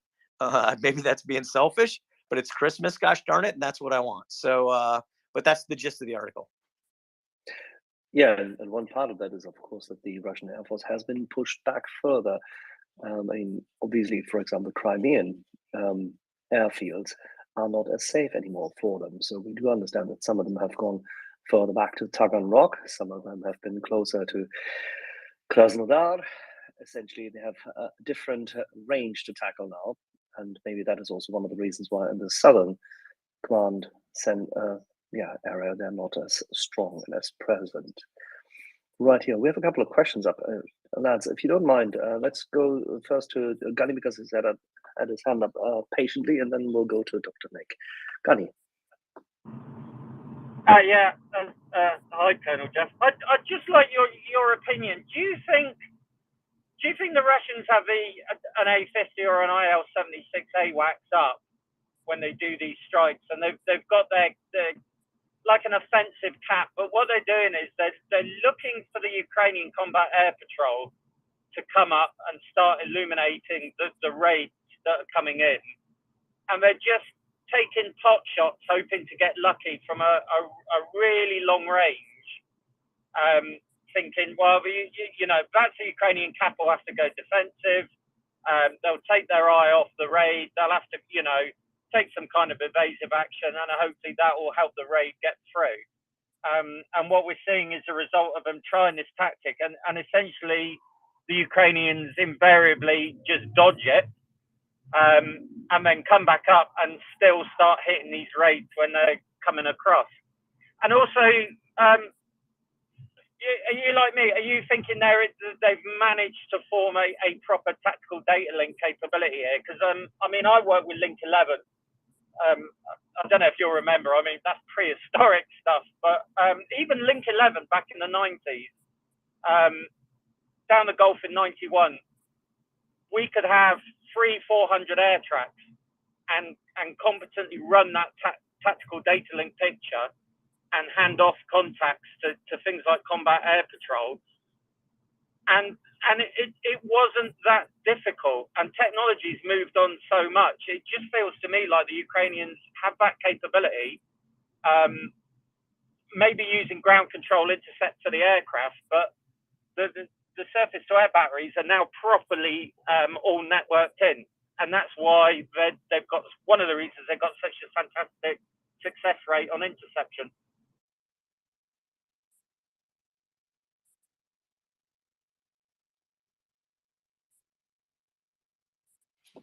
And in that very moment, our friend Jeff received a call and that dropped off. Let me try to get him back up. One sec.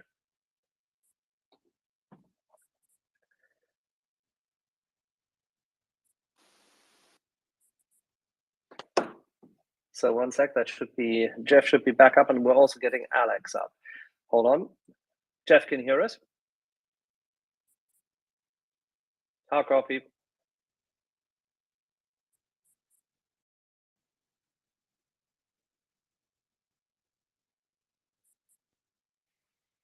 Okay, that didn't seem to work with Jeff. Give us a second. In the meantime, Dr. Nick, we'll put a pin in Gunny's question as soon as Jeff is back up. Dr. Nick, please, your question. Yeah, hi guys. I just popped in. I have a few minutes and I wanted to listen, but it reminded me of a question that I actually did have. I think it was this morning or yesterday. I heard something in passing again. I came in at the very tail end of this from NPR, where they mentioned that the Russians are allegedly repurposing some nuclear missiles by taking out the fissile, sort of material and, I guess just sending the missile kind of that way, to hit infrastructure. And whoever it was that they had on mentioned that this is further evidence of how short on artillery Russia is getting. And I was just wondering if anybody had heard about this yet and what their thoughts were. So, Yeah, yeah. we started discussing this a couple of times with Carlos. Maybe you want to summarize what we had before. That's a good point. Carlos. Okay, wonderful. Thank you. Yes, I know the discussion that we had here about it, and so I'm not familiar with the NPR segment in particular, but I know that what we were discussing is why they were putting ballasts in instead of obviously they wouldn't not put a nuclear warhead in something that they didn't intend to escalate. But there's another piece of this that I guess we didn't mention. So what we kind of summarized was I think there's gathering evidence that they are running low on lots of types of munitions, whether and not drones, right? So that's why you're seeing more of those, but cruise missiles, air-to-air missiles, which you were just referring to, as well as artillery pieces.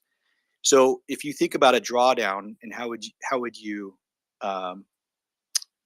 prioritize the munitions that you're using? And if you go to a weapon to target match, some of these cruise missiles, the ballast piece, kinetically speaking, and I think I've heard you say this before, Demin, if that kinetically hits a soft target, it's going to do a lot of damage with no warhead. So if it's actually guiding to something, it can actually do quite a bit of damage. So there is some effect that it can get, and then yes, there's some of it.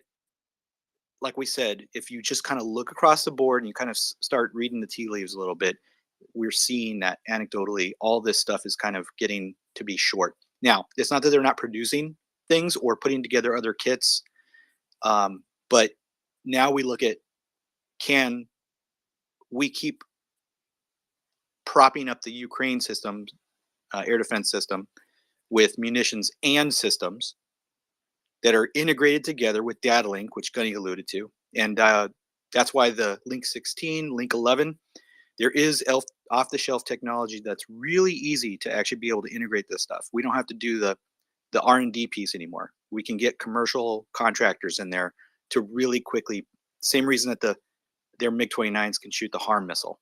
That was kind of a real quick fix. But I hope that kind of answered the question.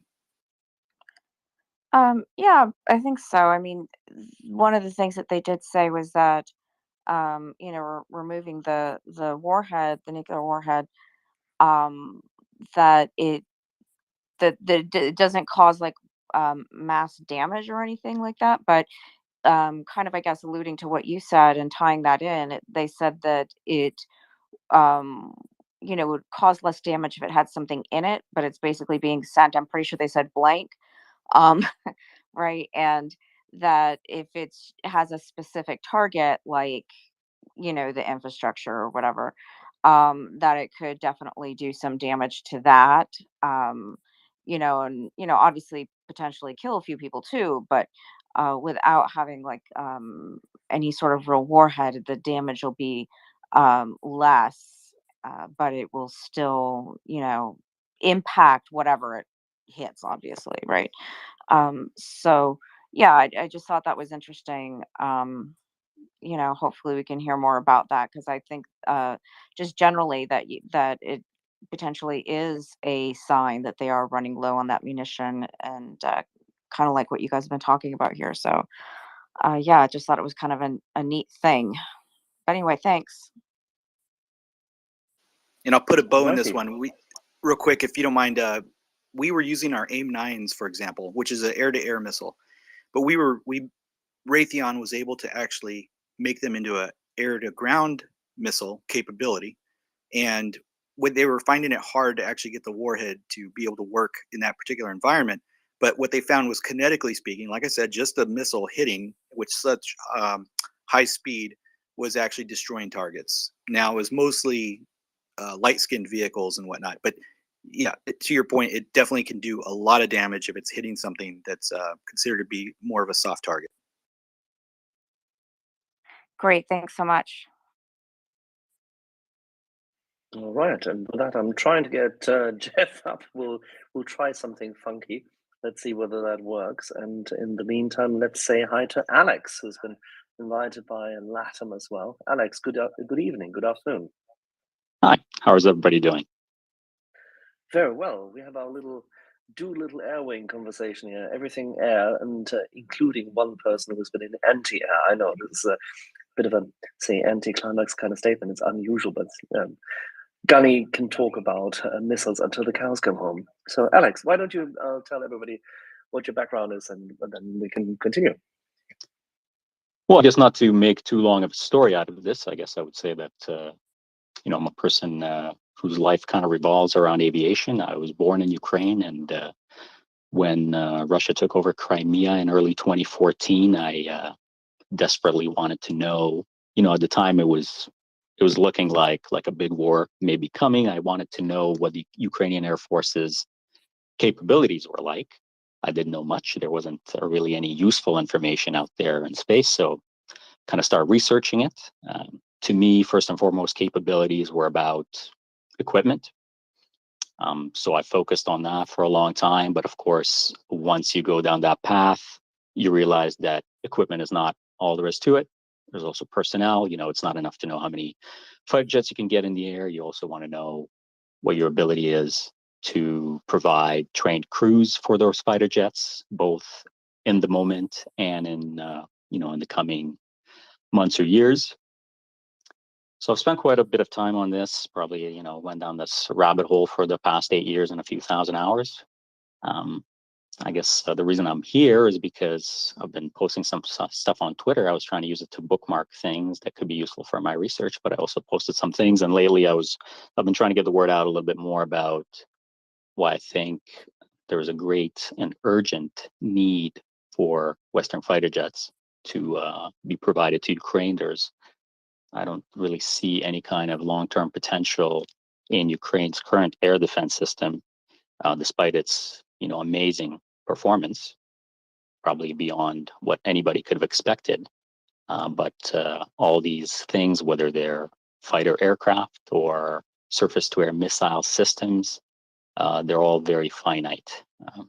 So we could talk about that if anybody's interested, specifically about the degradation of the air defense system as a whole that's been going on over the last 9 months. Whether we like it or not, the capability will reach zero at some point. The point could be a very long time in the future, depending on the intensity of combat, but it is trending towards zero one way or another.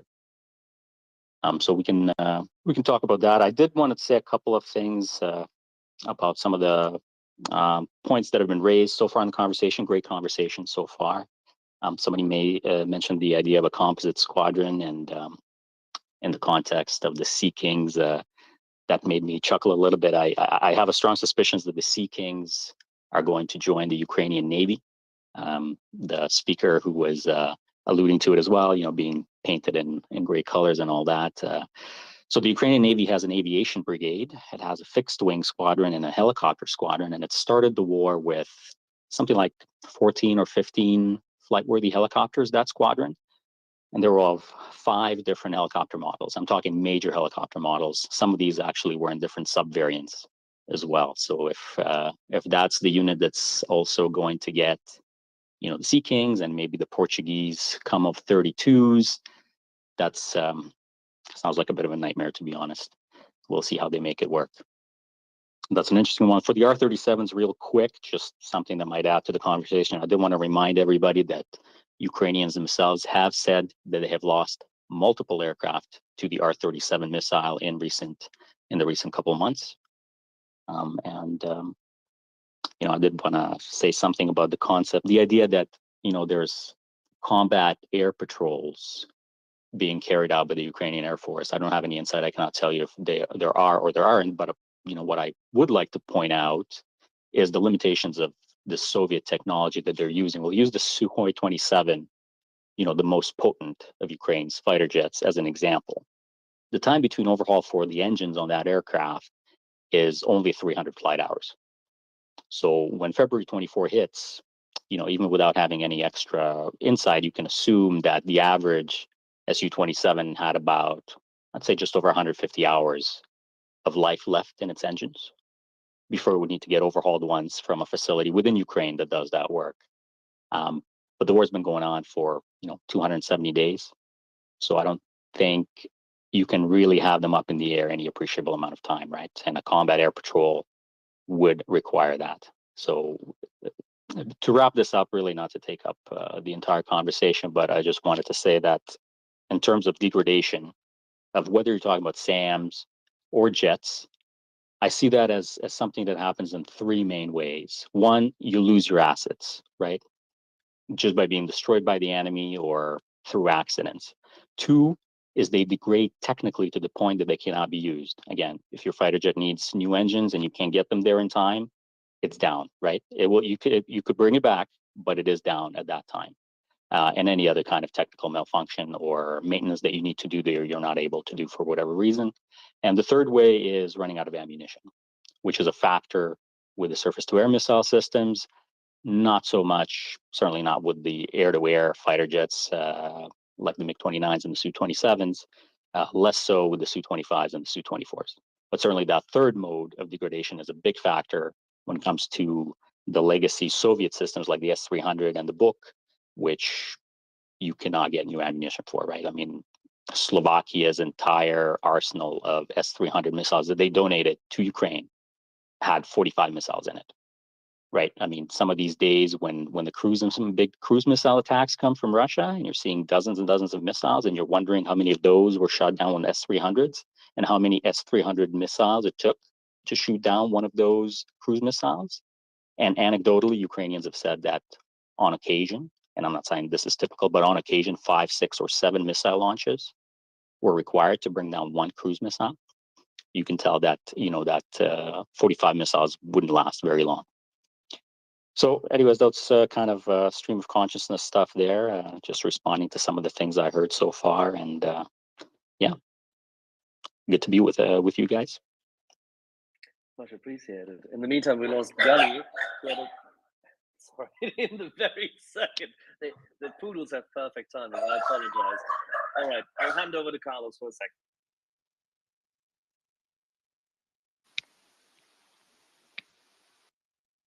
I'm sorry, did he say Carlos? I didn't catch that. Yes, he did. I did. Whilst the poodles were going nuts, I apologize. Oh, no worries. I think I kind of wanted to bridge things that he was talking about. So real quick, engine overhaul, massively important. I will say that they were able to get their hands on a lot of other engines that were in well, the European theater, that is. So some of the engine overhauls that were happening, they were able to switch out engines, which was able to put some of their aircraft up a little bit quicker. I wanted to segue that to why, and you've seen a lot of chatter about this, F-16s, F-15s. There's actually legislation that's pushing towards getting this. Northrop Grumman is restarting their F-16 line, for example, and has third-party transfer authority to be able to eventually get these in the hands of Ukraine. And the reason I'm bringing that up is an engine overhaul for an F-16 is about 650 to 700 hours. So you can already see the delta between the MiG-29 and the F-16 there. You get a lot more flight hours and everything else. Where we've seen this kind of bite other countries as well, just think about the US forces for a second. A lot of our Strike Eagles and F-15Cs, which are just air-to-air, they overflew their airframes, engines, everything during our conflicts we've been in for the past 20 plus years. So, you know, that's why a cap, as he was talking about, flying that, you're drilling holes in the sky and just eating up engine life. So they have to be very intentional and pointed. And right now, there's less combat air patrols happening because they are able to cover down at the moment with air defense. But it's all a balancing act. And I just wanted to bring up that engine overhaul piece specifically. Why this can't just be, hey, we need to get their current assets up and running, or keep them running, I should say. But there's got to be a handoff to a kind of NATO standard for this exact reason.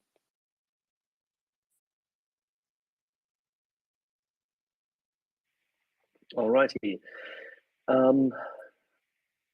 Yeah, I was about to go to something else, and then I got distracted by the dog. I am utterly sorry. That shouldn't happen, but then again, at my age. Latin, let's go.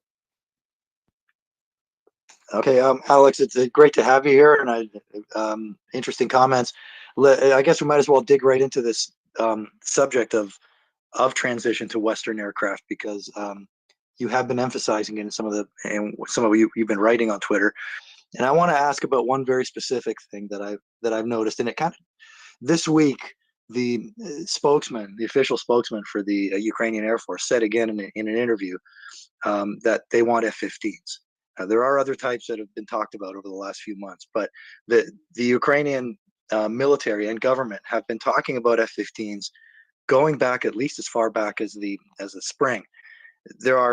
I know Carlos and Jeff can talk about some of the limitations of that, but I mean, making it doable. But how serious are the Ukrainians about the F-15? I know they have some familiarity with it because they trained with a California Air National Guard unit a few years ago on at least one occasion that flew their F-15s to Ukraine. Whether some of their pilots flew the F-15 or flew maybe in the backseat of a two-seater, but there's some familiarity there.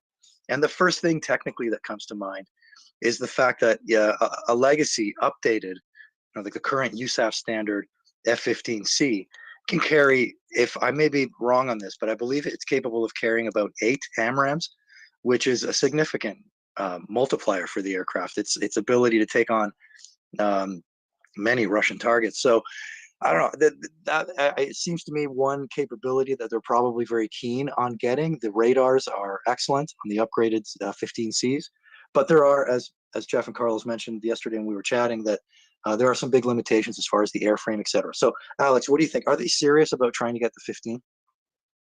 What I've heard is, through these official sources, they tend to say either F-16s or F-15s plus F-16s.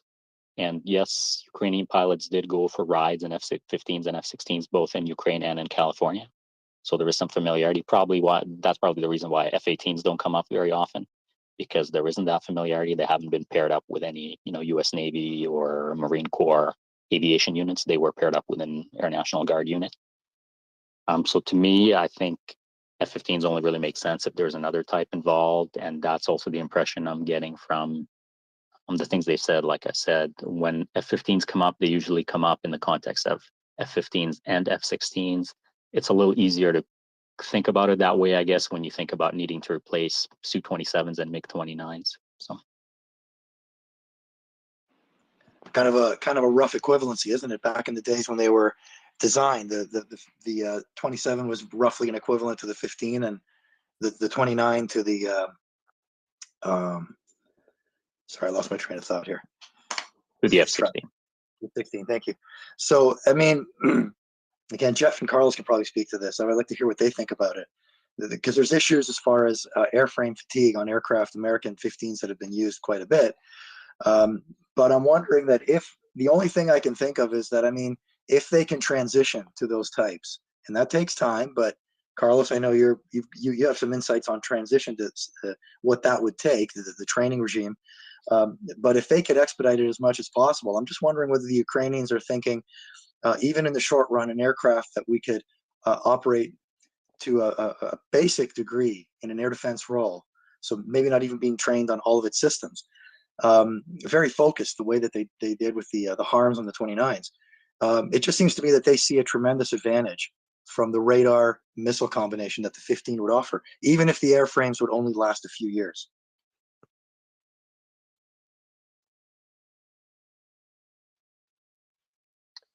Jeff, you had your hand up first. Let's go to you and then to Carlos. Yeah, thanks. And whoever was the magician who got me back, I greatly appreciate it. I'm sorry it took me so long. It took me so long to get up. Look, Carlos will speak to the some ongoing efforts to the United States to get them some Western jets, whether it be Vipers or Eagles. If we accept the fact that this is going to happen, and I think I'm not going to say I don't think that's a done deal.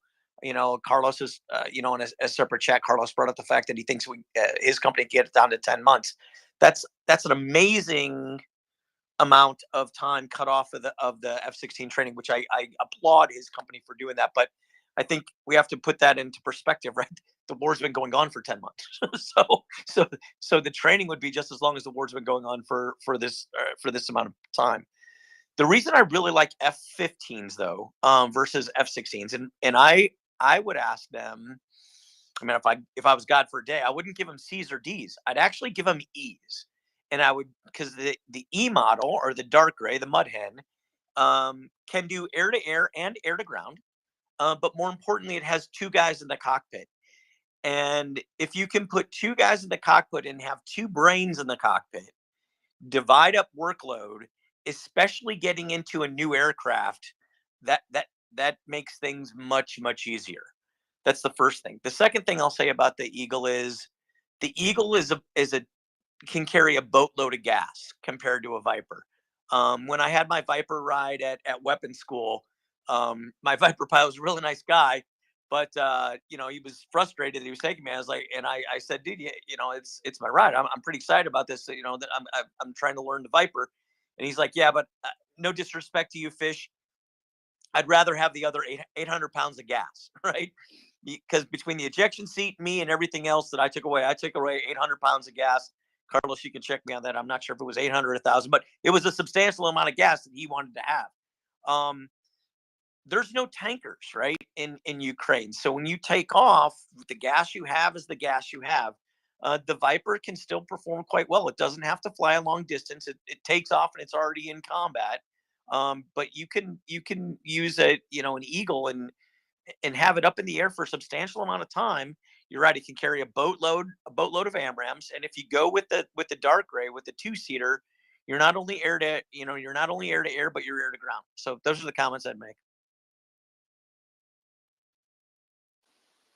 Yeah, I totally agree. If you had to pick one airframe, he said Mudhen all the way, because of its multi-role. So the reason I was going with, if I were to pick one, then I would say, for me, it would probably be F-16s, mostly, and I'm talking about in the interim, right? Like the medium, not the immediate Band-Aid, but the interim, 2 to 3 years, mostly because these things are all over the place, F-16 wise. Their radars are amazing. They're in many, many countries. So airframes, engines, and know-how, you can get a sustained force right away. You wouldn't have to even start off with trained Ukrainian mechanics. You could outsource that.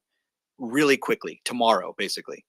Now, the honest answer is you need both. To be honest, you want an AMRAAM truck that can stay up for long periods of time, so that you have defense in depth with air, as well as some offensive capability. But I think multi-role is the only way to talk about this, and I think that's why F-15. When you just say F-15, most people think of the C model. They're overflown. The engines are having a lot of problems. There's not many parts out there. So again, it kind of goes, they're much like the MiG-29 in that sense. The drawdown's already happening in the United States. There's no active duty units that are being trained anymore. For example, in fact, Japan is doing the switchover in Okinawa to Raptors and F-35s. So no more C models.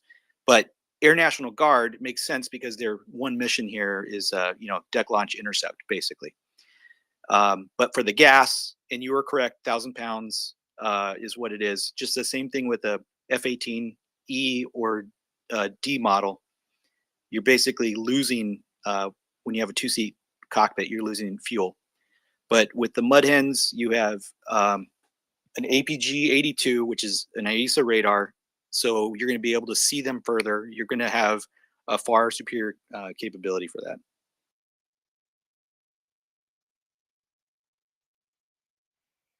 Goldman. Yeah, I just wanted to dig a little bit deeper in the whole engine discussion. I shared in this space before, I think, how important engines are to overall strategy on what you buy from an aviation standpoint. So when I hear 300 hours of life on an engine, that I can tell you a Chinook is 3,000 hours on an engine, right? So tenfold increase in life on an engine. And when you talk about, like your question earlier, how many aircraft do you need? So if you want, if you want to have X number of aircraft always available, right? It's just math.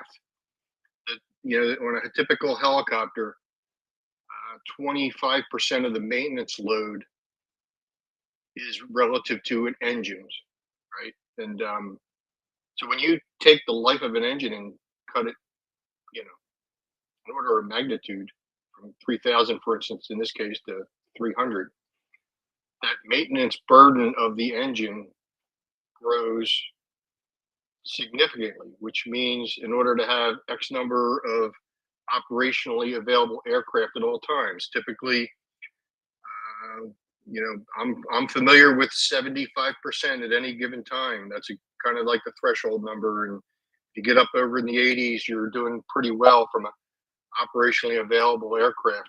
But that's with a 3,000 hour engine, right? So now you're, the engine technology that is on the other side is just such a big boat anchor, literally, because what you're doing with engines, when you're trading power for life, it's a pretty simple trade.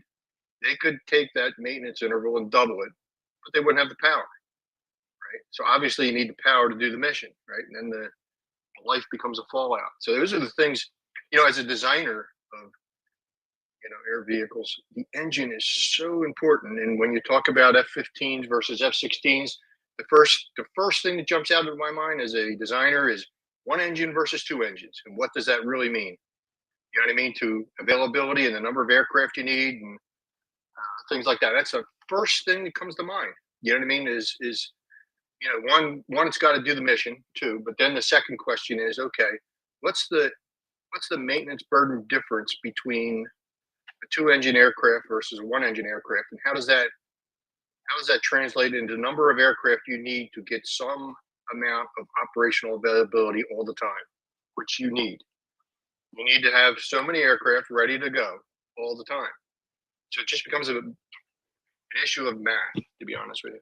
So I just wanted to kind of run down that engine discussion and how important it is.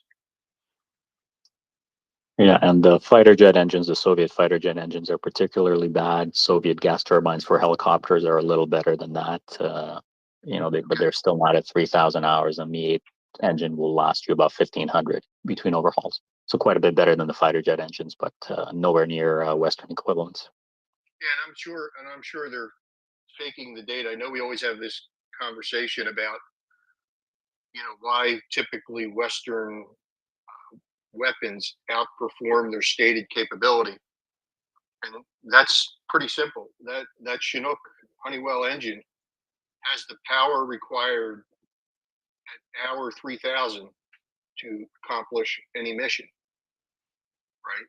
So when it's at hour 1, it's carrying 5 or 6% margin, right, to account for degradation over time. So it's not surprising to me that most Western weapons outperform their stated capability. It's because the stated capability is usually at the last hour of its life, and that's the way designers think of it. It's not a brand new one coming off the line. So you will always be able to outperform stated capability with younger aircraft. It's just so I am sure the Russians, I guarantee that their stated horsepower on their engines aren't at the last hour of the life. I just would bet my life on it. Alrighty, we're getting a lot of questions coming in, but in the meantime, also Martin has his hand up. Martin, you have a question for our panel, the little air wing we have here.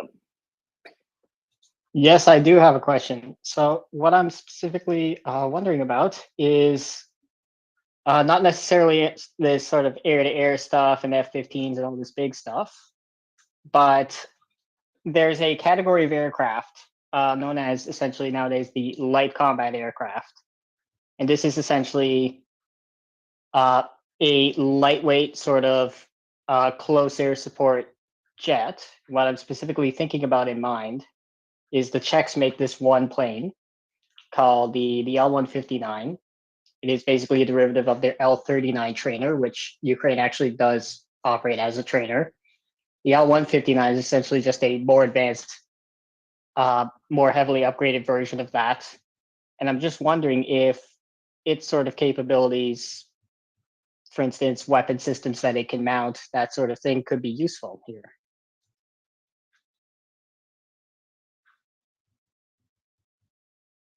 Carlos, shoot. Yeah. Sorry, I want to specifically. This is the first time the L159s come up. I fly an L159. My company owns L159s that we bought from the Czech Republic. Of note, the Iraq that's what their Air Force is currently using, and they are, just so you know, we call it the honey badger because it is a very surprising capability. It's very scrappy. We took it to the weapons school here in the United States, and it did some really good work. It's got a very capable radar, by the way, and it has some self-defense capabilities, but it really primarily used for attack, right? So it would be great to get that thing up front. By the way, its motors are Honeywell, come from Honeywell, and kind of, again, we go into this motor thing. It has less. It's about a 500-hour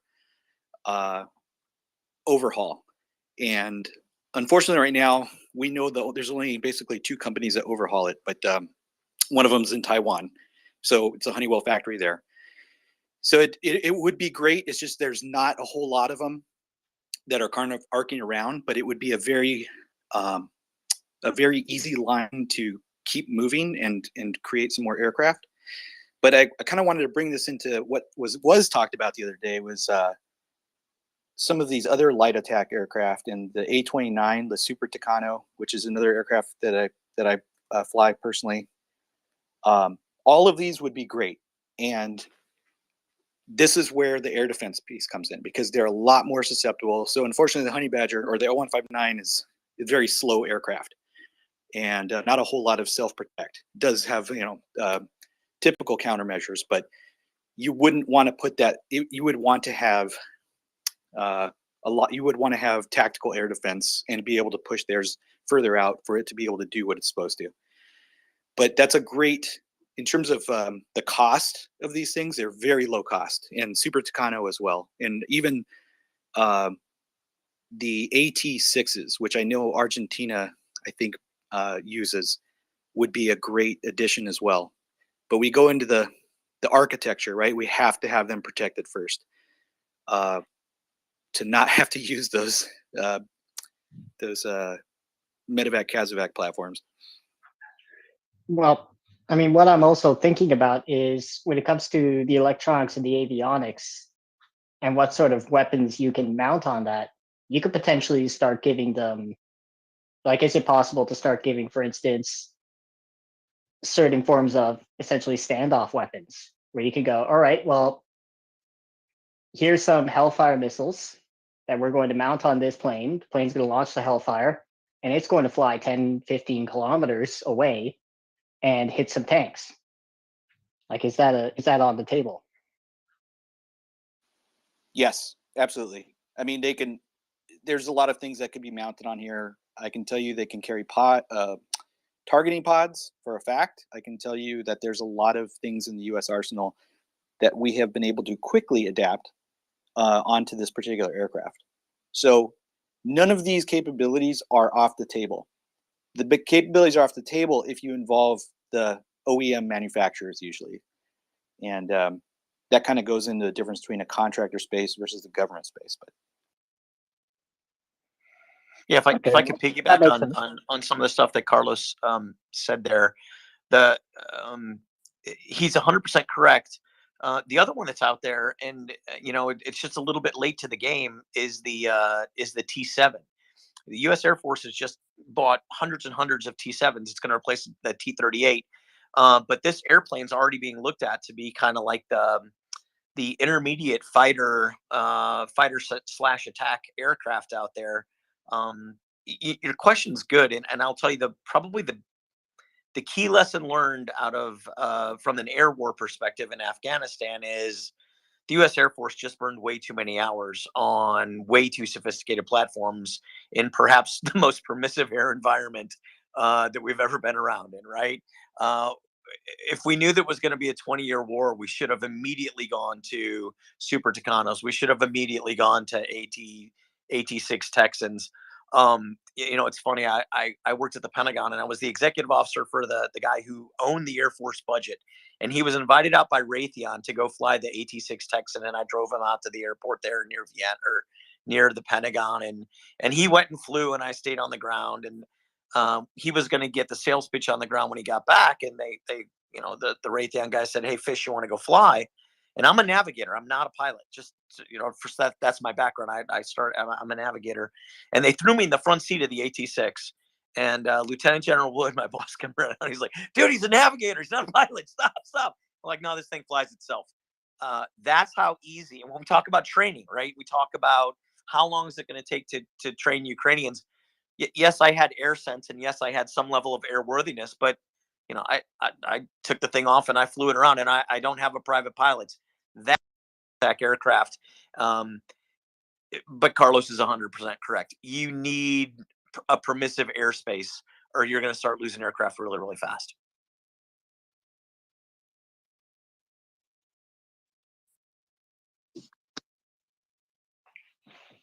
All right. Well, that's my question answered, I guess. Yeah. Excellent.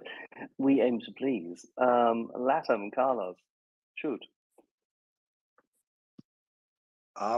Quick note, Carlos. You know that the Ukrainian Air Force actually did send some officers to Embraer just before the war. They were actively looking at the Super Tucano, so that's something to bookmark that could be interesting down the road.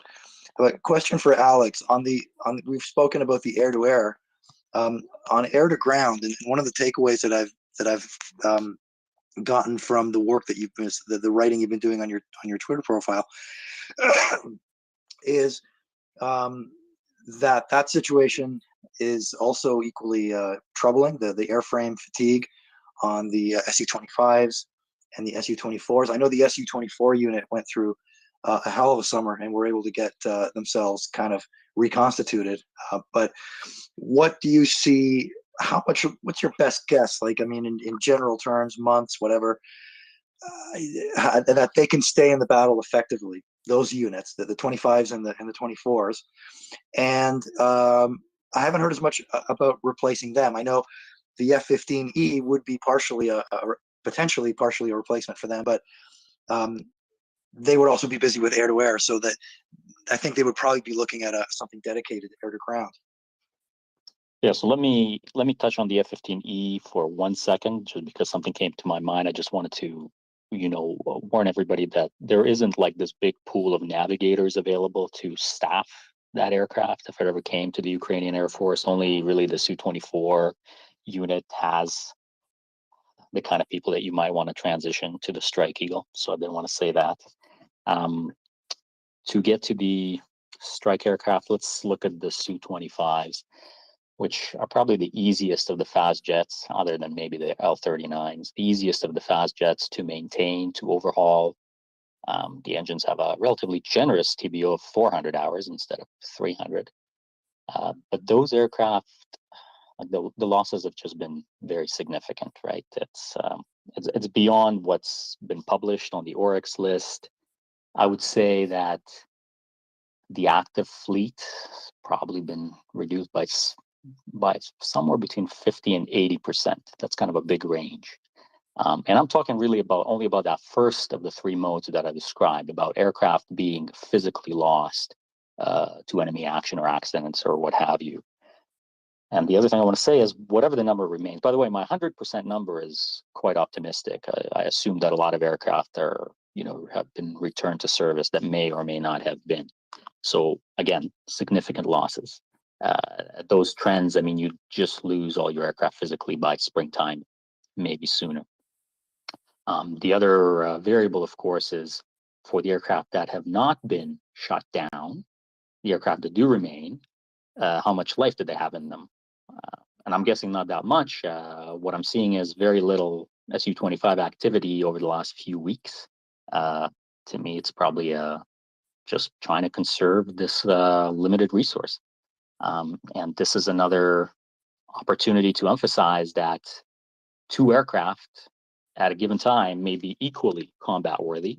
You may be walking by on the flight line and see two Su-25 standing side by side getting ready for a mission, but they don't necessarily have the same value. One of them might have 200 hours left, estimated 200-hour life, as far as you can tell, and the one next to it may only have 20 hours left, right? And if you fly them both at the same rate, as often one as the other, then one of them is going to stop flying very soon.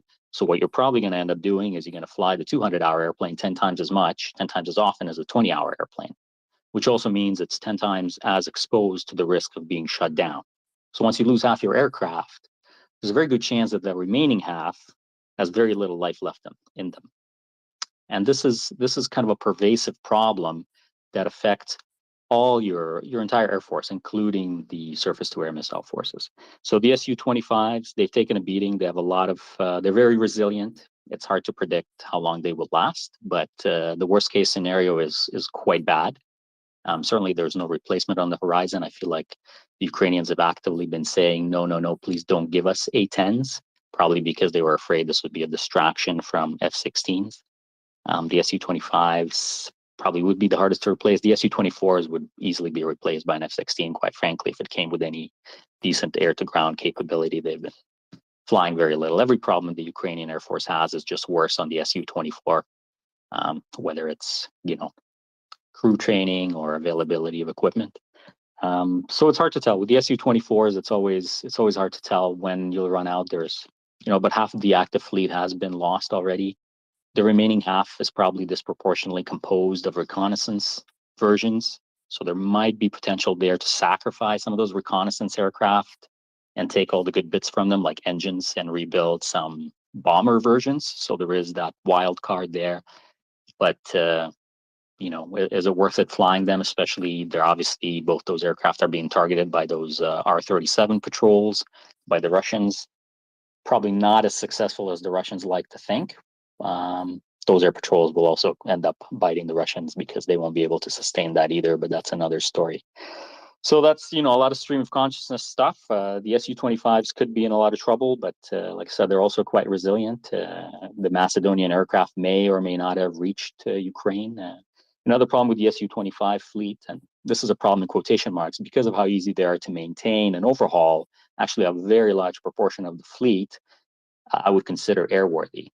Like, you don't actually have a lot of donor aircraft remaining in the Su-25 fleet. Only a handful, and a couple of them have been destroyed, so they're probably not super useful. Some of the parts might have been too damaged to reuse.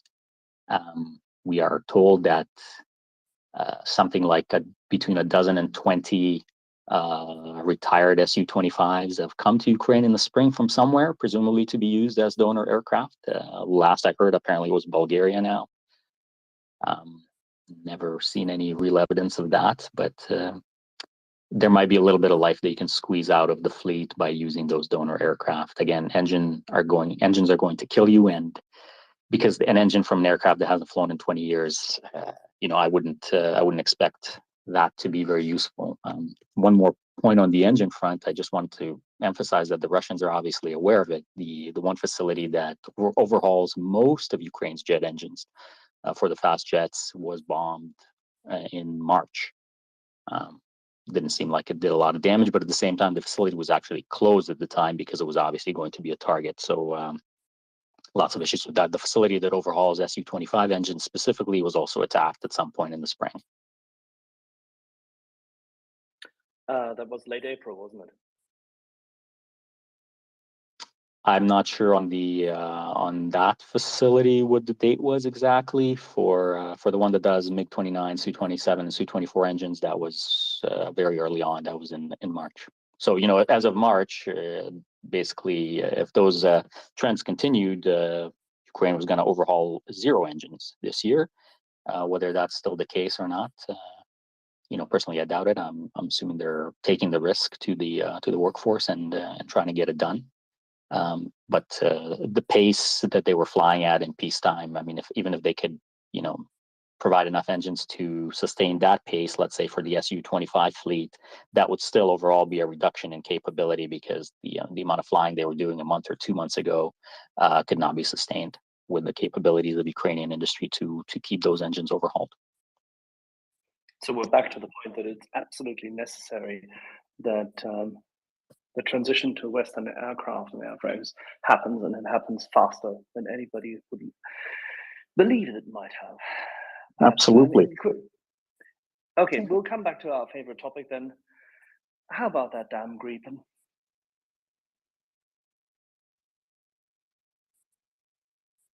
Carlos, do you want a Gripen? I'm sorry, are you saying a Griffin? Yeah, you call it Griffin. We call it Gripen. Okay, I had to make sure we're talking about the same thing. Swedes, it's the same thing.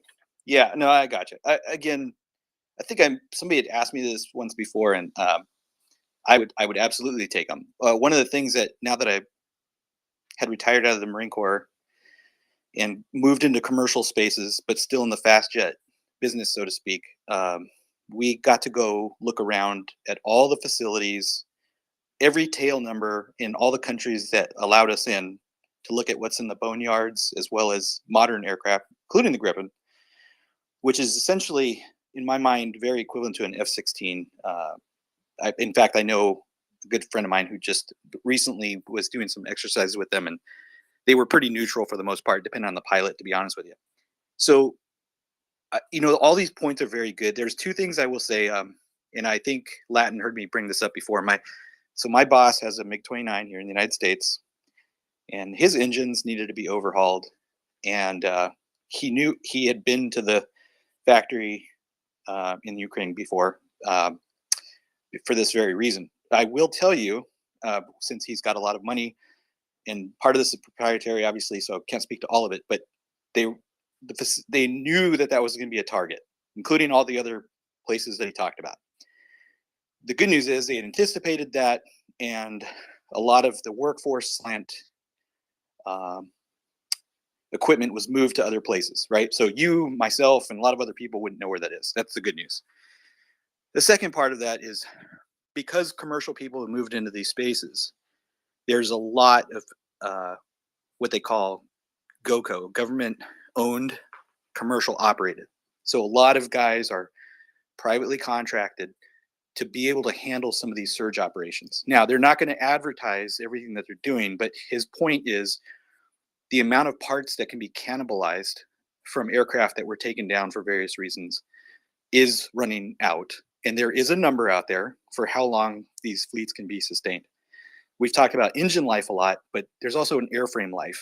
Now, a lot of your attack aircraft have airframe life that can be extended because they just don't pull as much G, so their airframes don't get quite as bent. Versus your air-to-air platforms, they're pretty much limited to like 6 to 7,000 hours for the airframe, depending, just depends. Now they can do service life extensions on all of these things. It does take them having to take apart the aircraft to look at the barrel and all of the, the metal fatigue and whatnot. So it's quite a process. But the synergy we're seeing right now, 100%, I can verify this piece, is that commercial people are in these spaces. And they're looking at all of these avenues. The only other thing before I turn it back over, I was going to bring up the F-15E model. It does have what they call weapons systems officer in the back. But what I can tell you, this is kind of the dirty secret that Jeff was alluding to. All modern aircraft, to include F-15Es, are so easy to fly. I can take any one of you in a simulator and I could have you land and take off safely in about 2 hours time frame. Now, using all the other systems, yes, a lot more complicated tactics. That's really the bulk of what training Ukrainian Air Force would take. But the F-15E doesn't need somebody in the back seat. I think there's literally one item, and I can't remember. I asked my buddy right now. I'll see if I can get back to it later, but that they need to do in the back. Just like in the F-18Ds, we didn't need the Wizzo. We could fly single piloted. So a single pilot can fly an F-15E, so that later, if you did grow your Air Force, you could actually occupy that back seat as appropriate. All right, that's it. We have more questions from the audience. Latham, if you want to cap this up on the weekend, or we'll go back to it. Because we have Dryfly and Latham was also with questions. I just ask a quick question of Alex, and we'll get to everybody else. Is that okay? Shoot. Okay, so Alex, what I'm wondering, and I hope I don't come off as too negative. I think sometimes we have to look at these things, rationally and understand what's really at stake. But if the Ukrainian air defenses are not replenished at some point soon, and into 2023, we see that the degradation continues, and of land-based systems and of fixed-wing aircraft. Do you see that it's a possibility that the Russians could, at some point, take advantage of any openings they see in the air defense network to try free-fall bombing with fixed-wing bombers? Because we saw them do that in Mariupol, we saw them do it in Syria, and the potential for it is really quite devastating. Yeah, they've even done that in Chernihiv and Sumy region early in the war. There's no real good air defense coverage there, never was. So certainly I think that's where things are headed if the West doesn't radically change its stance on providing air defense assets. And the West doesn't have any air defense assets to really give other than fighter jets. Ukraine is a very large country, and that would require a huge number of air defense systems. I think it started the war with really one of the world's largest air defense systems by a number of SAMs in operation and all that. So that cannot be replenished, right? Especially when you're talking about countering cruise missiles because of the low altitude they fly at. I got some numbers, I'll publish them later, but the numbers are an order of magnitude larger number of air defense systems you would need than what the West has pledged. So certainly 9 months from now, the war's been going on for 9 months. I think in many ways, Ukraine's ability to defend its skies has been degraded by about 50%. Some of this is, very some of these analyses are very sensitive to the inputs, so there could be a big spread of what the real number is. But 9 months from now, I mean, there could be so little left that yeah, they would be willing to risk fixed wing aircraft again. And obviously, the system wouldn't collapse entirely at once. It would probably just shrink, and more of Ukraine would be open. More and more of Ukraine's skies would be open to basically fixed wing operations above, Manpad's effective altitude. And yeah, I mean, if nothing is done, then I think they'll do what they always do, and they'll start carpet bombing whatever they can, right? Just like they did in Syria. There's no limit to how many iron bombs they can use, right? And missing whatever they think the target is by a mile is not a problem. Just go back, strap more bombs, and try again. So for sure, I think the end date may be a lot closer than people would like to believe. And given that even an optimistic scenario for just like a first batch of Western fighter jets, let's call them F-16s for practical reasons, are 6 months away, and that in 9 months you may have an air force that can defend very little of Ukraine's airspace. That seems like a very urgent problem to me. If the intensity of the conflict remains fairly low in the air combat sense as it is right now, that might extend that end date.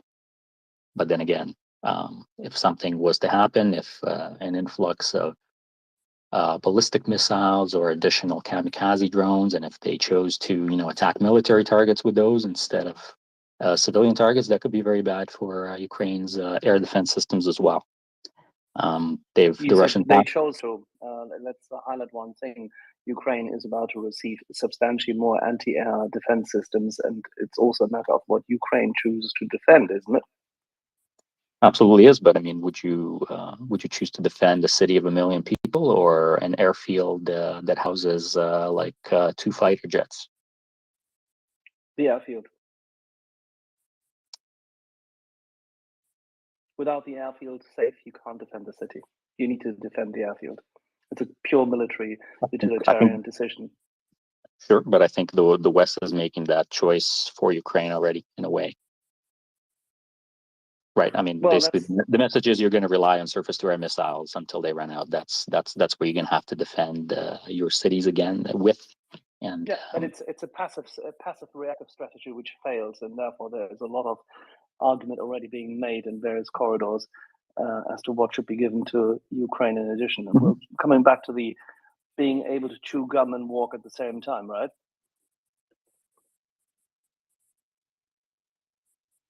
Let's go back to the Gripen then, because that is something which may not have been on the horizon for many other people, but the Swedes seem to be quite active in advocating that this is something they could contribute next to other CB-90. I want to jump in there because my Yes, question was directly related to the Gripen. And we talked about it in the back chat, and I'm pretty excited if Ukraine could get the Gripen. One, I don't know if I'm on board with giving all our secondhand stuff to Ukraine. Under Lend-Lease, technically they're supposed to pay for it anyways somewhere down the road. Although I think UK is the only one that ever paid back their Lend-Lease. Why not buy new? And the Gripen-Es are coming out of the factory with new car smell, and they can mount that Meteor standoff missile. So now they can threaten Russian strategic forces. So that Bear or that Swan or 100 miles back, he's not safe anymore. Sorry, guys, go ahead.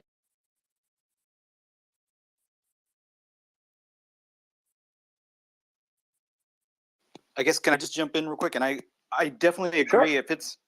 If it's to me, it's apples to apples, to be honest with you, on this particular point. F-16s, Gripens, whatever. It's sort of that's why I mentioned the F-16 line restarted with basically Block 70s. But yes, it is about what can you get there for.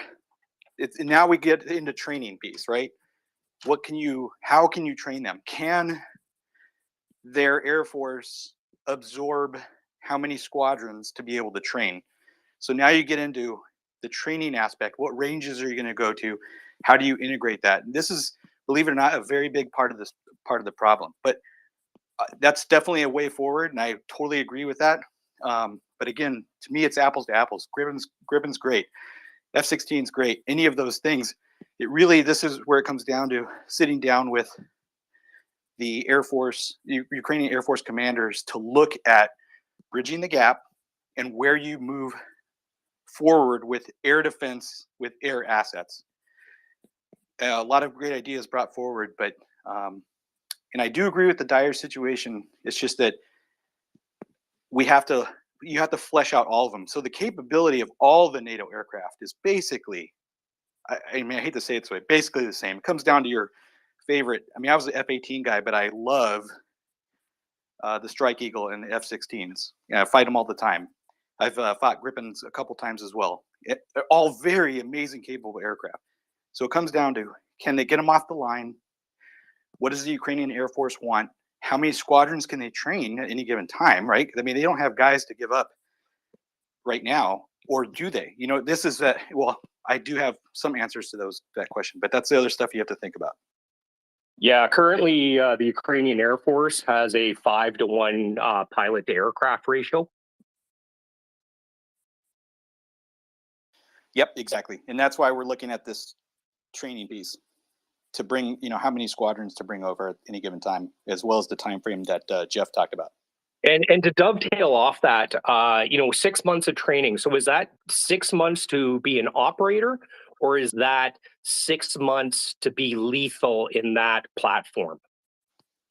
Yeah, so this is where I would tailor the syllabus. If you had guys, just like what the Air Force does with their F-16s, they're all multi-role, but squadrons will specialize in something, right? So the guys in Kunsan are C-D guys. They can do a little bit of air-to-air, other types of air-to-ground, but that's their primary mission. The guys in Misawa, Japan, are same Air Force F-16 guys, but they're air-to-air prioritization. So if you were to prioritize with one platform that has multi-role, you could pare down to be lethal in that aircraft within 6 months. If you were going to do a multi-role, you're looking at more to 8 to 10. And that's, I think I mentioned in our little earlier thread, that's if you're training to like PGM, precision guided munitions, and not doing dumb bomb stuff, because, it just takes a little bit of time to get from there. Aircraft flying, very easy for them to transition to these aircraft, very easy. It's really just about the NATO standard tactics and weapon systems. Hey, Carlos, can you, sorry. Yeah, real quick, Alex and Carlos, just because we have to remember that not everybody here is as savvy as you both are in aviation. So when we talk about a 5-to-1 crew ratio to aircraft, that doesn't mean, to us that means a lot, but to I think the average listener it doesn't mean a lot. And we need to break that down. In most squadrons, when I flew Prowlers, the standard would be for us was a 2-to-1 crew ratio, right? So for every aircraft that was on the ramp, there would be 2 crews in the squadron. Carlos or Alex, if you guys could talk about Vipers or anyone else or other platforms, just so people understand that 5-to-1's a glutton of of pilots, which means you could get some out to be trained and still have enough to keep fighting your war. So I'm not trying to pick on you guys, but please, just for people that don't understand what's going on.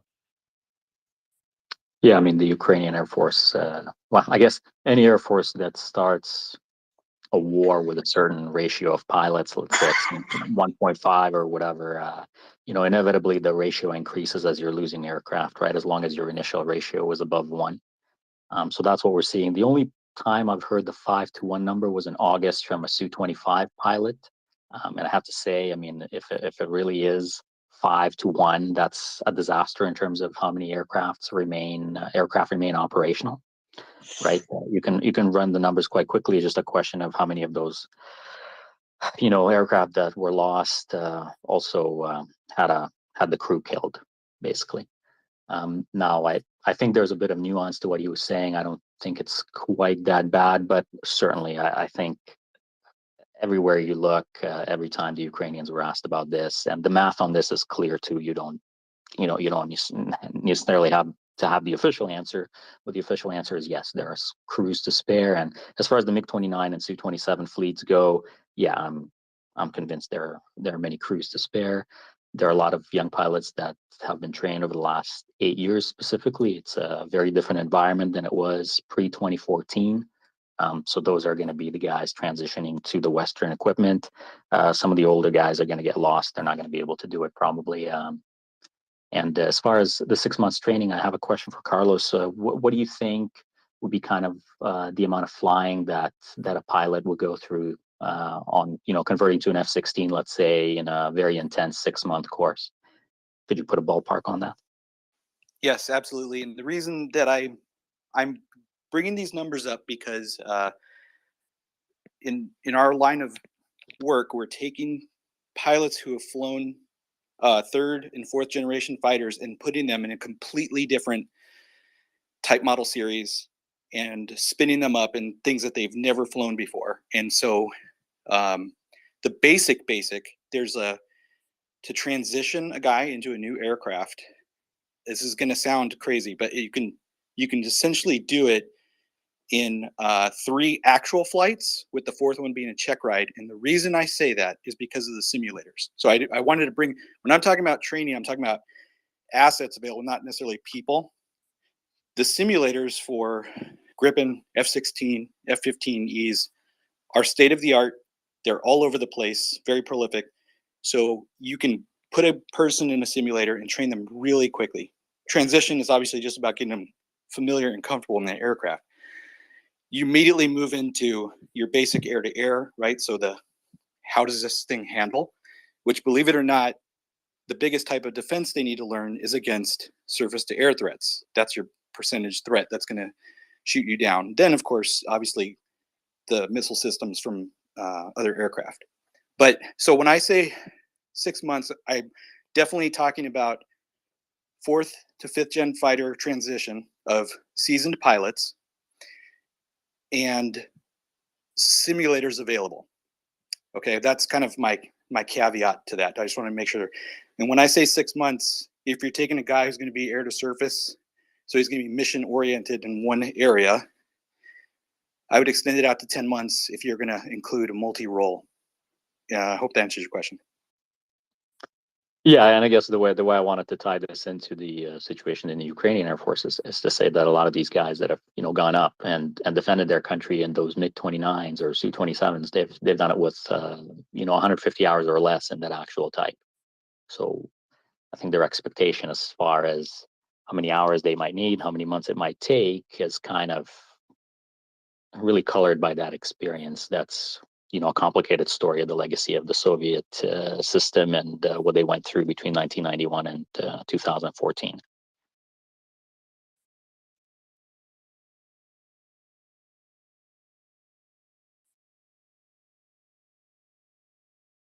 All righty. Let's move to another question. We have Driver has been patiently waiting. I know that he has a couple of questions for us. Driver, shoot. Yeah, I just wanted to ask a question on the longevity of the existing fleet. I know everyone's talking about which new model that they should get. My background was that I worked in the manufacturing area near the end of my career, supplying parts to all kinds of industries, and I actually did supply parts into aerospace, both in avionics and in engine components, hot end of engine, as well as hydraulics, and in some cases even some of the fuel systems. The question that came up to me is, I know those Russian aircraft are very primitive. I mean, generally materials wise, tolerances, all that kind of stuff. They're robust, they work well. Are there any efforts being made by some of those Western contractors you mentioned to, I wouldn't say re-engineer, but to do substitution of some of the more critical components with better materials to extend that 3-hour life? Because I'm guessing if they were doing what I saw here in North America, and I called on aftermarket companies that made aftermarket aerospace parts, and they could dramatically extend either the performance and or the life expectancy of existing U.S. product by just changing the materials, not the geometry at all. I mean, the X, Y, and Z of the parts and the tolerances of the parts were similar, but they just by changing the material to something that was more robust, you could get a much bigger bang for your buck and extend the life dramatically. The other question is there any effort on the part of Ukrainians with the West to take some of these obsolete airframes that people are saying, oh, you can't use them because they're too much a risk for the pilots, to make them autonomous, almost like drones? And I'm thinking again of some of the aerospace companies I called on that did aftermarket avionics. They didn't do drones per se, but they were dramatically changing the function of existing airframes. And I'm thinking of one in particular I called on in Wisconsin that was reworking the F4 Phantom of all things to make it into a much more robust reconnaissance vehicle. And they built the new avionics system almost overnight. And I'm just going to ask if you guys know of any of that's going on, because you could probably stretch out the existing vehicles they have extensively if that was done. And I'll listen. Somebody said RFOE. Latham. Who wants to take this first? Latham, Carlos? Yeah, I mean, if Latin's first, if he wants to go, I'll make my answer really quick. So I don't get myself in trouble. I will say yes to everything you just said. And yes, the commercial in the United States as well as Europe has stepped up in ways that are pretty amazing. You can extrapolate, you already have since you've been in that space. This is happening. Everything you just said, to some degree or other, is absolutely happening, whether it's replacing parts within third generation aircraft and off-the-shelf technology that's getting put in. And I will leave it there. That's the best answer I could have expected. I was expecting actually a no, and I was going to be pissed off and going to start calling some of my friends in that industry, telling them they're missing an opportunity, but you answered it. Thank you. Keep in mind some of the parts are being used to maintain Ukrainian aircraft and Ukrainian engines operating are already kind of reverse engineered versions of the Soviet parts. Since the industry has been pretty self-sufficient, especially after 2014, without the ability to rely on Russian parts other than smuggled Russian parts, a lot of this stuff is already kind of one generation removed from the original Soviet design, which is not to say better. Yeah, there's a phrase out there, if you Google it, it's called foreign military exploitation, and if you dive into that, you probably understand why everyone's trying to be really quiet. But yeah, it's good. It's a good thing.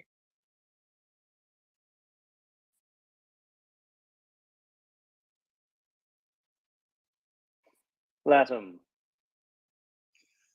A lot of what we're talking about here hinges on or is very closely related to the bill that's passing through the American Senate right now. And I think a lot of people would probably want to hear, I know, Carlos, you have some insights on that. It really has the potential to be a significant development. So why don't you share with us what you know? Okay, yeah, this is actually really important, because if you just Google Ukraine Air Force, United States, you'll probably come up with some great articles. This has been going on for a while, but Representative Kinzinger, he basically broke out a very specific chunk of money out of the National Defense Act, basically highlighting training specifically for Ukraine pilots on 4th Gen plus aircraft. And why that's important is because otherwise that money would get absorbed into whatever other pot. It would probably sit there, people would talk about it, and it would maybe disappear, maybe get acted on. So it's HR 4188, I believe. Gosh, I'd have to look it up again, but that's important because it got passed in the House of Representatives and is now sitting within the Senate. So this is the part we were going to talk about probably at the end, is just engagement by people with your elected representatives. Super important to mention these things, because once it gets passed through the Senate, that money is earmarked specifically for this piece. In the background, what's also happening, I think I told you, Northrop Grumman, F-16s off of their line, basically Block 70s, and have permission to be able to sell to the Ukrainian Air Force. Now, there's a lot of existing things out there in other countries, but I'm mentioning the one in the United States specifically because I talked about trainers, simulators, and commercial people being able to help the active duty forces be able to absorb this training and provide a robust syllabus as well as aircraft to be the red air, as we call it, which is the adversaries that they need in order to have productive and good training. And Colonel Jeff has seen this specifically at Nellis, so it's, I'd like him to kind of talk a bit on that piece of it. But again, these bills, they're broken out and they're very specific to what we're talking about, the topics here. So people can reach out to their elected representatives and say that they want these bills to be passed. How it gets delineated further, there's a lot of people lobbying in order to take this and run with it, because they've already had the Ukrainian pilots here. This is what they want. This is what they want to move forward. And so it's something we can act on now. Yeah, and just to piggyback on what Carlos said, he's 100% correct. The Air Force's equivalent of Top Gun school, what he keeps calling weapon school or target arms or all that. This is it's a 6-month course, and the Air Force creates its Top Gun pilots. And whether it's for that or for some flag exercises, red flag, green flag, the United States Air Force for years has paid for its own adversary air. We had our own squadrons and stuff like that. Carlos's boss, who's got a lot of money, decided, hey, I can do it smarter, faster, and for a profit. And Carlos, God bless him, got a job with this guy, so he gets to go strap on an airplane every day and have a blast up in the Nellis Ranges. And to be fair, Carlos is a civilian. He's not in the military anymore, but he's probably one of the most advanced and qualified and capable F-16 pilots out there, just because he's so proficient at being able to fly it on a regular basis, or other aircraft. Some would argue why spend the NDA to train the Ukrainians if you've got a mercenary organization of pilots? Maybe you should use that. That's a discussion for another day. But no, he's 100% correct.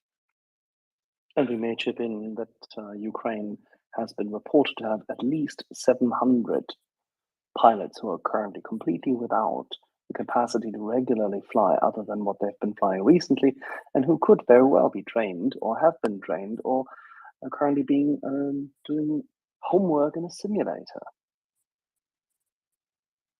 Yeah, and what Carlos said about the simulator stuff. I mean, imagine simulators are very sophisticated, and they're not that. Many of them today are not these full motion simulators that you see that rock and roll and stuff like that. There's domes that give you this spatial sensation that you're rotating or flying or going inverted and all that kind of stuff. These things can be packed up and moved fairly easily, and you could put these things in Poland along the border with Ukraine, and these guys could come over for a week, go back to the weekend, spend time with their families. You could start, moving. Should Ukraine get F-16s, as an example, you could start moving those F-16s into Poland, where they could be, housed, and these guys could get their final checks on the airplanes there, and then start bedding them in. It doesn't have to be as dramatic as I think a lot of people are thinking, where 50 Ukrainian pilots have to come to the United States, and they have to fall in on Luke Air Force Base and disrupt our training and a million other things like that. That there are smart ways to do this, and I'm hoping, as Carlos has said, that the intelligent people are putting brain power towards that. I think, Jeff, isn't it fair to say that Sweden and Finland and Poland have very nice airfields and nature which resembles currently what Ukraine is facing anyway? Yeah, they all have. I mean, they all have nice airfields. I've flown in and out of many of them, and it's always enjoyable to fly around Europe and come into these airports.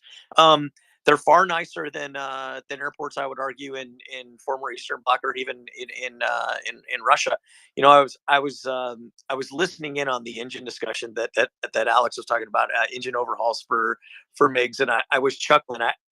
I wasn't going to interrupt, but I'll say it now. Like, well, of course it's only 300 hours. Those engine intakes hang right over the top of the ground, and I don't think that the Russians have ever done a FOD check on any of their runways once. So of course they're beating the shit out of their engines. These fan blades have got to look horrible by the time it gets to 300 hours. Oh, by the way, Flying. that brings me back to one question. Apologies, Alex. Just very briefly, whilst we're at it with Jeff, and then we'll come to you. Very briefly, I've had now 5 DMs in regard to what on earth Chinese engines vis-a-vis what's being used in the Gripen, the F-16, and the likes.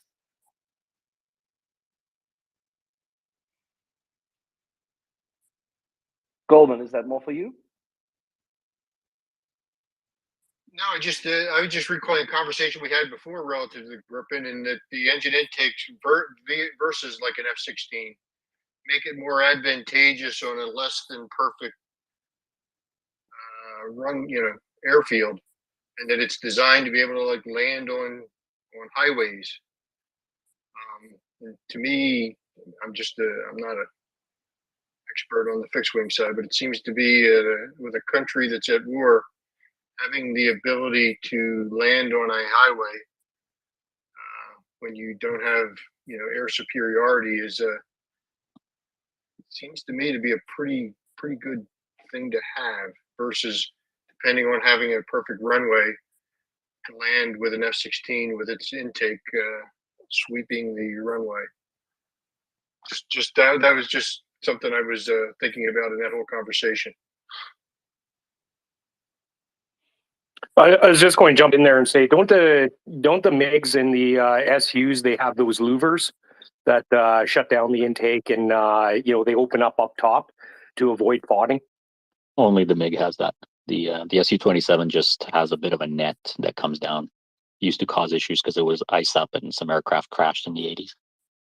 But the MiG has basically extra intakes on top of the leading edge route extension there. It's more suited for rough operations than the Su-27.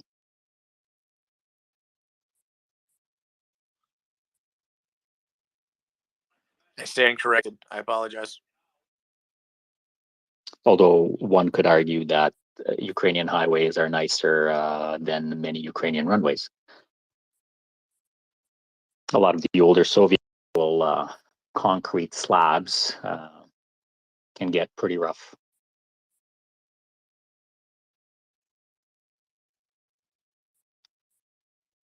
That's something I want to bring up that's actually more related to the training issue. There's a bit of a missed opportunity that's, I think, is kind of a freebie in terms of something the West could do that I haven't heard anybody speak of. And maybe it actually took place and we just haven't heard about it. I don't know why we wouldn't. Shouldn't be a secret, but the graduating class of pilots from the Ukrainian Air Force University in Kharkiv, obviously, well, they didn't graduate. They'd be graduating right around a few weeks ago, the class of 2022. Their training would have included a flying session. For the fighter stream, I would expect there'll be about 15 pilots coming through that. They would have flown between April and October on L-39s, would have gotten about 50 flight hours. But that's a group of pilots right there that I figure could have been transplanted into any NATO country. Young people with good English skills that could have completed their training in one of those NATO countries on a different type instead of an L-39 on a Hawk or what have you.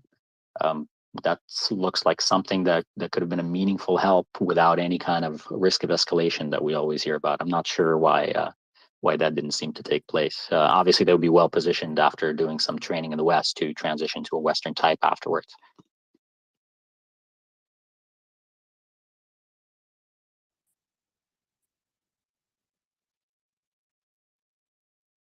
We're transitioning back to the US Senate and the Lend-Lease, if I'm not quite mistaken.